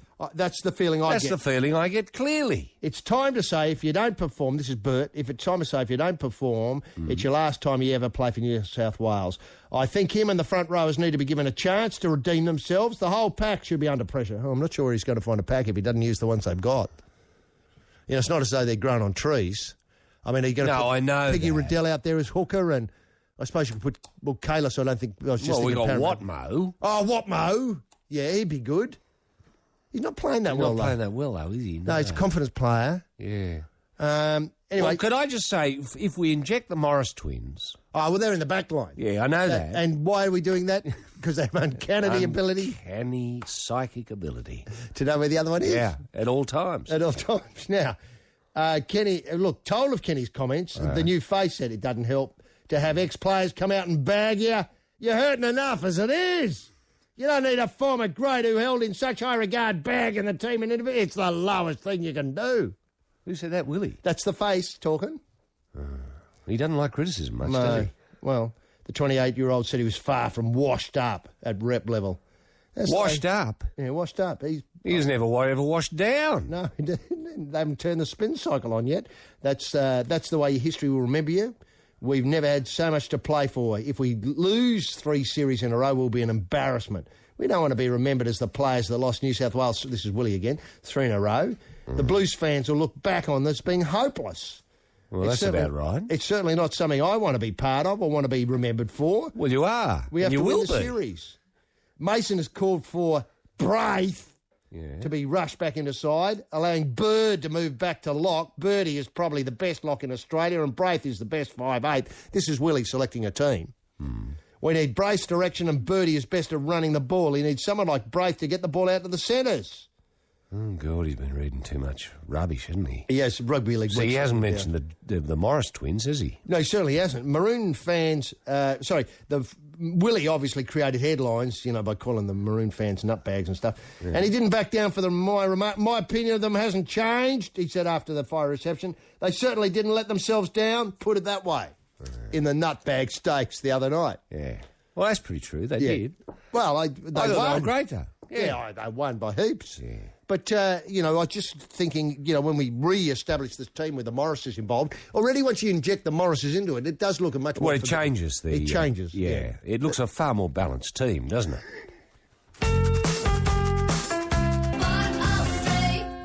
Oh, Tegan and Sarah, back in your head from the CD The Con on Triple J. At New Old Melbourne Town, every second week is Bush Week. Come on out and hear Mally Mal's bicycle band thumping out Cobber classics like Diamond Peg, I Was a Salty Bumboat Boy, and their latest hit, Sad Ned. See young George Gearside, the old smithy, make a pound of nails in the twinkling of an eye, using the family forge that has not been turned off in 56 years. Eat fresh damper pulled from hot coals with lashings of homemade jam and wash it down with genuine Billy tea that has been swung 3 times round Grandad Desi's head. Dance yourself senseless when legendary country caller Stumpy McGuinness, the man with the loose toe, barks the call for the butter beef jerky jig.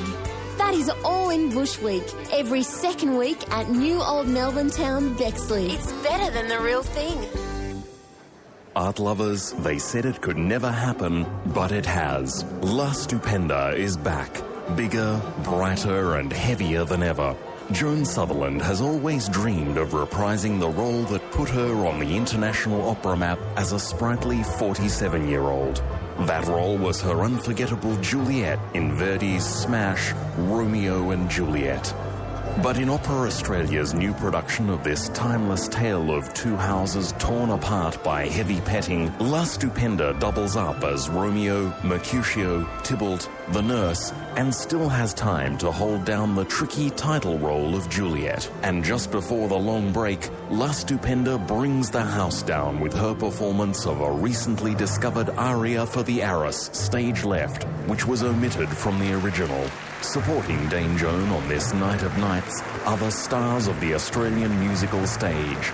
Hugh Jackman, Anthony Warlow and Bert Newton as Mr. Capulet's clock when duties at Channel 9 permit. Book today to secure a seat at one of only 12 January 9th performances. G'day. Remember that dress they made especially for me?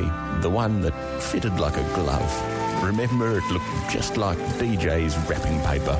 Nah, but I'd better push off. I've got to shoot this afternoon for an Italian swimsuit catalogue. Cheerio. Grandad is so much happier since he became Megan Gale. Happiness, that's the real benefit of It's Me Memory Replacement Therapy. It's Me Memory Replacement Therapy. Roy, look, I am taken by the column this morning by the game's biggest thinker. Oh, yes. The Angry Ant, Sticky Stewart, which we might get to in a minute or two, but I was noticed before I get to that Sharks coach, the Angry Ant, Sticky Stewart, is sick and tired of looking around Toyota Stadium and thinking, where is everyone? Oh, is that what he's been thinking? Exactly my thoughts. Is that what you've been thinking? We don't get enough people here. Apparently 9,000 turned up to see the Sharks v the Warriors last night. Well, how'd they get that many? It was a shocking night. Yeah, I understand it was a bit cold tonight, but it disappoints me. The players are busting the gut out there. We've got a very passionate fan base and we just don't have enough of them. The Sharks are courageous side mastering the art of winning battles of attrition. Is that how he says it? Stewart said the poor attendance left him feeling sorry for the players, sponsors and the club's diehard supporters. I mean, it does... Rugby league crowds are a bit of a problem from time to time, but 9,000, I thought that was a pretty good get-up. Oh, God, you couldn't do better than that. I'm amazed there were 9,000 idiots who would have gone out last night to see a shithouse game between... Who were they playing? The Warriors.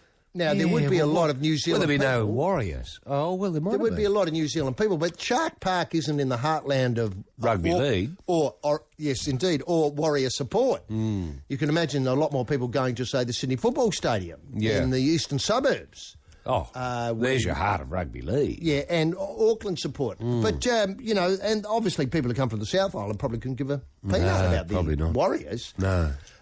So, I mean, it's not as though there's a huge pool, although there must be more than 9,000 people in the Shire who would like to see a good game of rugby league, which obviously the Sharks would have won easily.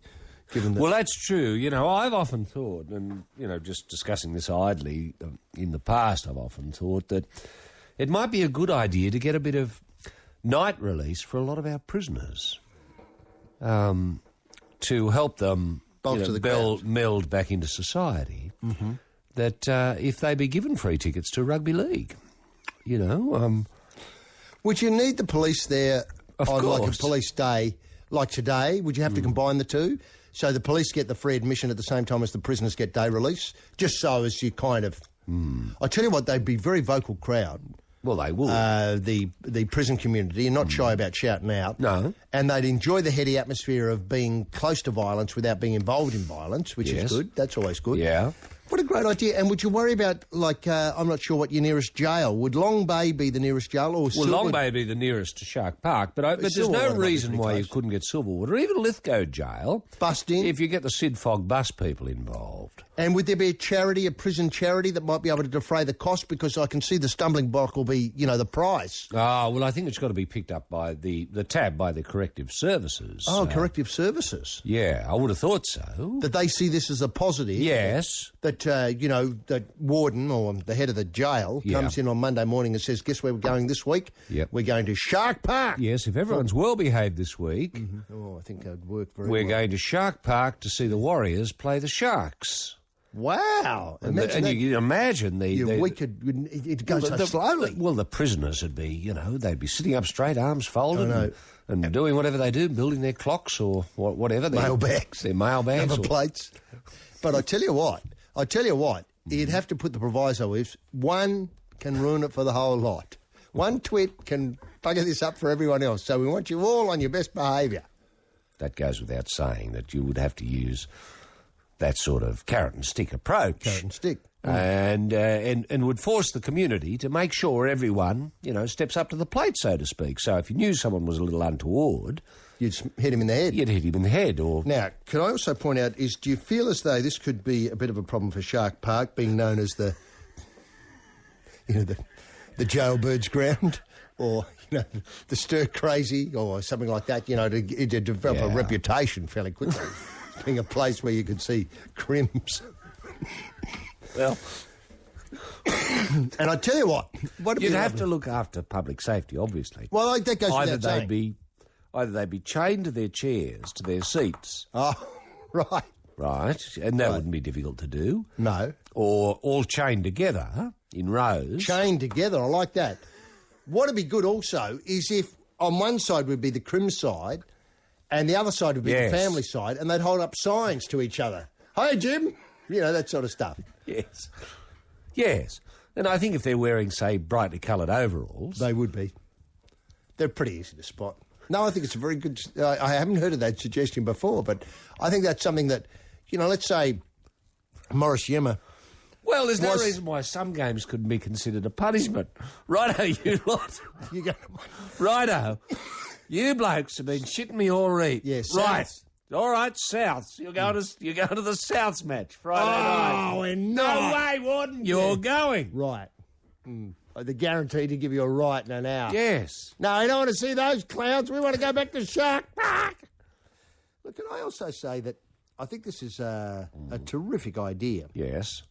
And I've got to say it's... Well, it looks better on telly if you... I know, you've got a lot of orange-suited people there waving with, obviously fairly heavy-set people on one side and families on the other. Yeah. I tell you what, the next time there's a bit of a stink on the Central Coast involving a couple of politicians, I can see Morris Yemmer pulling the head very nicely with an announcement saying that from now on, the correctional facilities or the correctional people will be looking at allowing rugby league matches to be part of the rehabilitation of the prison's jail population, which, if I read the figures correctly, is going through the roof. Yes. I mean, it's a natural source of people who should be out there supporting rugby league. Exactly. I know, I think it's win-win. And terrific bit of dry powder for a Premier to have at his disposal. Should anything bob up like the Iguana Joe incident, just...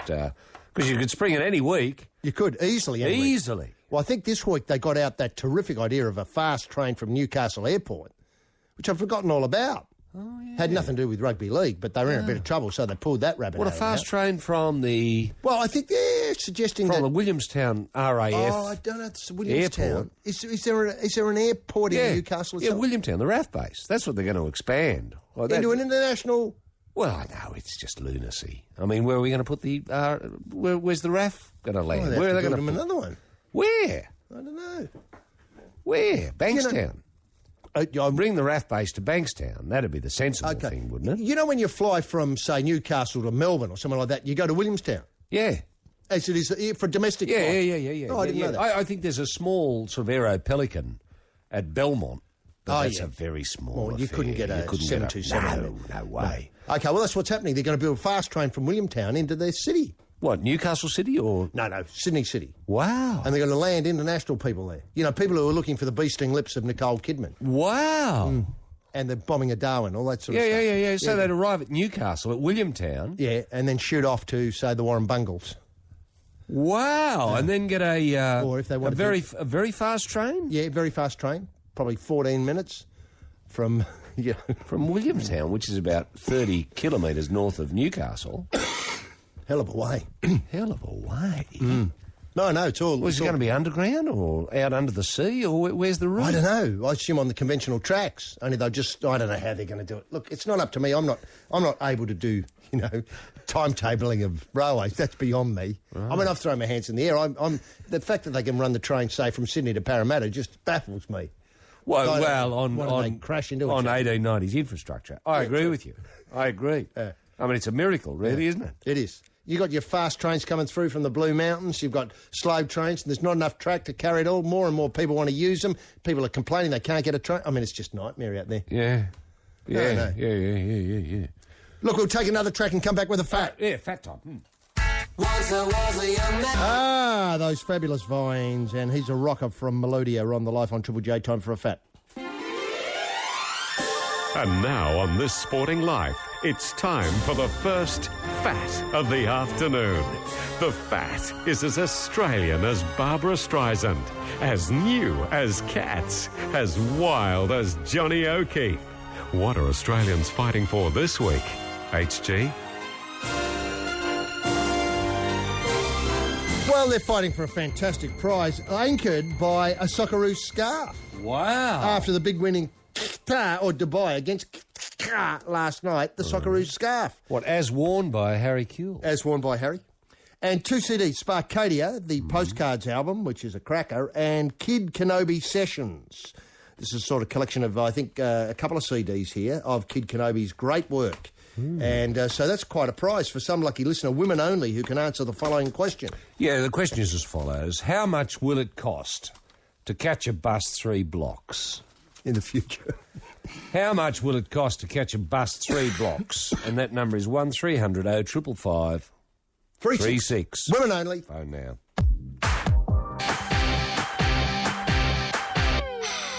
Rhinoceros and Le Rock Sa Mère. Music kills me. Who are we talking to, Roy? Oh, we're joined by Corinne, who's joining us from Hornsby Heights in New South Wales. How are you there, Corinne? I'm great, guys. How are you? Yeah, very well indeed, apart from flu. But now, Corinne, Now, last Wednesday night, I mean, did you watch the game? Did you have an emotional investment in how it unfolded? You know what? I gave up sort of halfway through. Oh, very wise. Wow. Were you Well, so I left disappointed? my husband to watch it and tell me the gory details. And did he groan every time they made a mistake or got another try or... Yeah, I still don't think he's grasped onto the fact that they can't hear him through the TV. Oh, he talks to them. Oh, yeah, he loves that. Oh, right. And does he have a couple of pet ones that he seizes upon who are either, not doing good the other night or generally he thinks shouldn't be there? No, he just likes to call the stuff before the rest does. Oh, very good. Oh, so knock on, Yes, yes. That's very good. And if he's wrong, it's not him that's wrong, it's the rest. And did you have a few around to watch it with, No, just a quiet one at home. Just so it's a solitary occasion. Your hubby sitting there with just a television on and him bellowing at... Obviously took offence at some of Tony Archer's decisions, no doubt, but... He was just Obviously. shouting at the screen with you in Yeah. another room trying to do something else. Exactly. Right. Now, how will it be on the third one? Because obviously it'll become even more hectic on the third one. If this was one that, I don't mean to be unkind, but New South Wales could afford to lose and still not lose the series. So it'll be a very tense night on July the 2nd at your place, one imagines. It certainly will. I might have to stay in the room for the whole game. Yeah. Right. You wouldn't think about going to watch the match at the venue? I don't know, not if the weather stays the way it is. Well, you're Right, absolutely fair enough. right. Why would you Fair bother? enough. Yeah, Why fair would enough. you? Why would you go? I'll end up like you with the flu. True. Well, that's right. Well, that's what happened. See, we went up to Lang Park and Hung out with the nutbags. nutbags and... And look, does he have in the Origin lineup? Does he have a favourite player who he thinks might go well? Who should be there, or he just thinks we've got to stick with what we've got? I think he's pretty happy with the team as it is. He seems to like them all. Right, we've called for the Morris twins to be included, Brett and Josh Morris. Next, when you see your husband, might be able to raise a point. Warren actually thinks there might be room for the Morris. See if he agrees with you. Yeah, to be in, because they, as Roy keeps pointing out, they have an uncanny ability to know exactly where the other one is. At all times. Which might be a helpful thing. Yeah. Now, what have you done with the day, Corinne? I spent it at work, and now I'm walking the dog. Oh, wow. So you're outdoors. Yeah. Not raining too much. No. A bit of sprinkle. No, it's very bleak, though, isn't it? I mean, It is. I think this is the bleakest winter's day we've had in many a year. I can't remember a day as bleak as this. In No, Sydney? it's getting a bit dark already. I know. We're almost down to the shortest day, of course. A couple of weeks, well, maybe 8 days off the shortest day. Is that your dog having a go at another dog? No, that wasn't my dog. My dog's just having a sniff around. Right. Whose dog was that we could hear then? I don't know. Somebody a few streets away, I think. Right. Now, just going back to Wednesday night, do you have or does your partner have a footy jumper that he wears when the matches are on? No, see, as a Manly fan, Yeah. he doesn't bring it out too often. He's in fact been banned from watching the game with his friends. Oh, wow. The Manly games? Yeah. Or just but all football? No, when he watches Manly games, they tend to lose. Oh, Boy, that can happen. Yeah, okay. He becomes a Jonah for the team. Exactly. Oh, well, that's sad. Well, thing is, he just can't watch them then. He's just got to read about it in the paper and Exactly. with his fingers crossed. Oh, that's very shocking. good. Well, Corinne, let Royce out of the question. We'll get you back to walking your dog. Yeah. Okay. Yeah. No, Corinne, the V8 supercars, are you worried that they might become a bit irrelevant? As a Holden fan, yes, I am. Yeah. Yeah. Yeah. Well, you haven't seen the new Holden for next year, have you? No. Did you see the Ford last week? The new Ford? The blue one. Yeah. Very different to add in blue. Oh, it's incredible, isn't it? I mean, it really is a revolution. This new design is just unreal. Yeah, unreal. Yeah. Space age, I've heard it. Space age, yeah, exactly. I've heard it as the future here today. Yeah. Yeah. Oh, no, it only did one lap, but God, it looked it unreal. blew everybody away. Awesome. Awesome. That's a good word. Now, Corinne, how much will it cost to catch a bus 3 blocks? A big $50. Yep. Absolutely right. The Socceroos scarf, the Sparcadia CD and the Kid Kenobi sessions, the double CD, we'll get them in the mail to you and they'll certainly be there before July the 2nd when once again you'll be watching from another room with the door closed. In the meantime, Corinne, thanks very much for being part of this sporting life. Thanks, guys. Bye. Yes, John Butler Trio, the JBT, and Better Than from Grand National. But that was the third on the trot. We started off with the Dead Letter Circus, Reaction, and then the Future Heads in the middle, Radio Heart, This Is Not the World, the title of the CD, and as mentioned, finished up with the John Butler Trio, Better Than. Now, due to illness, the presets need to reschedule tonight's show at the Tivoli in Brisbane. The presets are on the sick list. Not the only ones by the sounds, are on the sick list. They can't do the show tonight at the Tivoli in Brisbane. The new date will be Monday, 4th of August. So tonight's show is being moved to Monday, the 4th of August.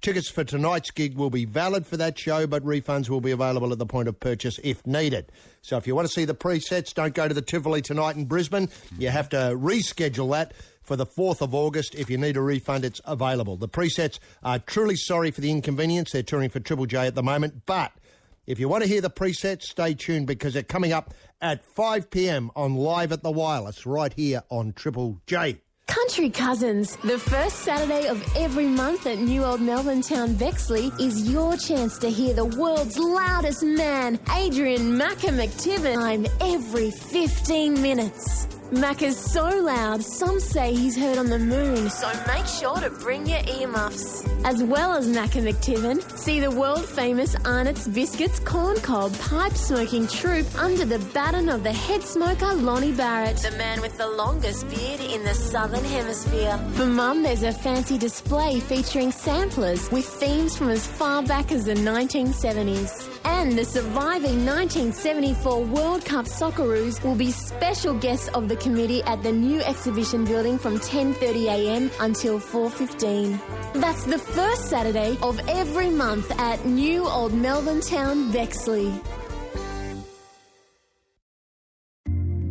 Foodies, living in the fast lane, do you realise there's been nothing new in cutlery in 250 years?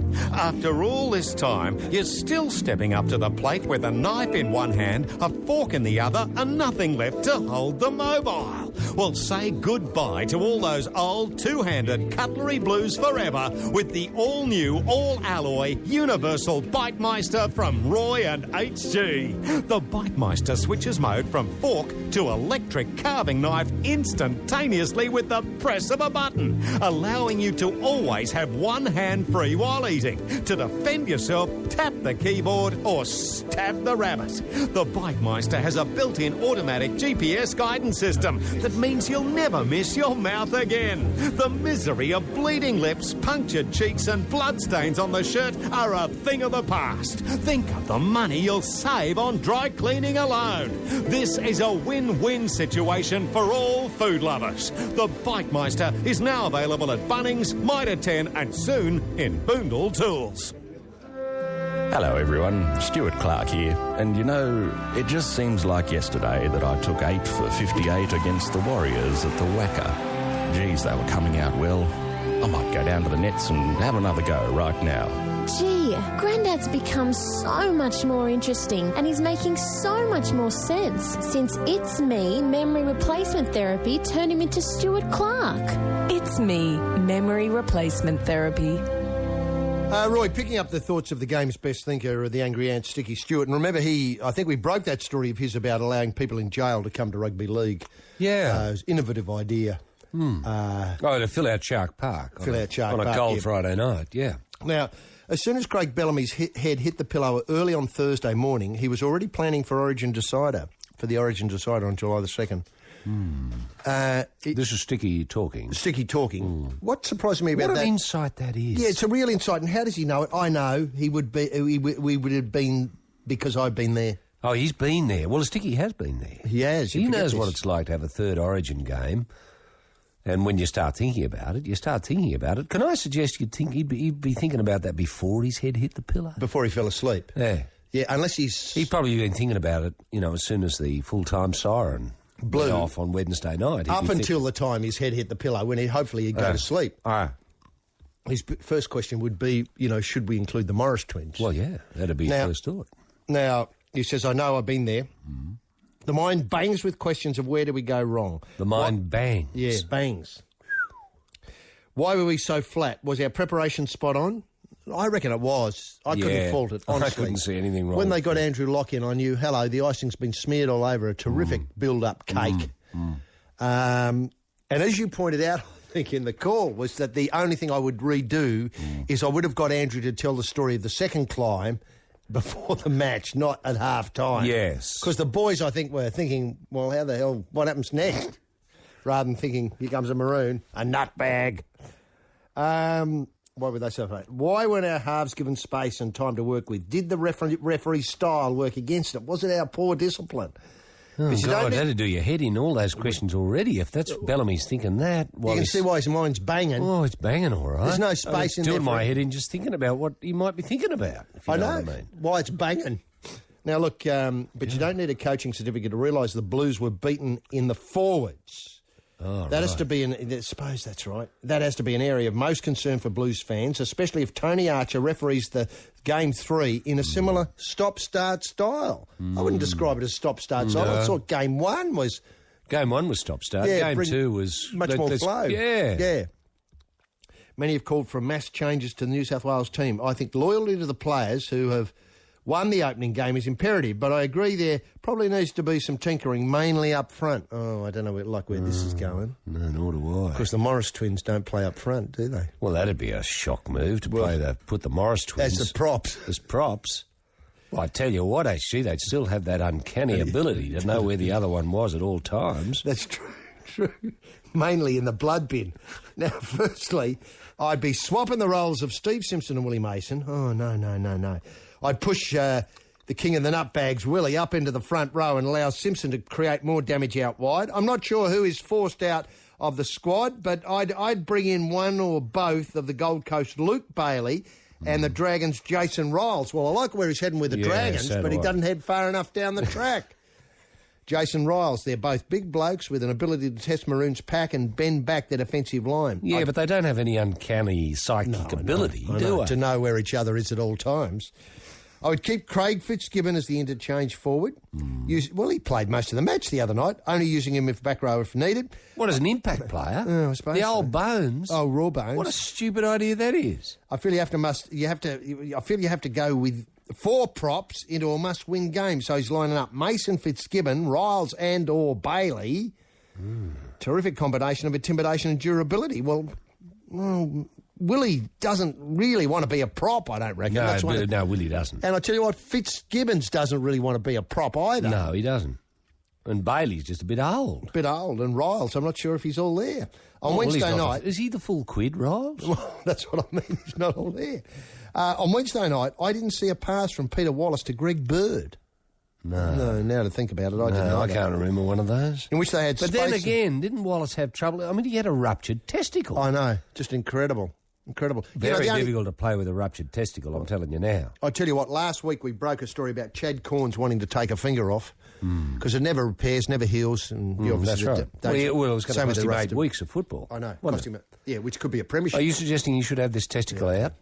He'll get back, honestly, I know for a fact he'll get back a lot quicker if he has it out now. Now... Well, it's a small sacrifice to make, I suppose, isn't it? Well, we're talking state of origin. Yeah. The biggest game Willie's ever played. It came down to Queensland's very hungry defensive line and a lack of go forward from New South Wales. I've been in this position. This is Sticky, the game's best thinker. I've been in this position, and it's an uncomfortable situation to be in when you're not gaining any advantage around the ruck.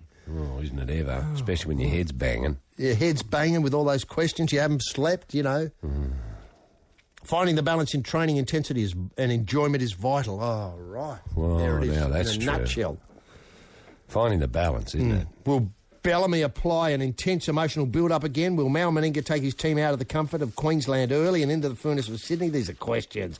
The answer to these questions could prove the difference between winning and losing the series. And I do thoroughly endorse the bonding session on Everest beginning this week. Now, well, I don't know how long it takes you to climb Everest these days. Depends on the weather, of course. Weather. But you'd probably be up and down in 3 or 4 days, wouldn't you? Oh, You'd have to be. You'd have to be. I mean, I think they couldn't lug up too many cans of food, could you? Well, you've got your base camp. various base camps, but I reckon they could get helicoptered into a base camp to save them a lot of that, what I call, scrub rubbishy bit. Rubbishy bit that doesn't really do anything for you. I get them up to about 26,000 feet, old speak, in the chopper, and then just let them go up the rest by themselves to experience what Andrew Locke, pointed out. Is exactly the analogous with rugby league. Yeah. Look, there's so much to think about, though, isn't there? Well, there is. I'm just wondering, I mean... Well, they go fly direct. Can you fly directly to Nepal? Well, you can fly into Kathmandu, yeah. No problems there. What, and then Sydney, Kathmandu. I suppose you might have to go up to Singapore, or you might have to go into Delhi. I'm not quite sure of your routes there, or maybe into Thailand and fly across. Oh, yeah. Now, either way, the time difference is not going to be that great, is it? Oh, you could come back on the day of the game, honestly. You could get off that plane and play probably the match of your life because you wouldn't have been thinking about it. That's the big problem. I mean, imagine what Willie's going through. There'd be so much oxygen when you get back here. It'd be just bizarre. It'd be incredible. You'd be feel like Superman, wouldn't you? You would.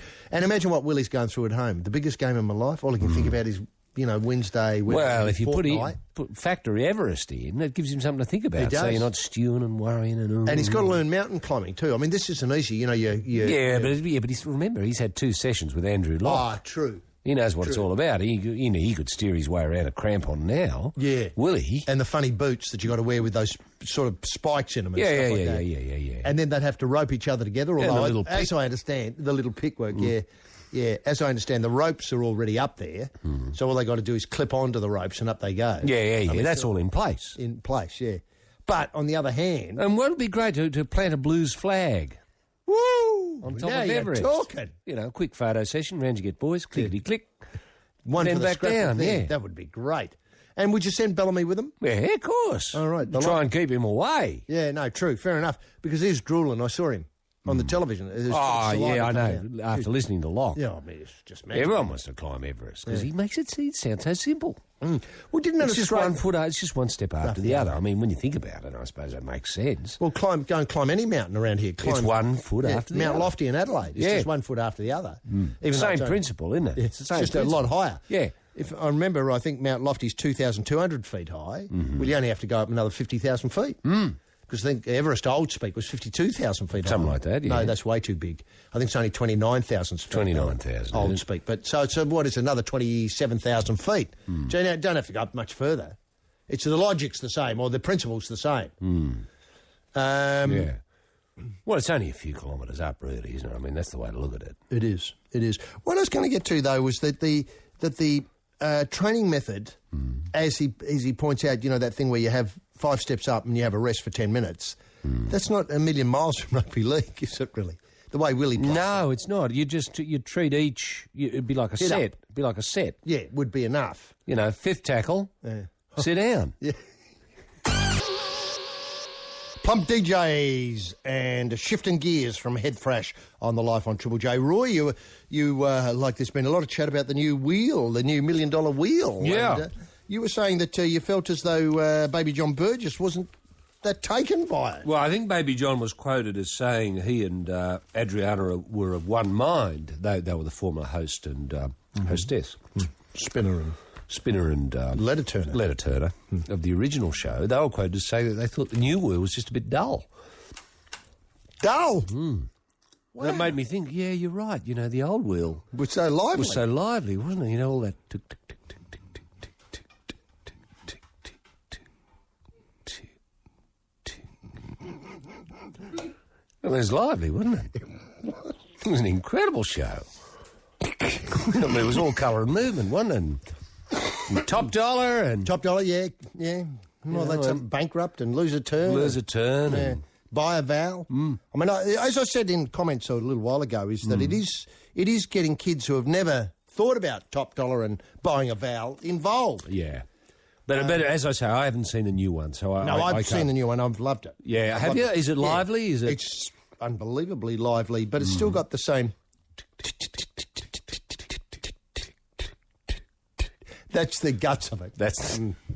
Well, that's the beauty of the wheel. Is it the same wheel? Do we know? No, unfortunately, it's got more things in it. No way. Like almost every... more nails? More pegs? More pegs.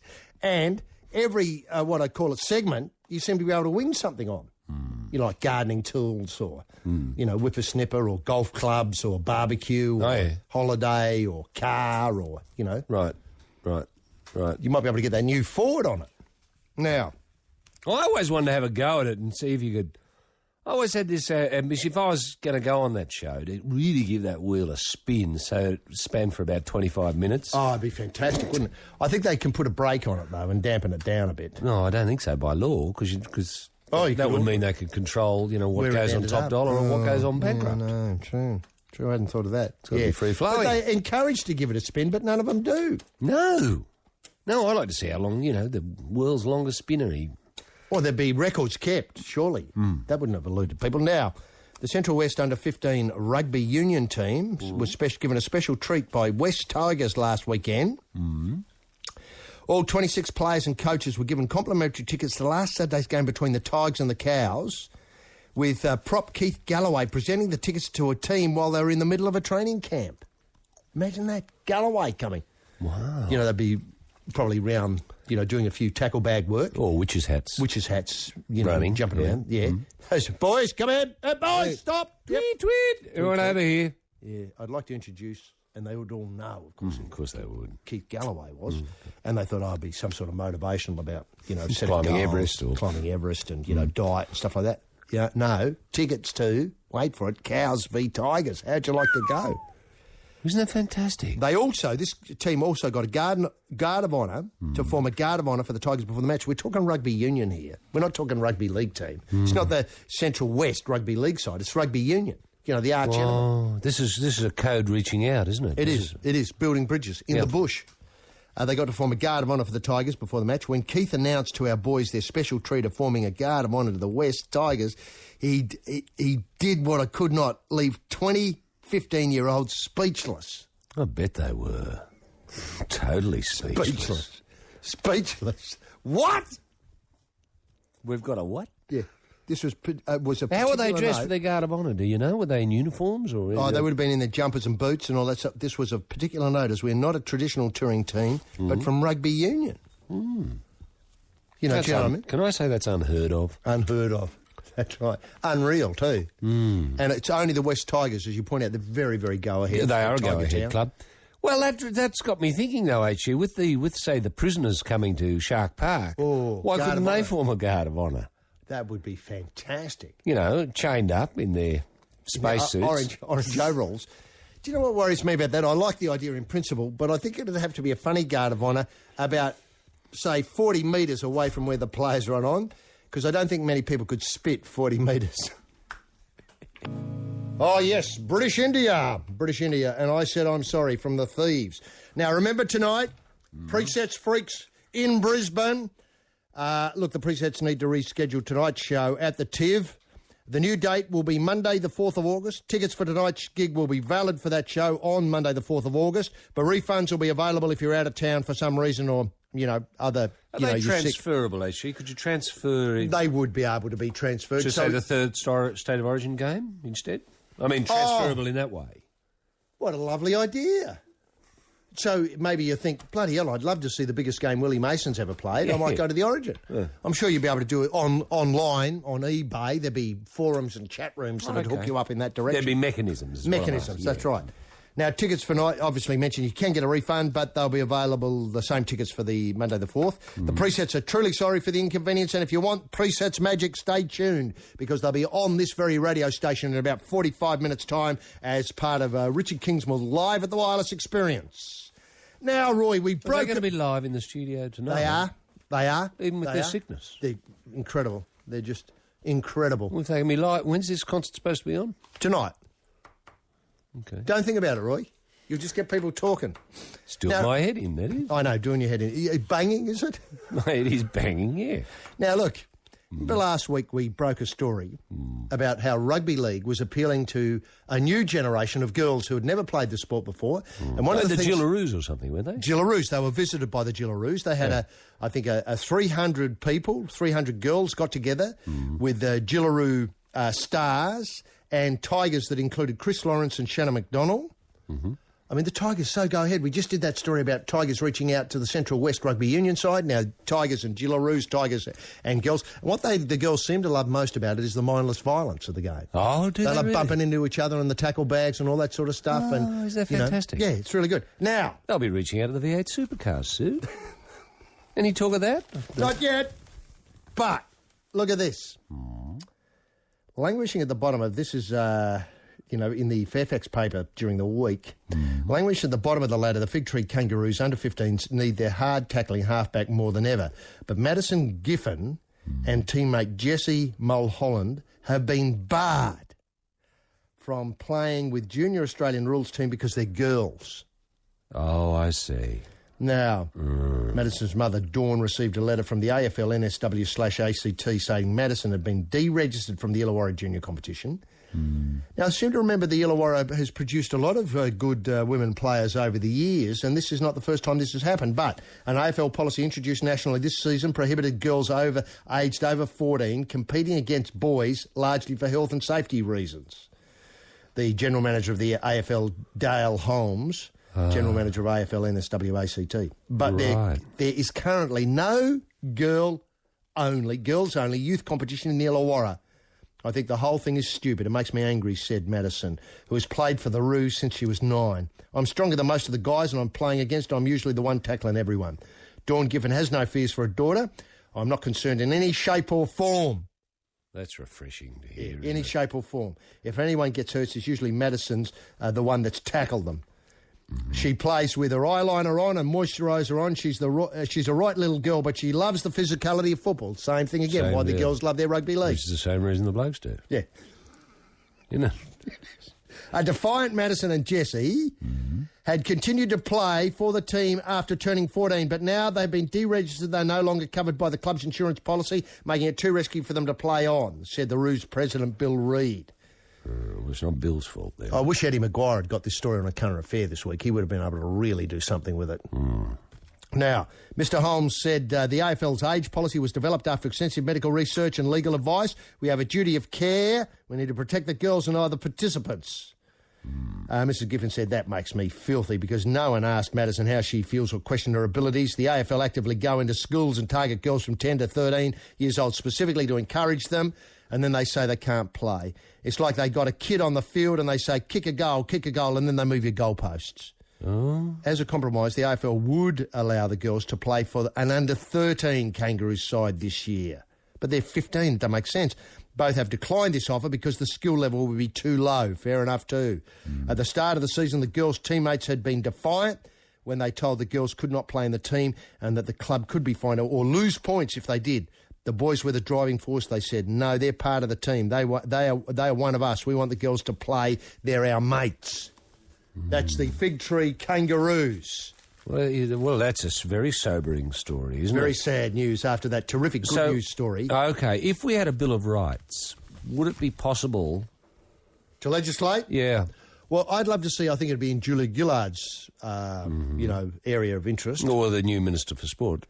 The new Minister of Sport, Kate Ellis, I think. Kate Ellis, yeah. Yes, she'd be able to put a bill into Parliament saying all girls must have access to this would be in the Bill of Rights, must have access to an AFL team and be able to see and experience V8 supercars. That'd be the one bill. Then if the opposition said, well, why don't you... No, we're not breaking that up. That's just fact. That's Australia today. Now, how about this? So, sorry, actually, so at this stage, if you had a terrific female player, if... over the age of 14... they have to lie about their age to get a game. Right. But eventually... So she couldn't play for Carlton or, say, the Brisbane Lions or something like that? There's no way women can play? No, there's no way women can play. No, not at any level. Well, it's shocking, isn't it? It is. And yet we have... well, I suppose it's the same with the... rugby league. Same with the rugby league. But it won't be long before women's rugby league occurring to me, gets going. you hardly ever see women players. Playing, say, with the West Tigers or Brisbane Broncos. I've never seen that at all. No, but there must be people who are good enough. Well, you'd imagine so. I tell you what would be great to see is there probably is a Women's World Rugby League Cup. You just hope Australia wins it. Say that. Of course, goes without saying. Thanks very much. But I can't give you the latest score in it. No. Now, how about this? Controversial Ray Chamberlain AFL umpire, has predicted women will one day become AFL field umpires. Now, at the moment, we have one female goal umpire, Chelsea Roffey, in the AFL. Well, I tell you now, the VFL have women umpires. Yeah, they do. They do. They do, for sure. Well, the AFL because I has think one. last weekend was some sort of thank you to the umpires weekend. One of the clubs was doing. And I thought that was a great idea. Where all the players formed a guard of honour for the umpires coming out. Isn't that fantastic? Because they're having trouble getting anyone to be an umpire. Yeah, that's right. Now, look, Ray Chamberlain, Razor Ray, one of the AFL's top umpires, it said it would be awesome to have women field umpires. There's no physical reason why they couldn't. You open the game up to 51% of the population, I know it'd be fantastic. It's not a case to say you're not male, you can't do it. With that thought process, we'll definitely see a female field umpire in the AFL at some stage. Chamberlain said the female umpires would help recruitment and retention of umpires at a time when there's a shortage of them. People who are not involved in umpiring can't understand recruitment and retention. Fact. There are obvious and important... they're oblivious and ignorant to it, and the shame is because they don't realise how important it is that we have umpires playing the game. Now, Chelsea Roffey said, she went to uni, did a PE degree, and they had a lot of runners there, and so she got into thought, well, why don't I start umpiring as opposed to trying to keep up with idiots running around the block? Yeah. Well, see, they are having difficulty finding anyone to be an umpire because they cop so much abuse. I know. So I don't know. I mean, I think it's great having female umpires. I think that's terrific. But why not players as well? No, I don't know. I don't know where it goes. No, I don't know where it goes either. No, I was just saying Ray Chamberlain. His fiancée, who he's going to marry in October, no longer goes to any of the games because she can't cop the abuse dished out to umpires. Exactly your point. Yeah. And particularly her bloke. The hardest thing for her and my parents is that they take it personally, and that's what I say to them, is that they don't know you personally. How can you take it personally? Yeah, see, we've got to find a balance, haven't we? Because I tell you what, there's nothing funnier than when you go to a match hearing an umpire get gobbed off. I mean, it's just funny. No, it is funny. It's really funny. It's human too. Yeah. Yeah. Now, what's Ray's done... So if you remove that from the game, well, I think you're going to rob the sport of an ingredient we've lived with for, 150 years. Yeah. Well, Ray appears to have taken over the mantle of the recently retired Darren Goldspink, who was Australia's most disliked umpire in poll after poll. He'd said he'd be happy to achieve half of what Goldie did in his career, which is fair enough. Fair enough. Maybe we've got to recruit deaf umpires, HG, who are then oblivious to the abuse being hurled at them. Yeah, well, maybe they wear earmuffs. See, I've often prosecuted this, and I've been at Centrelink for ages to do this, is to put up signs in the Centrelink offices saying, along the lines of, do the dirty words do it for you? Do you fear flying phlegm? Do you like to travel to get your abuse? Have you thought about AFL umpiring? Yeah. No time wasters, please. Yeah. I think we've got to go the other way and involve those things in the mechanics of being an umpire. So there would be people, certain specialists in the community who don't mind a bit of blue. And they would be your first group of port of call. Well, they have to be fit. Well, sure, but you're just appealing then to sort of sicko types, aren't you? Well... Or are you suggesting you've got to be a bit of a sicko type to want to become an umpire in the first place? Well, I'm not sure, really. There's an element of truth to that, isn't there? I mean, I have thought, honestly, the only umpires I've ever met have been mad as cut snakes. And I've got to say, I've never known an umpire. I've never met an umpire consciously. I've spoken at do's where umpires have been present, and I thought, I better wash my mouth out with soap and water after that lot. But generally speaking, no, I don't seek them out. I mean, you and I have... I suppose you're going to say, well, because you think they're sickos. Yeah. Well, that's implied, isn't it? I mean, if someone points them out to you, say, if you're out at a restaurant or something like that, and someone, as often happens, will come up and whisper to me and say, see that Bill bloke Harrigan's over in the there? room. See that bloke over there? He's a referee. Yeah. You think, oh, God almighty. Hi, the Mighty Eagles of Death Metal. I got a feeling, if you didn't get that, you weren't listening. Death by Sexy. Time for a fat. And now on This Sporting Life, it's time for the second Fat of the afternoon. The second Fat is brought to you this week by the Look of Laura Knitwear, Alan Bond's Business Masterclass and Happy Jack's Tata Packs.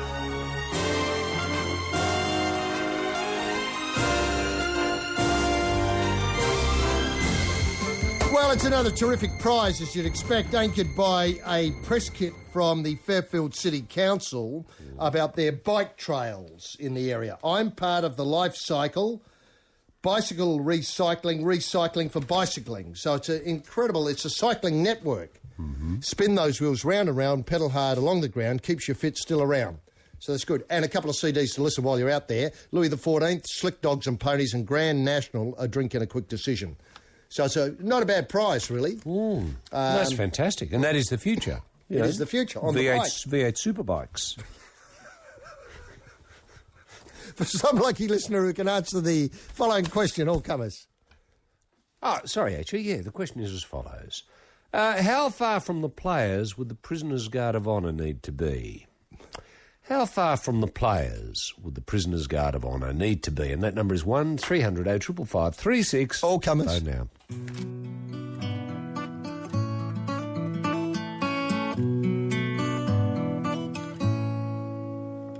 Things that just... Laura Marling and You're No God from Alas, I Cannot Swim. Who are we talking to, Roy? Yeah, we're joined by Malcolm, who's joining us from Wagga in New South Wales. How are you there, Malcolm? I'm well, thanks, Roy. How are you? Yeah, good. Now, listen, mate, have you had much rain in your neck of the woods? I heard you might have had a bit of rain last week or the week before. Yeah, I think last weekend, it was about 10 mils or so. Which is not bad. Yeah. So has there been much planting going on? I couldn't really tell you. I haven't really been out and about. Now, well, you work in town, do you, Malcolm? No, I'm studying. Oh, you're studying, so you really couldn't give a bugger what's going on around the place. Yeah, not really, no. No.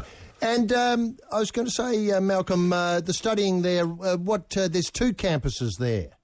Yeah, there is, yeah. And have we spoken to you before about your studies? You have, actually. Yeah, I was going to say, Rings now... a bell, doesn't it? Yeah, now I'm going to struggle to work out what you do, so you put me out of my misery. What are you studying? Vet science. Vet science. That's I would have said something right. to do with agriculture, but then... Now, would it have been last last year we spoke to you, Malcolm? Yeah, I think so, yeah. Or you got through all right?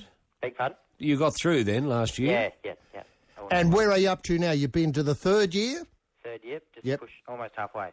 And are you going to specialise in something like equine influenza or general duties around the farm? Hopefully that's all in the past now. Yeah, no, I understand, but you could become a world expert in how to prevent it. Yeah. And do you, amongst your mates, talk about issues like that? Like, I forget, I've got to say, the Eastern Creek, is that right, where the EI escaped from? Do you think, well, how could that happen and speculate about it? Yeah, we do a little bit. And did your assessment square with the judgment rulings made this week? Yeah. It might have been, was it Mr Justice Roddy Marr? Was it his findings? Callanan, wasn't it? Callanan, yes. Callanan, who founded Aquis, was just a schmozzle. Hopeless. And have you had anything to do with Aquis? No, nothing. No, but you can go on record as saying, in your opinion, it's a schmozzle, like, can't you? Yeah. Very good. So what do you focus on this year? Is it more to do with cats and dogs? Still a bit general at the moment. Just a bit of pathology. Right. Just bunking down for some pathology study this afternoon. Right. And in the course, when it gets to the 3rd year, I mean, do you have to begin to specialise in something? Like, do you have to think, I've got to do farm animals now, or... Domestic cats? Or domestic cats? Or do you think I might go to zoo work, so I might muck around with a rhino? Yeah, no specialisation at all. Right. None at all? No, that's all. Well, it doesn't seem and right. when you finish, will you go into private practice, or will you try and go to, say, Scone and work with horses? Oh, I think I'll be private practice myself. Right. But, There's no sort of Vets Without Borders outfit, is there, Malcolm? Yeah, not sure. You know, where you can just roam the world looking for injured and sick animals and fix them up. It sounds good, that, doesn't it? It does. It does. Well, you'd have to imagine there'd be a fair bit of work out there, actually, wouldn't you? There would. Now, where would you like to work then? In the Wagga area, or...? Oh, I don't know yet. Might branch out a bit, go see a bit more of the world. Very good. Very good. Yeah. Well, Malcolm, let Roy set out the question for her and have a swing at it. Yes, now, let me see, Malcolm, where were we? How far from the players would the Prisoner's Guard of Honour need to be? That'd be 40 metres. 40 exactly. metres, that's 40 right. metres, yes. Yes, no, I think it'd be a safety distance, and they might have to put up perspex between the obviously the people in the orange suits and the players when they run on. Look, that Western Sydney Cycling Network press kit, the Grand National CD and Louis XIV CD, we'll get them in the mail to you, and they'll be there probably by the end of the week. And in the meantime, good luck with the studies, and thanks very much for being part of this sporting life. Terrific, boys. Thanks. Bye. See ya. Malcolm. 3 on the trot there, and we're in the dying moments of Collingwood v Carlton. Fev's got the ball on the forward line. Carlton have won this one by about, what looks to be about 25 points. Fev kicks. He's got another one. Fev, I think, has got 8. 8 goals. That's amazing on the life on Triple J. G-Love got us underway with Love from The Hustle. In the middle was Wiley, wearing my Rolex from Grime Wave. Love that grime gear. And we finished the 3 on the trot with The Matches and Wake the Sun from a band in Hope. And you heard it on This Sporting Life on Triple J. Worried about the drought? Well, remember, every little bit helps. How often have you looked at the car in the driveway during a thunderstorm and noticed liquid gold bouncing off the bonnet because it simply has nowhere to go? Imagine being able to capture every drop. Well, now you can, with Australian technology created by the readers of Gumleaf. Enough is Enough, in association with John Lysart Industries, have designed the Warragamba, a stainless steel water tank suitable for all sedan boots, and a guttering system that, once fitted professionally, captures all precipitation and improves your car's handling and aerodynamics. Australians, please take note. If you want to keep full insurance cover, the Warragamba and gutters must be fitted by a full-ticketed, Gumleaf-approved automotive engineer. Homeless Australians, is the housing crisis getting you down? Are mortgage payments busting the budget? Are your kiddies going without? Well, why not talk to Roy and HG, the space-saving solutions experts? The space specialists can show you how to cram 12 457 visa holders, each paying $250 per week, into a spare room, and suddenly your mortgage crisis is history. How do Roy and HG do it? With the space-saving solution, the Miracle Bunk Bed Kitchen. The bunk bed kitchens arrive in a flat pack and can be operational in 45 minutes, with 457 visa holders turning up on your doorstep as soon as the ship finishes at 6 p.m. But remember, these homeowners and factory managers, would you sleep. like to fly yours at half-mast when a famous Australian carks it and the nation drops the black armband? Do you and yours feel left out because you can't even get it halfway up? Why should the rest of the nation have all the fun? Because you don't have a pole.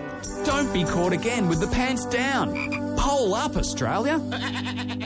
Yes, Roy, well, a big win there, the Carlton Football Club, and now they appear to be in the 8. I haven't done the maths or looked at the living I think they ladder. are in the 8, yes. A 30-point win to Carlton at the MCG today. And Well, that'll be the first time they've been in the 8 since, what, 1901 or something? 1901, that's right. Over a century. I think 107 years. Yeah.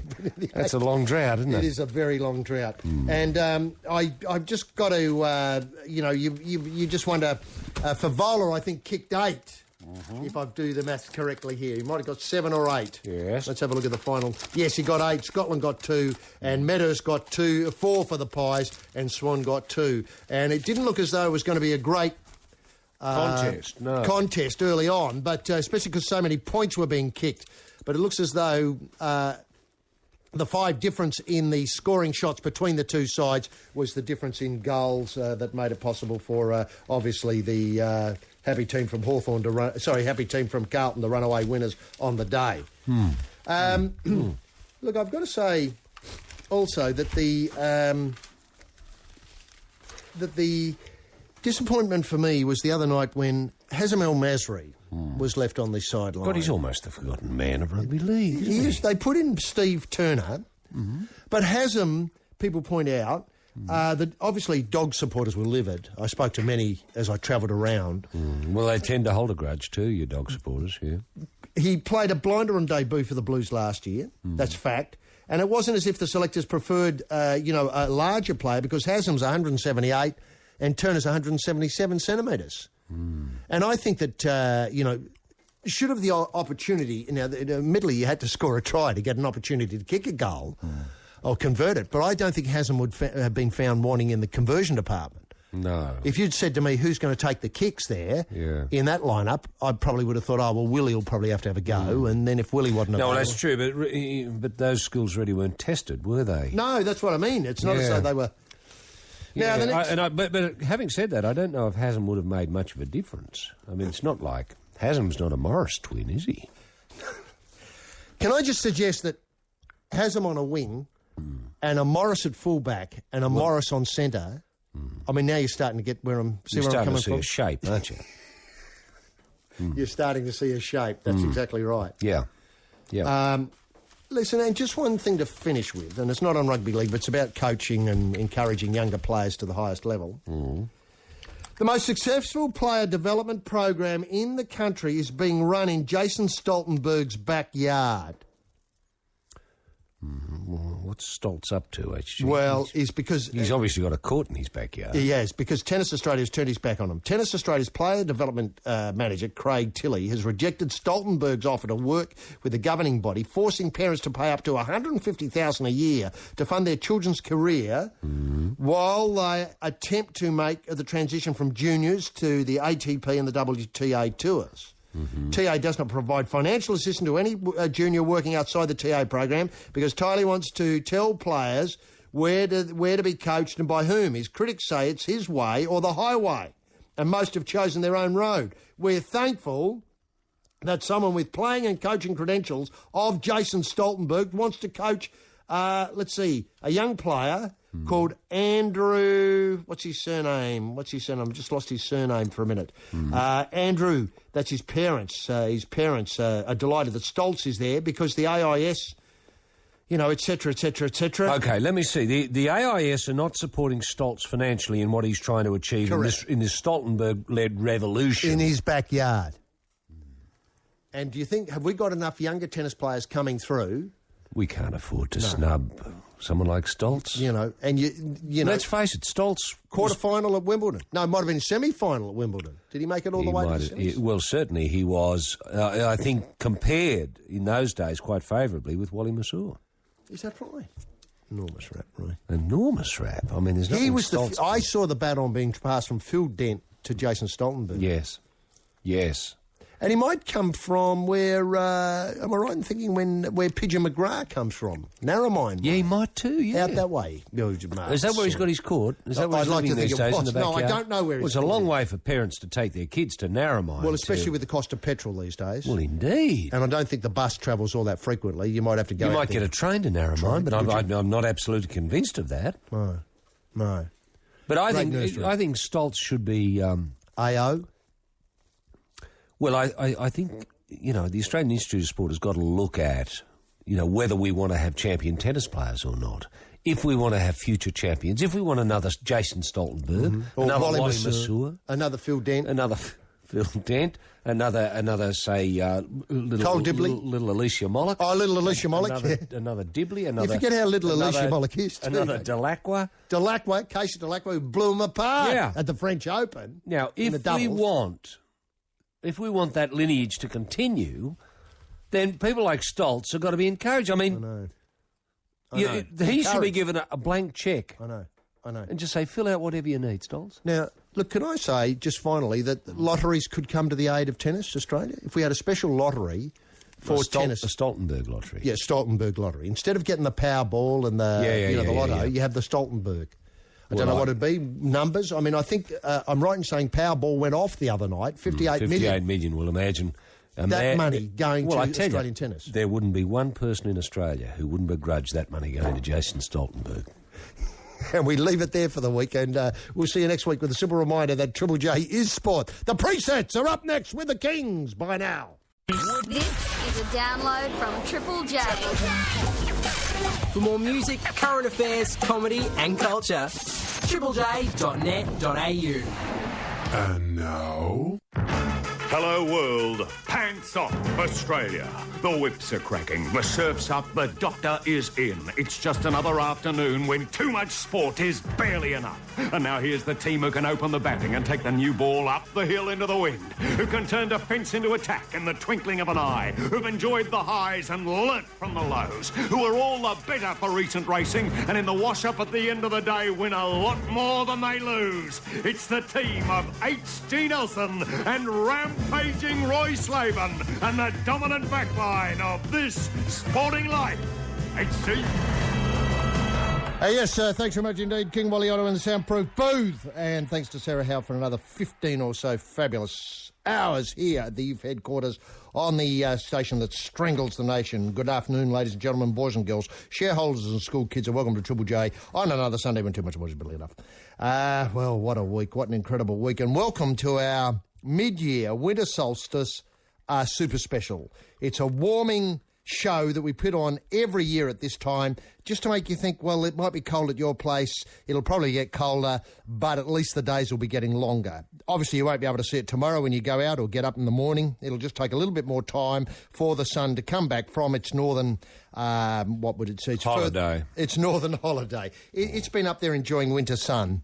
If the sun can enjoy winter sun, in the north, and it's coming on its way back. But the big news is, speaking of things coming back, the Vatican has given the thumbs up for Frassati to travel. Yes, parishioners, the big boxed F is on his way. Look, the cheerful stiff from 1925, that's when he popped off this mortal coil, that Rome has been hanging on to on the off chance he may get a gig at the World Youth Day, sometime, say, in any century in the future, is Royal Randwick bound. I think this is good news. And can I just point out that every photo I've seen of the bloke, who is now Saint Frassati, patron saint of pipe smokers, every photo that I've seen of him, he is firmly clamping between the teeth a corncob pipe. I don't know why. If they've got any pictures of him not smoking, I'd like to see them. But every time I see a picture of him, he's on the puff. He's a real train, this bloke. And as regular listeners know, I'm a Frassati freak. And while I have been overall a little bit standoffish with regard WYD, World Youth Day, I'm right up behind the concept now, because Frassati will bring the colour, movement and glamour to the occasion that I believe has so far been lacking from the program. Sure, you can have your events at the Hungry Mile and Hyde Park and Randwick. These are all fluff because they're just largely figures in the distance parading by in the funny gear. But bring back a real live stiff one, and I'm interested. I'm really interested. And can I just say this, while I've got your attention, is I'm just wondering if Triple J could turn itself into the National Frassati Network for the duration of the tour. We could give updates on the Big F appearances like we do with other big acts and tell stories and maybe retell the stories and connect people with this remarkable pipe smoker's life. And I know you're going to ask, well, what did the bloke pack into the bowl at the end of the briar? Look, I don't really know. I think the Vatican will have to put out what he did smoke in terms of, for those who would like to take up the royal and ancient art of smoking in a pipe. My feeling is, from what I've seen and sort of drawing a line through what was available in northern Italy at the time, it'd be some heady form of Rotterdam shag with a cherry and nutwood overtones when torched. That certainly looks as though it could be from just the sheer enjoyment on the bloke's face with the teeth clamped round the business end of the bowl. And I know this program will be bagged tomorrow by do-gooders saying we're promoting a smoking agenda. We're not. Fuck off. We're not. Nothing could be further from the truth. And I do hope, and I plead with the Vatican, I just hope Frassati's appearances this July in Australia don't encourage young Australians to start packing the pipe as part of their piety. That'd be dead wrong. Completely wrong. Cause more problems than it's cure. Incidentally, with Frassati on the move, and can I just say, in a disappointing move, the coffin won't be open in Sydney. I'm not sure how the bloke's been preserved inside the box, but obviously some sort of, 1925 sort of solution. When they had a big do for him in the 90s, they had an open coffin. I would have liked to have seen the open coffin here in Australia to give people an idea of what you look like when you've been dead for, say, the best part of 80 years. or almost getting up to 100 years, really. I mean, if we could alter the dates, we could easily get him up to 100 years.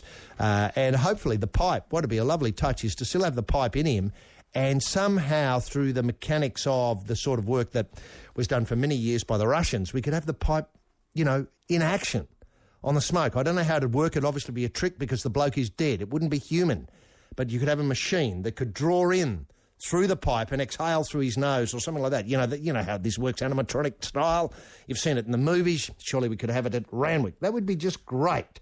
So as you'd be able to tell where he was from the little puffs of smoke that appeared as he moved about, or as people, you know, might arrive at Randwick thinking, bloody hell, I've got to see this Frassati bloke. It's really got me interested. And then you just think, oh, there's a puff of smoke, I'll head in that direction. Incidentally, the elaborate trackside preparations are going a treat. It's an old-fashioned working bee over at racing headquarters in Sydney. Crews apparently turn up with shovels and spades and just dig anywhere, wherever it seems right. And they're creating more holes when none existed before. I don't know what's going on there. It's as though the whole joint's honeycombed, and all of a sudden they're putting a crowbar through it and discovering a bloody big hole. Having said that, the place is looking heavenly. I've never seen it look better, and I passed it on the way to work today on the bus. It's just absolutely peaking. I just wish this whole thing had been a bit later so as the roses could have come up. I don't know how we can do that. Maybe we've got to go around with heat lamps and those patio heaters and stuff like that to get the roses coming on a little bit quicker. But the place is just looking an absolute picture. And that great news of WYD, well, maybe the reasons why so many informed Australians have not noticed that this nation, Australia, has finally done what it's been threatening to do for several years now, and that is become the fattest nation on earth. Fact, announced this week. This is really something to celebrate. 2008, Australia gets gold, podium finish, top step of the podium finish in the fat race.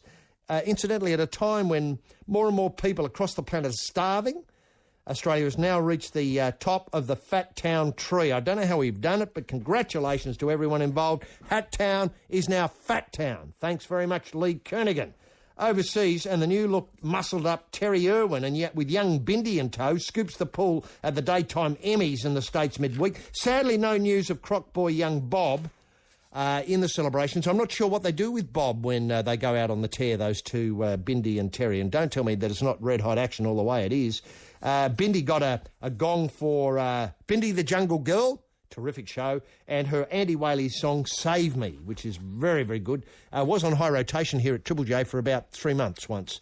Speaking of the very big names from the past, the Parrot was back in the news this week, bagging the new Wallaby coach, Robbie Dean. The Parrot was on the squawk from the well-paid perch in the padded cell, suggesting that Robbie may not encourage the Wallaby pack to bash the All Blacks in the 2008 Bledisloe Cup because he, Robbie, not the Parrot, is a Kiwi. I found these comments uncalled for and totally un-Australian. I don't know where the Parrot's coming from. It just felt to me as though it was sour grapes for not getting the job, i.e. him not getting the job. That is the feathered one not getting the job. The Parrot did announce mid-flap that he was coming back to the sideline to take the helm of the Barbarians in a one-off test against Queensland at Ballymore on July the 13th. It'll be fascinating to compare the Dean and the Parrot style with the clipboard. A terrific news for lovers of the world game this week, climaxed when the semi-finalists, I think, decided for Euro 2008. And what a great competition it's been. Did you see that match, Croatia beat Turkey? It was just wonderful, just wonderful. And, of course, there's been some wonderful footballing news from Europe, and this whole competition just gives you the feel of where Australia will be. I don't know if Australia could ever get into a Euro, but should they dip out in South Africa, they might aim for Euro 2012. They'd have to bend the rules, but that's been done before. However, my footballing gaze was taken by some wonderful vision of a very fit Belinda Neal turning out for a friendly at Lames Brown Oval in Woy Woy last July. This surfaced midweek, and I'll tell you this for nothing. If Big Dukes... you know who I'm talking about, Mark Viduka, is not available for Joburg 2010, Pim Verbeek could do a lot worse than slotting Neil, B full stop up front. She'd scare the tripe out of a lot of big names who are going to blow in with big reputations into Joburg, thinking that our Socceroos will be easy beaten up bag ski slopes. They won't be. And I'll tell you this for a fact, Belinda will be not found wanting in the mental disintegration caper, either should the push come to shove verbally. Oh, no. I think she could really show Big Dukes up for the pillow he is. Now, Beijing and the Candy TAB punters think we can do no better than Athens 04 in the gold medal tally, and in fact may do a whole lot worse. That's what the money's saying. Our pool tilt seems to be the only certain gold mine, with a couple of team sports plugging away, and maybe, and this is a big maybe, something from Klepich on the sailboard and Lard Murray in the toothpick class. However, we have got some good late news. I think we've qualified for every rowing event, which is no mean feat in this day and age. But Klepich, Murray, team sports and pool, that's about it. Otherwise, it's pretty bleak gold medal-wise. The good in the Olympic news is that Jana Rawlinson, our 400 metres hurdler, who ran 5th in Athens, who can forget that night? It was a magic night for everybody interested in athletics and, you know, what you can do in Athens and how much fun you can have at the Olympics. She ran 5th that night. Well, she's been poleaxed by foot soreness after a bungled toe surgery, but is now apparently tickety-boo, which is good news. So she's not sure when she'll face the starter in a comeback race, but if the next few setbacks don't knock her around too much, she should be ready to go pop in August in the big one. And the good news doesn't end there, because John Stephenson, the 400-metre mouth from the south, has suggested, wait for it, we write him off at our peril come Beijing in August. Write him off at our peril. His words, not mine, in the 400 metres. Sadly, he's nowhere near an Olympic qualifying time yet, but it's only a matter of hours before he cracks it. And still with Beijing, the Chinese government is banning smoking for a month in the build-up to the Games in a desperate bid to control air pollution. It's a remarkable move to get everybody to stop smoking for a month, just a month. The air pollution downtown in Beijing now is so bad it's become a tourist attraction. That's the only thing I see about it, Beijing these days, is what great pollution they have. Apparently, and I've seen this in some prominent science journals, the pollution is so bad it can be now seen from the moon. Fact. And in a breakthrough for common sense, I understand, brokered by the titanium head Wendell Saylor, Kevin Rudd, the PM, is Beijing smog-bound in August. K. Dudd will take in the opening ceremony and the Klepich tilt. I understand it's an early event on the sailboard, so 5 Dock Primary School, if you kick the Klepich tin again, look out early on. Kevin Rudd could be presenting your man with gold. Now, it would have been complete madness for the PM, I believe, would have sent a very wrong message. Snub. You know, this is a Mandarin speaker. Let's not forget he's more Chinese than most of the Chinese living in China. Kevin Rudd, and it would have been, it just would have been stupid. It just would have caused wars. The sweet science, incidentally, and the stink is so close you can now smell the lard, sweat and fear. And there was a couple of very funny scenes this week, following on from the funny scenes connected with the Solomon Mundine bout where Sam snuck up and pantsed Chock at the weigh-in. Now we've seen Jeff Fennick trying to create a bit of interest by turning up at a Zuma Nelson media call and bellowing out things like, show me your guts, fat boy, and who's the tubby, lard ass, things like that. So it was cruel but fair, I thought, on the day. And, both boys in their 40s, obviously time hasn't been kind to them and gravity has set in. However, the fight is not until Tuesday, so a lot of water has to flow under the bridge between now and then. And I hope the do-gooders, and here I'm talking about the AMA, I hope the do-gooders in the medical authorities who want to ban the bout back off. I mean, both boys are really fit and love being punched in the head. And besides, everyone's licking their lips in anticipation and ready to make a real night of it at the Myer Music Bowl. I forget the last time they had a bout at the Bowl. Might have been in Lionel Rose's time, but it's going to be great. Open air, this time of year in Melbourne, you can't beat it. And what do we make of the Danny Green retirement reverse? As many of you recall, Danny woke up on Easter Sunday after a night of fitful sleeping and said, that's it. I've got my family to look after and protect. That lasted approximately 3 months, and now apparently the family can look after themselves. Or there's no one to protect them from. There's nobody knocking on the door saying, come out. We want to bash someone.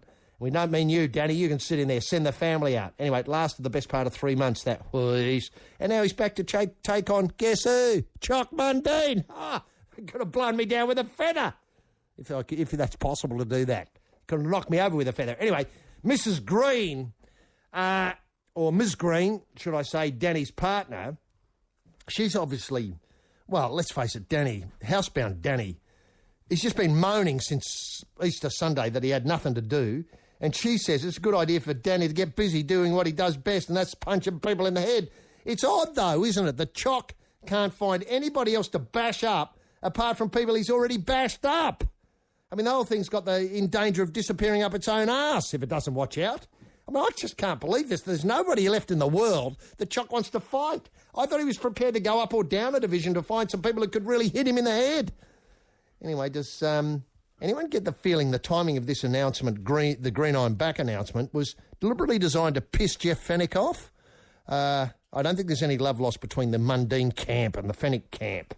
Basketball, and while the game sinks into a cesspool of mutual disdain compounded by disinterest and criminal shenanigans in Australia, in America, there's just been a wonderful playoff for the 2008 Fuzzy Fruits NBA title. The fruit was taken out this year by Boston Celtics 4-2 against their opponents, the LA Lakers. I think it's a best-of-7 series. Tremendous series. Wait for it. Live on free-to-air television in prime time with a car given away in every game. There's our recipe for Nine's Hoop Night on Tuesday night. It can work. And if there's any justice in the world of sport, and there probably isn't, things that happen in America, i.e. American Idol, America's Got Talent, all those sort of shows, they're there for a while and then they turn up here as though we invented them. So it could happen with the Pigs representing Sydney. It's great. And can I mention one name who wouldn't look silly out front of this great sporting event, who's a bit underused at the moment, and that name is Mr. Paint, Eddie Tip-Off Maguire. I can see him fronting that show and giving out the cars with terrific aplomb. Rugby League and Chang, that is Graham Changalanglands, finally says what everyone's been thinking when it comes to Origin. Just let the coach and the skipper do the talking. Having everyone in the team available to the national and international media running about shooting their mouths off, dribbling from the lips doesn't help, according to Chang. The players get off message so quickly and start talking about the first thing that comes into their bonces, and suddenly key forwards who are found wanting at this level are calling opponents nutbags. Still very quiet on the Stinkfish front. Well, not so quiet as it appears. It was Stinky's chip, William Hopewade, that got all the late mail this week with his $300,000 a large per-year deal to turn out for the Manly Sea Eagles sometime in the future. The kid's still at school, and I hope by the time he's 25, he might be able to, obviously run up and down the sideline for him. It's the biggest sign-on fee for the NRL has ever shelled out, and is sure to come to the attention of the salary cap plod and former senior detective Ian the Shoe Schubert.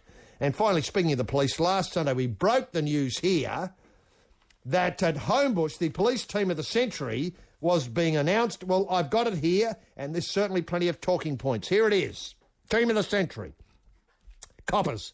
Vic Bulgen, John Greaves, Bob Keys, Brian Moore, Bob Landers, Steve Rogers, Kevin Roberts, Constable Craig Young, Kevin Schubert, Ian's brother, Frank Farrell, Paul Sirenen, don't the Poms Hope Ciro, Jack Rayner as captain coach. There's one of your talking points right there. I would have had John Elias in as coach and motivator. Even though he never joined the force, he wore the uniform with great credit. The crooks didn't put much past John Elias when he was in the Blues. So Jack Rayner, captain coach, John Raper, the final member, and on the bench they had Dick Thornett, Neville Glover. I had no idea Neville Glover was applied. Harry Pearce, Pat Jarvis. The manager was Barry Nelson and the referee, Bill Harrigan.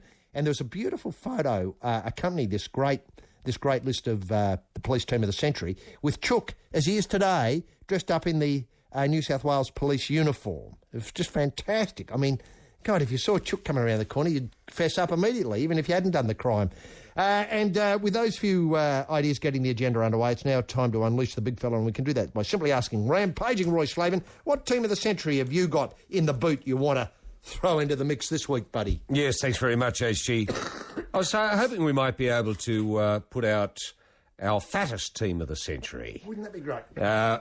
Quite in keeping with the news, as you've broken this week, of Australia now officially being the fattest people on Earth. Would you start with Blocker Roach up front? You would.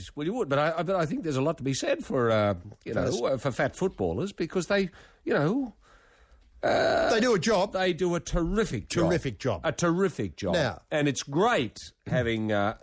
look, can I just say it's never been harder for people to be fat given that there's less food available now per person than any other time on the planet. Mm-hmm. And with starvation, I mean, it's, God almighty, so... It's taken off, hasn't it? You visit some of these nations, you hardly see a fat person. I know. Honestly, honestly... We're so lucky. You go to some of these, African countries. and Asian countries, and you think, God, where are your fatties? That's your first question. Because all you see everywhere is bloody people, skinny people, just skin and bone. And you think, oh, hey, hello, is anorexia going mad here? Have these people got psychological difficulties? And, you think, God almighty, this is going to be a psychiatrist's paradise. Mm-hmm. But after a few questions, you realise it's just simply there's no food. No. And yet, under these circumstances, the little battler down below, your little Aussie battlers... Punching above his are weight. Punching well above their weight, shoveling it right in... and leaving it where it counts around those areas where the fat festers. So I know, it's news. a great news story. It is a very good news story. And think of the cost. I know. Do you know what I mean? I mean, it doesn't be... And how can we deal with petrol prices the way they are? I know, I just hope with the increase in petrol prices, we don't see our fat... status?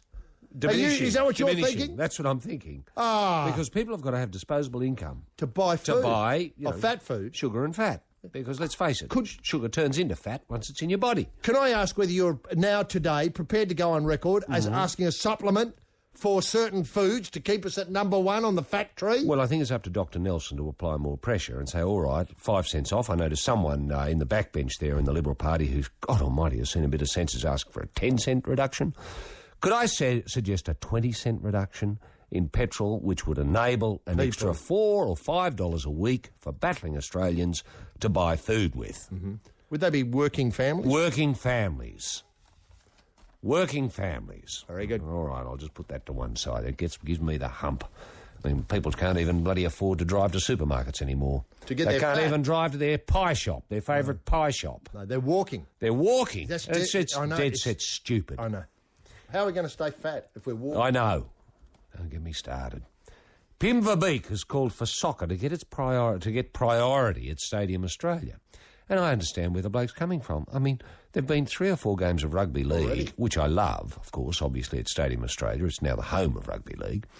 But Pim feels that with, the Socceroos knocking on the door of World Cup, it's very important. And even though this is a, who cares match against China, we still want to put our best foot forward and have a perfect surface to play on for our soccer stars. Because we don't want, your Harrys, people like that, getting injured, getting twisted ankles, stuff like that.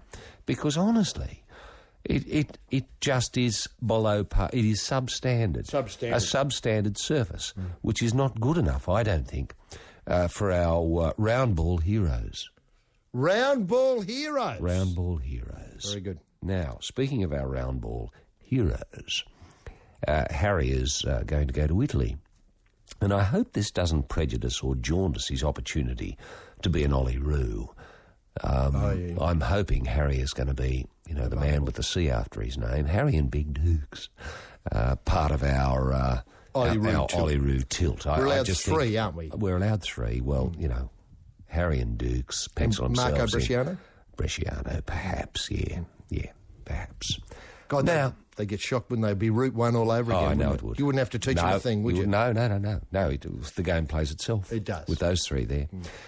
Now, while Harry's going to Italy, and I can just wish him all the best, because I think he'll lift the standard of Italian football, Jason Riles is going to France. Rubbish. Jason Riles is going to France. And there's an outside chance that he'll be joined by the Shimmy Whoosh man. The Fire Up Bitch Boy. The Fire Up Bitch Boy, yeah. So wouldn't that be great seeing those two waddling about Pavillon? Are they playing rugby league or rugby union? I think at this stage Jason Riles is certainly playing rugby league, because there's a rugby league revolution happening in France. And no one's noticing. And no one's noticing, apart from Jason Riles. And Craig Gower. And his manager.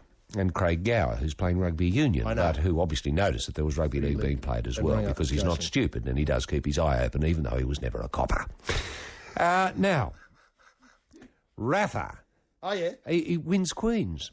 And I just think that is... I can't remember the last time a Spaniard won the French Open and then won Queens. Yeah. Can I just say I don't think it's ever been done.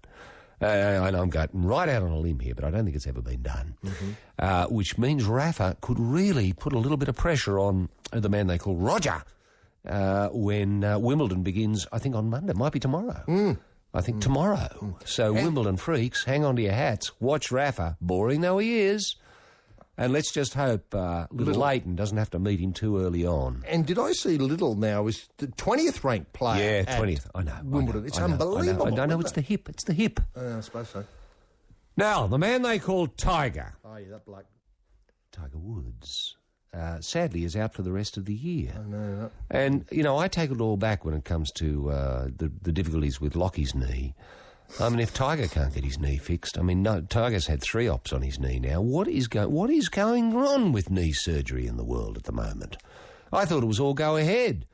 So it looks as if the man they call Tiger is going to have a bit more titanium put in the knee. So he's not going to be playing the British Open. He's gone. He's gone for the year. So I would like to hope that his people can talk to Lockie's people, and maybe the two of them can sort something out and summit and get a knee summit happening. Yes, I think the world's calling out for a knee summit because we don't want with these stars like Lockie and the man they call Tiger Woods.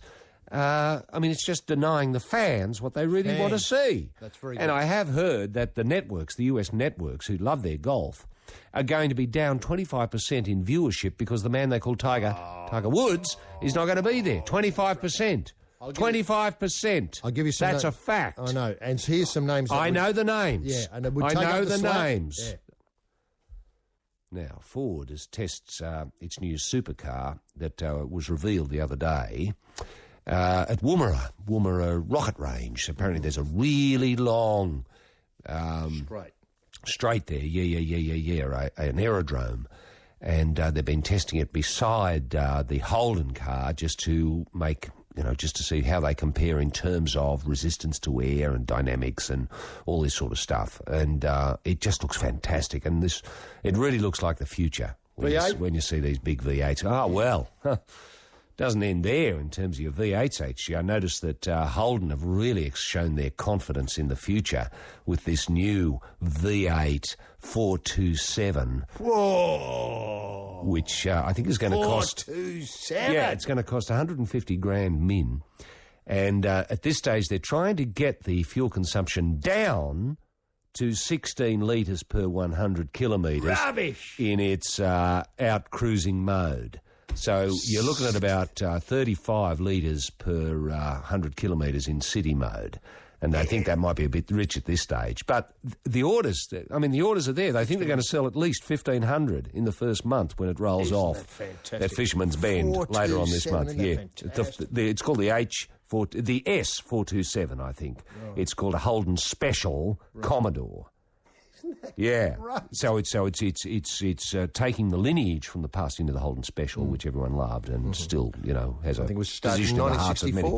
Something like that. Oh, the Special might go a little bit earlier than that. I think you can get a Holden Special in 1958. Right. Right up until... that's probably true, yeah. Right up until about the 1970, 71 or 2 when the Commodore came out. Right. Replacing the Holden Special, because they felt the name Special was just a little bit dated, especially when you slaved it up to Standard. The Holden Standard, the Holden Special. Interestingly enough, at the time, you could only get 2 types of petrol, Standard and Special as well. Right. Oh, that's interesting. It is interesting, isn't it? History, God almighty. But 427, give us those figures again. Yeah, 427, yeah, 16. About 30 to 100, 30 about 30 litres to 35 litres per 100 kilometres in city mode. And what a sign that's, for confidence in the future. I know.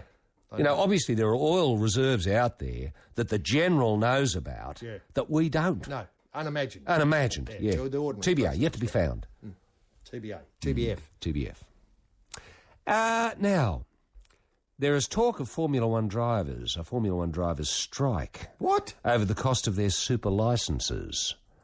Now, I don't know if this is going to affect Mark Webber. I don't know where we stand on this. I don't know how serious the strike is. I don't know how many drivers are striking. I don't know who's going to fill up the slack. If Alonso's not there, who's going to sit in and pilot his car? I don't know. How much are the special licences? I don't know. I don't know, a fair bit. But seeing they get paid a lot, I mean, they may well be up to around, I don't know, $150, $200 a year. Bullshit. Not that much. They'd have to be.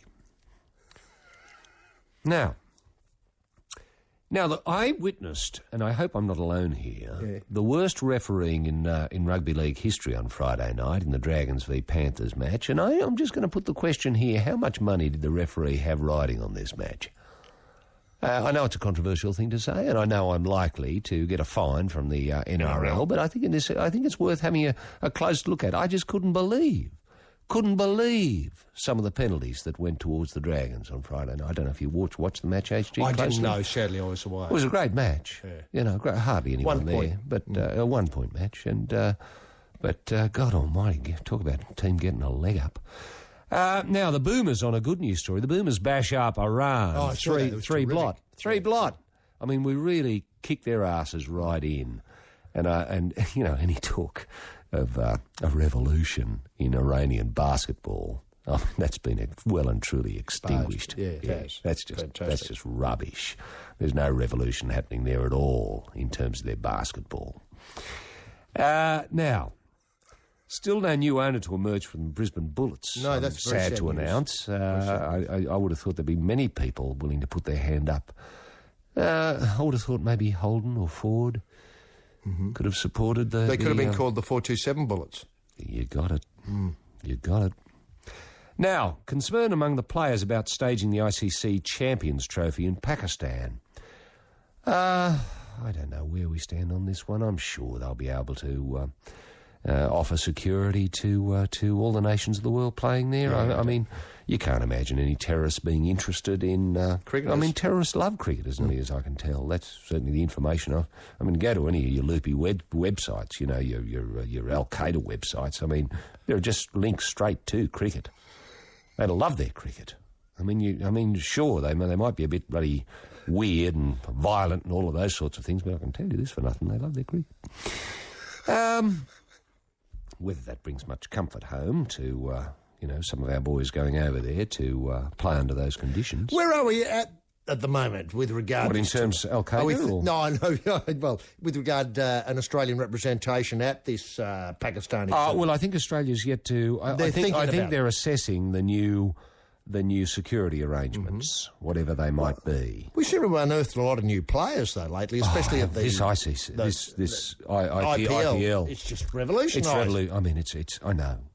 We could get some of them to play. It's been the greatest thing to ever happen in cricket. I agree. That's my view. Now, the Australian results, the official results of the Australians in the US Open are as follows. Ogilvy tied for 9th. Very good 9th. Allenby tied for 18th. Yeah. Baddeley tied for 29th. Oh, that's a terrific result. Appleby tied for 36th. Could have improved. Could have improved. I mean, you remember he was leading after day 2, Appleby. I don't know. I mean, it just went all pear-shaped after that. And he was the one who was eyeing it off. No, I think Nick O'Hearn. Oh, Nick O'Hearn was eyeing it off. Was the man eyeing it off, and I think Nick may have, the lovable left-hander, may have missed the cut. Trying too hard, I'd say. Gave it a good look, though. Gave it a look. Oh, God almighty, you put the wind up a few of them, knowing, you look over your shoulder and you see the big O. The big O. Yeah, I mean, it does put the chill up, I'm telling you. I mean, you've just got to look at those playing ahead of the O. They missed the cut as well, looking over the shoulder all the time. That O coming at them. Now, speaking of golf, very little... there is a bit of Hensby news. That is the man who is never to become the forgotten man of Australian golf. If this program has on the National Frassati Network. If this program has any say in the matter. His ranking has jumped a place. What? Now, you'll recall last week he was at 209th in the world. Yeah. I don't know how it happened, but he's jumped to 208. And he's done, it's not as if he's done much in between time. I don't think he played last week. But somebody obviously did. And O'Hearn. And Hensby is jumped, taking a slot. Yeah. 208. 208. So you'd have to say Hensby is on his way back. So, you thought all Olympic pools were the same. Wrong, wrong, and wrong. Swim sensation Petria Thomas, now free of Olympic commitments, has put together a pool package with Harvey World Travel that takes interested Australians to 117 pools throughout the South Island of New Zealand. Beginning in windy Wellington, swim your way across the Canterbury Plains and into the famed open-air sea baths at Christchurch. And fear not, camera buffs, there'll be plenty of time for sightseeing. Petria has organised a post-swim warm-down in the hot tubs of Rotorua with special guests Chris and Lance Cairns. Just log on to www.iwantaswimnewzealand with Petria Thomas and HarveyWorldTravel.com and follow the prompts to the pools of the Pacific Tour. I'm married. 2 young kids and having a third for the government. Gary's flat out with shift work and I'm trying to keep my job at the hot bread shop. Childcare, it's too much. Well, it did. Until Pam at work suggested I ring the Alan Jones Scouts for God Childcare Centre. I couldn't be happier. I rang and spoke to Alan personally. He fitted both the boys in and it only costs $5 a day. It's changed all our lives. Really. 6 dramatic lithographs make up one magic over of great areas from super spinner Brad Hogg in the second test versus India at the famous Sydney Cricket Ground.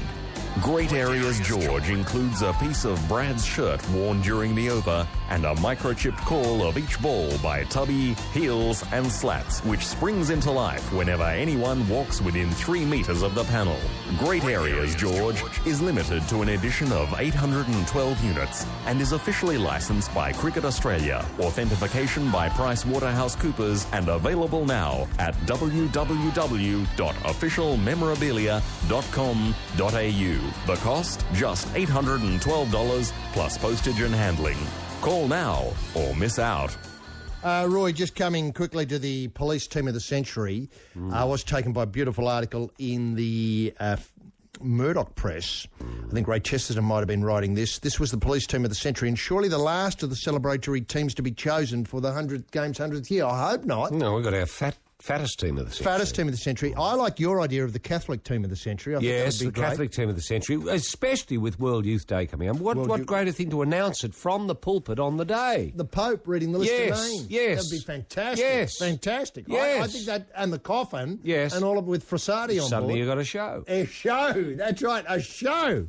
Well worth blocking off all the roads of Sydney for. And look, can I just say, and I know you're... Father John Cootes would be captain. And maybe coach?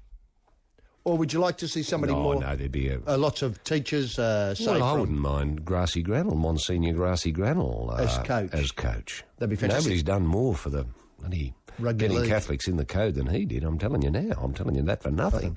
Speaking of that, the Lithgow Shamrocks team of the century, is there talk of a Lithgow Shamrocks team of the century? Yes, there is. A glittering night organised? Yes, there absolutely would be, yes, at the Lithgow Workers Club.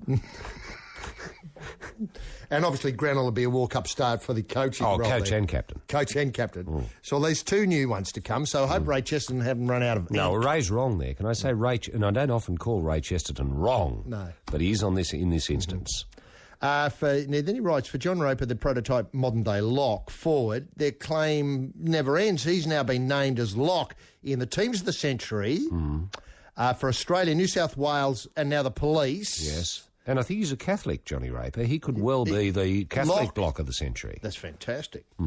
How about this? Yesterday... But he wasn't fat, because he would have got into the fat block of the century. Easily. Yeah. And it's a pity he didn't play for Lithgow. Yeah. He could have played the Lithgow team. He's the Shamrocks team of the century. Yeah, Shamrocks team of the century. Raper resigned from the force because the police were threatening to interrupt his rugby league career. I mean, at least he had principles.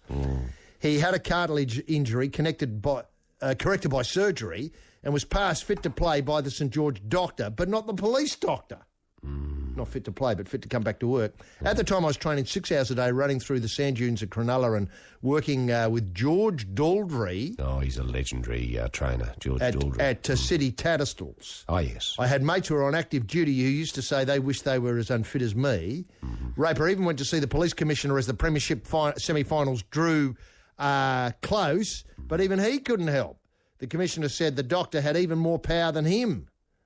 It's hard to imagine the doctor in the police force having more power than the commissioner. What did the doctor have against bloody Chook, I wonder? Oh, well... Yeah, separate issue. Separate issue, yeah. That's one for the historians. To mull over. Raper, who made 3 kangaroo tours, was named as an immortal. He said it's a wonderfully strong police pack, which we might get to talk about. All but the couple in the 17-man squad played for Australia. Half and former detective Kevin Roberts, who later became a referee, very famous referee, was immortalised by the South's hooker coach, George Piggins, probably part of South's team of the century. George said at one point, there are 2 things I hate most in life are referees and coppers. George once said to Roberts, and you're both of them. Yeah. The police team finalised perhaps not only the team of the century, left to pick is one made up of rugby league's worst villains. That's not a bad one either.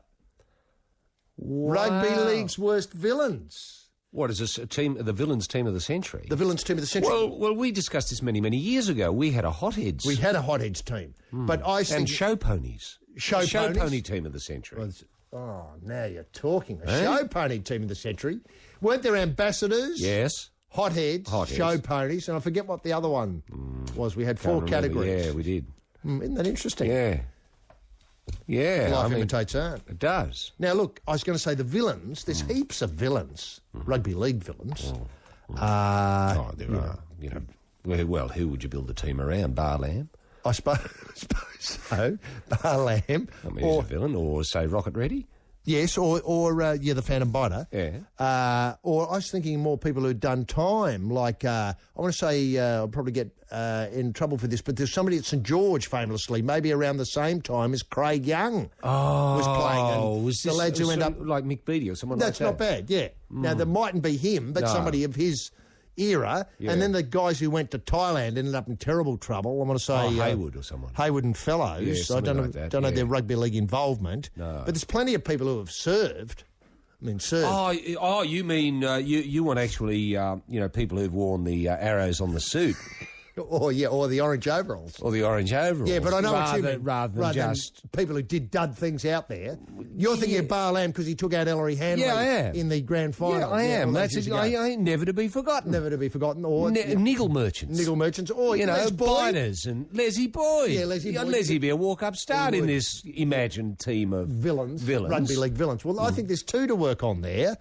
There's your rugby league villains and those who served on Her Majesty's pleasure.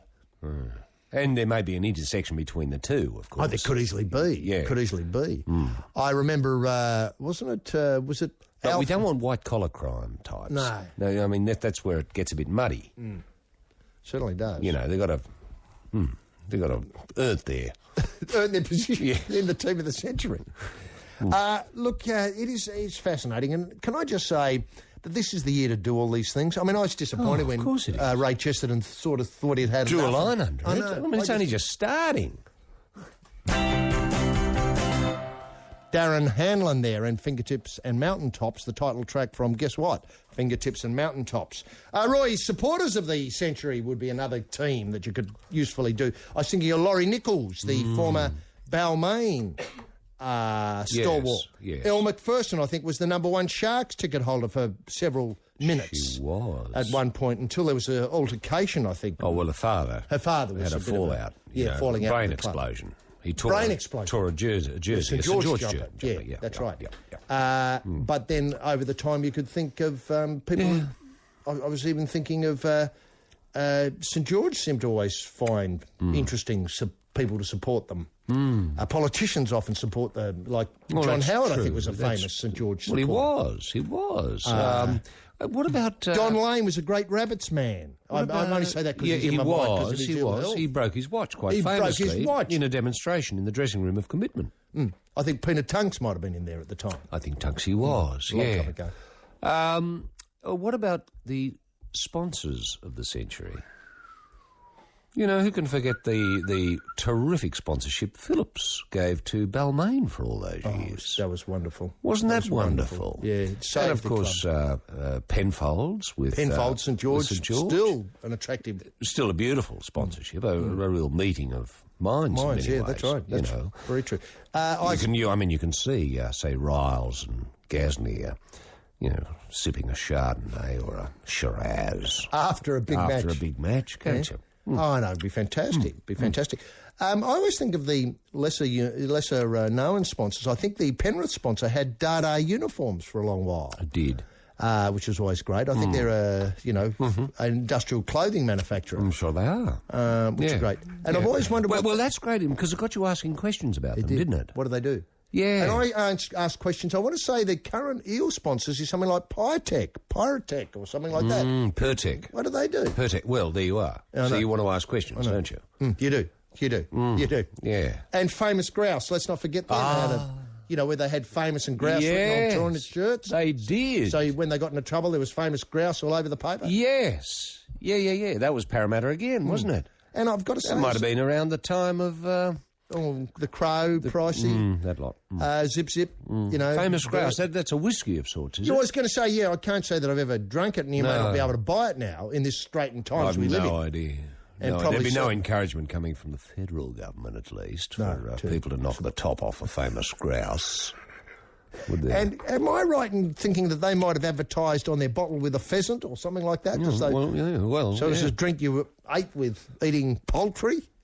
Hard to imagine. Well, isn't the grouse a pheasant? Yeah, that's what... Yeah. Oh, well, it could be. Yeah, I think it is. I thought grouse as in great. Well, we had grouse. that. Well, it had that. Our language. Well, yeah. Well, it had that accidental addition of meaning, didn't it? It did. And then I was trying to think of obviously dairy farmers come into their own. With and what the about cows? Yeah. What about the Canberra pure? What were they? There's something milk. Woodges. Oh, the pure milk. Woodges. Woodges. They predate the milk sponsorship of the Raiders. That's right, because they were the knee Woodges Raiders there for a while, weren't they? With the new dairy farmers. Yeah, pure milk. Yeah, that's fantastic. Yes, fantastic. Well, we'll see. Great discussion then as to which is the sponsor of the century, and wouldn't it be great to be announced? Yeah.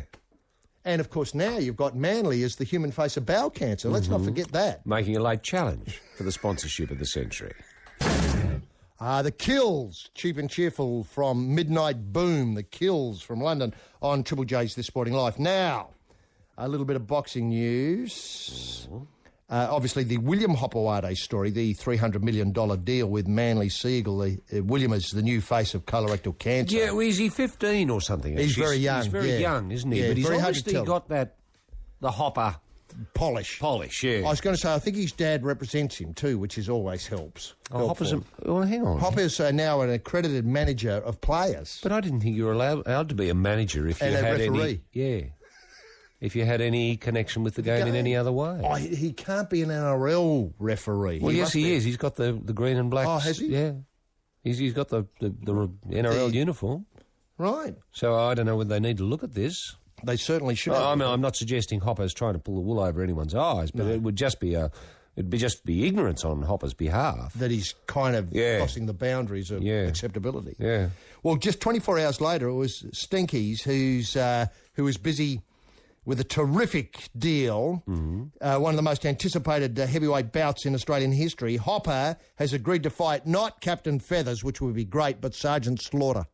Hopper has agreed to step into the ring with Big Bob Mirovic. Isn't that great? It's a 10-round showdown to be held at the Gold Coast Convention Centre, terrific room, on August the 27th or September the 5th. All right. Depending on bookings. Yeah. Organiser confident of selling out the 6,000-seat arena for the bout, which would be for the Australian heavyweight title. Because I think Sergeant Slaughter holds the title at the moment. He does. Already promoters have secured a remarkable 600 pub and club outlets in New South Wales and Queensland to show the fight on pay-per-view. This is what I've been working towards since I first got into the sport. The chance to shut Bob up. Stinkfish said this week. I didn't realise animosity at all between. No, I didn't realise that at all. Between Stinky and Slaughter. I had no idea. But that is terrific news, isn't it? So make a date, August the 27th or September the 5th. Well, hang on. When's that going to be finalised, actually? Because a lot of people want to book tickets now and, and make sure they can get accommodation. Well, it's a bit hard to find a fortnight window. I mean, do you go up on the off chance it's going to be on the 5th and find out it's, a week early? Yeah. When's that going to be finalised? Well, there's no news of that. I would say this week, because let's face it, August the 27th, it doesn't give them much of a chance to get going, because we're up to the 27th of June this week. We are. So they've got July, August. It's not long, is it? No, it's and not people, long. People are going to have to book tickets, either bus or train or plane. To get there. Or drive if they can afford the petrol. But forget it, I don't think that's going to happen. And 6,000, a lot of seats. 6,000. I mean, they'd want to be able to, make sure that accommodation was available. Look, before I leave that, there was an interesting... Isn't that great, though? Did you say 600 pubs and clubs are taking that? Yes, 600 pubs and clubs. Oh, look, everyone will want that. Everyone will want that. I'm surprised that that's not going overseas. It may well go overseas because everybody knows the work of the date finger man. They do. And so they'd love to see him with the big fists. They would. Now, look... John Hopewadi, according to the Fairfax paper today, is making great strides as a referee. Well, there you go, see? This comes back to your point. So is he a manager or is he a referee? You can't be both. Yeah, no, that's true. You can't be both. He represented, as I understand, young Stinky in the negotiations. Well, he might have represented him as a father. That could be the case. No, I'm sure... he might have been, not in loco parentis, but in parentis. No need to be loco because he's the actual father. Can I say that my mail has always been, unless you can, have a business and not be part of it, that him and Tyrone Smith, were the partners in Stinkfist, management. And that they had a number of people, especially younger players... On their books. Because basically the theory was that younger players were getting the rough end of the pineapple and stinky management was going to sort it out for them. Right. And they've done a very So it was good an job. altruistic thing, HG. I don't think Stink would want a quid for it. No. He'd be doing it for... Sure. Well, maybe that's how he's able to do it. Avoid it. Well, anyway, it's as much a charity as anything else. Stinkfist charity promotions. Now, look... Hopper, who has been asked to take his refereeing more seriously. Oh, no, he's not sending himself up out in the middle, is he? Blowing the whistle stupidly and having funny whistles. Yeah, well, there's a lot of, gang signs and funny sort of, gestures and, I've got to say is that this came in the week... Well, it's not an eccentric style he's bringing to it, It's a very eccentric style. It's a lot of look at me. He's not showboating out there with the whistle, is he? Showboating with the whistle. He's not Hollywood, is he? He's not a touch of Hollywood. I don't want to say it's not too Hollywood much. Hopper, is he? He's certainly becoming Hollywood Hopper. I did see him do a terrific tweet to declare full time the other day. He bent over, dropped the tweeds and blew the note with his bum. It was incredible. You could hear it. It was a real siren. I don't know how he did it. Made the gesture full time into the sheds. I'm sort of liking the sound of this. I mean, if nothing, Hopper's a showman. Well, he's a showman. I've never how said long have we been saying, we want a few personalities back in the game? I know. Is there any chance Hopper might get State of Origin 3? I think that's because I tell you what, he'd have the respect of the players, wouldn't he? He certainly would. He'd know a lot of them. Know their weaknesses, and they'd take no nonsense from them because he's heard it all before. Yeah, that's right. Now, he apparently only managed to be accepted by Manly Referees Association. See, the Manly Referees Association affiliated with the NRL or the NSWRL? I can't help you. No. Anyway, Manly Referees Association after a fight about his suitability. I mean, I'm sure there was some vision they showed, the YouTube vision. A fight between whom? Well, hang on, I'll get to that in a minute. But they did put up on the big screen the YouTube vision of the arse tweet.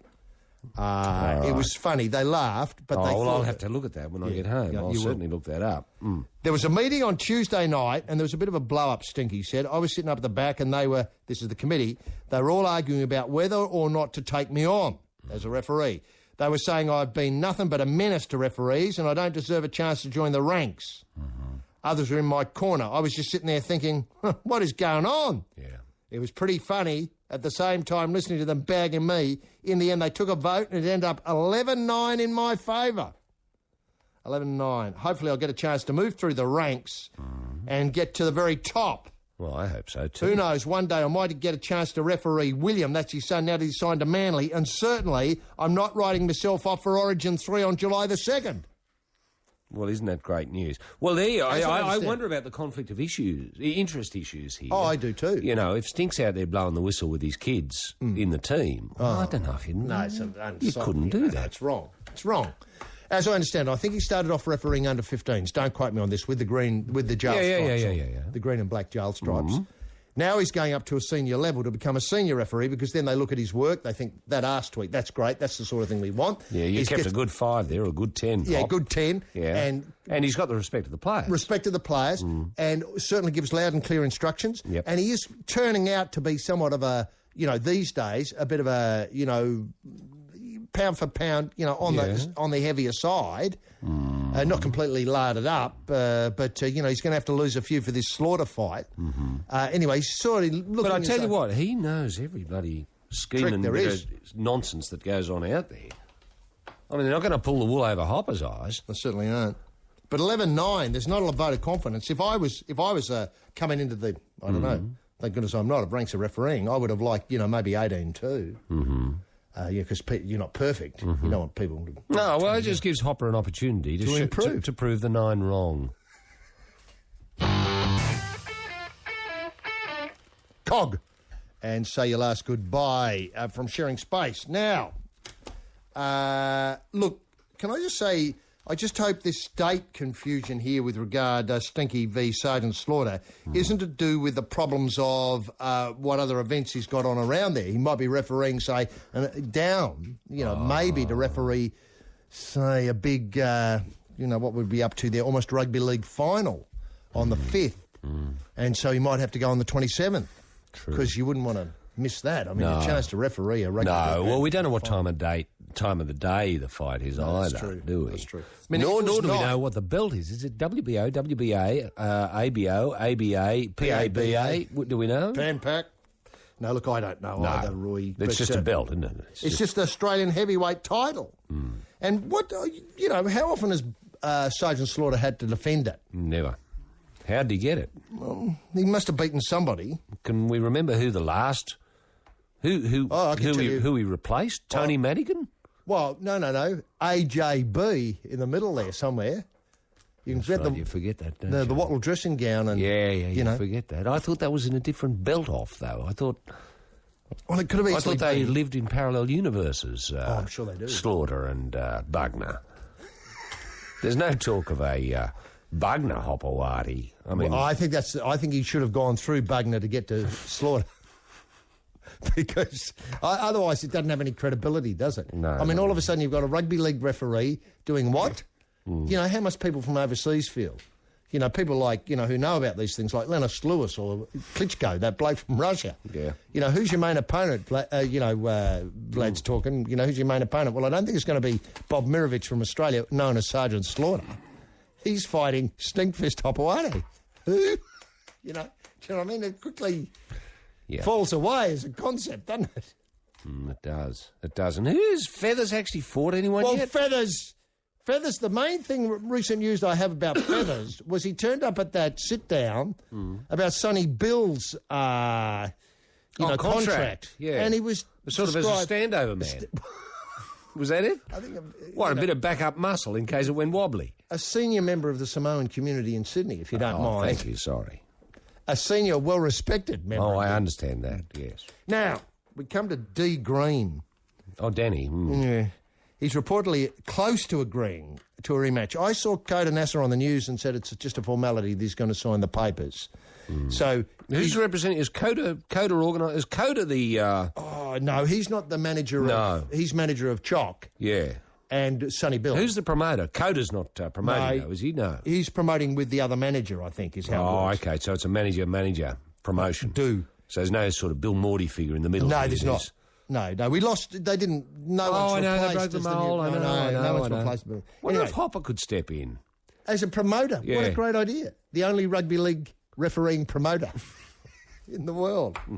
Now, Green, 35, stunned. That's the only word for it. Stunned boxing fans.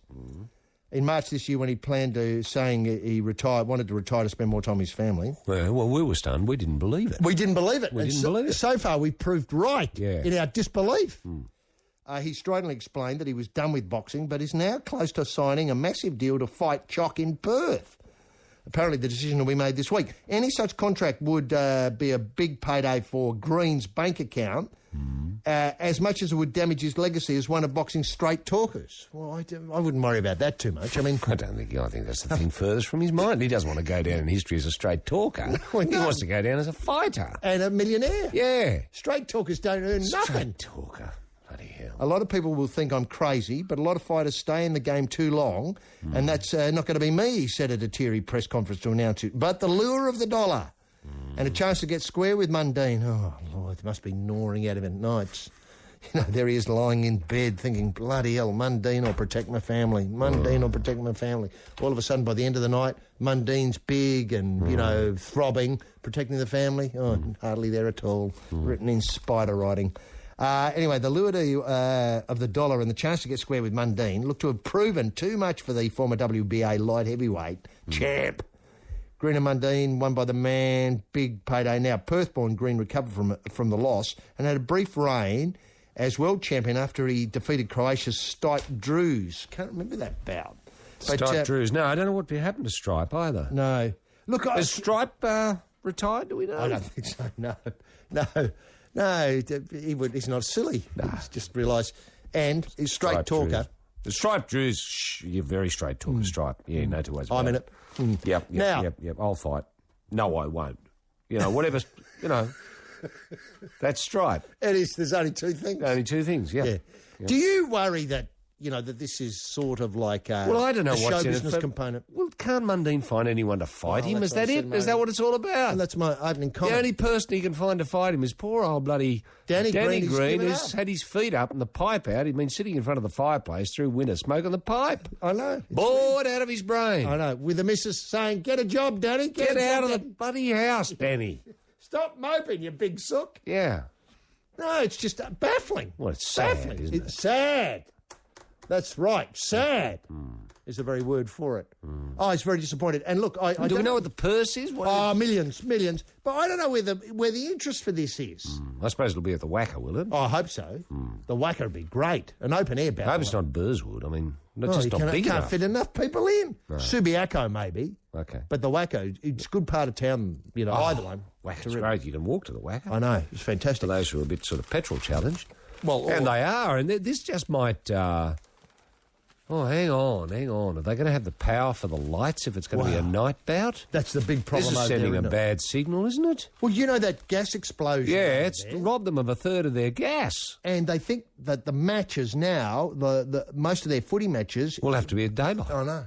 Because they just don't have the power. No, they don't. Well, I still favour that. I think that, you know, the sort of way things are going is I think Kota NASA could install, say, a lot of, say, 400 or 500 exercise bikes and get the power out of them to run the lights. Because remember, it's not like you have to light the whole thing. You only have to light the ring area. Oh, yeah, but there's OH and SHG. You can't have upwards of, you know, let's say 300,000 people come to watch this. Yeah, I suppose that's right. They've got to have lights. You can't provide them all with cigarette lighters so they can see their way in and out and not trip over each other. No. You know, you've got to have lights for people to see where the exit signs are clearly marked. True. And if they're going to queue up to buy a beer or a pie or something like that, then they're going to be able to have to see, you know, where to put the sauce or Yeah, I know. where the rubbish bin is. No, OH&S, big problem. Now, can I just point out that one thing that had helped this bout, you know, sort of has been, you know, having another go. I mean, I wish that somehow Fennick had just got wind of this so they could have had Fennick Nelson on the undercard, Stink Slaughter on the undercard, and she's starting to look like a bit of a night out. Do you know what I mean? That'd be worth the effort of sucking most of the power out of the grid from the homes of WA to light the, you know, pie. Well, and yeah, sauce well, you would area. have it during the day, obviously. during the day, yeah, and you'd have that's true. you'd have them arrive, say, on horse-drawn sulkies. Crack and smack, squeeze me from Plastic People. Crack and smack, part of that Dutch explosion of funk that's been going on for many, many years. Now, Tuesday night, obviously, the Myer Music Bowl. A terrific night for fight freaks who probably may not be prepared to go to the Gold Coast to see the, you know, obviously Slaughter v Stinky bout, or prepared to go to WA to see Mundine v Green 12. Now, sadly, this one, the Azuma Nelson, Jeff Fennick, has caused comment from the Australian Medical Association. Oh, not again. Yeah. Oh, God. So it's not Karen Phelps. Who is it this time? Well, wait a minute. I'll get to it in a minute. Victorian President Douglas Travis. The Australian Medical Association said midweek that next week's clash, Tuesday's clash, should be stopped. Boxing matches whose primary aim is to render your opponent unconscious by belting them around the head are very dangerous. This is Douglas Travis. Fennec 44 admitted yesterday as a younger man he would have supported a ban on a clash between 44 and a 49-year-old, because Suzuma's 49. Yeah. I.e., when he was 20, he would have said, no. Fair go. If I had heard at 21 that people would fight in the 40s, I'd say they were crazy. This is Jeff Fennick talking. I'd say they were stupid, that they should be banned. I would have never thought a 44-year-old could get this fit, meaning, as fit as he is now. In a way, I would say I'm crazy now. I've gone through a lot of pain to get where I am today. I've got sore hands, but I feel stronger and I feel smarter. Both Fennick and Azuma Nelson have been declared fit to fight by Dr. Peter Lewis. Oh, well, there you are. That'll do me. Do we know much about Dr. Peter Lewis? Is he a doctor of medicine or a doctor of philosophy? Do we know? Well, he's maybe what we call an internet doctor. Got a... Oh, you mean Butcher of Bega type? Is that what you mean? That's what I mean. Got something in the mail from an Iowa university. Oh, he did the 10-minute course. Yeah. He cracked their code on the tick box forms. Yeah. Okay. Now, Fennick said he would still question a fight between two unfit fighters and supported regulation of the sport. Oh, Lord. While there was a risk either man could die, he said he could also die crossing the road. I'm not out to kill anyone, but if that happens, that's life. If I die, it would be doing what I love. Well, you can't take that away from him, can you? No, you can't. Or deny him that opportunity. I mean, I don't know what Philip Nitschke would think about this from a point of view of euthanasia. Well, I'm telling you what, though, it might give Philip Nitschke a window of legitimacy here if, say, people who, instead of having to go to Mexico to buy that... Stuff that knocks you out, that kills you. Yeah, something like Nebutal. Is that it? Yeah, I think so. Don't quote me on. Why not just arrange a fight, The question would be, are you in a sane position when you agree to terms of the bout? Obviously August the 27th, at Jupiter's on the Gold Coast against Sergeant Slaughter, and you might be 80. Yeah. Probably Sergeant...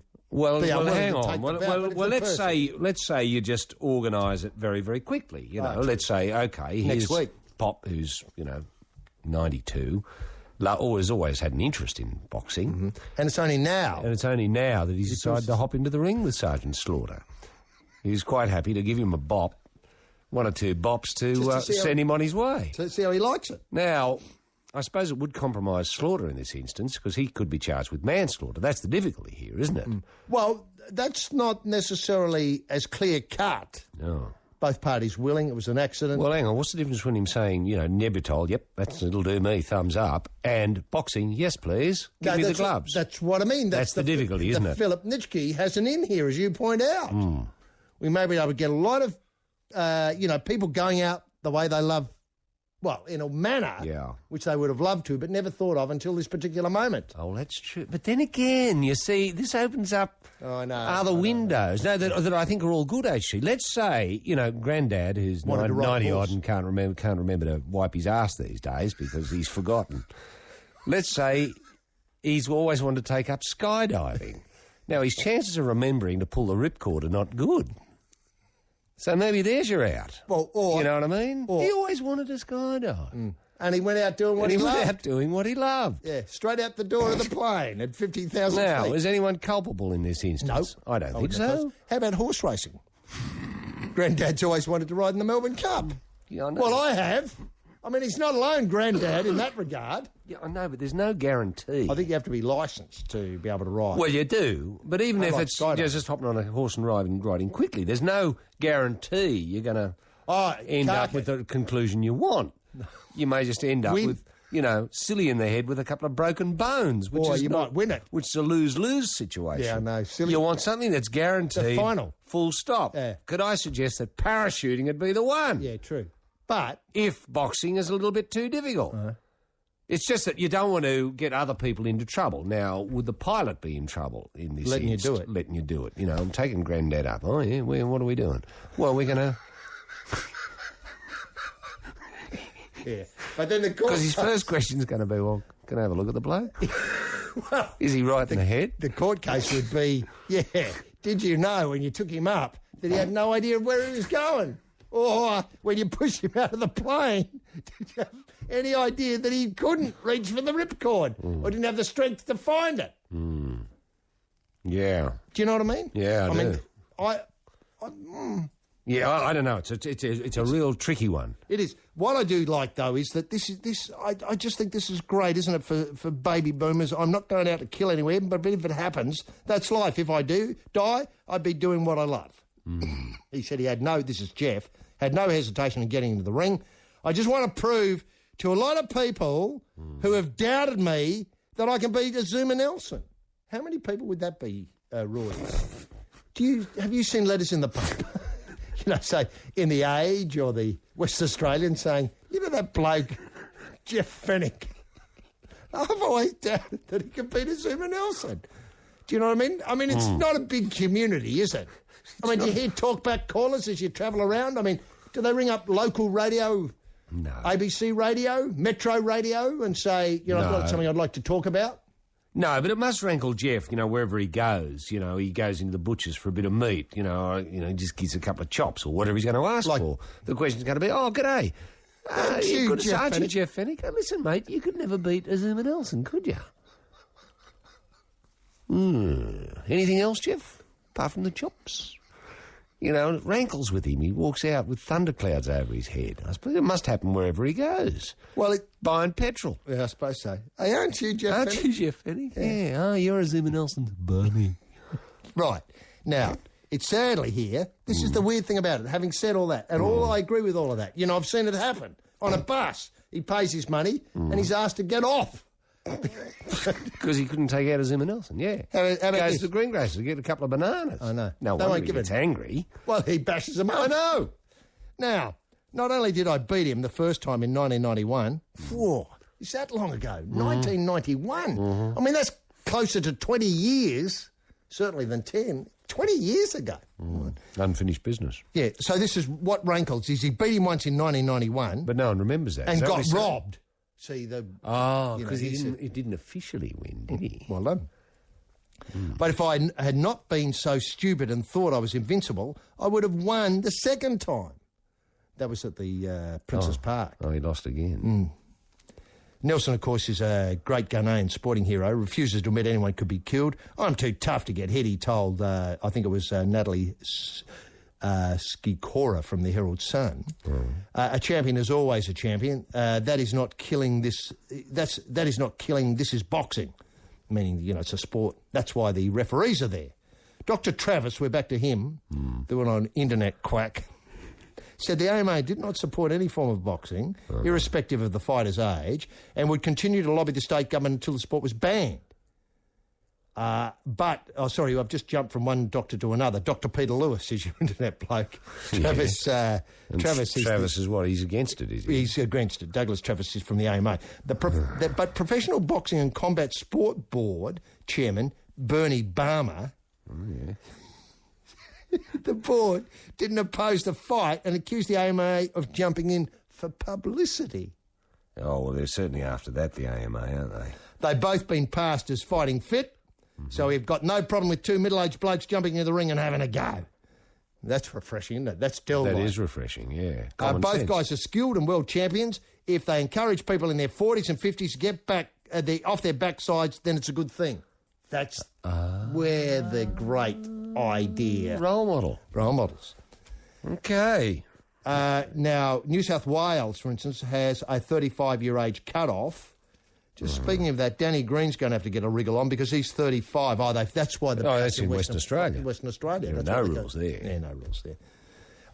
Cut off at 35-year age for boxing bouts. Mr. Barmer said Vodafone Arena Clash, now moved to the Myer Music Bowl, could have gone ahead in any other state. It's probably a sad day for any sport if its cut-off day is 35. Yeah, well, I reckon that's right.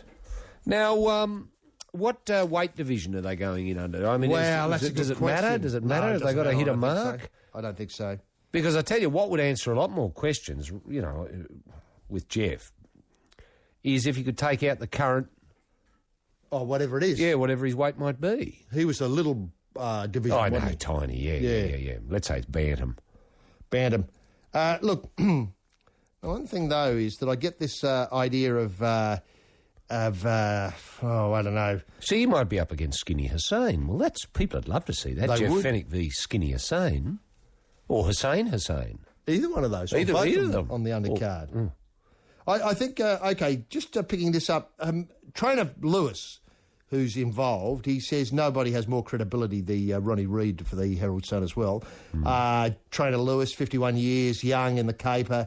Azuma Nelson, he thinks the Azuma-Fennick battle will be fair dinkum, should take some of the wind out of suggestions that it's no more than a bit of money-making theatre for the gullible and the naive who'll gather at the My Music Bowl. This won't be an embarrassment. I love the boxing game too much. This is Lewis talking, remember? To be involved in anything that's not real. Boxing is not as healthy as it should be. Last thing the sport needs is a stinker. The interesting thing is that they're both boxing Hall of Famers. This is the first time, and you have to 6 years retired before you can be a Hall of Famer. Yeah. This is the first time two Hall of Famers have met in a bout. And at My Music Bowl will be 16 years since their last bout. According to Lewis, Fennick is so desperate to atone for the defeat that effectively destroyed his career 16 years ago. This fight has come to mean more to him than the other two. You know, the one that he won. The other two losses. Yeah, the one that he won and was robbed, etc. It's closure. Jeff's still a very competitive person. He worked really hard to give him a chance of success. It's something he's wanted for a long time. Of course, as we mentioned, Nelson is the most famous sporting person in Ghana. Yeah. Is Mike Tyson, his mate, coming out to watch the fight? I think he'll be here. Yeah, or he'll good. certainly watch it online. Yeah. Or, Although I don't think he's allowed in Australia, is he? I don't think because so, of the no. rape charges. Yeah, well, all that sort of stuff. Okay. Nelson might look not as fit as Fennick, but in 8 rounds of punching, moving the pads, he left no one in doubt. He's still got a speck of dynamite in either hand. The last thing you lose is your punching power. He's still got it, said Barry Michael, former senior commentator, boxing commentator. He was unconvinced about the fight's bona fides until now. So he's clearly done, Azuma's clearly done the work. At the end of the session, he wasn't even breathing hard. Never judge book by the cover. He's fair dinkum, all right. Gee. Now, of course, there's a danger, said Lewis. There would be an element of danger if two 20-year-olds were at it. But the risk is taken out of the equation to the fullest if you're prepared to do everything properly, and he's satisfied Jeff has done that. The last thing I'd want to be would be involved in a serious injury or a tragedy or anybody looking for an easy option euthanasia-wise. I had the option to say yes or no about participating. I had no hesitation in saying yes. Jeff and I have had a great journey together, and I'm honoured to be here with him again. However, Lewis admit that he wouldn't want to see such events become a regular part of boxing. That's hang on, I would. That's disappointing. Let's say Jeff gets over Azuma. You've got to say who's next. Could I suggest absolutely. something that would bury a lot of questions? As if he challenged Muhammad Ali. Little birdie from Perth, the home of the mundane Danny Green bout. Little birdie from Perth, and Hollywood is the title of that track from the CD Hollywood. And now it might be time for the first fat of the afternoon. And now on This Sporting Life, it's time for the first fat of the afternoon.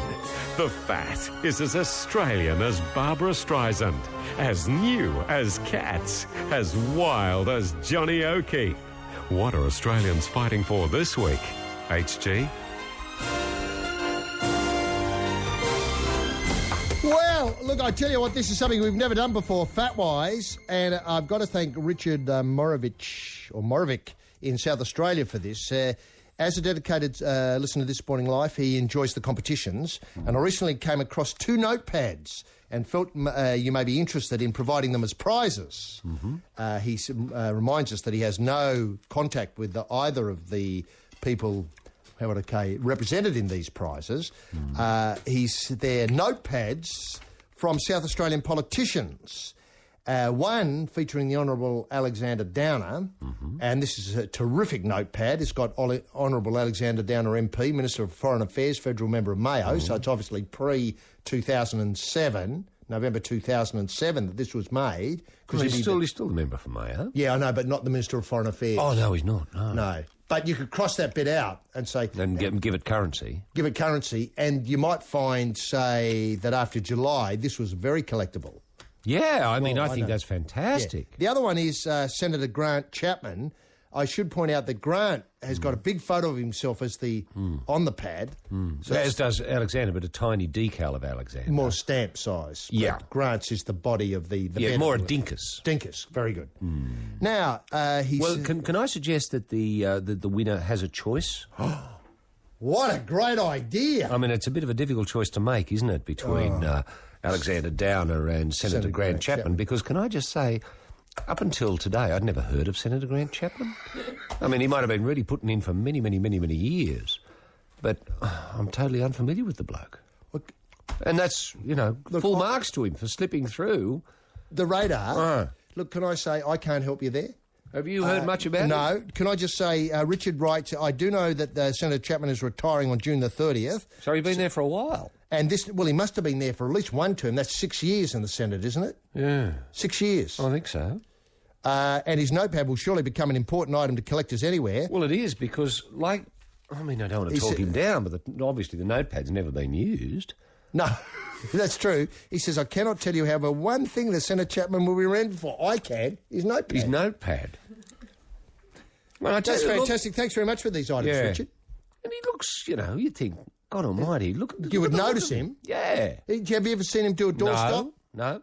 Bagging, say, I don't know, Kim Beazley or, talking about the price of petrol or... And, I'm a great student of question you are? time. I know that. In both the Senate and you often tape it. I know. And can I say, I've never seen him once. Did he ever ask a question? Could he be an imposter? Meaning, how people, do things that they're... No, it looks too official. It does, doesn't it? Senator Grant Chapman. Well, look, the price doesn't... Now, I think your idea of a choice. So listeners, the first listener, women only, will get a choice of either Chapo... Or Downer. Yeah. Or the big A. Plus, we're not stopping there because we've got no choice here. The Rugby League Week. June the 4th, earlier this month. Then we've got Tricky. These are CD singles. Tricky, The Council Estate. Goldfrapp, Caravan Girl.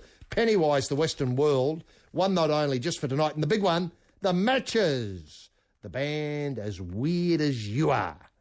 And it's described here for fans of Orphan Gloves, Shark Week and badly faked foreign accents. So that's really The Matches. I think the CD's called A Band in Hope. So that's a great prize, and remember the choice. And the question is for women only. Women only. Name 2 members of the Villains Rugby League Team of the Century, as named earlier in the day by HG and myself. Name 2 members of the Villains Rugby League Team of the Century, and that number is 1330 555 36. Phone now. All comers. No, women only. Look, sadly, with the excitement of the double, we've given you slightly the wrong phone number. We did. It's 1300 0555 36. It hasn't changed. It's 1300 0555 36. Women only, phone now. Banshee and Strangers from the CDV. Banshee playing Splendour and Grass 08, the Lomas Festival 2009 and Park Life 2008. So they're very busy. Banshee, who are we talking to, Roy? Yes, we're joined by Nicole, who's joining us from Thornton in New South Wales, which I think might be in the Hunter Valley. Nicole, how are you? Well, thanks. How are you? Yeah, very well indeed. Now, Thornton, that is in the Hunter Valley? That's right. Oh, well, Maitland Way. Maitland Way, that's exactly right. Yes. Now, are you a supporter of the Newcastle Knights then? Yeah. You sound a bit... unenthusiastic. Yeah. Oh, no, I support lots of different teams. One of my sons supports the St George. Oh, yes, good. Well, they're in the 8 now. That's right. Yeah. And another one supports the Parramatta Eels. Oh, the Eels. The Eels, yes. they're playing So I Cronulla have to today. be a bit impartial, you see. Right. And so you sort of sneak out when the Knights are playing, who might be playing today, and keep an ear to their match without letting on to the boys that you're actually interested in the Knights, as opposed to being more Parramatta more whatever St George. That's right. Yeah. Now, are they interested in playing rugby league, taking it up at all, Nicole? Well, they're a bit young at the moment. Well, of course they are, but they've expressed an interest when they get a little bit bigger. Well, isn't that great? Have you bought them a rugby league football? They've got a football, and they've got a couple of footballs and a couple of soccer balls. And good. Well, you can burn the soccer balls, get those out of the way. Okay. Now, have they? I mean, is there a hint of green and gold on them? I mean, does either of them look as if I'm surmising there are two here? There might be more. There's 3 boys, but one's too young yet to play. But of course, you're asking their mother, so of course. There's a hint of the green and gold. I mean, sometimes they might be out the front when the sun's rising and the sun catches them and all of a sudden you see kangaroo. Oh, I see a shining rainbow of green and gold. Oh, lovely. Well, that's the clearest sign you can get, Nicole. How old are they? I've got an almost 10-year-old, an 8.5-year-old and a 4-year-old. Well, I tell you what, the 10-year-old and the 8-year-old should be enjoying their second and third seasons of rugby league now. That's right. You know what I mean? Now, is it encouraged at the schools? The league? Yes. Yeah, I think the school had a junior league knockout comp at Israel. I think it was last week. Fantastic. I'm loving the sound of this. And a knockout competition sounds fantastic. Yeah, I love a knockout comp. Now, who won? I'm not sure because they're not old enough to play yet. Oh, okay. Oh, Lord, why? Why? Now, before we go there, has there any, at your local school in Thornton, has any deputation or, panel van of Knights pulled up to teach the kids reading? This is the great thing. The eels do this in their local schools. They've written books about, a magic eel that swims up and down the Parramatta River, has great fun, eats things, rescues people, does great deeds. And the kids in the Parramatta area love reading about the eels, who, as it turns out, are rugby league players as well. Now, I could see the Knights maybe haven't gone that far, but the Knights coming along, sitting down with the kids and maybe reading, I don't know. About a knight who rescues a damsel in a tower, HG. Something Fantastic. like that. You know what I mean? Or Where the Wild Things Are, Maurice Sendak's immortal book. Just simple things like that. Has that happened at all? Has any news come via the school that Knights will be turning up to read to the kids? Not to my knowledge, but I think it would be a wonderful idea. It is a wonderful Look, is there any interface between, say, the New South Wales Rugby League or the Newcastle Rugby League and Thornton Primary School? Not to my knowledge. Oh, well, that is disgraceful. That is disgraceful. Now, have you discussed this with the principal? No, I'd have to say I haven't at this moment. No, that's all right. Well, there's tomorrow. You might find yourself headed down there after school time, or maybe go down a couple of minutes early. Now, do you take the kids to school? Do you drive them into school?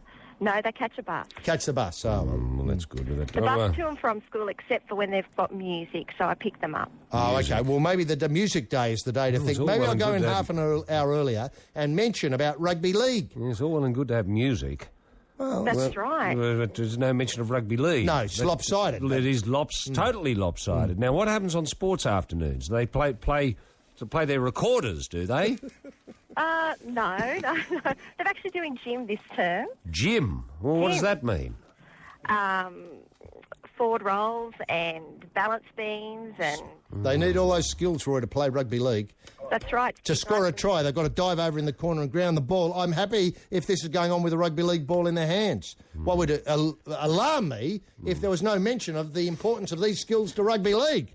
Can I suggest what I'm understanding is what's happening in Thornton, and in this particular, it's just running around, leaping over the vaulting horse. Oh, no. Is that the sort of thing that's going on?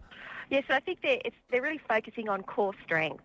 Core strength. And you need that for football, don't you? Do, that's true. You need ball skills as well. Now, is there a rugby league football in the corner for the kids who are queuing up, waiting to get onto the vaulting horse? They can be throwing the ball to each other, playing the ball to each other, that sort of thing. Well, I could suggest it, I'm sure. Well, you can bring this up with the principal when you're in there tomorrow. Oh, the music day. The music day. Oh, the music day. Yeah. Right. The other thing. What day is Music Day, Nicole? Because we'll follow up on this. We'll be phoning Thornton Primary the day after.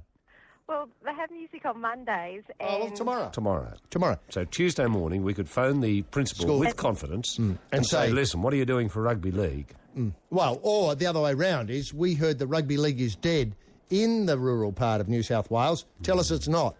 And they'd be able to say, well, they had a representation from parents last night. Sure. At rugby league, no music, all league. Yes. Well, that might be a bit extreme, but there's no reason why the two can't coexist. I agree.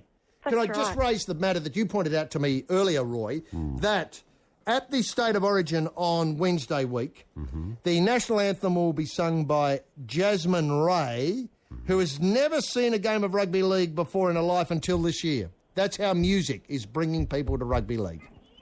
It's as simple as that. Are they the kids I can hear in the background? Yes, that's my littlest boy. Ah, the 4-year-old. Bit early yet for rugby league. Oh, no. But anyway... Anyway, Nicole, let Roy set out the question, and then we've got maybe before, because I think you've got the answer right, which of these pads would you like? You've got a choice. The Honourable Alexander Downer MP, underlined, Minister of Foreign Affairs, federal member of Mayo, or you've got the Senator Grant Chapman, Liberal Senator for South Australia, big picture on the page, but there's plenty of room to write your notes and your shopping lists, or, the things to do around the house. Which one would you like? Well, I don't think I can go past Alexander Downer. Well, there you go. You've got it. Safe choice. That's a safe choice, Nicole. Now, how far are you from Maitland, Nicole? It's not far, is it? No, we're only about 15 minutes. Yeah. Mm. Well, see, Terry Panowitz, a great Maitland player. There's no reason why right. Terry could not go and visit the kids there just to... Oh, I think nights. I think they have to see the heroes on television. It's got to be heroes. Now, the question being, name two members of the Villains Rugby League team of the century, Nicole. Well, I'd have to say John Hopewate. Well, we didn't mention him, but I would accept that. I'd put him in the team, yes. And I did suggest Spud Carroll. Yes. Well, yeah. But... we wouldn't accept that. No. Not yet. Anyone else? How about Terry Lamb? Yes. Terry Lamb was the nucleus around which we were going to build the team. Because he hit Ellery Hanley in the head in the grand final. Now, so you've got you made choice of the Honourable Alexander Downer notepad, you've got the Rugby League week, and you've got these CD singles, Tricky, Goldfrapp, Pennywise, and One Night Only, and the big one, The Matches and Band of Hope. Which I'm sure has been an album of the week here at Triple J. We'll get them out to you, and they'll be there in time for Origin kickoff on Wednesday week. In the meantime, good luck with those boys, Nicole, and thanks very much for being part of This Sporting Life. Thank you very much. See you, Nicole. Bye-bye. Aisle 3 on the trot there. We started off with Snob Skrilla, and there you go again. Then we had Little Red, and Believe in Your Man from Listen to Little Red. Album of the week, and we finished up with Sparkadia and The Kiss of Death from Postcards. So there was a bit of Skrilla, Little Red and Sparkadia making up that 3 on the trot on Triple J. Bob Simpson captained Australia's Test 11 for many years, and in that capacity visited Baghdad in 1967. In conjunction with Harvey World Travel, Simmer is now taking 412 fit Australians back to the city he loves. See all of Saddam's facilities. Visit Uday's Solid Gold B-Day and round a memorable 5 weeks off with a desert feast of figs under that vast Arabian sky. Nervous travellers have no fears. For the whole 90 days, you'll feel as safe as houses in the hands of one of Australia's finest slippers. If you're a young family looking for daycare solutions in your area, then I recommend the Alan Jones Scouts for God childcare facility. It's the only real 24-hour, 7 days a week, 365 days a year solution. And they really, really care for kids. Their motto is, if you're happy and the kids are happy, there's a fair chance we're happy as well. Art lovers, they said it could never happen, but it has. La Stupenda is back. Bigger, brighter and heavier than ever. Joan Sutherland has always dreamed of reprising the role that put her on the international opera map as a sprightly 47-year-old. That role was her unforgettable Juliet in Verdi's smash Romeo and Juliet. But in Opera Australia's new production of this timeless tale of two houses torn apart by heavy petting, La Stupenda doubles up as Romeo, Mercutio, Tybalt, the nurse, and still has time to hold down the tricky title role of Juliet. And just before the long break, La Stupenda brings the house down with her performance of a recently discovered aria for the Arras, stage left, which was omitted from the original. Supporting Dame Joan on this night of nights are the stars of the Australian musical stage. Hugh Jackman, Anthony Warlow and Bert Newton as Mr. Capulet's clock when duties at Channel 9 permit. Book today to secure a seat at one of only 12 January 9th performances. Roy, just finishing up where we were before we had the fat. Jeff Fenwick.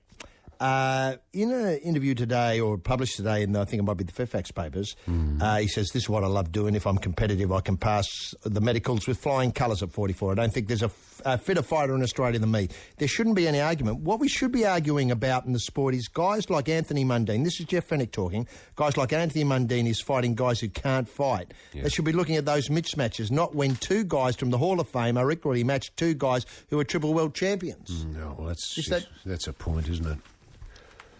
Oh, Jeff's right there. The thing about Jeff, he's never stopped thinking about it, has he? No. He's the code's greatest thinker. He's really the Ricky Stewart of boxing. Stewart of boxing, yeah. That's very true. Now... It wouldn't be great to see those two in the ring, Ricky Stewart and Jeff Fenwick. It'd be fantastic. Could that go on the undercard? Well, remember, Jeff used to play rugby league. He might have been halfback there for about 2 weeks for Parramatta. With the reserve grade. Yeah. Oh, yeah, no, that'd be fantastic. They're Flegg. He's known Flegg. Well, that is good news, yeah. Now, look, this is very disturbing, this story, because I had hoped that this one might kick on, but we didn't deal with this at the time because so much was up in the air, but a Sydney-based Iraqi athlete's hopes of competing in the Winter Olympics are on hold after he failed to sell his sports car to pay for his dream. Faisal had a dream of representing... I think he came to Australia at the time of the 1998 Winter Olympics, which might have been in Lillehammer. I might be wrong about that. Anyway, and he was taken by all the countries marching in, and sadly there was no one from Iraq. And so he thought, well, maybe I could be the person who carried the flag and the name, the sign saying Iraq. In Winter Olympics. In the Winter Olympics.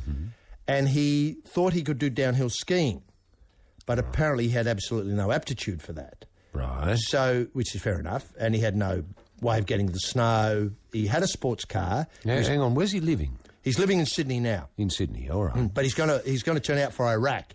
Oh, now I understand that. Yeah. Now, when did he come to Australia? In 1998 during the Lillehammer Olympics. Yeah. What's the connection between Lillehammer and him coming to Australia? None. He just saw it on television when he was okay, when he was here, when he arrived. He saw it covered. Okay. Let's say it was Channel 7. Probably was Channel 7. Yeah, it would have been, yeah. And was thrilled. You know, obviously saw, say, Sandy Roberts doing an interview about the sheep with the Russian skating pairs. Yes, the famous sheeps interview. Correct. Yes, I remember that. Because they had those really silly jumpers, didn't they? They did. Yeah, and the only common word... might have had snowflakes. Snowflakes knitted in. Red and sort of a... white. Brownie colour. Channel 7 colours. And, of course, the only common word that they had for the interview, which seemed to go on for, say, maybe an hour and a half, was sheeps. And Sandy their misunderstanding of the fact that you couldn't put an S to get a plural with sheep. They couldn't get the concept that both words were both singular and plural at the same time. Correct. I mean, they're just mad, aren't they? You know. Yeah, didn't get it, though. No. Grammar, not their long suit. No. Anyway, he was enchanted by all of this, Faisal, and thought, if there's anything I can do with my life, it's to dedicate my life to becoming a Winter Olympian. I don't think there's any snow in Iraq. Well, maybe up in the north. I might be wrong about that.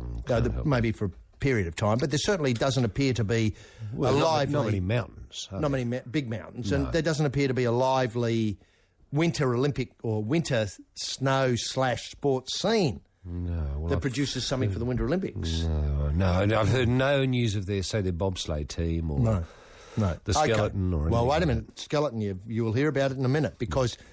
That's what he's chosen? Yeah. He was largely told he wouldn't make it as a skier, maybe because of the wrong shape.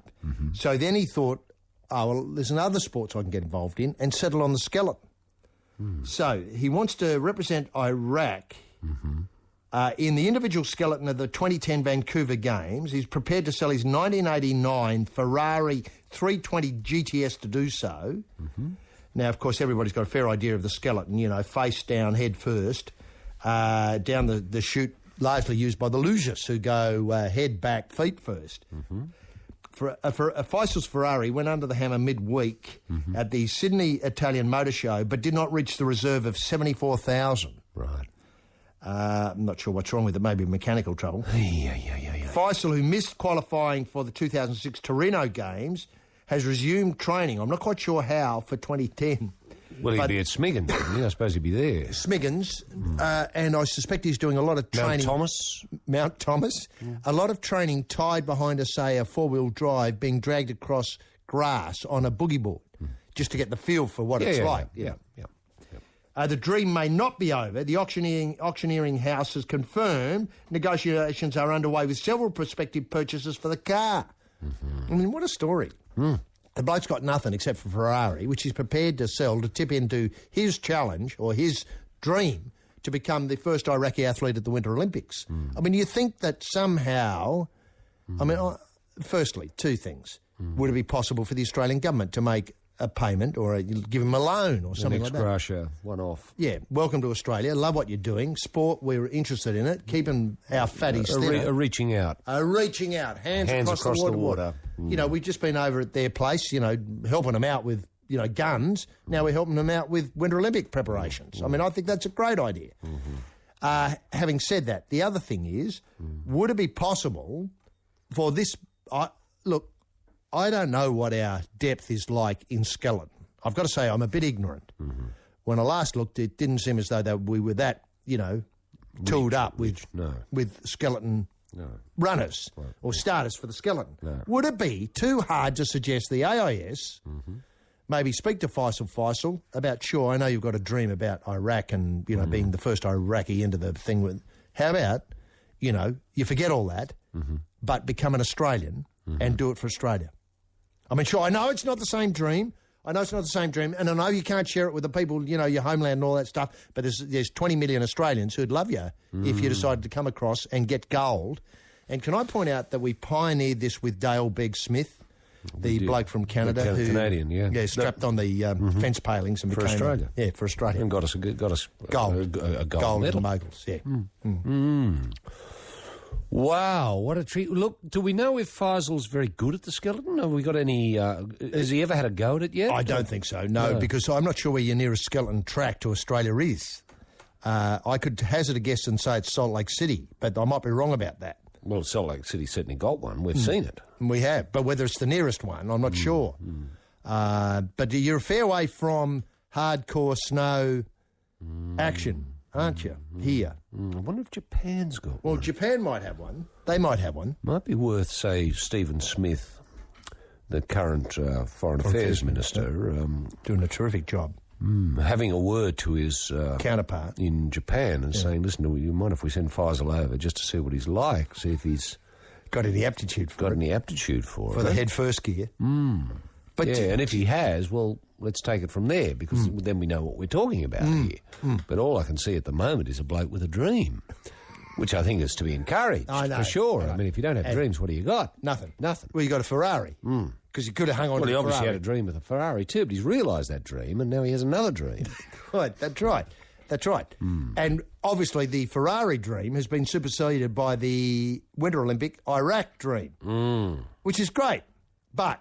you know, I just wonder if there's some other way of doing this. It seems to me as though the bloke's got a dream but doesn't quite connect with the people who should be, you know, helping him. I mean, I'm just wondering if would it be better if he went back to Baghdad, maybe, and argued his way that way? Well, maybe spoke to the, I don't know... The sporting minister? The Iranian Olympic Committee. Well, the Iranian Olympic Commission probably wouldn't be that interested in having somebody from Iraq on their team. They could.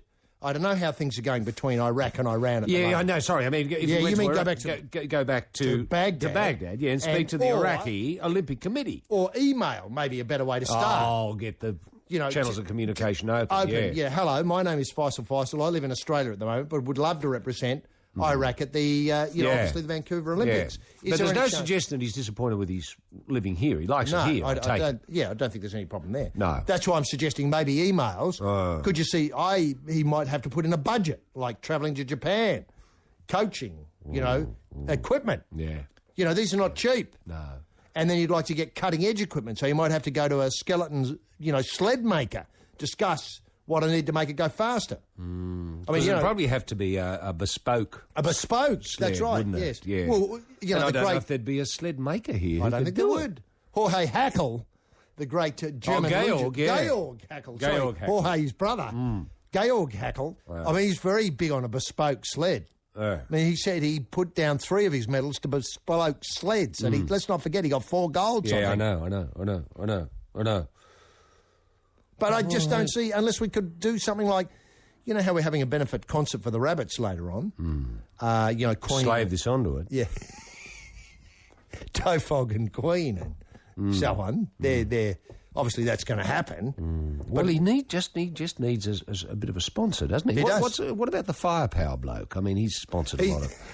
The Firepower bloke, as nearly as I can tell, no one can find him, but I might be wrong about that. But he's pretty open wallet. Yeah, when it comes to sports stars and realising their dreams. Realising their dreams, that's right. That's right. Do we know what city he's in? Actually, he's in Sydney? No, I'm not sure. I assume he's in Sydney. It did say the Sydney Italian Motor Show, which I've got to say passed me by. Exactly. I mean, I try and keep up with things, but the Sydney Italian Motor Show... Passed me by completely, yeah. But that's where he tried to sell the Ferrari, wasn't it? I'm just wondering if an oil... what would I call it? An oil company might be the way to go too. Oh, it'd be great PR, because your oil companies need a bit of good PR at the moment, don't they? They're sort of under the gun, under the pump. So what do you mean, BP or Caltex? Well, one of those. I'm not sure. You see, the trouble is it's the Olympics. I mean, you've got to drop the sponsorship when you come to put your suit on to represent Iraq. Do you know what I mean? There's no reason why before and after. What's the lockout period? 3 weeks or something like that? Yeah. You can't have any endorsements on your frock. No, you can't.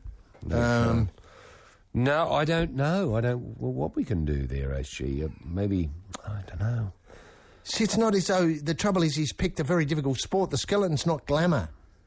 No. Do you know what I mean? It's sure, he could get gold, I could see that. And he's doing it for Iraq, not Australia, so it makes it tricky. And it's an issue of finance, is it, by the looks of things? Well... thus the selling of the Ferrari. I think he'd like to have the money to find out whether he's any good at it. Yeah. He might be hopeless at it. Who knows? Well, maybe if he, hired Oran Park or... Because people would probably love to take his Ferrari for a spin and would be prepared and charge to money. Yeah, say I don't know, $100 a lap. $100 a lap. Yeah, there you go. Well, if you could get say 3,000 of them, he'd be up to $300,000. There you go. There you go. That'd probably be enough to mount a tilt. Yeah. Does he need to advertise though that he's doing it Or would Channel 9 News give him the publicity? Well, Channel 9 had turned it into a show. Oh, true. That's it too. It needs a bit of management. Well, they love their reality shows. You just need a host. And maybe he could talk to other people about... Well, Channel 7's your Olympic network. Yeah. Well, maybe they could do an Olympic... I'm thinking next time 9 might have the Vancouver Games. What a way to start. Faisal's dream. And I'll tell you what would be interesting is to talk to some Olympians who had dreams and they weren't realised and talk to how devoted they were. And one comes to mind, Nick Darcy, for instance. Well, Nick Darcy could host the show. Yeah, that's right. Dreams and then follow the tilt. I mean, there you go. Maybe you could get the person who's never been to rugby league in their lives coming along to sing. Oh, to sing. Sing some sort of song, I don't know. Stephanie Ray. Or Jasmine Ray. Jasmine Ray. Yeah, Jasmine Ray. Coming along for the State of Origin. I mean, just a few ideas there. Maybe putting out the Faisal Dream album or just a couple of tracks. Downloadable. Well... It's a baffling problem, really. And I wish I could think of a simple solution, but I can't. Oh, Hard-Fi, Suburban Nights, the title of the track, Once Upon a Time in the West. Hard-Fi, out of the UK, on the Life on Triple J. Time for a fat. And now on This Sporting Life, it's time for the second Fat of the afternoon. The second Fat is brought to you this week by the Look of Laura Knitwear, Alan Bond's Business Masterclass and Happy Jack's Tata Packs.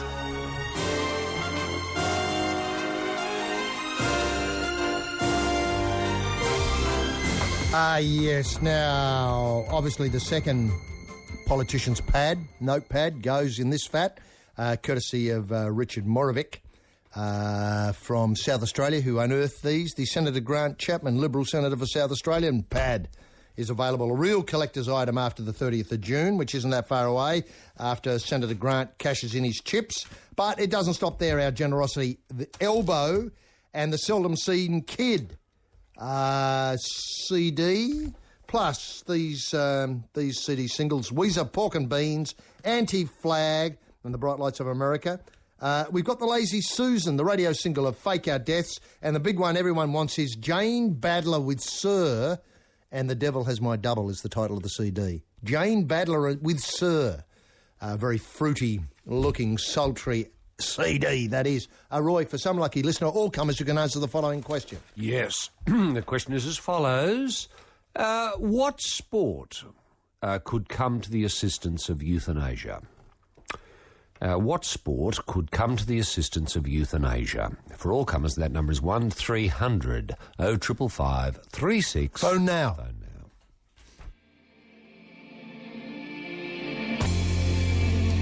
Nick Cave and the Bad Seeds. More news from nowhere from Dig Lazarus Dig, nominated for a 2008 J Award. Now, eager listeners have corrected a couple of things for us. They do have big mountains in Iraq, so maybe the Faisal return trip sponsored by the Iraq Winter Sports Commission isn't such a bad idea. And Nagano was the home of the games in 1998, not Lilyhammer. Who are we talking to, Roy? Yes, we're joined by Terry, who's joining us from Coolum Beach in Queensland. How are you there, Terry? Very well. Terry, have you got to go far to watch the racing? The car racing on the Gold Coast? Is it far to go? Oh, yeah, I'm not right into the car racing, so... Yeah, I just watch it on the telly and that's about it. Yeah, but if you wanted to go, would you have far to go? Yeah, it'd be a couple of hours. Couple of hours? Couple of hours drive, yeah. Oh, what about Schoolies Week? How do you get on with it? It's Schoolies Week. Oh, there's plenty of schoolies turn up here. Yeah, well, they would. And is that great for the economy of the Coolum area? Yeah, it's very amusing in the morning when you go for a surf and you see them still lying in the gutter and vomiting on themselves. Yes, yeah, but it's good for the economy. Yes, it is, yeah. Local business houses would love it. Love it, yep. And restaurants, the whole bit. How's the beach holding up there at Coolum? Is it getting washed away? Yeah. Yeah, Lots of rock. Lots of rock. I seem to remember pictures earlier this year, very dramatic pictures. You lost tons and tons of sand. Yeah. It's not as bad as the media makes it out to be. Oh, well, of course it never is. Now, where's a lot of that sand gone, Terry? Has it been sucked back out into the Pacific somewhere, or has it been hurled somewhere else? Yeah, around the river entrances at the moment. It's some of the river entrances are a bit dodgy to go across in the boat, so yeah, that's where it's all. Well, there's no talk of the river entrances blocking up, is there? Oh no, some of the big yachts in the Sydney Mooloolaba yacht race can't go into the harbours up here because there's too much sand. Wow. So, yeah. And is there any talk of dredging or?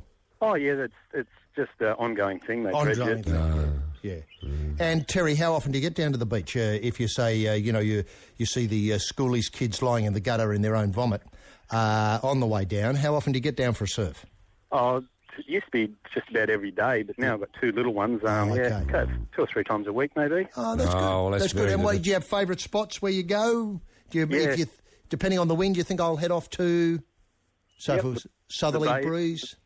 Yeah, the bays at Coolum. Ah, yeah. Lovely. Yep. You can go to Urumba in a nor'easter. Right, there you go. You got it completely tumbled. What about fishing, Terry? Do you get a chance to wet a line at all? Actually, I'm just washing the boat out now. How'd you go? Yeah, I brought home, 6 keepers. Oh, that's good. Yeah. Now, what are you going to do? Gut them and freeze them, or will you eat a couple tonight? No, have a couple tonight, yeah. That's tremendous. What are you going to do? Barbecue them or maybe bake them or what? Probably bake them, fill the gut cap, bit of rice and spices and herbs. Oh, wow. So just thank goodness we're knocking off in 20 minutes, Terry. You must have been like Santa Claus when you got home today. Yes, the kids love it. Well, they would. Are the kids old enough to, get involved at this stage? Yeah. One's 4 and the other one's 15 months. So yeah. 15 months is probably a bit young, but the 4-year-old could bait a hook now, could he? Oh yeah, and he knows his mud crabs and his bream from his whiting. That's great.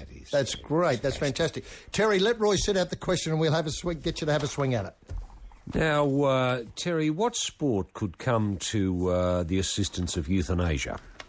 Oh, definitely skydiving, I think. Yes. Absolutely right, Terry. Now, the Senator Grant Chapman pad, that's coming. The elbow, the seldom seen kid, that's on its way. And CD singles from Weezer, Anti-Flag, Lazy Susan, and the big one everyone wants, Jane Badler with Sir / The Devil Has My Double. We'll get them in the mail to you and they'll be there by the end of the week. And good luck with those fish and thanks very much for being part of this sporting life. Thanks, guys. See you, Terry. 3 on the trot again. We started off with the 5, 6, 7, 8s from Japan, I'm Blue. The greats in the middle with Burn Bridges from Teeth Lost Hearts 1. And finally, that final track was The Killers from Vegas. Somebody told me from Hot Fast, the CD. You heard them all on Triple J's This Sporting Life. Phone freaks, you've enjoyed Shane's Last Appeal ringtone. Now from Cooey Cobber Ringtones comes... Fuck off, call me shit. Shane's Last Sledge. Fuck off, call me shit. Fuck off, call me shit. Fuck off, call me shit.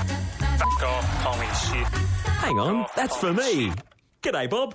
Did you know that the Alan Jones Scouts for God childcare facility receives almost no government funding? Well, that means the big fundraising night is really important. Make a date for the first week in December for the Alan Jones Rocker Stedford for Kids. It's a beautiful night. Kids of all ages performing songs of joy for Alan. If you think your toddler can hold a note, put his name down and who knows, on the night, he may just win a heart. I Needed That is a lithograph that records Chris Rogers' first drinks break wearing the baggy green. This lithograph, personally signed by Chris, features the whole Australian team gathered round the drinks cart with umpire Billy Bowden on the second day of the famous Perth third test won by India. Chris stands completely at ease between Phil Jacques and Sean Tate. I Needed That is limited to an edition of 812 units and is officially licensed by Cricket Australia. Authentication by PricewaterhouseCoopers and available now at www.officialmemorabilia.com.au. The cost? Just $812 plus postage and handling. Roy, obviously it was a wonderful week for American basketball, which is just going through a golden period with that wonderful playoff series between the Lakers and this finally won by the Celtics, of course, 4-2. Yeah. All due to free-to-air television. That's free-to-air television, the cars, the giveaways, and having a personality prepared to present the program. That's right. And in a week where golf, I mean, what I found amazing was that golf was on free-to-air television as well. Mm-hmm. And isn't it interesting what's happening in America compared with what's happening in Australia? Both codes struggling to find free-to-air. The golf here, of course, was covered live, HG. Channel 10 covered it. That's true, that's true. But you had to get up pretty early, though, to watch, Rocco and the man they call Tucker would go around, though, on Monday morning. But well worth it. Oh, no, brilliant. And that Tuesday morning, having to get up again to watch that was just playoff. The drama. The drama, unbelievable. Now, what I meant was local competitions, not that we couldn't see it in America. Of course we could. But here, our local competitions, the Australian Open, the Shark Shootout. All that sort of stuff. Very hard to find any free-to-air coverage. And also, obviously historically it's been there, but in recent times it hasn't. And also Don't Seven do it? Seven used to have their sizzling summer of golf. Yeah. Before this seven sizzling summer of tennis. I know. And then sandwiched in between more golf. But look, what I was trying to get to was the idea that... With Jack Newton. Newton, And Sandy Roberts. Roberts. Magic combination. Unbelievable. Are you telling me that's still not happening? Sadly, it's not, no. I don't... it may happen for the Australian Open, but that's all. And basketball only shown on replays you have to get up very early again in the morning to watch it. But having said that... That's rubbish. That is rubbish. The way basketball's been treated is rubbish. There's some very sad scenes going on in Sydney because obviously the Sydney Kings, the Violet Crumbles, have well and truly powdered. But Sydney guard BJ Carter was getting ready for a 90-minute workout on Friday, applying strapping tape not to his ankles, but to his Firepower sponsorship logo on his old Kings uniform. Covering up the F word, he said with a smile, but the grim reality for his situation, no job, a mortgage, a wife and their first child on the way. We don't want to mention the F word around here anymore. Obviously, the boss of Firepower is wanted by a number of people. But obviously, mounting debts, the Kings coaching staff, players trained for a club, that has been scratched from the NBL's books, and especially the 2009 season or the 08-09 season. They continue to work out as they have for months without being paid. It's tragic, isn't it? Imagine playing sport. Dwindling Imagine numbers, playing sport for nothing in this day and age. It's just unbelievable, isn't it? In dwindling numbers, they turn up in Tin Shed Suburban Stadium in Alexandria, just south of the Sydney CBD. It's a routine that brings them back as much as holding on to hope.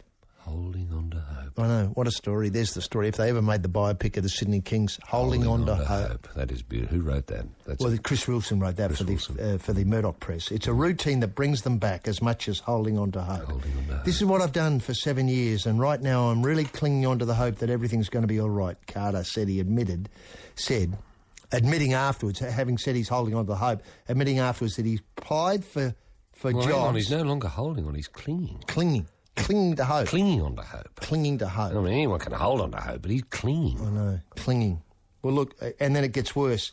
He's admitted that he's applied for other jobs, not as a number one basketball player in the Sydney, in the main team in Sydney, as well as he's tried to join the fire brigade. I think he might have been too tall to join the fire brigade. But he says, I guess... It's not easy to get into the fire brigade. It's not. It's a very high standard. Does he know if he's successful or not yet? Or not yet, Is no. it implied that he hasn't been? Or? It does seem to, they don't... I don't know quite what the... What let him down? The hose work? I suppose so, the hose work. Because you've got to lean into it, you've got to trust the hose. You've got to trust the hose. You've got to lean into it because it pushes you back. Yeah. You've got to lean... Otherwise, you lose your footing. And with a tall man losing his footing... Well, it'd be no good. The others would have to help him get up. He says, I guess once I find out that it's done and dusted, that's when I'll no longer come in for these workouts. The hardest thing is sitting and waiting. The good thing is I've seen with my own two eyes that there are people out there really trying to get this thing done. If it fails on its bum or if it falls on its bum, at least I know people were trying. Apparently there was a meeting at Leichhardt on Friday. 10 Sydney business identities came together with a possible syndicate. It's understood the group would have to raise $1.5 million to breathe new life into the Kings. The Sydney coach Bill Tomlinson said the group would have a better indication of where the Kings were. On Tuesday, I thought we were 30% chance. Now I'm thinking 75, 80%. I come away from the meeting feeling pretty confident that they're going to get it done. So the training sessions continue. The squeak of rubber soles on the lacquered floorboards, the echo of the ball slapping into the hands of the player, the sweating, it's all going on. It's just a terrific story, isn't it? That while you have, teams in, let's face it, very ordinary circumstances in Australia still powering on, the Sydney Kings are struggling to, they're clinging to hope, Roy. Yeah, clinging on to hope. Yeah. I'm just wondering if they could go on the end of the benefit concert. Well, I'm wondering if the AIS, is there any talk of the AIS stepping in here to offer a bit of hope? To be brutally honest, the AIS have their hands full with the Boomers, I assume. Yeah, but where do the Boomers come from? I suppose come from these sort of clubs. These sorts of clubs. I mean, I don't know how many Boomers the Sydney Kings have produced, but I would suggest it's more than one. Yeah. Look, don't ask me. I couldn't name one of them who's come out of the Sydney Kings, but I'm sure there must have been. Well, Shane Heal. The Hammer was a king, wasn't he? Oh, he must have been a king. He spent most of his life a king. He was. Remember, he was a king before he went to the Timberwolves? Wolverine. The Timberwolves, that's right, yeah.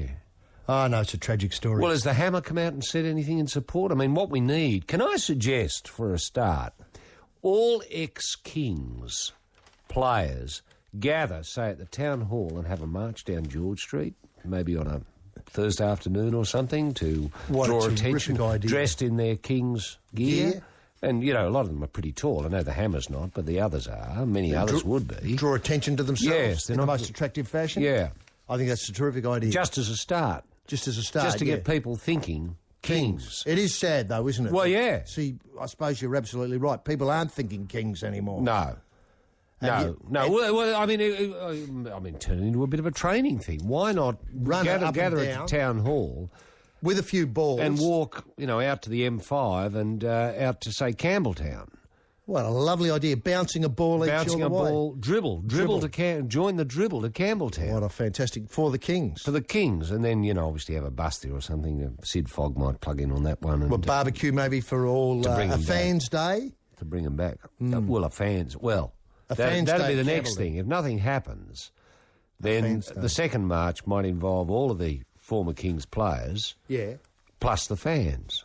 Well, what a lovely idea. And the other thing is, I'm just wondering if some politicians could see the wisdom of this, getting involved in this. March with them? Well, I was wondering if, say... State politicians. Well, Malcolm Turnbull, being, say, the federal politician for a large area of the King's, sort of... Heartland, is it? Heartland. Well, no, don't get me wrong, because he's a very popular seat, the Wentworth seat in the eastern suburbs of Sydney. You think some Kings might live there. Right. And so he could say, well, I'm...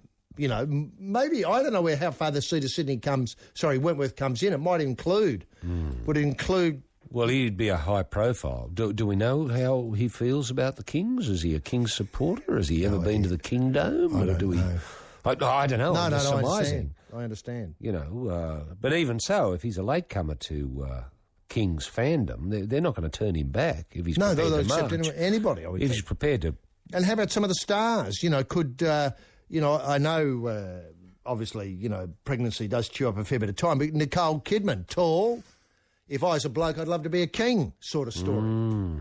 That could be well placed. I don't know if she's going to have a boy or a girl, but you'd think that the kid has a chance of being fairly tall. I'd like Freddie to be a king. Well, I don't know if Nicole would march, but I tell you what, if she was to give Andrew Bogut a call, he'd pick up the call. If it was coming from someone like Nicole. Yeah. So maybe it's up to someone like Mike Leblitsky to get in touch with Nicole's people to see if she'll phone Bogut.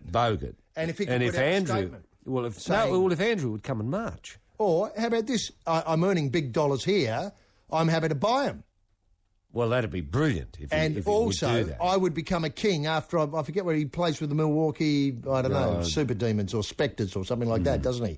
So, look, after I finished with the Spectres, I'm more than happy to come back to the Kings as long as they change their name to the Sydney Supersonics or something like that. Or the Boguts. Or the Bouncing Boguts. The Bouncing Boguts. But if Andrew and, say, Chris Anstey... Chris Anstey, arguably. Arguably our finest centre... was to march, and... I think Mark Bradkey, arguably our finest bullet. Mark Bradkey. And I'm telling you, actually, there wouldn't be a club that's, in good financial positions who wouldn't be keen on the Kings being part of it. No, they love coming to Sydney. Well, they do. If every club, every basketballer in Australia gathered at the town hall on a certain date, along with Malcolm Turnbull and Andrew Bogut and, Chris Anstey... The message from Nicole... And the message from Nicole, all of that, and march to Campbelltown, slowing up the traffic, at peak hour. I think that'd be great. Well, that'd be a start. Now you're starting to, it'd build momentum. It would. Am I right in thinking, though, that basketball teams largely come and go a little bit in Australia? I mean, the Melbourne... there was the Melbourne, the Tigers and the Giants and the various... There's quite a sort of flow of teams about the place. I think they sort of come and go a little bit. Well, the two constants, the Brisbane Bullets and the Sydney Kings. Yeah, and they're gone. They've been around ever since I can remember. Since they started. Well, it's very, very disappointing, isn't it? Yeah. And I suppose the Bullets would plug into this one as well. Well, the Bullet remnants... I don't know whether they're training up there clinging to hope in Bulletland in Brisbane. There's bound to be somebody up there clinging to hope. Well, there'll be someone in Brisbane bouncing a ball. There will be. Wanting to be a Bullet. Yeah. Well, on that cheerful note, Bullets, march to Campbelltown, Bogut, Well, Nicole. let's be more proactive.